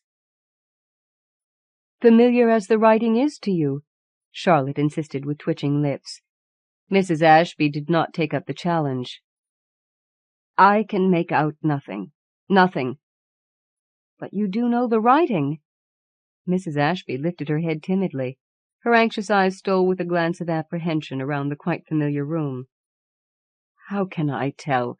I was startled at first." "Startled by the resemblance?" "Well, I thought—" "You'd better say it out, Mother. You know at once it was her writing." "Oh, wait, my dear, wait." "Wait for what?" Mrs. Ashby looked up. Her eyes, traveling slowly past Charlotte, were lifted to the blank wall behind her son's writing table. Charlotte, following the glance, burst into a shrill laugh of accusation. "I needn't wait any longer. You've answered me now. You're looking straight at the wall where her picture used to hang." Mrs. Ashby lifted her hand with a murmur of warning. "Shh!" "Oh, you needn't imagine that anything can ever frighten me again," Charlotte cried. Her mother-in-law still leaned against the table. Her lips moved plaintively. "But we're going mad. We're both going mad. We both know such things are impossible." Her daughter-in-law looked at her with a pitying stare. "I've known for a long time now that everything was possible." "Even this?" "Yes, exactly this." "But this letter. After all, there's nothing in this letter." "Perhaps there would be to him. How can I tell? I remember his saying to me once that if you were used to a handwriting, the faintest stroke of it became legible. Now I see what he meant. He was used to it." "But the few strokes that I can make out are so pale. No one could possibly read that letter." Charlotte laughed again. "I suppose everything's pale about a ghost," she said stridently. "Oh, my child, don't say it." "Why shouldn't I say it, when even the bare walls cry it out? What difference does it make if her letters are illegible to you and me? If even you can see her face on that blank wall, why shouldn't he read her writing on this blank paper? Don't you see that she's everywhere in this house, and the closer to him because to everyone else she's become invisible?" Charlotte dropped into a chair and covered her face with her hands. A turmoil of sobbing shook her head to foot. At length a touch on her shoulder made her look up, and she saw her mother-in-law bending over her. Mrs. Ashby's face seemed to have grown still smaller and more wasted, but it had resumed its usual quiet look. Through all her tossing anguish, Charlotte felt the impact of that resolute spirit. Tomorrow, you'll see. There'll be some explanation tomorrow." Charlotte cut her short. "An explanation? Who's going to give it, I wonder?" Mrs. Ashby drew back and straightened herself heroically. "Kenneth himself will," she cried out in a strong voice. Charlotte said nothing, and the old woman went on. "But meanwhile we must act. We must notify the police. Now, without a moment's delay. We must do everything. Everything." Charlotte stood up slowly and stiffly. Her joints felt as cramped as an old woman's. "Exactly as if we thought it could do any good to do anything?" Resolutely Mrs. Ashby cried, "Yes." And Charlotte went up to the telephone and unhooked the receiver.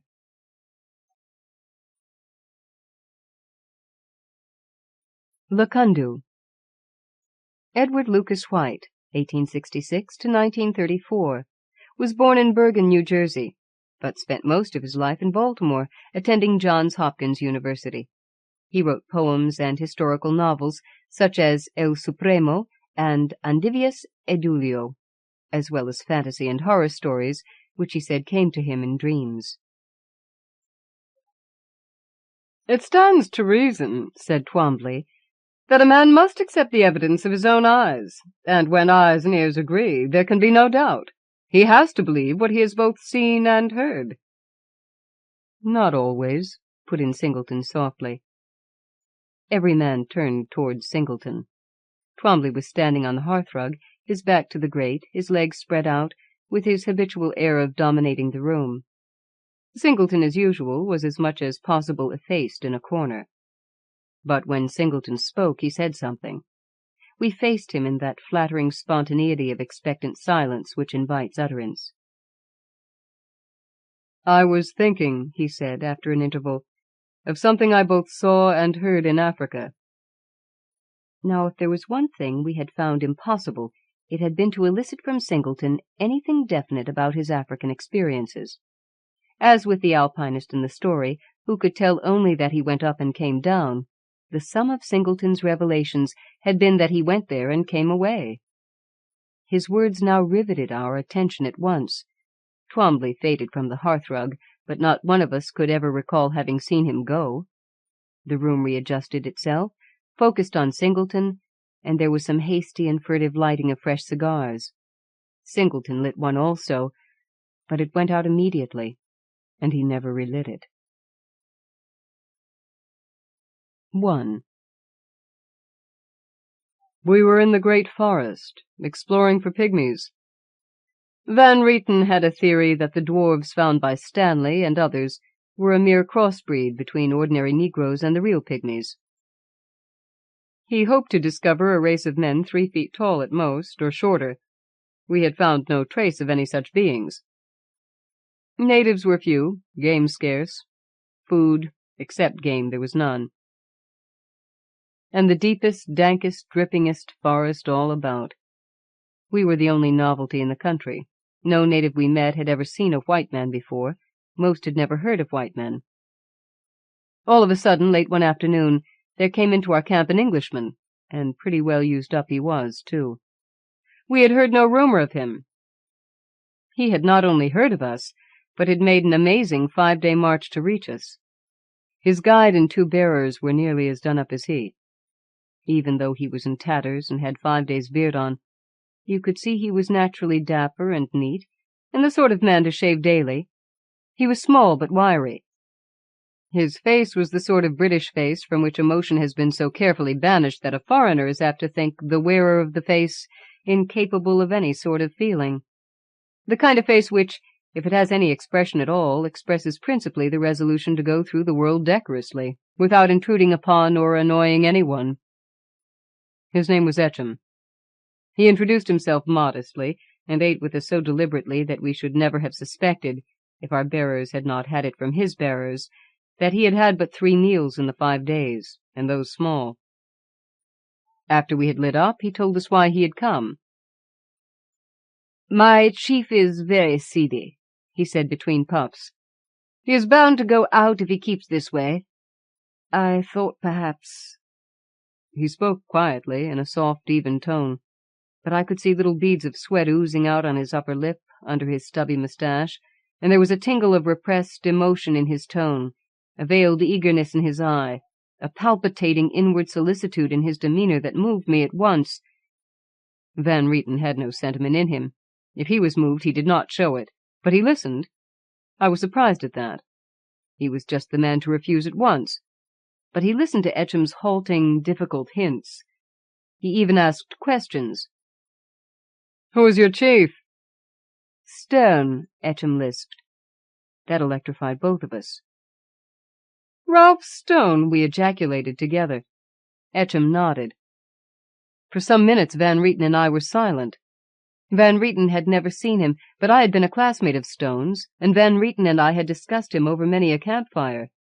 We had heard of him 2 years before, south of Lubo in the Balunda country, which had been ringing with his theatrical strife against a Balunda witch-doctor, ending in the sorcerer's complete discomfiture and the abasement of his tribe before Stone. They had even broken the fetish man's whistle and given Stone the pieces. It had been like the triumph of Elijah over the prophets of Baal, only more real to the Balunda. We had thought of Stone as far off, if still in Africa at all, and here he turned up ahead of us and probably forestalling our quest. 2.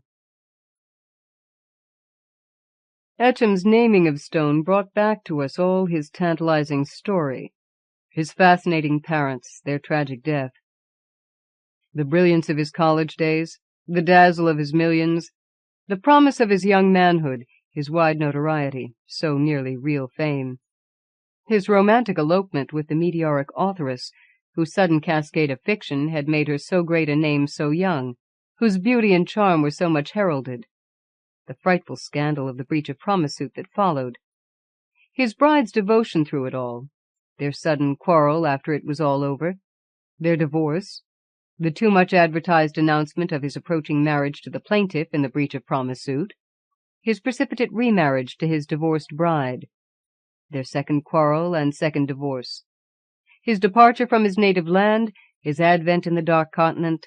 The sense of all this rushed over me, and I believe Van Rieten felt it too, as he sat silent. Then he asked, "Where is Werner?" "Dead," said Echam. "He died before I joined Stern." "You were not with Stone above Lubo?" "No," said Echam. "I joined him at Stanley Falls." "Who is with him?" Van Rieten asked. "Only his Zanzibar servants and the bearers," Echam replied. "What sort of bearers?" Van Rieten demanded. "Mangbatu men," Echam responded simply. Now that impressed both Van Rieten and myself greatly. It bore out Stone's reputation as a notable leader of men, for up to that time no one had been able to use Mangbatu as bearers outside of their own country, or to hold them for long or difficult expeditions. "Were you long among the Mangbatu?" was Van Rieten's next question. "Some weeks," said Echam. "Stone was interested in them and made up a fair-sized vocabulary of their words and phrases. He had a theory that they are an offshoot of the Balunda, and he found much confirmation in their customs." "What do you live on?" Van Rieten inquired. "Game, mostly," Echam lisped. "How long has Stone been laid up?" Van Rieten next asked. "More than a month," Echam answered. "And you have been hunting for the camp?" Van Rieten exclaimed. Echam's face, burnt and flayed as it was, showed a flush. "I missed some easy shots," he admitted ruefully. "I've not felt very fit myself." "What's the matter with your chief?" Van Rieten inquired. "Something like carbuncles," Echam replied. "He ought to get over a carbuncle or two," Van Rieten declared. "They are not carbuncles," Echam explained, "nor one or two. He has had dozens, sometimes 5 at once. If they had been carbuncles, he would have been dead long ago. But in some ways they are not so bad, though in others they are worse." "How do you mean?" Van Rieten queried. "Well," Echam hesitated, "they do not seem to inflame so deep nor so wide as carbuncles, nor to be so painful, nor to cause so much fever. But then they seem to be part of a disease that affects his mind. He let me help him dress the first, but the others he has hidden most carefully, from me and from the men. He keeps his tent when they puff up, and will not let me change the dressings or be with him at all." "Have you plenty of dressings?" Van Rieten asked. "We have some," said Echam doubtfully, "but he won't use them. He washes out the dressings and uses them over and over." "How is he treating the swellings?" Van Rieten inquired. "He slices them off clear down to flesh level with his razor." "What?" Van Rieten shouted. Echam made no answer, but looked at him steadily in the eyes. "I beg your pardon," Van Rieten hastened to say. "You startled me. They can't be carbuncles. He'd have been dead long ago." "I thought I had said they are not carbuncles," Echam lisped. "But the man must be crazy!" Van Rieten exclaimed. "Just so," said Echam. "He is beyond my advice or control." "How many has he treated that way?" Van Rieten demanded. "2, to my knowledge," Echam said. "2?" Van Rieten queried. Echam flushed again. "I saw him," he confessed, "through a crack in the hut. I felt impelled to keep a watch on him, as if he was not responsible." "I should think not," Van Rieten agreed. "And you saw him do that twice?" "I conjecture," said Echam, "that he did the like with all the rest." "How many has he had?" Van Rieten asked. "Dozens," Echam lisped. "Does he eat?" Van Rieten inquired. "Like a wolf," said Echam. "More than any 2 bearers." "Can he walk?" Van Rieten asked. "He crawls a bit, groaning," said Echam simply. Little fever, you say, Van Rieten ruminated. Enough and too much, Echam declared. Has he been delirious? Van Rieten asked. Only twice, Echam replied. Once when the first swelling broke, and once later. He would not let anyone come near him then, but we could hear him talking steadily, and it scared the natives. Was he talking their patter in delirium? Van Rieten demanded. No, said Echam, but he was talking some similar lingo. Hamed Borges said he was talking Balunda. I know too little Balunda. I do not learn languages readily. Stone learned more Mang-Batu in a week than I could have learned in a year, but I seem to hear words like Mang-Batu words. Anyhow, the Mang-Batu bearers were scared. Scared? Van Rieten repeated questioningly. So were the Zanzibar men, even Hamed Borges, and so was I, said Echam. Only for a different reason. He talked in two voices. In two voices, Van Rieten reflected. Yes, said Echam, more excitedly than he had yet spoken. In two voices, like a conversation. One was his own, one a small, thin, bleaty voice, like nothing I ever heard. I seemed to make out among the sounds the deep voice made, something like Mang-Batu words I knew, as Nedru, Metababa, and Nido, their terms for head, shoulder, thigh, and perhaps Kudra and Nekere, speak and whistle. And among the noises of the shrill voice, Matomipa, and Gunzi, and Kamomami. Kill, death, and hate. Hamed Borges said he also heard those words. He knew Mang-Batu far better than I. What did the bearers say? Van Rieten asked. They said, Lakundu, Lakundu, Echam replied. I did not know that word. Hamed Borges said it was Mang-Batu for leopard. It's Mang-Batu for witchcraft, said Van Rieten. I don't wonder they thought so, said Echam. It was enough to make one believe in sorcery to listen to those two voices. One voice answering the other? Van Rieten asked perfunctorily. Echam's face went grey under his tan. Sometimes both at once, he answered huskily. Both at once? Van Rieten ejaculated. It sounded that way to the men, too, said Echam. And that was not all. He stopped and looked helplessly at us for a moment. Could a man talk and whistle at the same time? He asked. How do you mean? Van Rieten queried. We could hear Stone talking away, his big, deep-chested baritone rumbling along, and through it all we could hear a high, shrill whistle. The oddest, wheezy sound. You know, no matter how shrilly a grown man may whistle, the note has a different quality from the whistle of a boy, or a woman, or a little girl. They sound more treble somehow.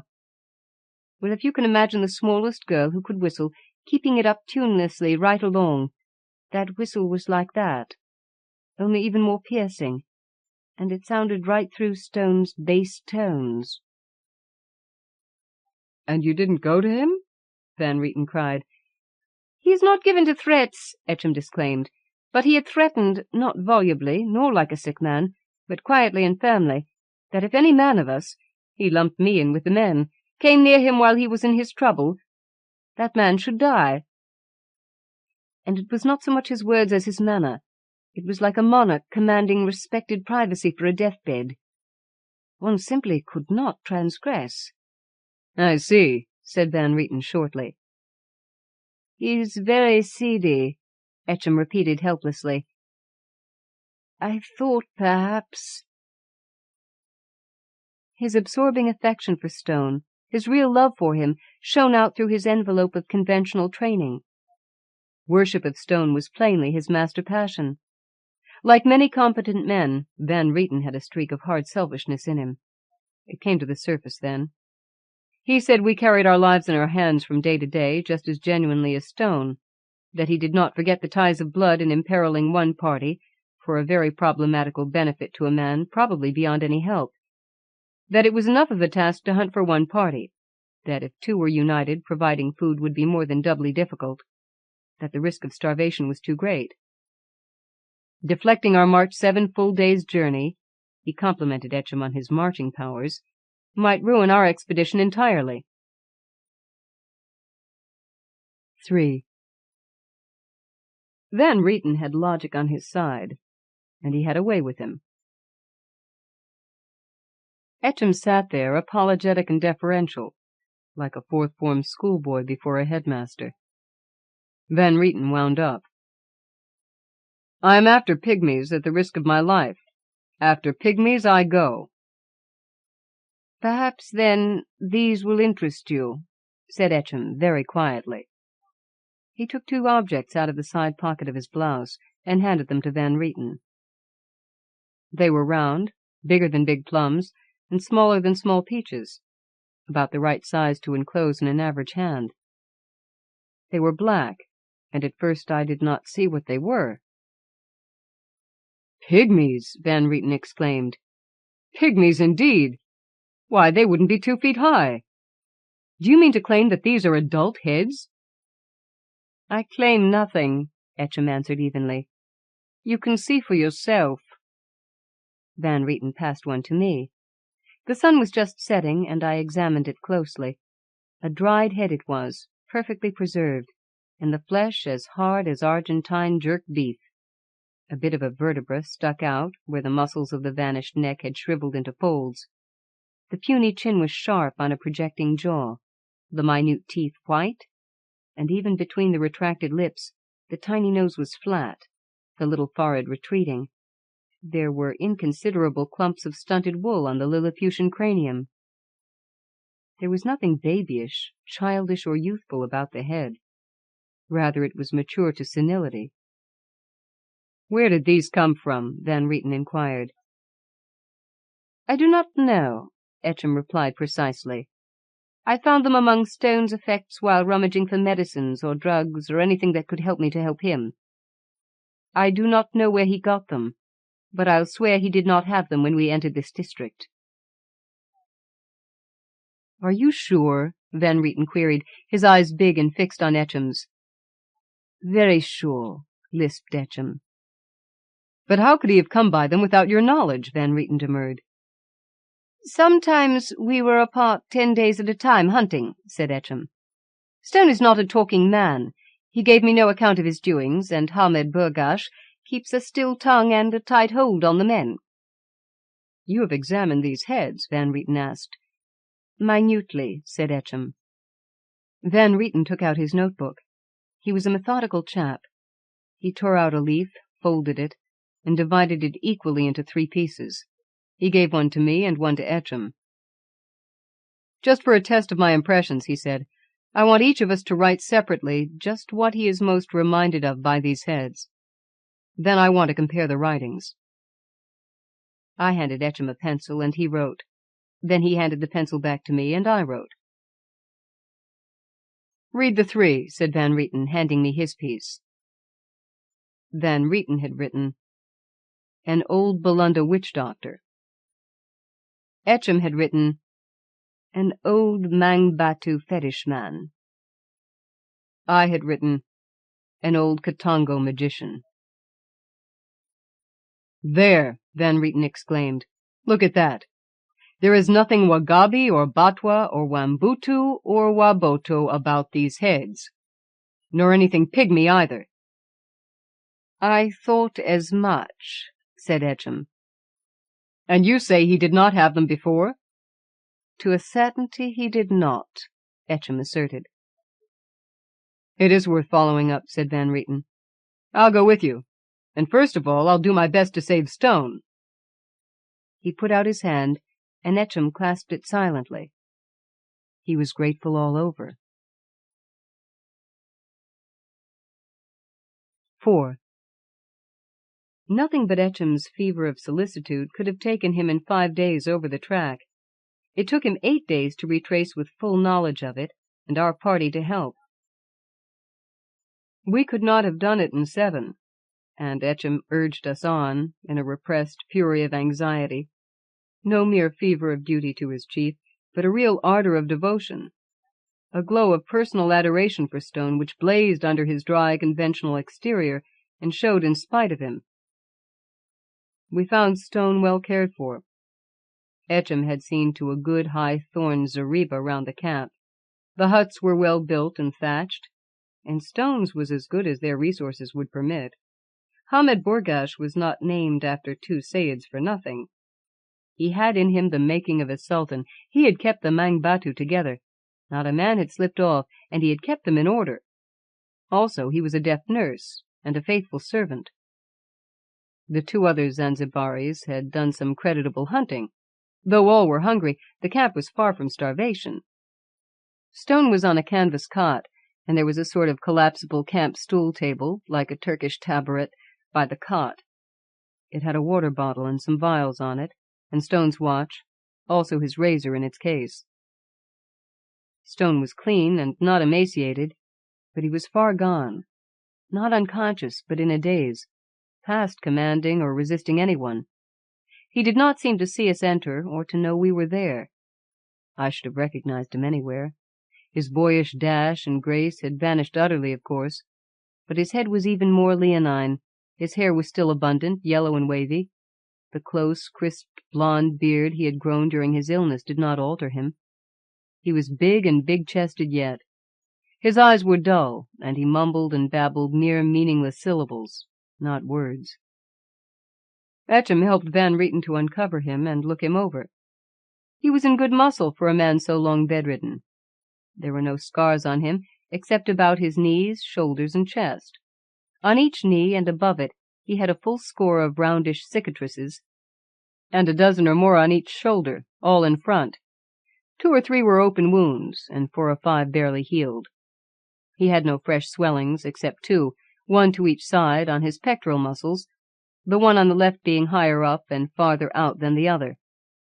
They did not look like boils or carbuncles, but as if something blunt and hard were being pushed up through the healthy flesh and skin, not much inflamed. "I should not lance those," said Van Rieten, and Echem assented. They made Stone as comfortable as they could, and just before sunset we looked in at him again. He was lying on his back, and his chest showed big and massive yet, but he lay as if in a stupor. We left Echem with him, and went into the next hut, which Echem had resigned to us. The jungle noises were no different there than anywhere else for months past, and I was soon fast asleep. 5. Sometime in the pitch dark I found myself awake and listening. I could hear 2 voices, one Stone's, the other sibilant and wheezy. I knew Stone's voice after all the years that had passed since I heard it last. The other was nothing like I remembered. It had less volume than the wail of a newborn baby, yet there was an insistent carrying power to it, like the shrilling of an insect. As I listened, I heard Van Rieten breathing near me in the dark.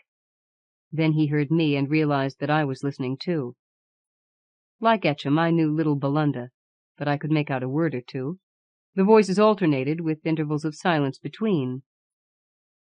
Then suddenly both sounded at once and fast, Stone's baritone basso, full as if he were in perfect health, and that incredibly stridulous falsetto, both jabbering at once like the voices of 2 people quarreling and trying to talk each other down. "I can't stand this," said Van Rieten. "Let's have a look at him." He had one of those cylindrical electric night candles. He fumbled about for it, touched the button, and beckoned me to come with him. Outside the hut he motioned me to stand still, and instinctively turned off the light as if seeing made listening difficult. Except for a faint glow from the embers of the bearer's fire, we were in complete darkness. Little starlight struggled through the trees. The river made but a faint murmur. We could hear the 2 voices together, and then suddenly the creaking voice changed into a razor-edged, slicing whistle, indescribably cutting, continuing right through Stone's grumbling torrent of croaking words. "Good God!" exclaimed Van Rieten. Abruptly he turned on the light. We found Echem utterly asleep, exhausted by his long anxiety and the exertions of his phenomenal march, and relaxed completely now that the load was in a sense shifted from his shoulders to Van Rieten's. Even the light on his face did not wake him. The whistle had ceased, and the two voices now sounded together. Both came from Stone's cot, where the concentrated white ray showed him lying just as we had left him, except that he had tossed his arms above his head and had torn the coverings and bandages from his chest. The swelling on the right breast had broken. Van Rieten aimed the center line of the light at it, and we saw it plainly. From his flesh, grown out of it, there protruded a head, such a head as the dried specimens Echem had shown us, as if it were a miniature of the head of a Balunda fetish man. It was black, shining black as the blackest African skin. It rolled the whites of its wicked wee eyes, and showed its microscopic teeth between lips repulsive in their red fullness, even in so diminutive a face. It had crisp, fuzzy wool on its minikin skull. It turned malignantly from side to side, and chittered incessantly in that inconceivable falsetto. Stone babbled brokenly against its patter. Van Rieten turned from Stone and waked Echem with some difficulty. When he was awake and saw it all, Echem stared and said not one word. "You saw him slice off 2 swellings?" Van Rieten asked. Echem nodded, chokingly. "Did he bleed much?" Van Rieten demanded. "Very little," Echem replied. "You hold his arm," said Van Rieten to Echem. He took up Stone's razor and handed me the light. Stone showed no sign of seeing the light or of knowing we were there, but the little head mewled and screeched at us. Van Rieten's hand was steady, and the sweep of the razor even and true. Stone bled amazingly little, and Van Rieten dressed the wound as if it had been a bruise or scrape. Stone had stopped talking the instant the excrescent head was severed. Van Rieten did all that could be done for Stone, and then fairly grabbed the light from me. Snatching up a gun, he scanned the ground by the cot, and brought the butt down once and twice viciously. We went back to our hut, but I doubt if I slept. 6. Next day, near noon, in broad daylight, we heard the 2 voices from Stone's hut. We found Echem dropped asleep by his charge. The swelling on the left had broken, and just such another head was there, meowing and spluttering. Echem woke up, and the 3 of us stood there and glared. Stone interjected hoarse vocables into the tinkling gurgle of the portent's utterance. Van Rieten stepped forward, took up Stone's razor, and knelt down by the cot. The atomy of a head squealed a wheezy snarl at him. Then suddenly Stone spoke English. "Who are you with my razor?" Van Rieten started back and stood up. Stone's eyes were clear now and bright. They roved about the hut. "The end," he said. "I recognize the end. I seem to see Echem as if in life. But Singleton! Ah, Singleton! Ghosts of my boyhood come to watch me pass. And you, strange spectre with the black beard and my razor. Aroint ye all!" "I'm no ghost, Stone," I managed to say. "I'm alive. So are Echem and Van Rieten. We are here to help you." "Van Rieten!" he exclaimed. "My work passes on to a better man. Luck go with you, Van Rieten." Van Rieten went nearer to him. "Just hold still a moment, old man," he said soothingly. "It will be only one twinge." "I've held still for many such twinges," Stone answered quite distinctly. "Let me be. Let me die in my own way. The Hydra was nothing to this. You can cut off 10, 100, 1,000 heads, but the curse you cannot cut off, or take off. What's soaked into the bone won't come out of the flesh any more than what's bred there. Don't hack me any more, promise." His voice had all the old commanding tone of his boyhood, and it swayed Van Rieten as it always had swayed everybody. "I promise," said Van Rieten. Almost as he said the word, Stone's eyes filmed again. Then we 3 sat about Stone and watched that hideous, gibbering prodigy grow up out of Stone's flesh, till 2 horrid, spindling little black arms disengaged themselves. The infinitesimal nails were perfect to the barely perceptible moon at the quick. The pink spot on the palm was horridly natural. These arms gesticulated, and the right plucked toward Stone's blond beard. "I can't stand this," Van Rieten exclaimed, and took up the razor again. Instantly Stone's eyes opened, hard and glittering. "Van Rieten break his word?" he enunciated slowly. "Never." "But we must help you," Van Rieten gasped. "I am past all help and all hurting," said Stone. "This is my hour. This curse is not put on me. It grew out of me, like this horror here. Even now I go." His eyes closed, and we stood helpless, the adherent figure spouting shrill sentences. In a moment Stone spoke again. "You speak all tongues?" he asked quickly. And the merchant Minikin replied in sudden English. "Yea, verily, all that you speak," putting out its microscopic tongue, writhing its lips and wagging its head from side to side. We could see the thready ribs on its exiguous flanks heave as if the thing breathed. "Has she forgiven me?" Stone asked in a muffled strangle. "Not while the moss hangs from the cypresses," the head squeaked.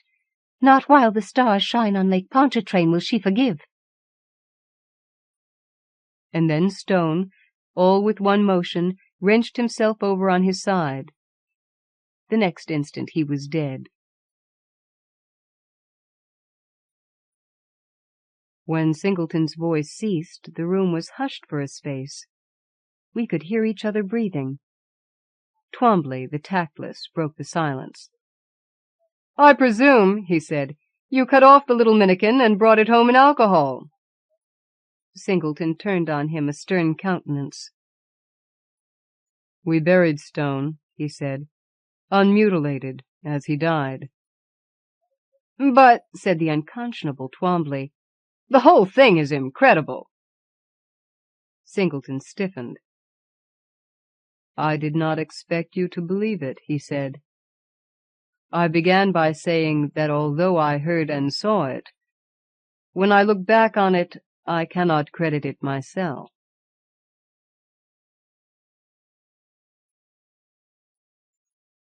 The Donkeys. Juan Rodolfo Wilcock, born in Buenos Aires.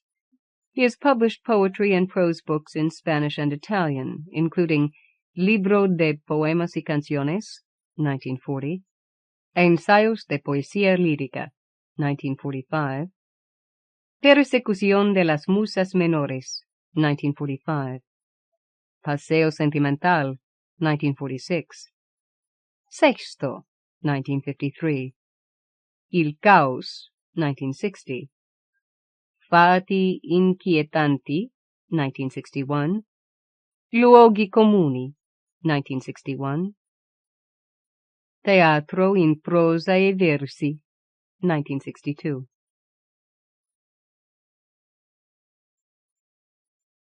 One.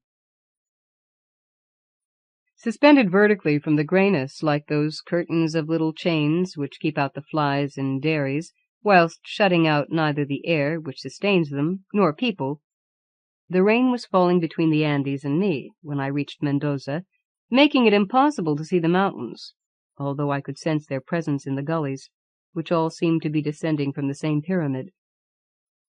The following morning I went up to the terrace of the hotel, and saw that in fact the tops were white under the gaps in the sky amongst nomadic clouds. I wasn't surprised, partly because of a postcard with a banal view of the Inca's bridge bought by chance in a gift shop, which turned out to be different from reality. As for many travelers, from a distance they looked to me like the mountains of Switzerland.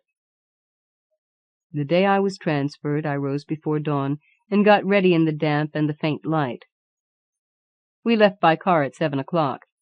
With me were 2 engineers, Balza and Balsocci, both quite incapable of knowing an anagram from a greeting. In the outskirts, the light of dawn was beginning to fall on deformed cacti, on shapeless hillocks. We crossed the river Mendoza, which at this time of year stands out more than anything else, for its thundering noise under the blue beam of bright summer lights shining towards the bottom of the valley, without looking at it, and then we entered the mountains. Balsocci talked with Balsa in a duet, and at one point said, "Parnasse eats more than a donkey." Balsa glanced at me sideways, and after another discussion of news from abroad, tried to sound me out. "Have they explained to you, engineer, the reason we're building the monumental Punta de Vacas hotel?" I knew, but nobody had actually explained it to me. I replied, "No," and I followed that with the pathetic offering, "I imagine it is being built to encourage tourism." "Yes, to encourage tourism, ha! To salve their conscience, you should say." Balsocci. I didn't say, but I did say to them, "I don't understand," although I did. "We'll tell you certain secret details later," Balsa explained to me, "which concern the construction and which you will therefore be informed of when we hand over the plans, specifications, and other construction details to you. For the time being, allow us to impose on your patience a little." I suppose that between the two of them they couldn't create a mystery in 14 years. Their only honesty, involuntary, consisted in making everything they were thinking obvious. For instance, instead of hiding something, they would just look as though they were hiding something, and so on. I observed my brave new world. Certain moments superimposed themselves onto the next few hours and days, as when you return, for example, for the second time to the open square in Siena, and enter from the other side, you think that the entrance you first used is by now famous. Changeable between two rocks as tall as the obelisk, one black, one red, I caught a memorable vision and devoted myself to taking in another great landscape. Close to the thundering crash of the river, I reflected that the moment was a tunnel, and I would emerge a changed man. We continued like a buzzing insect between green, yellow, and purple sheets of basalt and granite along a dangerous road. Balsa asked me, "Is your family in Buenos Aires?" "I don't have a family." "Ah, I understand," he replied, because for them there was always the possibility of not understanding, not even that. "And do you intend staying here long?" Balsocci. "I don't know. The contract mentioned the construction of unspecified monumental hotels, which naturally could go on for an indefinite period." "As long as the height doesn't bother you." Balsocci, hopeful. "You don't even notice 2,400 meters, especially not if you're young." Balsa, equally hopeful. The luxurious skies were changing into blankets of clouds squashed in between the hills. Soon it was raining amongst rainbows. Then the rain turned into snow. We stopped for a white coffee at the house of a 50-year-old Slav friend of theirs, married to a 20-year-old Argentine woman, in charge of the maintenance of the railway and swapping the rails around, those feudal jobs of the poor. This painfully thin woman seemed to suffer merely from living, but filled me with such desire that I had to step outside in order not to stare at her like a monkey. I sank my feet into the fresh snow. I took off my gloves and squeezed a ball, tested it with my lips, bit it with my teeth, tore pieces of bark off the branches, urinated, slipped and fell on a frozen ditch. When we left, the snow was feathering the car windows, and the damp penetrated my boots. At times we went alongside the river, and at others we would catch sight of it at the bottom of a precipice. "Those who fall into the water are dragged far away, to be found naked and skinned." Balsa. "Why?" Me. "Because the water beats them against the rocks." Balsa. "The water rushes by at 7 meters per second. A few days ago, a foreman, Antonio, fell from the footbridge. His wife is in Mendoza waiting for his body, and we can't find him." Balsocci. "True, we should have a look now and then and see if we can see him." Balsa. At the bottom of the valley a simple picture unveiled itself in the sunshine. On one side Uspallata, with poplars and leafless willows. On the other the road which continued upwards along a red gorge between solitary rivers. Those rivers of the Andes, rapid, clearer than air, with their round pebbles, green, purple, yellow, and marbled, always washed clean, with neither bugs nor nymphs amongst ageless blocks, which some strange thing brought and left behind. Modern rivers, because they have no history. Sometimes I listen to them standing on a rock under the invisible sky, cloudless and birdless, amongst springs, hearing torrents, thinking of nothing. They have the names of colors, blanco, colorado, and negro. Some appear in front of you. Some jump out at you. They say there are guanacos, but so far I haven't seen any. They all come to the valley, and in the summer they swell, changing places and colors, carrying incredible quantities of mud. We pass a geologically interesting yellow alluvial elevation called Paramillo de Juan Pobre, and reach the site at lunchtime. It's not exactly in Punta de Vacas, but some 2 kilometers before. This annoyed me, because I thought that in winter the snow might leave me stranded without a woman, assuming I fancied any of them.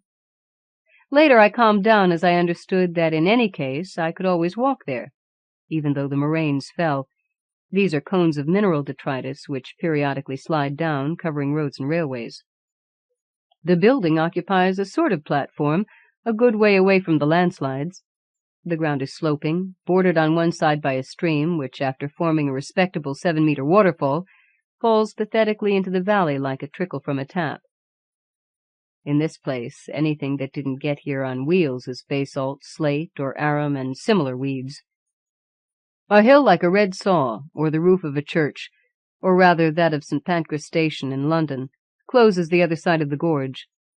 The sky is so narrow here that the sun appears at 9:30 and sets at 4:30, quickly, as though embarrassed by the cold and wind which will follow. The wind! How will the rich women of Buenos Aires manage to live here, always so careful with their hairdos, with these winds which make rocks roll as though they were nothing? I can just hear them saying what a headache it gives them, and that in some way encourages me to finish the first hotel soon, and develop a kind of simple window which once opened cannot be closed. In a few days' time we shall be opening the temporary section, if that pain Enrique doesn't turn up. After lunch the 2 engineers showed me the plans and the site. They were very pleased that no architect had been involved, and had commissioned the decoration of the building from a marble cutter in Mendoza, with whom there is a disagreement over a batch of 128 crosses destined for the bedrooms, whose size is not stipulated in any of the specifications. The crosses sent are in black granite, and 1 meter high. I, who had thought of them, insist on putting them there, but Balsacci fears them. The truth is, I went over the top. But so far, poor things, they have let themselves be horribly manipulated, and, not counting the underaged girl at the post office and this chronicle, I was finding it difficult to keep myself amused. I managed to insert the inner tube of a football into one of the main concrete columns in the staff annex, when they were filling it, but when the shuttering was removed, you could see where the inner tube had rested against the wood. They had to inject cement into the gap, and the incident has become a confused legend which periodically occasions the dismissal of someone on the staff. The ball belonged to Balsacci. We went back to the office, and my colleagues tackled the secret part of my initiation. I had no need to pretend any curiosity, since I was interested in hearing them talk about it. 2. Balsacci. Haven't you noticed anything strange lately in Buenos Aires? Me. No, nothing. Balsa. Let's not beat about the bush, as though he suddenly decided to delve amongst the branches of a leafy skull. Have you never heard of the donkeys? Me. No, what are they? Balsa. You must have seen in the underground from Constitucion to Boedo that the train doesn't reach Boedo station because it's unfinished. It stops at a temporary station with wooden flooring. The tunnel continues, and where the digging was interrupted, the hole has been boarded up. Balsacci. The donkeys appeared through that hole. Me. What are they? Balsa. I'll tell you. Balsacci. They say it is the animal destined to replace man on earth. Balsa. Let me explain. There are certain leaflets whose circulation has been banned, which analyze the opinion of foreign and Argentine experts. I've read them. They say that during different eras, different animals predominated in the world for whatever reason. Man predominates because he has a highly developed nervous system which allows him to impose himself over the rest. But this new animal called Dongi, Balsochi, they call it Dongi because it was first studied by a French biologist, Donaghy. He writes it down and shows it to me. And in England they call it the Donaghy pig, but everyone calls it Dongi. Me. Is it a pig? Balsa. It looks like a semi-transparent hog. Me. And what does the Dongi do? Balsa. Its digestive system is so advanced that these animals can eat anything, even earth, iron, cement, jellyfish, whatever. They swallow everything in sight. What a nasty creature. Balsochi. They're blind, deaf, live in the dark, a sort of worm like a transparent hog. Me. Do they reproduce? Balsa. Like flies, through shoots, just think. Me. And they're from Boedo? Balsochi. That's where they started, but then they also started in other stations, especially those with dead-end tunnels or underground depots. Constitucion is riddled with them. In Palermo there are loads of them in the tunnel, which was begun for the extension to Belgrano. But afterwards they started in the other lines. They must have dug a tunnel. The Chacarita, Primera Junta lines. You should see the Plaza Once tunnel. Balsa. And abroad, wherever there was a tunnel, it became riddled with donkeys. In London, they were even laughing, apparently, because they have so many miles of tunnels. In Paris, in New York, and Madrid, as though they spread seeds. Balsochi. They weren't allowing ships arriving from an infected port to dock there. They were afraid they'd be bringing donkeys in the hold, but that didn't save them. They're even better off than we are. Balsa. In our country, they try not to scare people. That's why they never say anything. It's a secret told only to the professionals, and also to a few non-professionals. Balsochi. They must be killed, but who can kill them? If they're given poison, they may eat it or not. Either way, but it does nothing to them. They eat it quite happily, just like any other mineral. If they're gassed, the bastards block the tunnels and escape by another route. They dig tunnels everywhere. You cannot attack them directly. You can't flood them or demolish the tunnels because the city's foundations might subside. Needless to say, they wander about the basement and sewers as though they owned them. Balsa. You must have heard of those buildings collapsing these last few months. The Lanús depots, for instance. That was their work. They want to dominate man. Balsochi. Oh, man isn't dominated that easily. Nobody can dominate him. But if they eat him... Me. They eat him? Balsochi. And how? 5 donkeys can eat a person in a minute. Everything. Bones, clothes, shoes, teeth, even his identity card, if you'll forgive the exaggeration. Balsa. They like them. It's their favorite food. Most unfortunate. Me. Are there any proven cases? Balsochi. Cases? Ha ha! In a Welsh coal mine they ate 550 miners in one night. They blocked their exit. Balsa. In the capital they ate a team of 8 workmen who were repairing the railway between Loria and Medrano. They closed in on them. Balsochi. My suggestion is that we infect them with some disease. Balsa. So far there's no solution. I don't see how they can inoculate a disease into a jellyfish. Balsochi. Those wise men. I suppose the inventor of the hydrogen bomb against us could also invent something. A few wretched little blind pigs. The Russians, for instance, who are so intelligent. Balsa. Yes, do you know what the Russians are doing? Trying to create a light-resistant strain of dongi. Balsochi. Their problem. Balsa. Yes, theirs, but they don't matter. We would disappear. It can't be true. It must be a rumor like so many others. I don't believe a word of what I've just told you. Balsochi. First we thought of solving the problem by constructing buildings on piles, but on one hand there's the cost, and on the other they can always demolish them from below. Balsa. That's why we build our monumental hotels here. I bet they can't dig under the Andes, and those who are in the know are dying to come here. We'll see how long they last. Balsochi. They could also dig under the rocks, but they'd take ages, and meanwhile I suppose somebody will do something. Balsa. Don't breathe a word of this. Anyway, you've no family in Buenos Aires. That's why we limit excavations for the foundations to a minimum, and none of the planned hotels have basements or a top floor. 3. The air in Buenos Aires has a special colloidal quality for transmitting false rumors intact. In other places, the atmosphere deforms what it hears. But by the river, lies are cleanly transmitted. In his days of extroversion, every human being can make up specific rumors without the need to proclaim them on a corner in order for them to come back unchanged a week later. That's why when I heard about the donkeys 2.5 years ago, I consigned them to the level of flying saucers. But a friend with varied interests, who had just come from Europe and had it on good authority, confirmed the news. Right from the first I found them charming and looked forward to a profitable association. At the time, my interest in Virginia, a sales assistant in a silk shop, was in parabolic decline, and my next interest in a black woman called Colette was growing. My detachment from Virginia took the form of nights in Lezama Park, although her stupidity was provoking an unseemly prolongation of the procedure. One of those nights when I was suffering most at witnessing suffering, we were caressing on the twin steps over some store in the park where the gardeners keep their tools. The door to one of these storerooms was open. In the dark void I suddenly saw 8 or 10 nervous donkeys, which didn't dare come out because of a hint of lousy light. They were the first I'd seen. I approached with Virginia and showed them to her.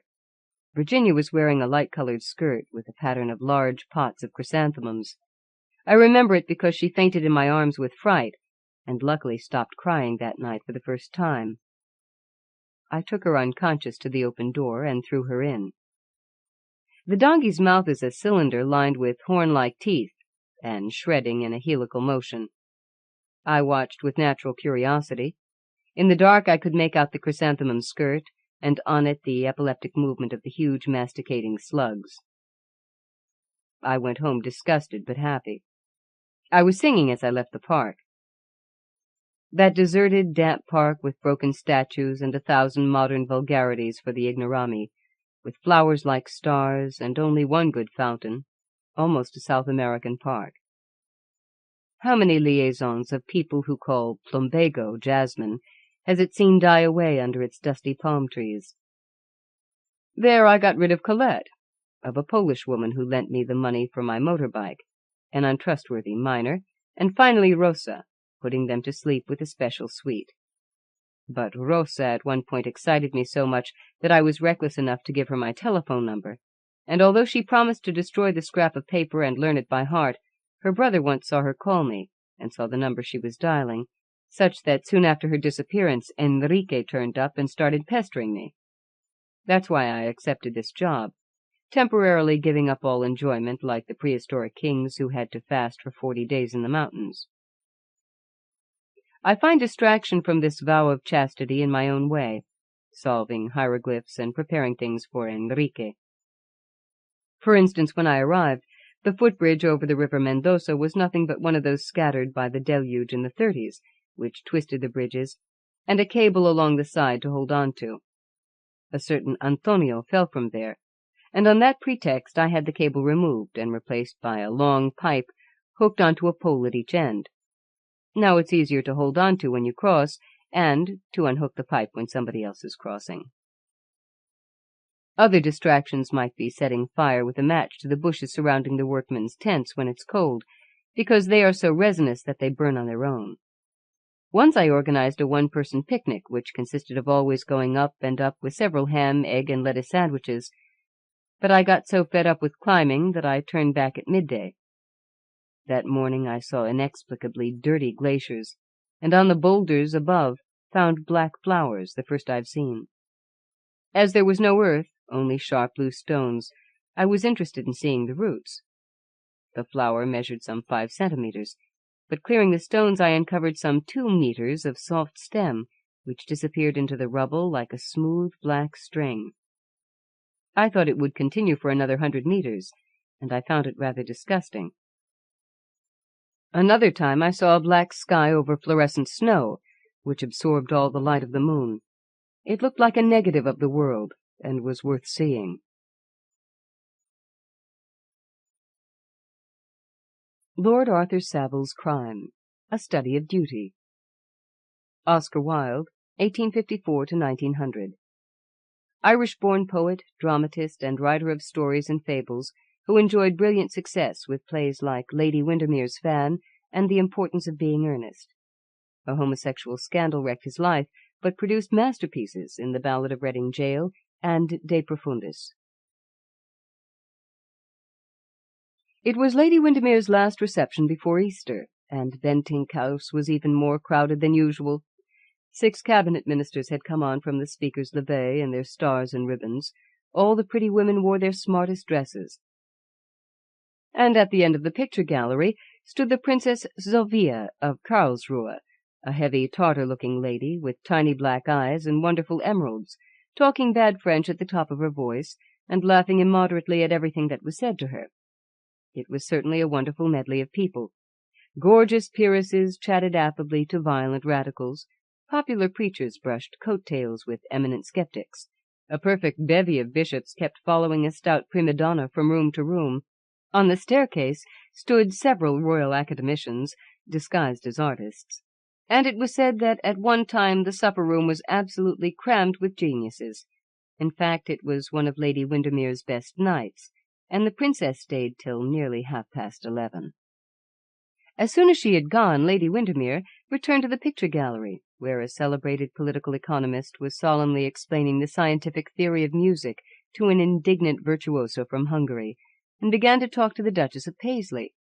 She looked wonderfully beautiful with her grand ivory throat, her large blue forget-me-not eyes, and her heavy coils of golden hair.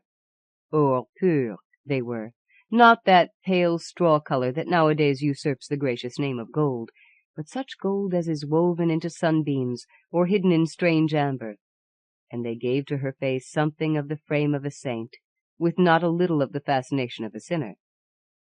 She was a curious psychological study. Early in life she had discovered the important truth that nothing looks so like innocence as an indiscretion, and by a series of reckless escapades, half of them quite harmless, she had acquired all the privileges of a personality. She had more than once changed her husband. Indeed, Debrett credits her with 3 marriages. But as she had never changed her lover, the world had long ago ceased to talk scandal about her. She was now 40 years of age, childless, and with that inordinate passion for pleasure which is the secret of remaining young. Suddenly she looked eagerly round the room and said, in her clear contralto voice, "Where is my chiromantist?" "Your what, Gladys?" exclaimed the Duchess, giving an involuntary start. "My chiromantist, Duchess. I can't live without him at present." "Dear Gladys, you are always so original," murmured the Duchess, trying to remember what a chiromantist really was, and hoping it was not the same as a chiropodist. "He comes to see my hand twice a week regularly," continued Lady Windermere, "and is most interesting about it." "Good heavens," said the Duchess to herself. "He is a sort of chiropodist after all. How very dreadful. I hope he's a foreigner at any rate. It wouldn't be quite so bad then. I must introduce him to you." "Introduce him!" cried the Duchess. "You don't mean to say he is here?" And she began looking about for a small tortoise-shell fan and a very tattered lace shawl, so as to be ready at a moment's notice. "Of course he is here. I would not dream of giving a party without him. He tells me I have a pure psychic hand, and that if my thumb had been the least little bit shorter, I should have been a confirmed pessimist and gone into a convent." "Oh, I see," said the Duchess, feeling very much relieved. "He tells fortunes, I suppose." "And misfortunes, too," answered Lady Windermere.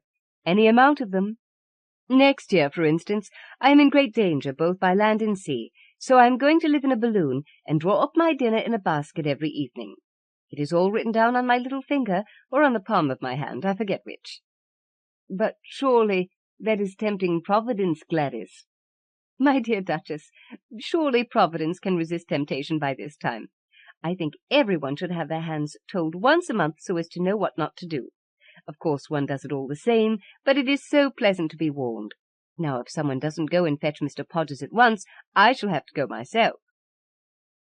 "Let me go, Lady Windermere," said a tall, handsome young man who was standing by listening to the conversation with an amused smile. Thanks so much, Lord Arthur, but I am afraid you wouldn't recognize him. If he is as wonderful as you say, Lady Windermere, I couldn't well miss him. Tell me what he is like, and I'll bring him to you at once. Well, he is not a bit like a chiromantist. I mean, he is not mysterious or esoteric or romantic-looking. He is a little stout man with a funny bald head and great gold-rimmed spectacles, something between a family doctor and a country attorney. I'm really very sorry, but it is not my fault. People are so annoying. All my pianists look exactly like poets, and all my poets look exactly like pianists.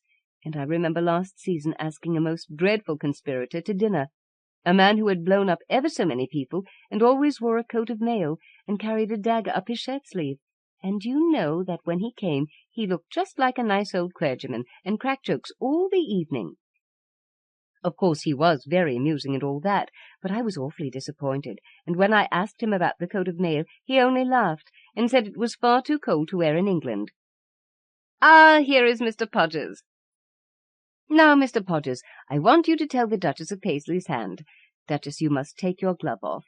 No, not the left hand, the other.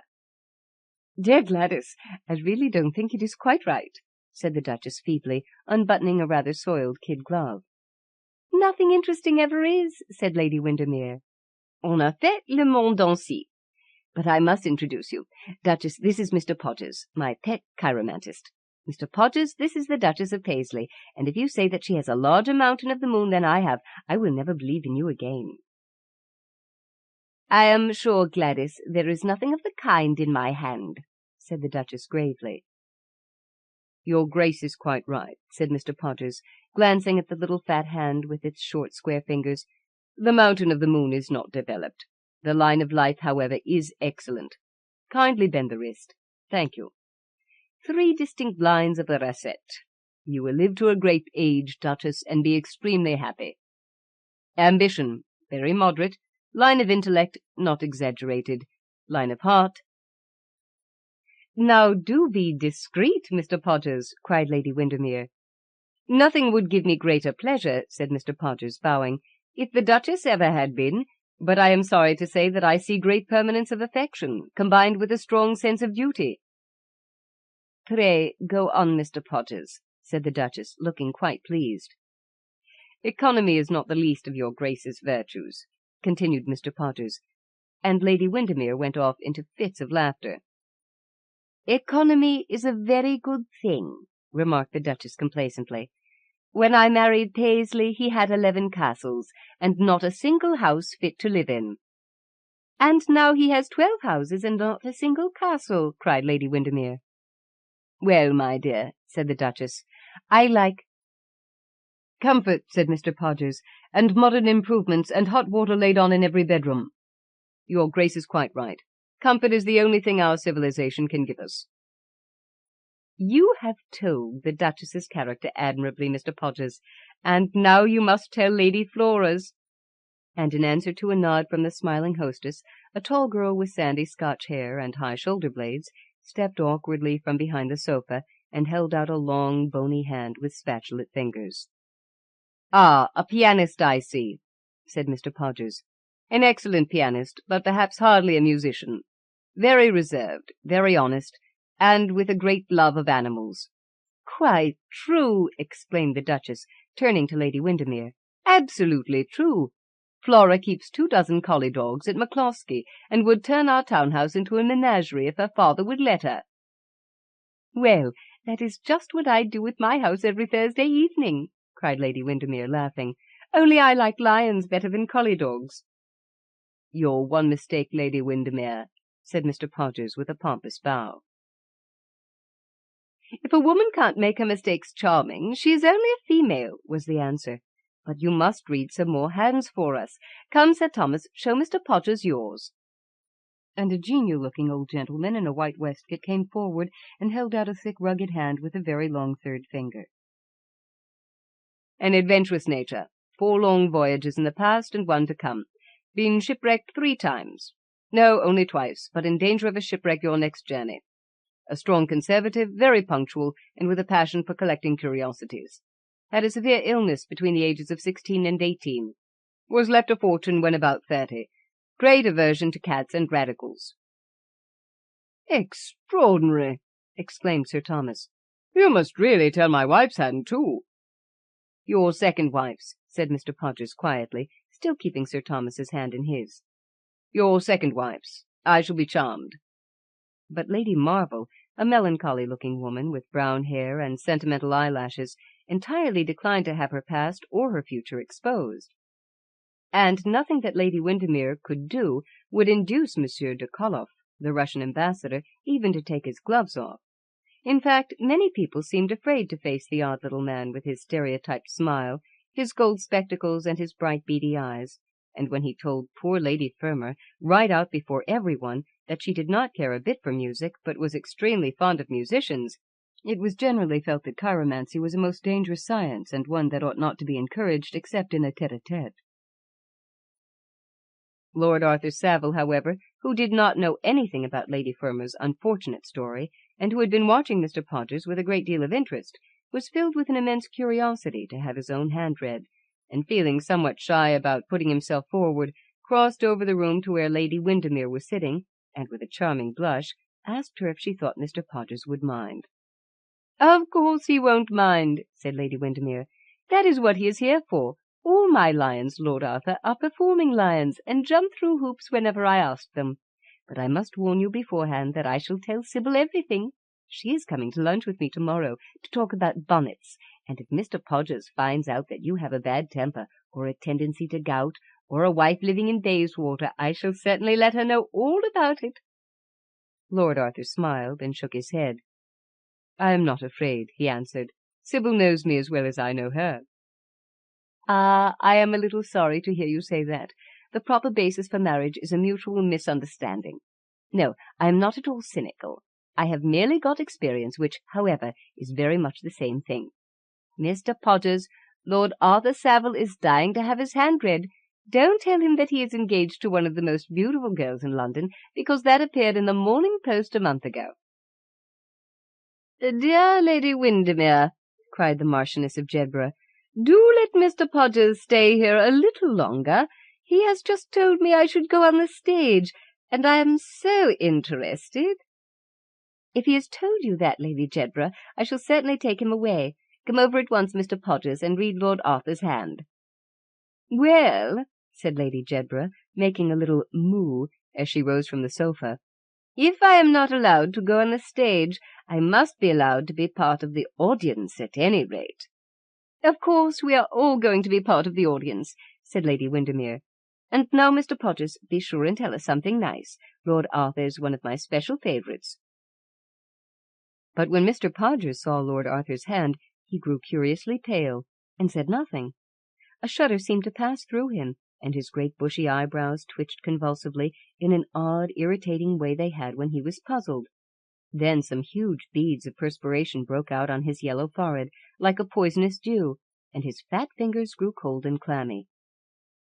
Lord Arthur did not fail to notice these strange signs of agitation, and for the first time in his life he himself felt fear. His impulse was to rush from the room, but he restrained himself. It was better to know the worst, whatever it was, than to be left in this hideous uncertainty. "I am waiting, Mr. Podgers," he said. "We are all waiting," cried Lady Windermere in her quick, impatient manner, but the chiromantist made no reply. "I believe Arthur is going on the stage," said Lady Jedburgh, "and that, after your scolding, Mr. Podgers is afraid to tell him so." Suddenly Mr. Podgers dropped Lord Arthur's right hand and seized hold of his left, bending down so low to examine it that the gold rims of his spectacles seemed almost to touch the palm. For a moment his face became a white mask of horror, but he soon recovered his sang-froid, and, looking up at Lady Windermere, said with a forced smile, "It is the hand of a charming young man." "Of course it is," answered Lady Windermere. "But will he be a charming husband? That is what I want to know." "All charming young men are," said Mr. Podgers. "I don't think a husband should be too fascinating," murmured Lady Jedburgh pensively. "It is so dangerous." "My dear child, they are never too fascinating," cried Lady Windermere. "But what I want are details. Details are the only things that interest. What is going to happen to Lord Arthur?" Well, within the next few months Lord Arthur will go on a voyage. Oh, yes, his honeymoon, of course. And lose a relative. Not his sister, I hope, said Lady Jedburgh, in a piteous tone of voice. Certainly not his sister, answered Mr. Podgers, with a deprecating wave of the hand. A distant relative merely. Well, I am dreadfully disappointed, said Lady Windermere. I have absolutely nothing to tell Sybil tomorrow. No one cares about distant relatives nowadays. They went out of fashion years ago. However, I suppose she had better have a black silk by her. It always does for church, you know. And now let us go to supper. They are sure to have eaten everything up, but we may find some hot soup. Francois used to make excellent soup once, but he is so agitated about politics at present that I never feel quite certain about him. I do wish General Boulanger would keep quiet. Duchess, I am sure you are tired. Not at all, dear Gladys, answered the Duchess, waddling towards the door. I have enjoyed myself immensely, and the chiropodist, the chiromantist, is most interesting. Flora, where can my tortoise-shell fan be? Oh, thank you, Sir Thomas, so much. And my lace shawl, Flora? Oh, thank you, Sir Thomas, very kind, I'm sure. And the worthy creature finally managed to get downstairs without dropping her scent bottle more than twice. All this time Lord Arthur Savile had remained standing by the fireplace, with the same feeling of dread over him, the same sickening sense of coming evil. He smiled sadly at his sister as she swept past him on Lord Plymdale's arm, looking lovely in her pink brocade and pearls, and he hardly heard Lady Windermere when she called to him to follow her.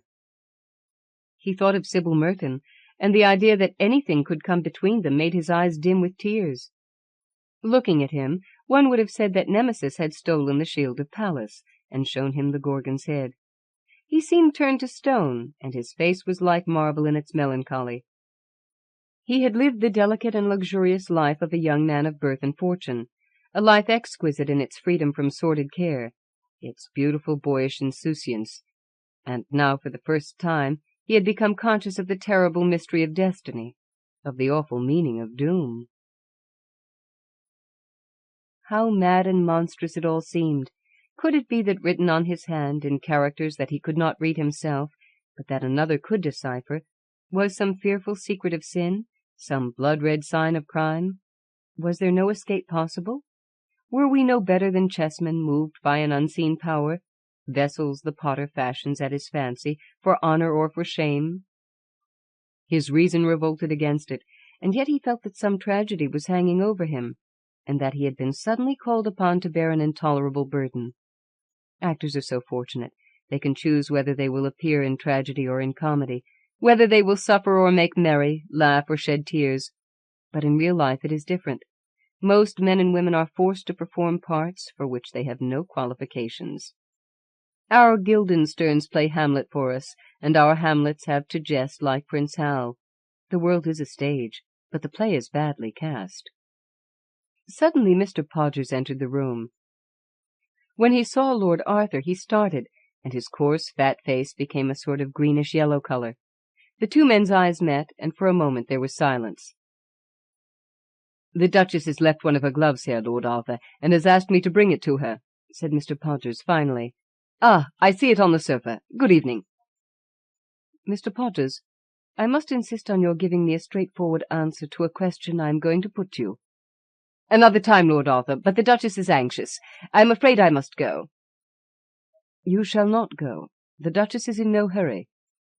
"Ladies should not be kept waiting, Lord Arthur," said Mr. Podger with his sickly smile. "The fair sex is apt to be impatient." Lord Arthur's finely chiselled lips curled in petulant disdain. The poor Duchess seemed to him of very little importance at that moment. He walked across the room to where Mr. Podgers was standing, and held his hand out. "Tell me what you saw there," he said. "Tell me the truth. I must know it. I am not a child." Mr. Podger's eyes blinked behind his gold-rimmed spectacles, and he moved uneasily from one foot to the other, while his fingers played nervously with a flash watch-chain. "What makes you think that I saw anything in your hand, Lord Arthur, more than I told you?" "I know you did, and I insist on your telling me what it was. I will pay you. I will give you a cheque for £100. The green eyes flashed for a moment, and then became dull again. "Guineas?" said Mr. Podgers at last, in a low voice. "Certainly. I will send you a cheque tomorrow. What is your club?" "I have no club. That is to say, not just at present. My address is— But allow me to give you my card." And producing a bit of gilt-edged pasteboard from his waistcoat pocket, Mr. Podgers handed it, with a low bow, to Lord Arthur, who read on it, "Mr. Septimus R. Podgers, professional chiromantist, 1030 West Moon Street." "My hours are from 10 to 4, murmured Mr. Podgers mechanically, "and I make a reduction for families." "Be quick!" cried Lord Arthur, looking very pale and holding his hand out. Mr. Podgers glanced nervously round and drew the heavy portiere across the door. "It will take a little time, Lord Arthur. You had better sit down." "Be quick, sir!" cried Lord Arthur again, stamping his foot angrily on the polished floor. Mr. Podgers smiled, drew from his breast pocket a small magnifying glass, and wiped it carefully with his handkerchief. "I am quite ready," he said. 2. 10 minutes later, with face blanched by terror and eyes wild with grief, Lord Arthur Savile rushed from Bentinck House, crushing his way through the crowd of fur-coated footmen that stood round the large striped awning, and seemed not to see or hear anything. The night was bitter cold, and the gas lamps round the square flared and flickered in the keen wind, but his hands were hot with fever, and his forehead burned like fire. On and on he went, almost with the gait of a drunken man. A policeman looked curiously at him as he passed, and a beggar, who slouched from an archway to ask for alms, grew frightened, seeing misery greater than his own. Once he stopped under a lamp and looked at his hands. He thought he could detect the stain of blood already upon them, and a faint cry broke from his trembling lips. Murder! That is what the chiromantist had seen there. Murder! The very night seemed to know it, and the desolate wind to howl it in his ear. The dark corners of the streets were full of it. It grinned at him from the roofs of the houses. First he came to the park, whose sombre woodland seemed to fascinate him. He leaned wearily against the railings, cooling his brow against the wet metal, and listening to the tremulous silence of the trees. "Murder! Murder!" he kept repeating, as though iteration could dim the horror of the word. The sound of his own voice made him shudder, yet he almost hoped that echo might hear him and wake the slumbering city from its dreams. He felt a mad desire to stop the casual passer-by and tell him everything. Then he wandered across Oxford Street into narrow, shameful alleys. 2 women with painted faces mocked at him as he went by.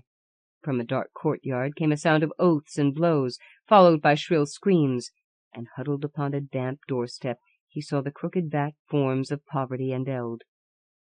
A strange pity came over him. Were these children of sin and misery predestined to their end as he to his? Were they, like him, merely the puppets of a monstrous show? And yet it was not the mystery, but the comedy of suffering that struck him, its absolute uselessness, its grotesque want of meaning. How incoherent everything seemed, how lacking in all harmony. He was amazed at the discord between the shallow optimism of the day and the real facts of existence. He was still very young. After a time he found himself in front of Marylebone Church. The silent roadway looked like a long riband of polished silver, flecked here and there by the dark arabesques of waving shadows. Far into the distance curved the line of flickering gas lamps, and outside a little walled-in house stood a solitary hansom, the driver asleep inside. He walked hastily in the direction of Portland Place, now and then looking round as though he feared that he was being followed. At the corner of Rich Street stood 2 men, reading a small bill upon a hoarding. An odd feeling of curiosity stirred him, and he crossed over.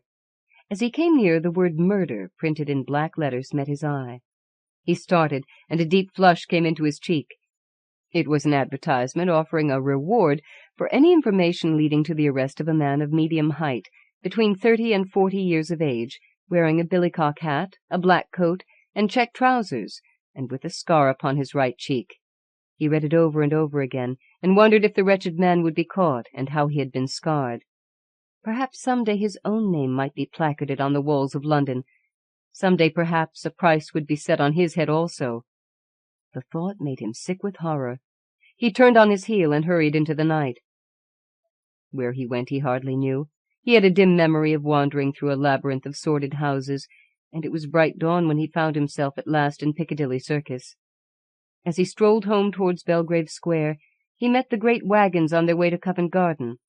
The white-smocked carters, with their pleasant sunburnt faces and coarse curly hair, strode sturdily on, cracking their whips, and calling out now and then to each other.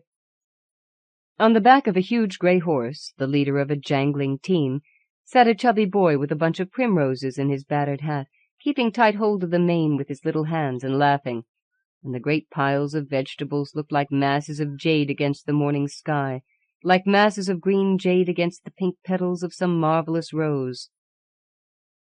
Lord Arthur felt curiously affected. He could not tell why. There was something in the dawn's delicate loveliness that seemed to him inexpressibly pathetic, and he thought of all the days that break in beauty, and that set in storm. These rustics, too, with their rough, good-humoured voices and their nonchalant ways, what a strange London they saw, a London free from the sin of night and the smoke of day, a pallid, ghost-like city, a desolate town of tombs. He wondered what they thought of it, and whether they knew anything of its splendour and its shame, of its fierce, fiery-coloured joys and its horrible hunger, of all it makes and mars from morn to eve. Probably it was to them merely a mart where they brought their fruit to sell, and where they tarried for a few hours at most, leaving the streets still silent, the houses still asleep. It gave him pleasure to watch them as they went by. Rude as they were, with their heavy hobnailed shoes and their awkward gait, they brought a little of Arcady with them. He felt that they had lived with nature, and that she had taught them peace. He envied them all that they did not know. By the time he had reached Belgrave Square, the sky was a faint blue, and the birds were beginning to twitter in the gardens. 3. When Lord Arthur woke, it was 12 o'clock, and the midday sun was streaming through the ivory silk curtains of his room. He got up and looked out of the window. A dim haze of heat was hanging over the great city, and the roofs of the houses were like dull silver. In the flickering green of the square below, some children were flitting about like white butterflies, and the pavement was crowded with people on their way to the park. Never had life seemed lovelier to him. Never had the things of evil seemed more remote. Then his valet brought him a cup of chocolate on a tray. After he had drunk it, he drew aside a heavy portiere of peach-coloured plush and passed into the bathroom. The light stole softly from above through thin slabs of transparent onyx, and the water in the marble tank glimmered like a moonstone. He plunged hastily in, till the cool ripples touched throat and hair, and then dipped his head right under, as though he would have wiped away the stain of some shameful memory. When he stepped out, he felt almost at peace. The exquisite physical conditions of the moment had dominated him, as indeed often happens in the case of very finely wrought natures, for the senses, like fire, can purify as well as destroy. After breakfast, he flung himself down on a divan and lit a cigarette. On the mantel-shelf, framed in dainty old brocade, stood a large photograph of Sybil Merton, as he had seen her first at Lady Noel's ball. The small, exquisitely shaped head drooped slightly to one side, as though the thin, reed-like throat could hardly bear the burden of so much beauty. The lips were slightly parted, and seemed made for sweet music, and all the tender purity of girlhood looked out in wonder from the dreaming eyes. With her soft, clinging dress of crêpe de chine, and her large, leaf-shaped fan, she looked like one of those delicate little figures men find in the olive woods near Tanagra, and there was a touch of Greek grace in her pose and attitude. Yet she was not petite. She was simply perfectly proportioned, a rare thing in an age when so many women are either over life-size or insignificant. Now, as Lord Arthur looked at her, he was filled with the terrible pity that is born of love. He felt that to marry her, with the doom of murder hanging over his head, would be a betrayal like that of Judas, a sin worse than any the Borges had ever dreamed of. What happiness could there be for them, when at any moment he might be called upon to carry out the awful prophecy written in his hand? What manner of life would be theirs, while fate still held this fearful fortune in the scales? The marriage must be postponed at all costs. Of this he was quite resolved. Ardently though he loved the girl, and the mere touch of her fingers when they sat together made each nerve of his body thrill with exquisite joy, he recognized none the less clearly where his duty lay, and was fully conscious of the fact that he had no right to marry until he had committed the murder. This done, he could stand before the altar with Sybil Merton and give his life into her hands without terror of wrongdoing. This done, he could take her to his arms, knowing that she would never have to blush for him, never have to hang her head in shame. But done it must be, first, and the sooner the better for both. Many men in his position would have preferred the primrose path of dalliance to the steep heights of duty. But Lord Arthur was too conscientious to set pleasure above principle. There was more than mere passion in his love, and Sybil was to him a symbol of all that is good and noble.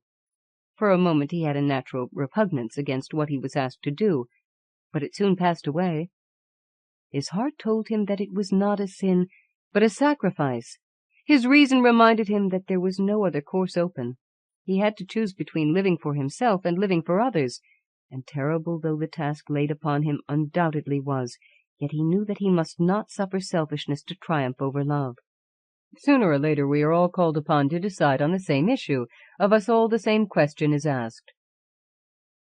To Lord Arthur it came early in life, before his nature had been spoiled by the calculating cynicism of middle age, or his heart corroded by the shallow, fashionable egotism of our day, and he felt no hesitation about doing his duty. Fortunately also for him, he was no mere dreamer or idle dilettante. Had he been so, he would have hesitated like Hamlet, and let irresolution mar his purpose. But he was essentially practical. Life to him meant action rather than thought. He had that rarest of all things, common sense.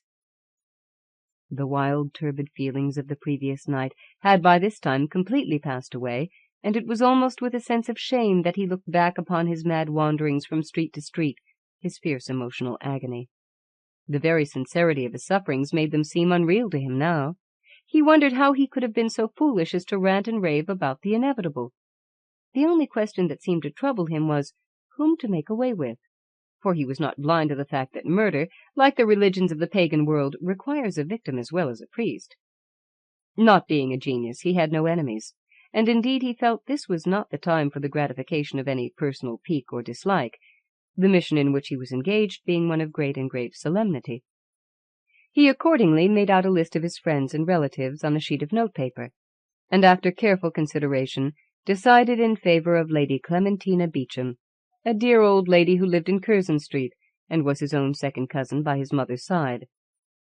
He had always been very fond of Lady Clem, as everyone called her, and as he was very wealthy himself, having come into all Lord Rugby's property when he came of age, there was no possibility of his deriving any vulgar monetary advantage by her death.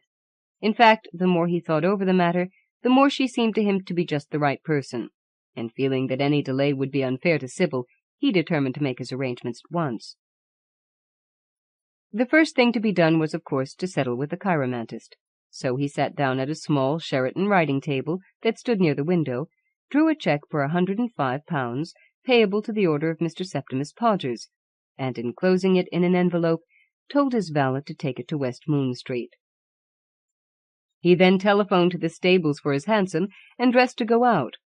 As he was leaving the room, he looked back at Sybil Merton's photograph, and swore that, come what may, he would never let her know what he was doing for her sake, but would keep the secret of his self-sacrifice hidden always in his heart.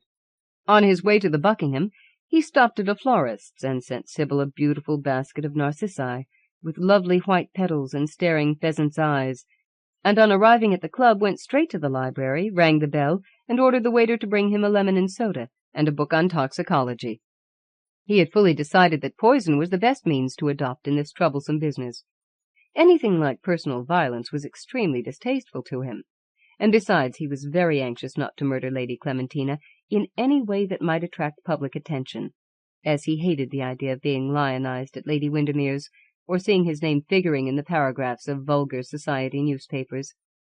He had also to think of Sybil's father and mother, who were rather old-fashioned people, and might possibly object to the marriage if there was anything like a scandal, though he felt certain that if he told them the whole facts of the case, they would be the very first to appreciate the motives that had actuated him.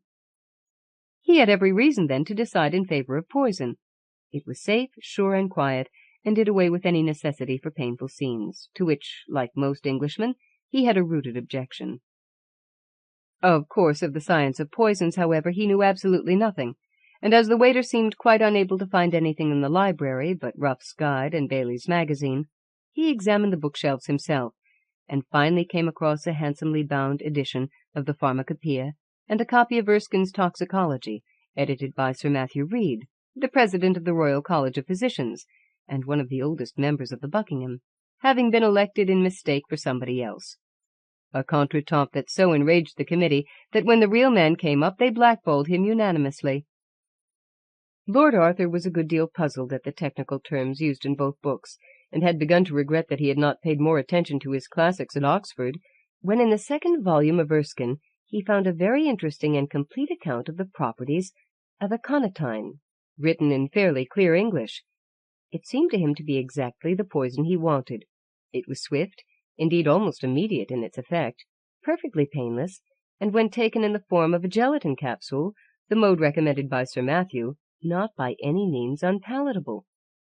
He accordingly made a note upon his shirt cuff of the amount necessary for a fatal dose, put the books back in their places, and strolled up St. James Street to Pestle and Humby's, the great chemists. Mr. Pestle, who always attended personally on the aristocracy, was a good deal surprised at the order, and in a very deferential manner murmured something about a medical certificate being necessary. However, as soon as Lord Arthur explained to him that it was for a large Norwegian mastiff that he was obliged to get rid of, as it showed signs of incipient rabies, and had already bitten the coachman twice in the calf of the leg, he expressed himself as being perfectly satisfied, complimented Lord Arthur on his wonderful knowledge of toxicology, and had the prescription made up immediately.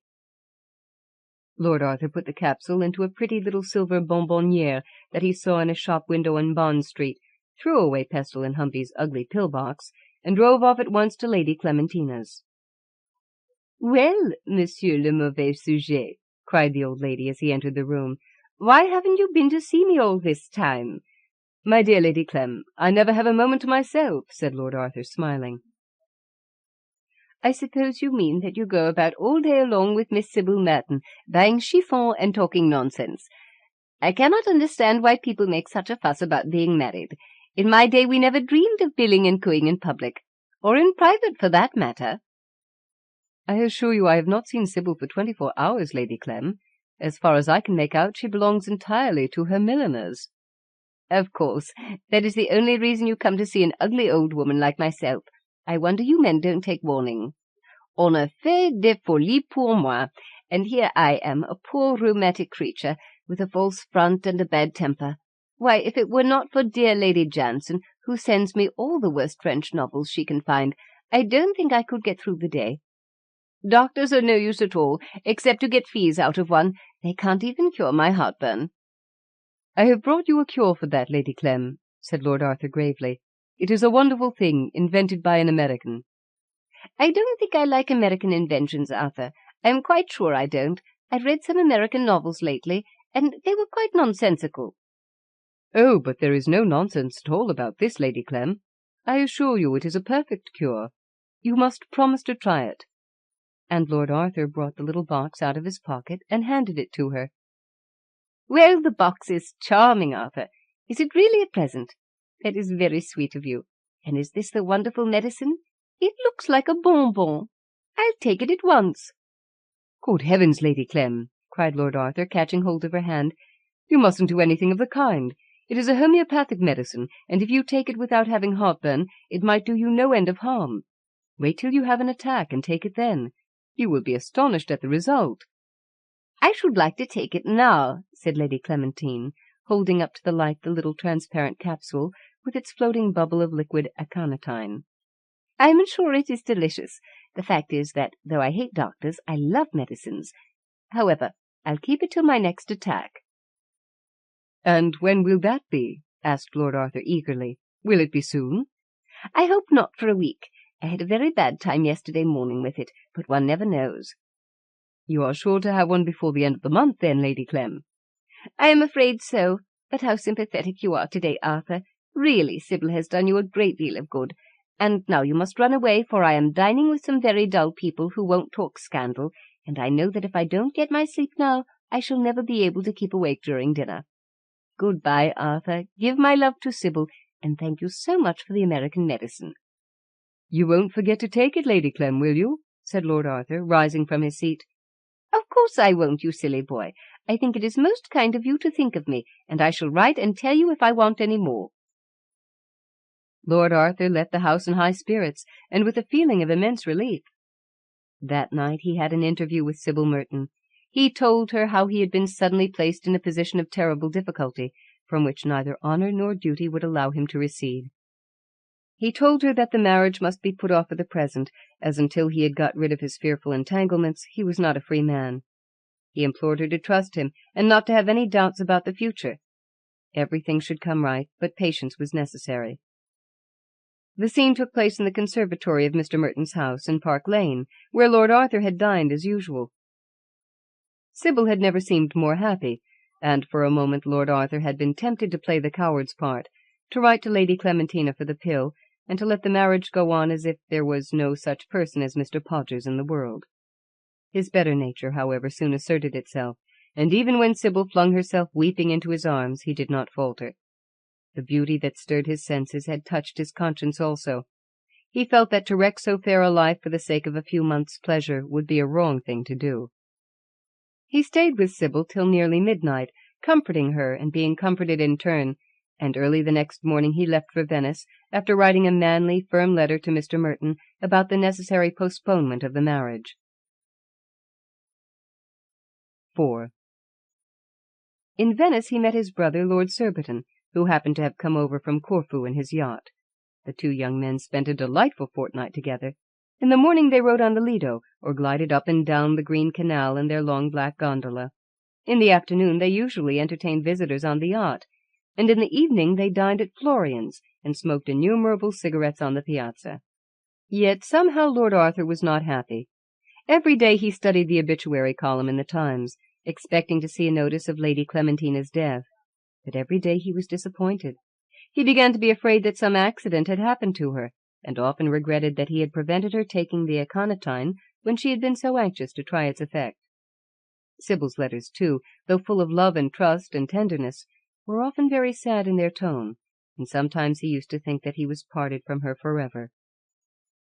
After a fortnight, Lord Surbiton got bored with Venice, and determined to run down the coast to Ravenna, as he heard that there was some capital cock-shooting in the Pinetum. Lord Arthur at first refused absolutely to come, but Surbiton, of whom he was extremely fond, finally persuaded him that if he stayed at Danieli's by himself he would be moped to death, and on the morning of the 15th they started, with a strong northeast wind blowing and a rather choppy sea. The sport was excellent, and the free open-air life brought the colour back to Lord Arthur's cheek. But about the 22nd he became anxious about Lady Clementina, and in spite of Surbiton's remonstrances, came back to Venice by train. As he stepped out of his gondola onto the hotel steps, the proprietor came forward to meet him with a sheaf of telegrams. Lord Arthur snatched them out of his hand and tore them open. Everything had been quite successful. Lady Clementina had died quite suddenly on the night of the 17th. His first thought was for Sybil, and he sent her off a telegram announcing his immediate return to London. He then ordered his valet to pack his things for the night mail, sent his gondoliers about 5 times their proper fare, and ran up to his sitting-room with a light step and a buoyant heart. There he found 3 letters waiting for him. One was from Sybil herself, full of sympathy and condolence. The others were from his mother and from Lady Clementina's solicitor. It seemed that the old lady had dined with the Duchess that very night, had delighted everyone by her wit and esprit, but had gone home somewhat early, complaining of heartburn. In the morning she was found dead in her bed, having apparently suffered no pain. Sir Matthew Reed had been sent for at once, but of course there was nothing to be done, and she was to be buried on the 22nd at Beecham Chalket. A few days before she died she had made her will, and left Lord Arthur her little house in Curzon Street, and all her furniture, personal effects, and pictures, with the exception of her collection of miniatures, which was to go to her sister, Lady Margaret Rufford, and her amethyst necklace, which Sybil Merton was to have. The property was not of much value, but Mr. Mansfield, the solicitor, was extremely anxious for Lord Arthur to return at once, if possible, as there were a great many bills to be paid, and Lady Clementina had never kept any regular accounts. Lord Arthur was very much touched by Lady Clementina's kind remembrance of him, and felt that Mr. Podgers had a great deal to answer for. His love of Sybil, however, dominated every other emotion, and the consciousness that he had done his duty gave him peace and comfort. When he arrived at Charing Cross, he felt perfectly happy. The Mertons received him very kindly.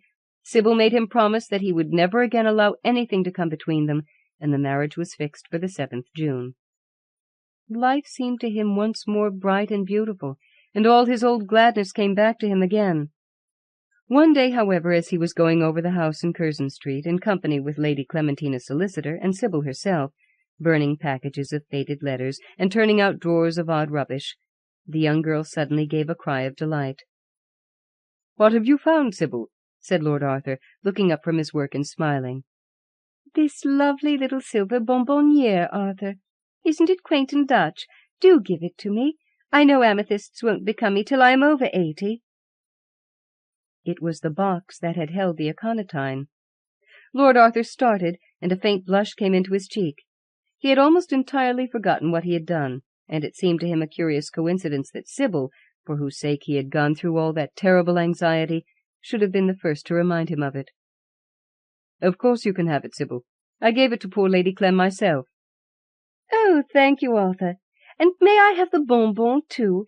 I had no notion that Lady Clementina liked sweets. I thought she was far too intellectual." Lord Arthur grew deadly pale, and a horrible idea crossed his mind. "Bonbon, Sybil? What do you mean?" he said in a slow, hoarse voice. "There is one in it, that is all. It looks quite old and dusty, and I have not the slightest intention of eating it. What is the matter, Arthur? How white you look!" Lord Arthur rushed across the room and seized the box. Inside it was the amber-coloured capsule, with its poison bubble. Lady Clementina had died a natural death after all. The shock of the discovery was almost too much for him. He flung the capsule into the fire and sank on the sofa with a cry of despair. 5. Mr. Merton was a good deal distressed at the second postponement of the marriage, and Lady Julia, who had already ordered her dress for the wedding, did all in her power to make Sybil break off the match. Dearly, however, as Sybil loved her mother, she had given her whole life into Lord Arthur's hands, and nothing that Lady Julia could say could make her waver in her faith. As for Lord Arthur himself, it took him days to get over his terrible disappointment, and for a time his nerves were completely unstrung. His excellent common sense, however, soon asserted itself, and his sound practical mind did not leave him long in doubt about what to do. Poison having proved a complete failure, dynamite or some other form of explosive was obviously the proper thing to try. He accordingly looked again over the list of his friends and relatives, and after careful consideration determined to blow up his uncle, the Dean of Chichester. The Dean, who was a man of great culture and learning, was extremely fond of clocks, and had a wonderful collection of timepieces, ranging from the 15th century to the present day. And it seemed to Lord Arthur that this hobby of the good Dean's offered him an excellent opportunity for carrying out his scheme. Where to procure an explosive machine was, of course, quite another matter. The London Directory gave him no information on the point, and he felt that there was very little use in going to Scotland Yard about it, as they never seemed to know anything about the movements of the dynamite faction till after an explosion had taken place, and not much even then. Suddenly he thought of his friend Rouvaloff, a young Russian of very revolutionary tendencies, whom he had met at Lady Windermere's in the winter. Count Rouvaloff was supposed to be writing a life of Peter the Great, and to have come over to England for the purpose of studying the documents relating to that Tsar's residence in this country as a ship carpenter. But it was generally suspected that he was a Nihilist agent, and there was no doubt that the Russian embassy did not look with any favour upon his presence in London. Lord Arthur felt that he was just the man for his purpose, and drove down one morning to his lodgings in Bloomsbury to ask his advice and assistance. "So, you are taking up politics seriously," said Count Rouvaloff, when Lord Arthur had told him the object of his mission. But Lord Arthur, who hated swagger of any kind, felt bound to admit to him that he had not the slightest interest in social questions, and simply wanted the explosive machine for a purely family matter, in which no one was concerned but himself. Count Rouvaloff looked at him for some moments in amazement, and then, seeing that he was quite serious, wrote an address on a piece of paper, initialed it, and handed it to him across the table. "Scotland Yard would give a good deal to know this address, my dear fellow." "They shan't have it," cried Lord Arthur, laughing, and after shaking the young Russian warmly by the hand, he ran downstairs, examined the paper, and told the coachman to drive to Soho Square. There he dismissed him, and strolled down Greek Street till he came to a place called Bailey's Court. He passed under the archway, and found himself in a curious cul-de-sac that was apparently occupied by a French laundry, as a perfect network of clotheslines was stretched across from house to house, and there was a flutter of white linen in the morning air. He walked right to the end and knocked at a little green house. After some delay, during which every window became a blurred mass of peering faces, the door was opened by a rather rough-looking foreigner, who asked him in very bad English what his business was. Lord Arthur handed him the paper Count Rouvaloff had given him. When the man saw it, he bowed, and invited Lord Arthur into a very shabby front parlour on the ground floor, and in a few moments Herr Winkelkopf, as he was called in England, bustled into the room with a very wine-stained napkin round his neck and a fork in his left hand. "Count Rouvaloff has given me an introduction to you," said Lord Arthur, bowing, "and I am anxious to have a short interview with you on the matter of business. My name is Smith, Mr. Robert Smith, and I want you to supply me with an explosive clock." "Charmed to meet you, Lord Arthur," said the genial little German, laughing. "Don't look so alarmed. It is my duty to know everybody, and I remember seeing you one evening at Lady Windermere's. I hope her ladyship is quite well. Do you mind sitting with me while I finish my breakfast? There is an excellent pâté, and my friends are kind enough to say that my Rhine wine is better than any they get at the German embassy."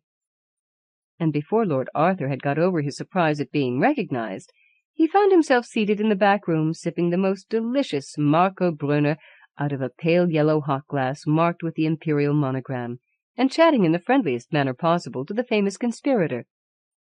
"Explosive clocks," said Herr Winkelkopf, "are not very good things for foreign exportation, as, even if they succeed in passing the custom-house, the train service is so irregular that they usually go off before they have reached their proper destination. If, however, you want one for home use, I can supply you with an excellent article, and guarantee that you will be satisfied with the result. May I ask for whom it is intended? If it is for the police, or for anyone connected with Scotland Yard, I am afraid I cannot do anything for you. The English detectives are really our best friends, and I have always found that by relying on their stupidity, we can do exactly what we like. I could not spare one of them." "I assure you," said Lord Arthur, "that it has nothing to do with the police at all. In fact, the clock is intended for the Dean of Chichester." "Dear me, I had no idea that you felt so strongly about religion, Lord Arthur. Few young men do nowadays." "I am afraid you overrate me, Herr Winkelkopf," said Lord Arthur, blushing. "The fact is, I really know nothing about theology." "It is a purely private matter, then?" "Purely private." Herr Winkelkopf shrugged his shoulders and left the room, returning in a few minutes with a round cake of dynamite, about the size of a penny, and a pretty little French clock, surmounted by an ormolu figure of liberty trampling on the hydra of despotism. Lord Arthur's face brightened up when he saw it. "That is just what I want," he cried. "And now tell me how it goes off." "Ah, there is my secret," answered Herr Winkelkopf, contemplating his invention with a justifiable look of pride. "Let me know when you wish it to explode, and I will set the machine to the moment." "Well, today is Tuesday, and if you could send it off at once—" "That is impossible. I have a great deal of important work on hand for some friends of mine in Moscow. Still, I might send it off tomorrow." "Oh, it will be quite time enough," said Lord Arthur politely, "if it is delivered tomorrow night or Thursday morning. For the moment of the explosion, say Friday at noon exactly. The Dean is always at home at that hour." "Friday at noon," repeated Herr Winkelkopf, and he made a note to that effect in a large ledger that was lying on a bureau near the fireplace. "And now," said Lord Arthur, rising from his seat, "pray let me know how much I am in your debt." "It is such a small matter, Lord Arthur, that I do not care to make any charge. The dynamite comes to 7 and 6pence, the clock will be £3.10, and the carriage about 5 shillings. I am only too pleased to oblige any friend of Count Rouvaloff's." "But your trouble, Herr Winkelkopf?" "Oh, that is nothing. It is a pleasure to me. I do not work for money. I live entirely for my art." Lord Arthur laid down £4 2 shillings 6pence on the table, thanked the little German for his kindness, and having succeeded in declining an invitation to meet some anarchists at a meat tea on the following Saturday, left the house and went off to the park. For the next 2 days he was in a state of the greatest excitement, and on Friday at 12 o'clock he drove down to the Buckingham to wait for news. All the afternoon the stolid hall porter kept posting up telegrams from various parts of the country, giving the results of horse races, the verdicts in divorce suits, the state of the weather, and the like, while the tape ticked out wearisome details about an all-night sitting in the House of Commons and a small panic on the Stock Exchange. At 4 o'clock the evening papers came in, and Lord Arthur disappeared into the library with the Pell Mell, the St. James, the Globe, and the Echo, to the immense indignation of Colonel Goodchild, who wanted to read the reports of the speech he had delivered that morning at the Mansion House on the subject of South African missions, and the advisability of having black bishops in every province, and for some reason or other had a strong prejudice against the Evening News. None of the papers, however, contained even the slightest allusion to Chichester, and Lord Arthur felt that the attempt must have failed. It was a terrible blow to him, and for a time he was quite unnerved. Herr Winkelkopf, whom he went to see the next day, was full of elaborate apologies, and offered to supply him with another clock free of charge, or with a case of nitroglycerin bombs at cost price. But he had lost all faith in explosives, and Herr Winkelkopf himself acknowledged that everything is so adulterated nowadays that even dynamite can hardly be got in a pure condition. The little German, however, while admitting that something must have gone wrong with the machinery, was not without hope that the clock might still go off, and instanced the case of a barometer that he had once sent to the military governor at Odessa, which, though timed to explode in 10 days, had not done so for something like 3 months. It was quite true that when it did go off, it merely succeeded in blowing a housemaid to atoms, the governor having gone out of town 6 weeks before, but at least it showed that dynamite, as a destructive force, was, when under the control of machinery, a powerful though somewhat unpunctual agent. Lord Arthur was a little consoled by this reflection, but even here he was destined to disappointment, for 2 days afterwards, as he was going upstairs, the Duchess called him into her boudoir and showed him a letter she had just received from the deanery. "Jane writes charming letters," said the Duchess. "You must really read her last. It is quite as good as the novels Moody sends us." Lord Arthur seized the letter from her hand. It ran as follows. The Deanery, Chichester, 27th May. My dearest aunt, thank you so much for the flannel for the Dorcas Society, and also for the gingham. I quite agree with you that it is nonsense their wanting to wear pretty things, but everybody is so radical and irreligious nowadays that it is difficult to make them see that they should not try and dress like the upper classes. I am sure I don't know what we are coming to. As Papa has often said in his sermons, we live in an age of unbelief. We have had great fun over a clock that an unknown admirer sent Papa last Thursday. It arrived in a wooden box from London, carriage paid, and Papa feels it must have been sent by someone who had read his remarkable sermon, Is License Liberty? For on the top of the clock was a figure of a woman with what Papa said was the cap of liberty on her head. I don't think it very becoming myself, but Papa said it was historical, so I suppose it is all right. Parker unpacked it, and Papa put it on the mantelpiece in the library, and we were all sitting there on Friday morning, when just as the clock struck 12, we heard a whirring noise, a little puff of smoke came from the pedestal of the figure, and the Goddess of Liberty fell off and broke her nose on the fender. Maria was quite alarmed, but it looked so ridiculous that James and I went off into fits of laughter, and even Papa was amused. When we examined it, we found it was a sort of alarm clock, and that if you set it to a particular hour and put some gunpowder and a cap under a little hammer, it went off whenever you wanted. Papa said it must not remain in the library, as it made a noise, so Reggie carried it away to the schoolroom, and does nothing but have small explosions all day long. Do you think Arthur would like one for a wedding present? I suppose they are quite fashionable in London. Papa says they should do a great deal of good, as they show that liberty can't last, but must fall down.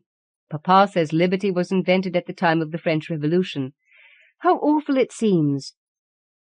I have now to go to the Dorcas, where I will read your most instructive letter. How true, dear aunt, your idea is, that in their rank of life they should wear what is unbecoming. I must say it is absurd, their anxiety about dress, when there are so many more important things in this world, and in the next. I am so glad your flowered poplin turned out so well, and that your lace was not torn.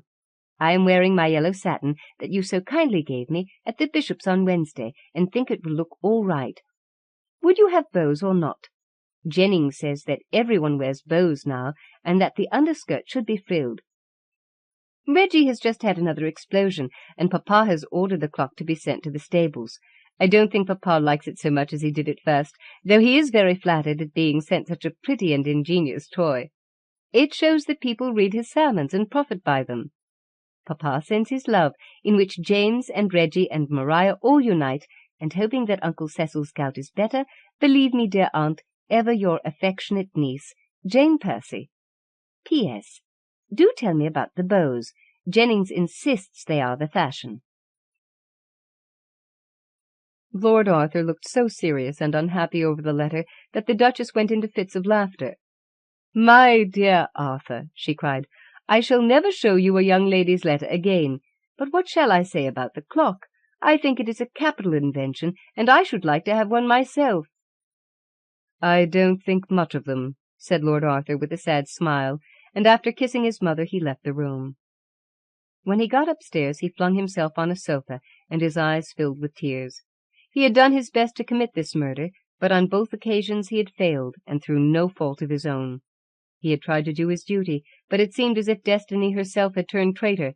He was oppressed with the sense of the barrenness of good intentions, of the futility of trying to be fine. Perhaps it would be better to break off the marriage altogether. Sybil would suffer, it is true, but suffering could not really mar a nature so noble as hers. As for himself, what did it matter? There is always some war in which a man can die, some cause to which a man can give his life, and as life had no pleasure for him, so death had no terror. Let destiny work out his doom. He would not stir to help her. At 7:30 he dressed and went down to the club. Surbiton was there with a party of young men, and he was obliged to dine with them. Their trivial conversation and idle jests did not interest him, and as soon as coffee was brought he left them, inventing some engagement in order to get away. As he was going out of the club, the hall porter handed him a letter. It was from Herr Winkelkopf, asking him to call down the next evening, and look at an explosive umbrella that went off as soon as it was opened. It was the very latest invention, and had just arrived from Geneva. He tore the letter up into fragments. He had made up his mind not to try any more experiments. Then he wandered down to the Thames embankment, and sat for hours by the river. The moon peered through a mane of tawny clouds, as if it were a lion's eye, and innumerable stars spangled the hollow vault, like gold dust powdered on a purple dome.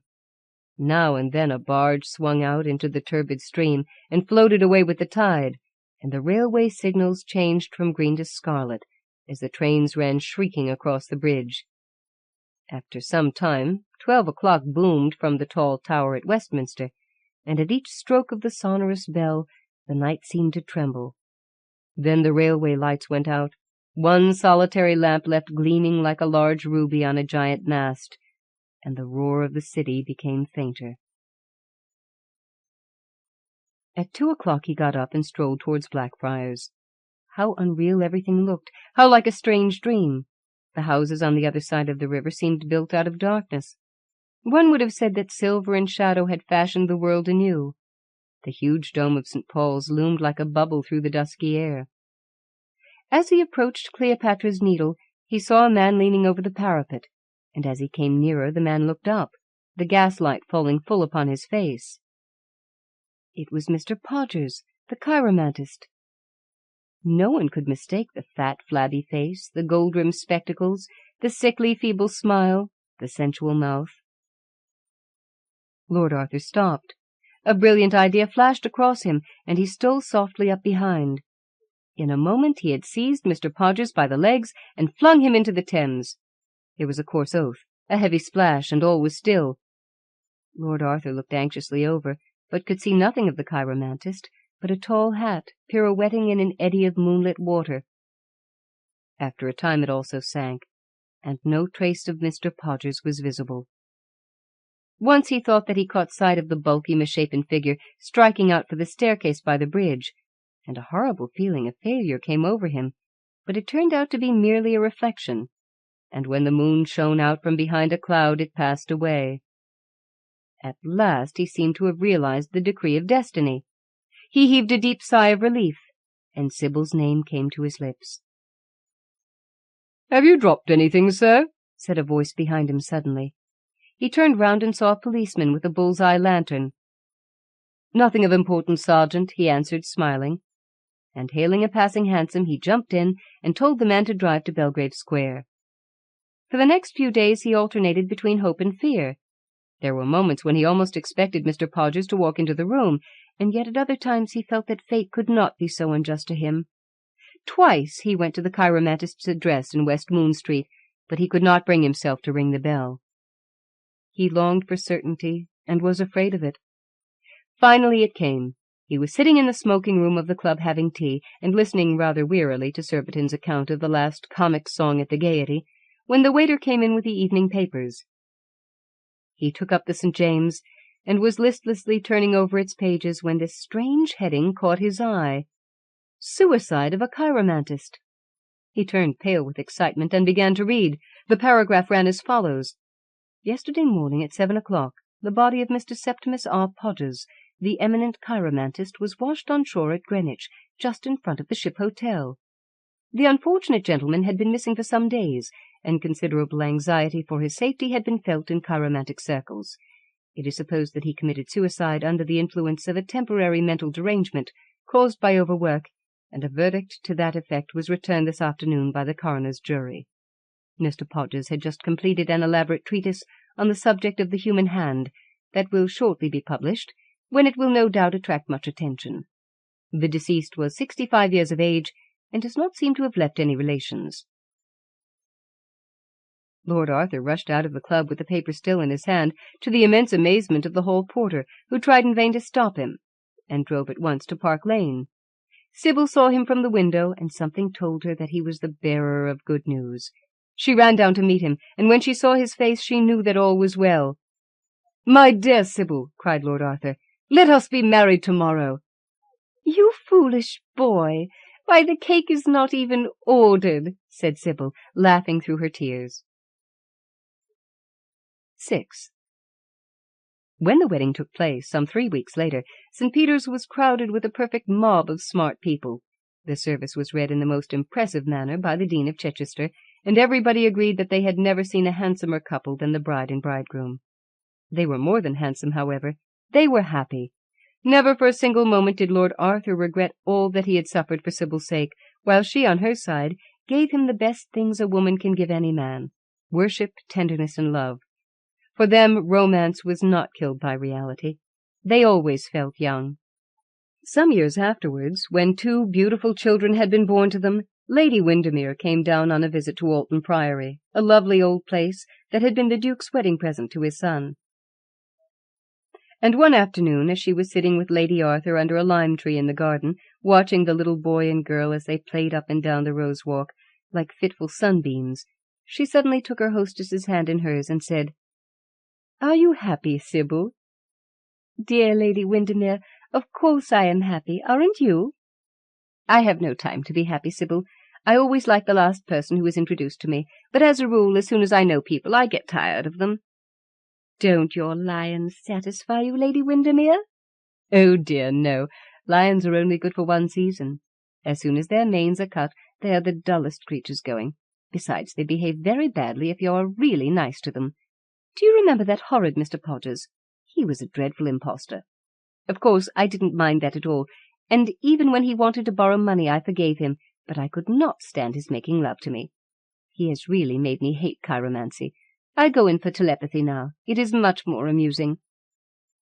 "You mustn't say anything against chiromancy here, Lady Windermere. It is the only subject that Arthur does not like people to chaff about. I assure you he is quite serious over it."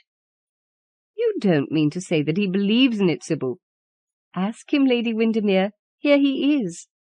And Lord Arthur came up the garden with a large bunch of yellow roses in his hand, and his 2 children dancing round him. "Lord Arthur." "Yes, Lady Windermere." "You don't mean to say that you believe in chiromancy?" "Of course I do," said the young man, smiling. "But why?" "Because I owe to it all the happiness of my life," he murmured, throwing himself into a wicker chair. "My dear Lord Arthur, what do you owe to it?"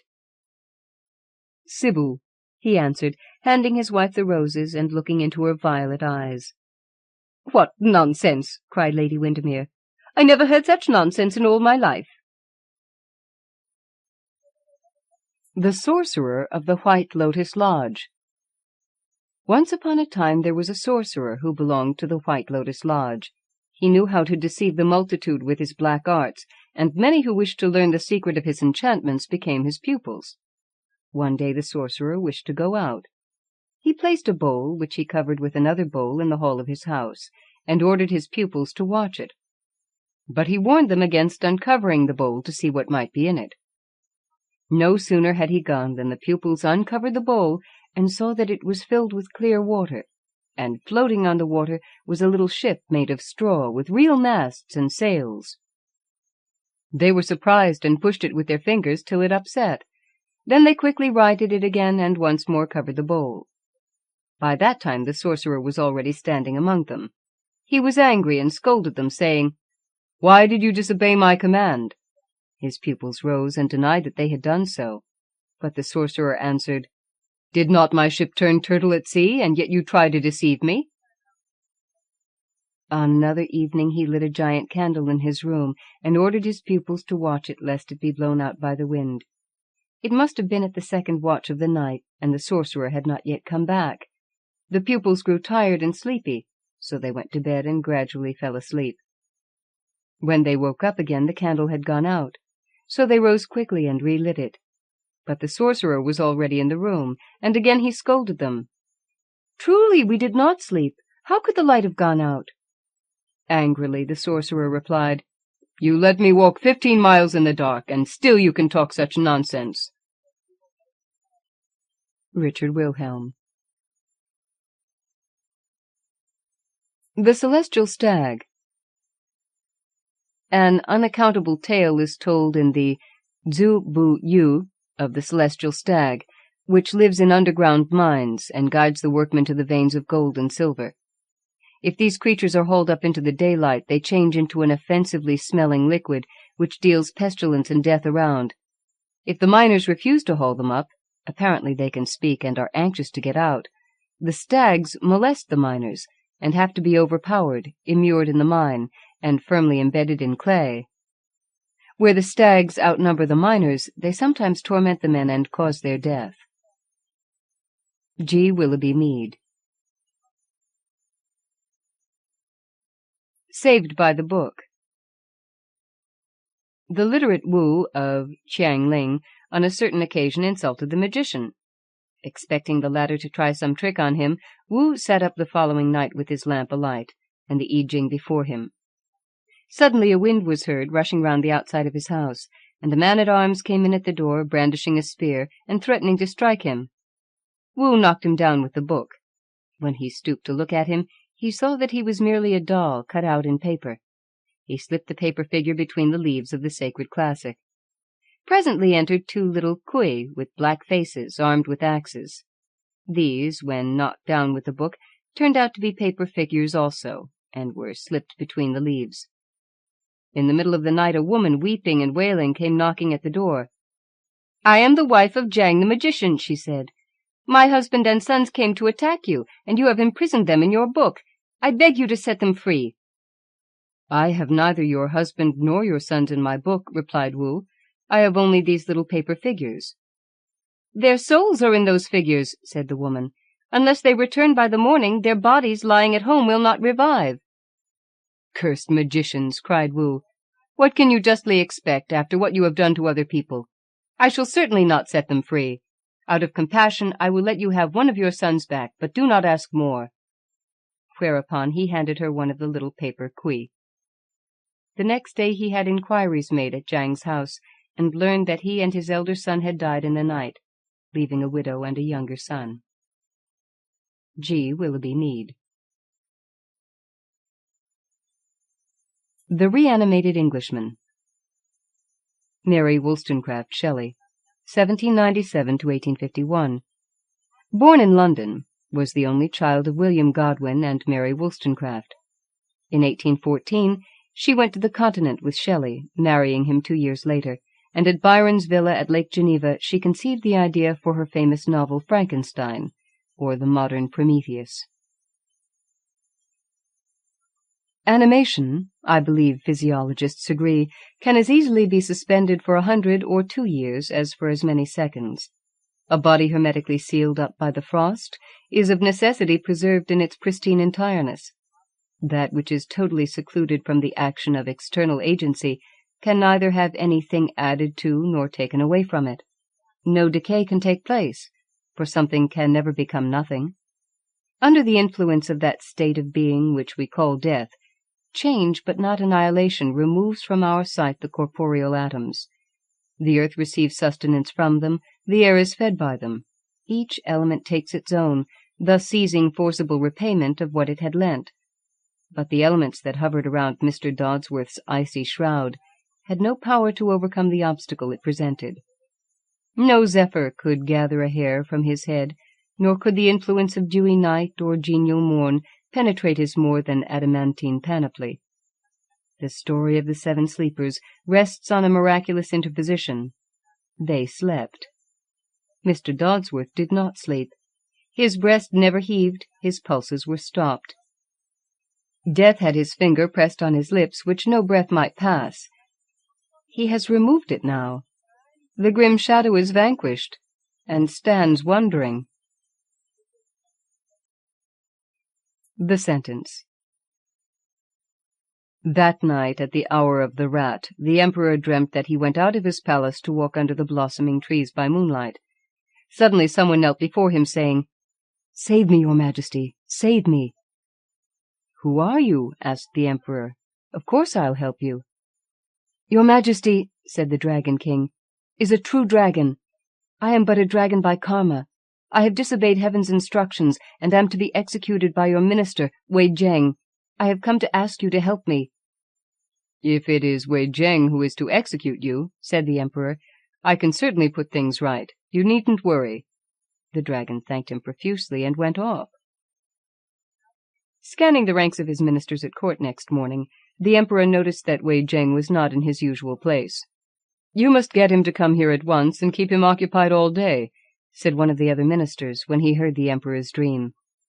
"That is the only way to keep your promise and save the dragon."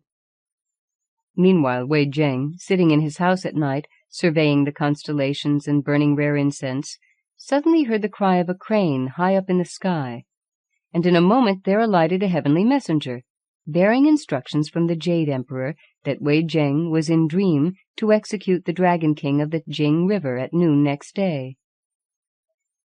Wei-Jeng accordingly purified himself, tested the sword of his intelligence and the free fling of his soul, and kept away from court. But when the emperor's summons came, he dared not delay, and hastily robing himself he went back to court at once with the messenger, and apologized for his absence. "I am not complaining," said the emperor, and when they had discussed state affairs for a while, he sent for a draughts board and invited Wei-Jeng to a game of draughts. Just before noon, when there were still a good many pieces on the board, Wei-Jeng's head suddenly nodded. He began to snore heavily, and was evidently fast asleep. The emperor smiled. "No wonder he is tired," thought the emperor, "when one thinks of all the public business he has on his shoulders," and he did not attempt to wake him. When at last Wei-Jeng woke up, he was appalled to find that he had dozed in the imperial presence, and flung himself at the emperor's feet, saying, "I deserved death 1,000 times. I suddenly felt tired. I don't know why it happened. I beg your majesty to pardon me for this gross disrespect." "Get up," said the emperor. "You've done nothing disrespectful." Then, emptying the remaining pieces off the board, he suggested that they should start a new game. They were just setting the pieces when in rushed 2 captains carrying a dragon's head dripping with blood. They flung it at the emperor's feet, crying, "Your majesty, we have heard of seas becoming shallow and rivers running dry, but of so strange a thing as this, we have never heard tell." "Where does this thing come from?" Wei-Jeng and the emperor exclaimed in chorus. "To the south of the 1,000 Steps gallery at the top of Cross Street," they said. "It fell from the clouds, and we thought it right to inform you at once." "What does all this mean?" asked the emperor, turning much perturbed to Wei-Jeng. "It is the head of the dragon that I killed in dream just now when I fell asleep," he said. Hsueh-Chin. The Sorcerers. William Butler Yeats. Born near Dublin in 1865. Went to London in 1887, where he became associated with the decadent writers and dabbled in occultism and magic. He published The Wanderings of Hsueh-Chin, 1889, and The Celtic Twilight, 1893.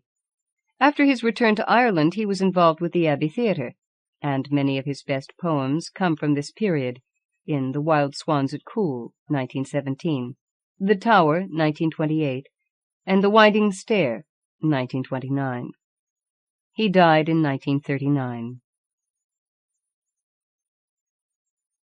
In Ireland we hear but little of the darker powers, and come across any who have seen them even more rarely, for the imagination of the people dwells rather upon the fantastic and capricious, and fantasy and caprice would lose the freedom which is their breath of life, were they to unite them either with evil or with good. I have indeed come across very few persons in Ireland who try to communicate with evil powers, and the few I have keep their purpose and practice wholly hidden from those among whom they live. They are mainly small clerks, and meet for the purpose of their art in a room hung with black hangings, but in what town that room is I shall not say. They would not admit me into this room, but finding me not altogether ignorant of the arcane science, showed elsewhere what they could do. "Come to us," said their leader, "and we will show you spirits who will talk to you face to face, and in shapes as solid and heavy as our own." I had been talking of the power of communicating in states of trance with the angelical and fairy beings, the children of the day and of the twilight, and he had been contending that we should only believe in what we can see and feel when in our ordinary everyday state of mind. "Yes," I said, "I will come to you," or some such words, "but I will not permit myself to become entranced, and will therefore know whether these shapes you talk of are any the more to be touched and felt by the ordinary senses than are these I talk of." I was not denying the power of other beings to take upon themselves the clothing of mortal substance, but only that simple invocations, such as he spoke of, seemed unlikely to do more than cast the mind into trance. "But," he said, "we have seen them move the furniture hither and thither, and they go at our bidding, and help or harm people who know nothing of them." I am not giving the exact words, but as accurately as I can the substance of our talk. On the night arranged, I turned up about 8, and found the leader sitting alone in almost total darkness in a small back room. He was dressed in a black gown, like an inquisitor's dress in an old drawing, that left nothing of him visible except his eyes, which peered out through 2 small round holes. Upon the table in front of him was a brass dish of burning herbs, a large bowl, a skull covered with painted symbols, 2 crossed daggers, and certain implements whose use I failed to discover, shaped like kernstones. I also put on a black gown, and remembered that it did not fit perfectly, and that it interfered with my movements considerably. The sorcerer then took a black cock out of a basket, and cut its throat with one of the daggers, letting the blood fall into the large bowl. He opened a book and began an invocation, which was neither English nor Irish, and had a deep guttural sound. Before he had finished, another of the sorcerers, a man of about 25, came in, and having put on a black gown also, seated himself at my left hand. I had the invoker directly in front of me, and soon began to find his eyes, which glittered through the small holes in his hood, affecting me in a curious way. I struggled hard against their influence, and my head began to ache. The invocation continued, and nothing happened for the first few minutes. Then the invoker got up and extinguished the light in the hall, so that no glimmer might come through the slit under the door. There was now no light except from the herbs on the brass dish, and no sound except from the deep guttural murmur of the invocation. Presently the man at my left swayed himself about, and cried out, "Oh God! Oh God!" I asked him what ailed him, but he did not know he had spoken. A moment after he could see a great serpent moving about the room, and became considerably excited. I saw nothing with any definite shape, but thought that black clouds were forming about me. I felt I must fall into a trance if I did not struggle against it, and that the influence which was causing this trance was out of harmony with itself. In other words, evil. After a struggle, I got rid of the black clouds, and was able to observe with my ordinary senses again. The 2 sorcerers now began to see black and white columns moving about the room, and finally a man in a monk's habit, and they became greatly puzzled because I did not see these things also, for to them they were as solid as the table before them. The invoker appeared to be gradually increasing in power, and I began to feel as if a tide of darkness was pouring from him and concentrating itself about me. And now, too, I noticed that the man on my left hand had passed into a death-like trance. With a last great effort, I drove off the black clouds, but feeling them to be the only shapes I could see without passing into a trance, and having no great love for them, I asked for lights, and after the needful exorcism returned to the ordinary world. I said to the more powerful of the two sorcerers, "What would happen if one of your spirits had overpowered me?" "You would go out of this room," he answered, "with his character added to your own." Fragment. José Zorrilla, Spanish poet and dramatist, born in Valladolid in 1817, died in Madrid in 1893. On 22nd January 1889, the Granada Academy awarded him a laureate in the presence of 14,000 spectators. He is the author of Juan Dándolo, 1833, a la memoria desgraciada del joven literato Don Mariano José de Lara, 1837. A buen juez mejor testigo, 1838. Más vale llegar a tiempo que rondar un año, 1838. Vigilias del Estío, 1842. Caín Prata, 1842. El caballo del rey Don Sancho, 1842. El alcalde Ronguillo, 1844. Un testigo de bronce, 1845. La calentura, 1845. Ofrenda poética al Liceo Artístico y Literario de Madrid, 1848. Traidor inconfeso y mártir, 1849. La Rosa de Alejandría, 1857. Álbum de un loco, 1866. La leyenda del Cid, 1882. Gnomos y mujeres, 1886. A escape y al vuelo, 1888, etc. As a poet, he contributed El Álbum Religioso to La Corona Fúnebre del 2 de Mayo de 1808 and to El Álbum del Bardo. Don Juan. Tolling for me? Statue. For you. Don Juan. And these funereal dirges that I hear? Statue. The penitential psalms they chant for you. At the back, left, between the tombs, lighted candles are seen passing, and the sounds of the service for the dead. Don Juan. But how for me? They bear a wreathed hearse. Statue. Your hearse that bears your body. Don Juan. I? Dead? Statue. The captain killed you at your door. Sources and Acknowledgements. The publishers would like to thank Jim Sheen, Sheila Brownlee, and Allison Bailey for their help with the research for this book. And special thanks are due to Lucia Alvarez de Toledo for her invaluable assistance. Thanks are also due to the copyright holders detailed below for granting permission to reprint material. Whilst every effort has been made to trace authors and copyright holders, in some cases this has proved impossible, and Xanadu Publications would be glad to hear from any such parties so that any omissions can be rectified in future editions of the book. Sennin by Ryonosuke Akutagawa is from The Three Treasures, 1951. Translation by S. Takamasa, reprinted by permission of Hokuseido Press, Tokyo.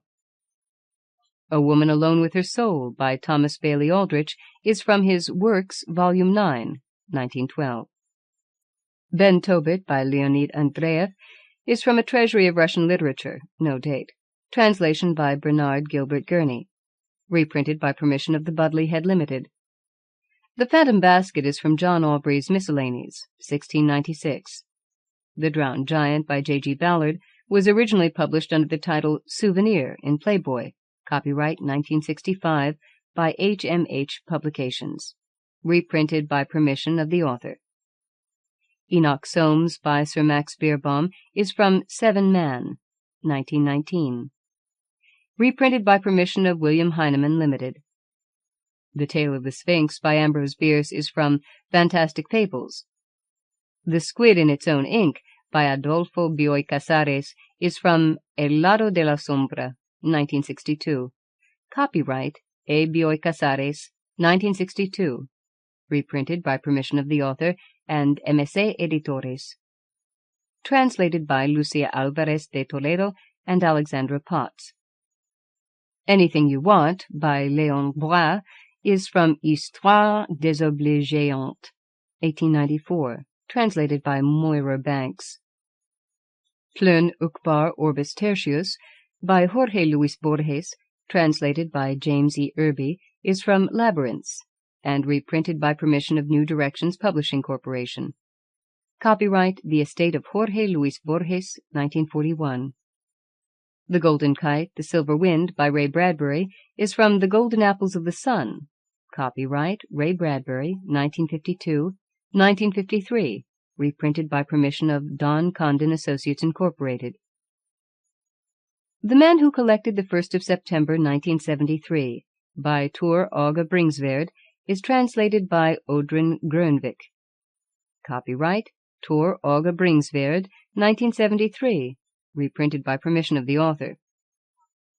The Careless Rabbi by Martin Buber, translated by Olga Marx, is from Tales of the Hasidim.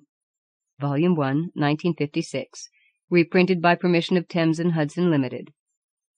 Fate is a Fool by Arturo Cancela and Pilar de Luzarreta is translated by Lucia Alvarez de Toledo and Alexandra Potts, and reprinted by permission of Editorial Sudamericana. An Actual Authentic Ghost by Thomas Carlyle is from Sartor Resartus, 1834. The Red King's Dream by Lewis Carroll is from Through the Looking Glass, 1871. The Tree of Pride and the Tower of Babel by G.K. Chesterton are from The Man Who Knew Too Much, 1922. The Look of Death by Jean Cocteau is from Le Grand Écart. Copyright Edition Stock 1923. Reprinted by permission of the publisher. House Taken Over by Julio Cortázar is from End of Game and Other Stories, translated by Paul Blackburn. Copyright Random House Incorporated, 1967, 1963. Reprinted by permission of Random House Incorporated. ALIA and the estate of the author. Being Dust by Santiago Dabove is from La Muerte y su Traje, 1961. Translated by Lucia Alvarez de Toledo and Alexandra Potts. Reprinted by permission of the estate of the author. A Parable of Gluttony and the Persecution of the Master by Alexandra David Neal are from With Mystics and Magicians in Tibet, 1931. Reprinted by permission of the Budley Head Limited. The Idle City by Lord Dunsany is from A Dreamer's Tales. Copyright The Estate of Lord Dunsany, 1910. Reprinted by permission of Curtis Brown, London. Tantalia by Macedonio Fernandez, translated by Lucia Alvarez de Toledo and Alexandra Potts, is reprinted by permission of Ediciones Corregidor, Buenos Aires. Eternal Life by J.G. Fraser is from The Golden Bough, Part 7. Balder the Beautiful, 1913, reprinted by permission of Macmillan and Company, Limited. A Secure Home by Elena Garro, translated by Lucia Alvarez de Toledo and Alexandra Potts, is reprinted by permission of Universidad Veracruzana. The Man Who Did Not Believe in Miracles by Herbert A. Giles is from Confucianism and Its Rivals, 1915. Ending for a Ghost Story by I.A. Ireland is from Visitations, 1919. The Monkey's Paw by W. W. Jacobs is from The Lady of the Barge, 1902. Copyright The Estate of W. W. Jacobs, reprinted by permission of the Society of Authors as the literary representatives of the estate of W. W. Jacobs. What is a Ghost? And May Goulding by James Joyce are from Ulysses, 1921. Reprinted by permission of the executors of the James Joyce estate. The Wizard Passed Over by Don Juan Manuel is from Count Lucanor, 1575. This version by Jorge Luis Borges from A Universal History of Infamy is translated by Norman Thomas de Giovanni, 1970-1971, reprinted by permission of the publishers, E.P. Dutton Incorporated. Josephine the Singer and Before the Law by Franz Kafka are from The Penguin Complete Short Stories of Franz Kafka, both translated by Willa and Edwin Muir. Copyright 1946 by Schocken Books Incorporated, reprinted by permission of Schocken Books Incorporated and Secker and Warburg Limited. The Return of Imre by Rudyard Kipling is from Life's Handicap, 1891, reprinted by permission of Doubleday and Company Incorporated. The Horses of Abdera by Leopoldo Lugones is from Las Fuerzas Extrañas, 1906, reprinted by permission of Editorial Huemul, Buenos Aires, translated by Janet Barber. The Ceremony by Arthur Machen, copyright The Estate of Arthur Machen, reprinted by permission of A.M. Heath and Company Limited. The Riddle by Walter Delamere is from The Riddle and Other Stories, 1923, reprinted by permission of the Society of Authors. Who Knows by Guy de Maupassant is from L'Inutile Beauté, 1899. This translation by Dr. Arnold Kellett is from Tales of Supernatural Terror, Pan, 1972. Copyright Arnold Kellett, 1972, reprinted by permission of Dr. Kellett. The Shadow of the Players by Edwin Morgan is from The Weekend Guide to Wales. The Cat by H. A. Murena is reprinted by permission of Editorial Sur, Buenos Aires, and translated by Lucia Alvarez de Toledo and Alexandra Potts. The Atonement by Silvina Ocampo is from Los Invitades. Copyright The Estate of Silvina Ocampo, 1961. Reprinted by permission of Alfredo Bioy Casares, translated by Sonio Soto. The Man Who Belonged to Me by Giovanni Papini is from Il Tragico Quotidiano, 1906, reprinted by permission of Mondadori. Rani by Carlos Peralta is reprinted by permission of Editorial Sudamericana, translated by Lucia Alvarez de Toledo and Alexandra Potts. The Blind Spot by Barry Perowne is reprinted by permission of A.P. Watt Limited on behalf of the executors of the estate of Philip Atke. The Wolf by Petronius is from the Satyricon. Translation copyright J.P. Sullivan, 1965, 1969, 1974, 1977. Reprinted by permission of Penguin Books Limited. The Bust by Manuel Peyrou is from La Noche Repetida, and reprinted by permission of M.S.A. Editores, Buenos Aires. Translated by Lucia Alvarez de Toledo and Alexandra Potts. The Cask of Amontillado by Edgar Allan Poe is from his Tales, 1845. The Tiger of Chao-Ch'Eng by Bu Sung-Ling is from Strange Stories from a Chinese Studio, 1880. Translated by Herbert A. Giles. How We Arrived at the Island of Tools by François Rabelais is from Pantagruel, 1564. Translated by Sir Thomas Urquhart. The Music on the Hill by Saki, H. H. Munro, is from The Chronicles of Clovis, 1911. Copyright in the USA by Viking Press Incorporated, 1930, renewed 1958. Where Their Fire Is Not Quenched by May Sinclair is from Uncanny Stories, 1923. Copyright May Sinclair, 1922. Reprinted by permission of Curtis Brown, London. The Cloth Which Weaves Itself by W. W. Skeet is from Malay Magic, 1900. Universal History by Olaf Stapledon is from Star Maker, 1937. Reprinted by permission of Methuen Limited. A Theologian in Death by Emanuel Swedenborg is from Arcana Coelestia, 1794. This version by Jorge Luis Borges from A Universal History of Infamy is translated by Norman Thomas de Giovanni, 1970-1971, reprinted by permission of the publishers E.P. Dutton Incorporated. The Three Hermits by Leo Tolstoy is from 23 Tales, translated by Louise and Aylmer Maude. Macario by B. Travin is from The Night Visitor and Other Stories. Copyright B. Travin, 1966, reprinted by permission of Castle and Company Limited.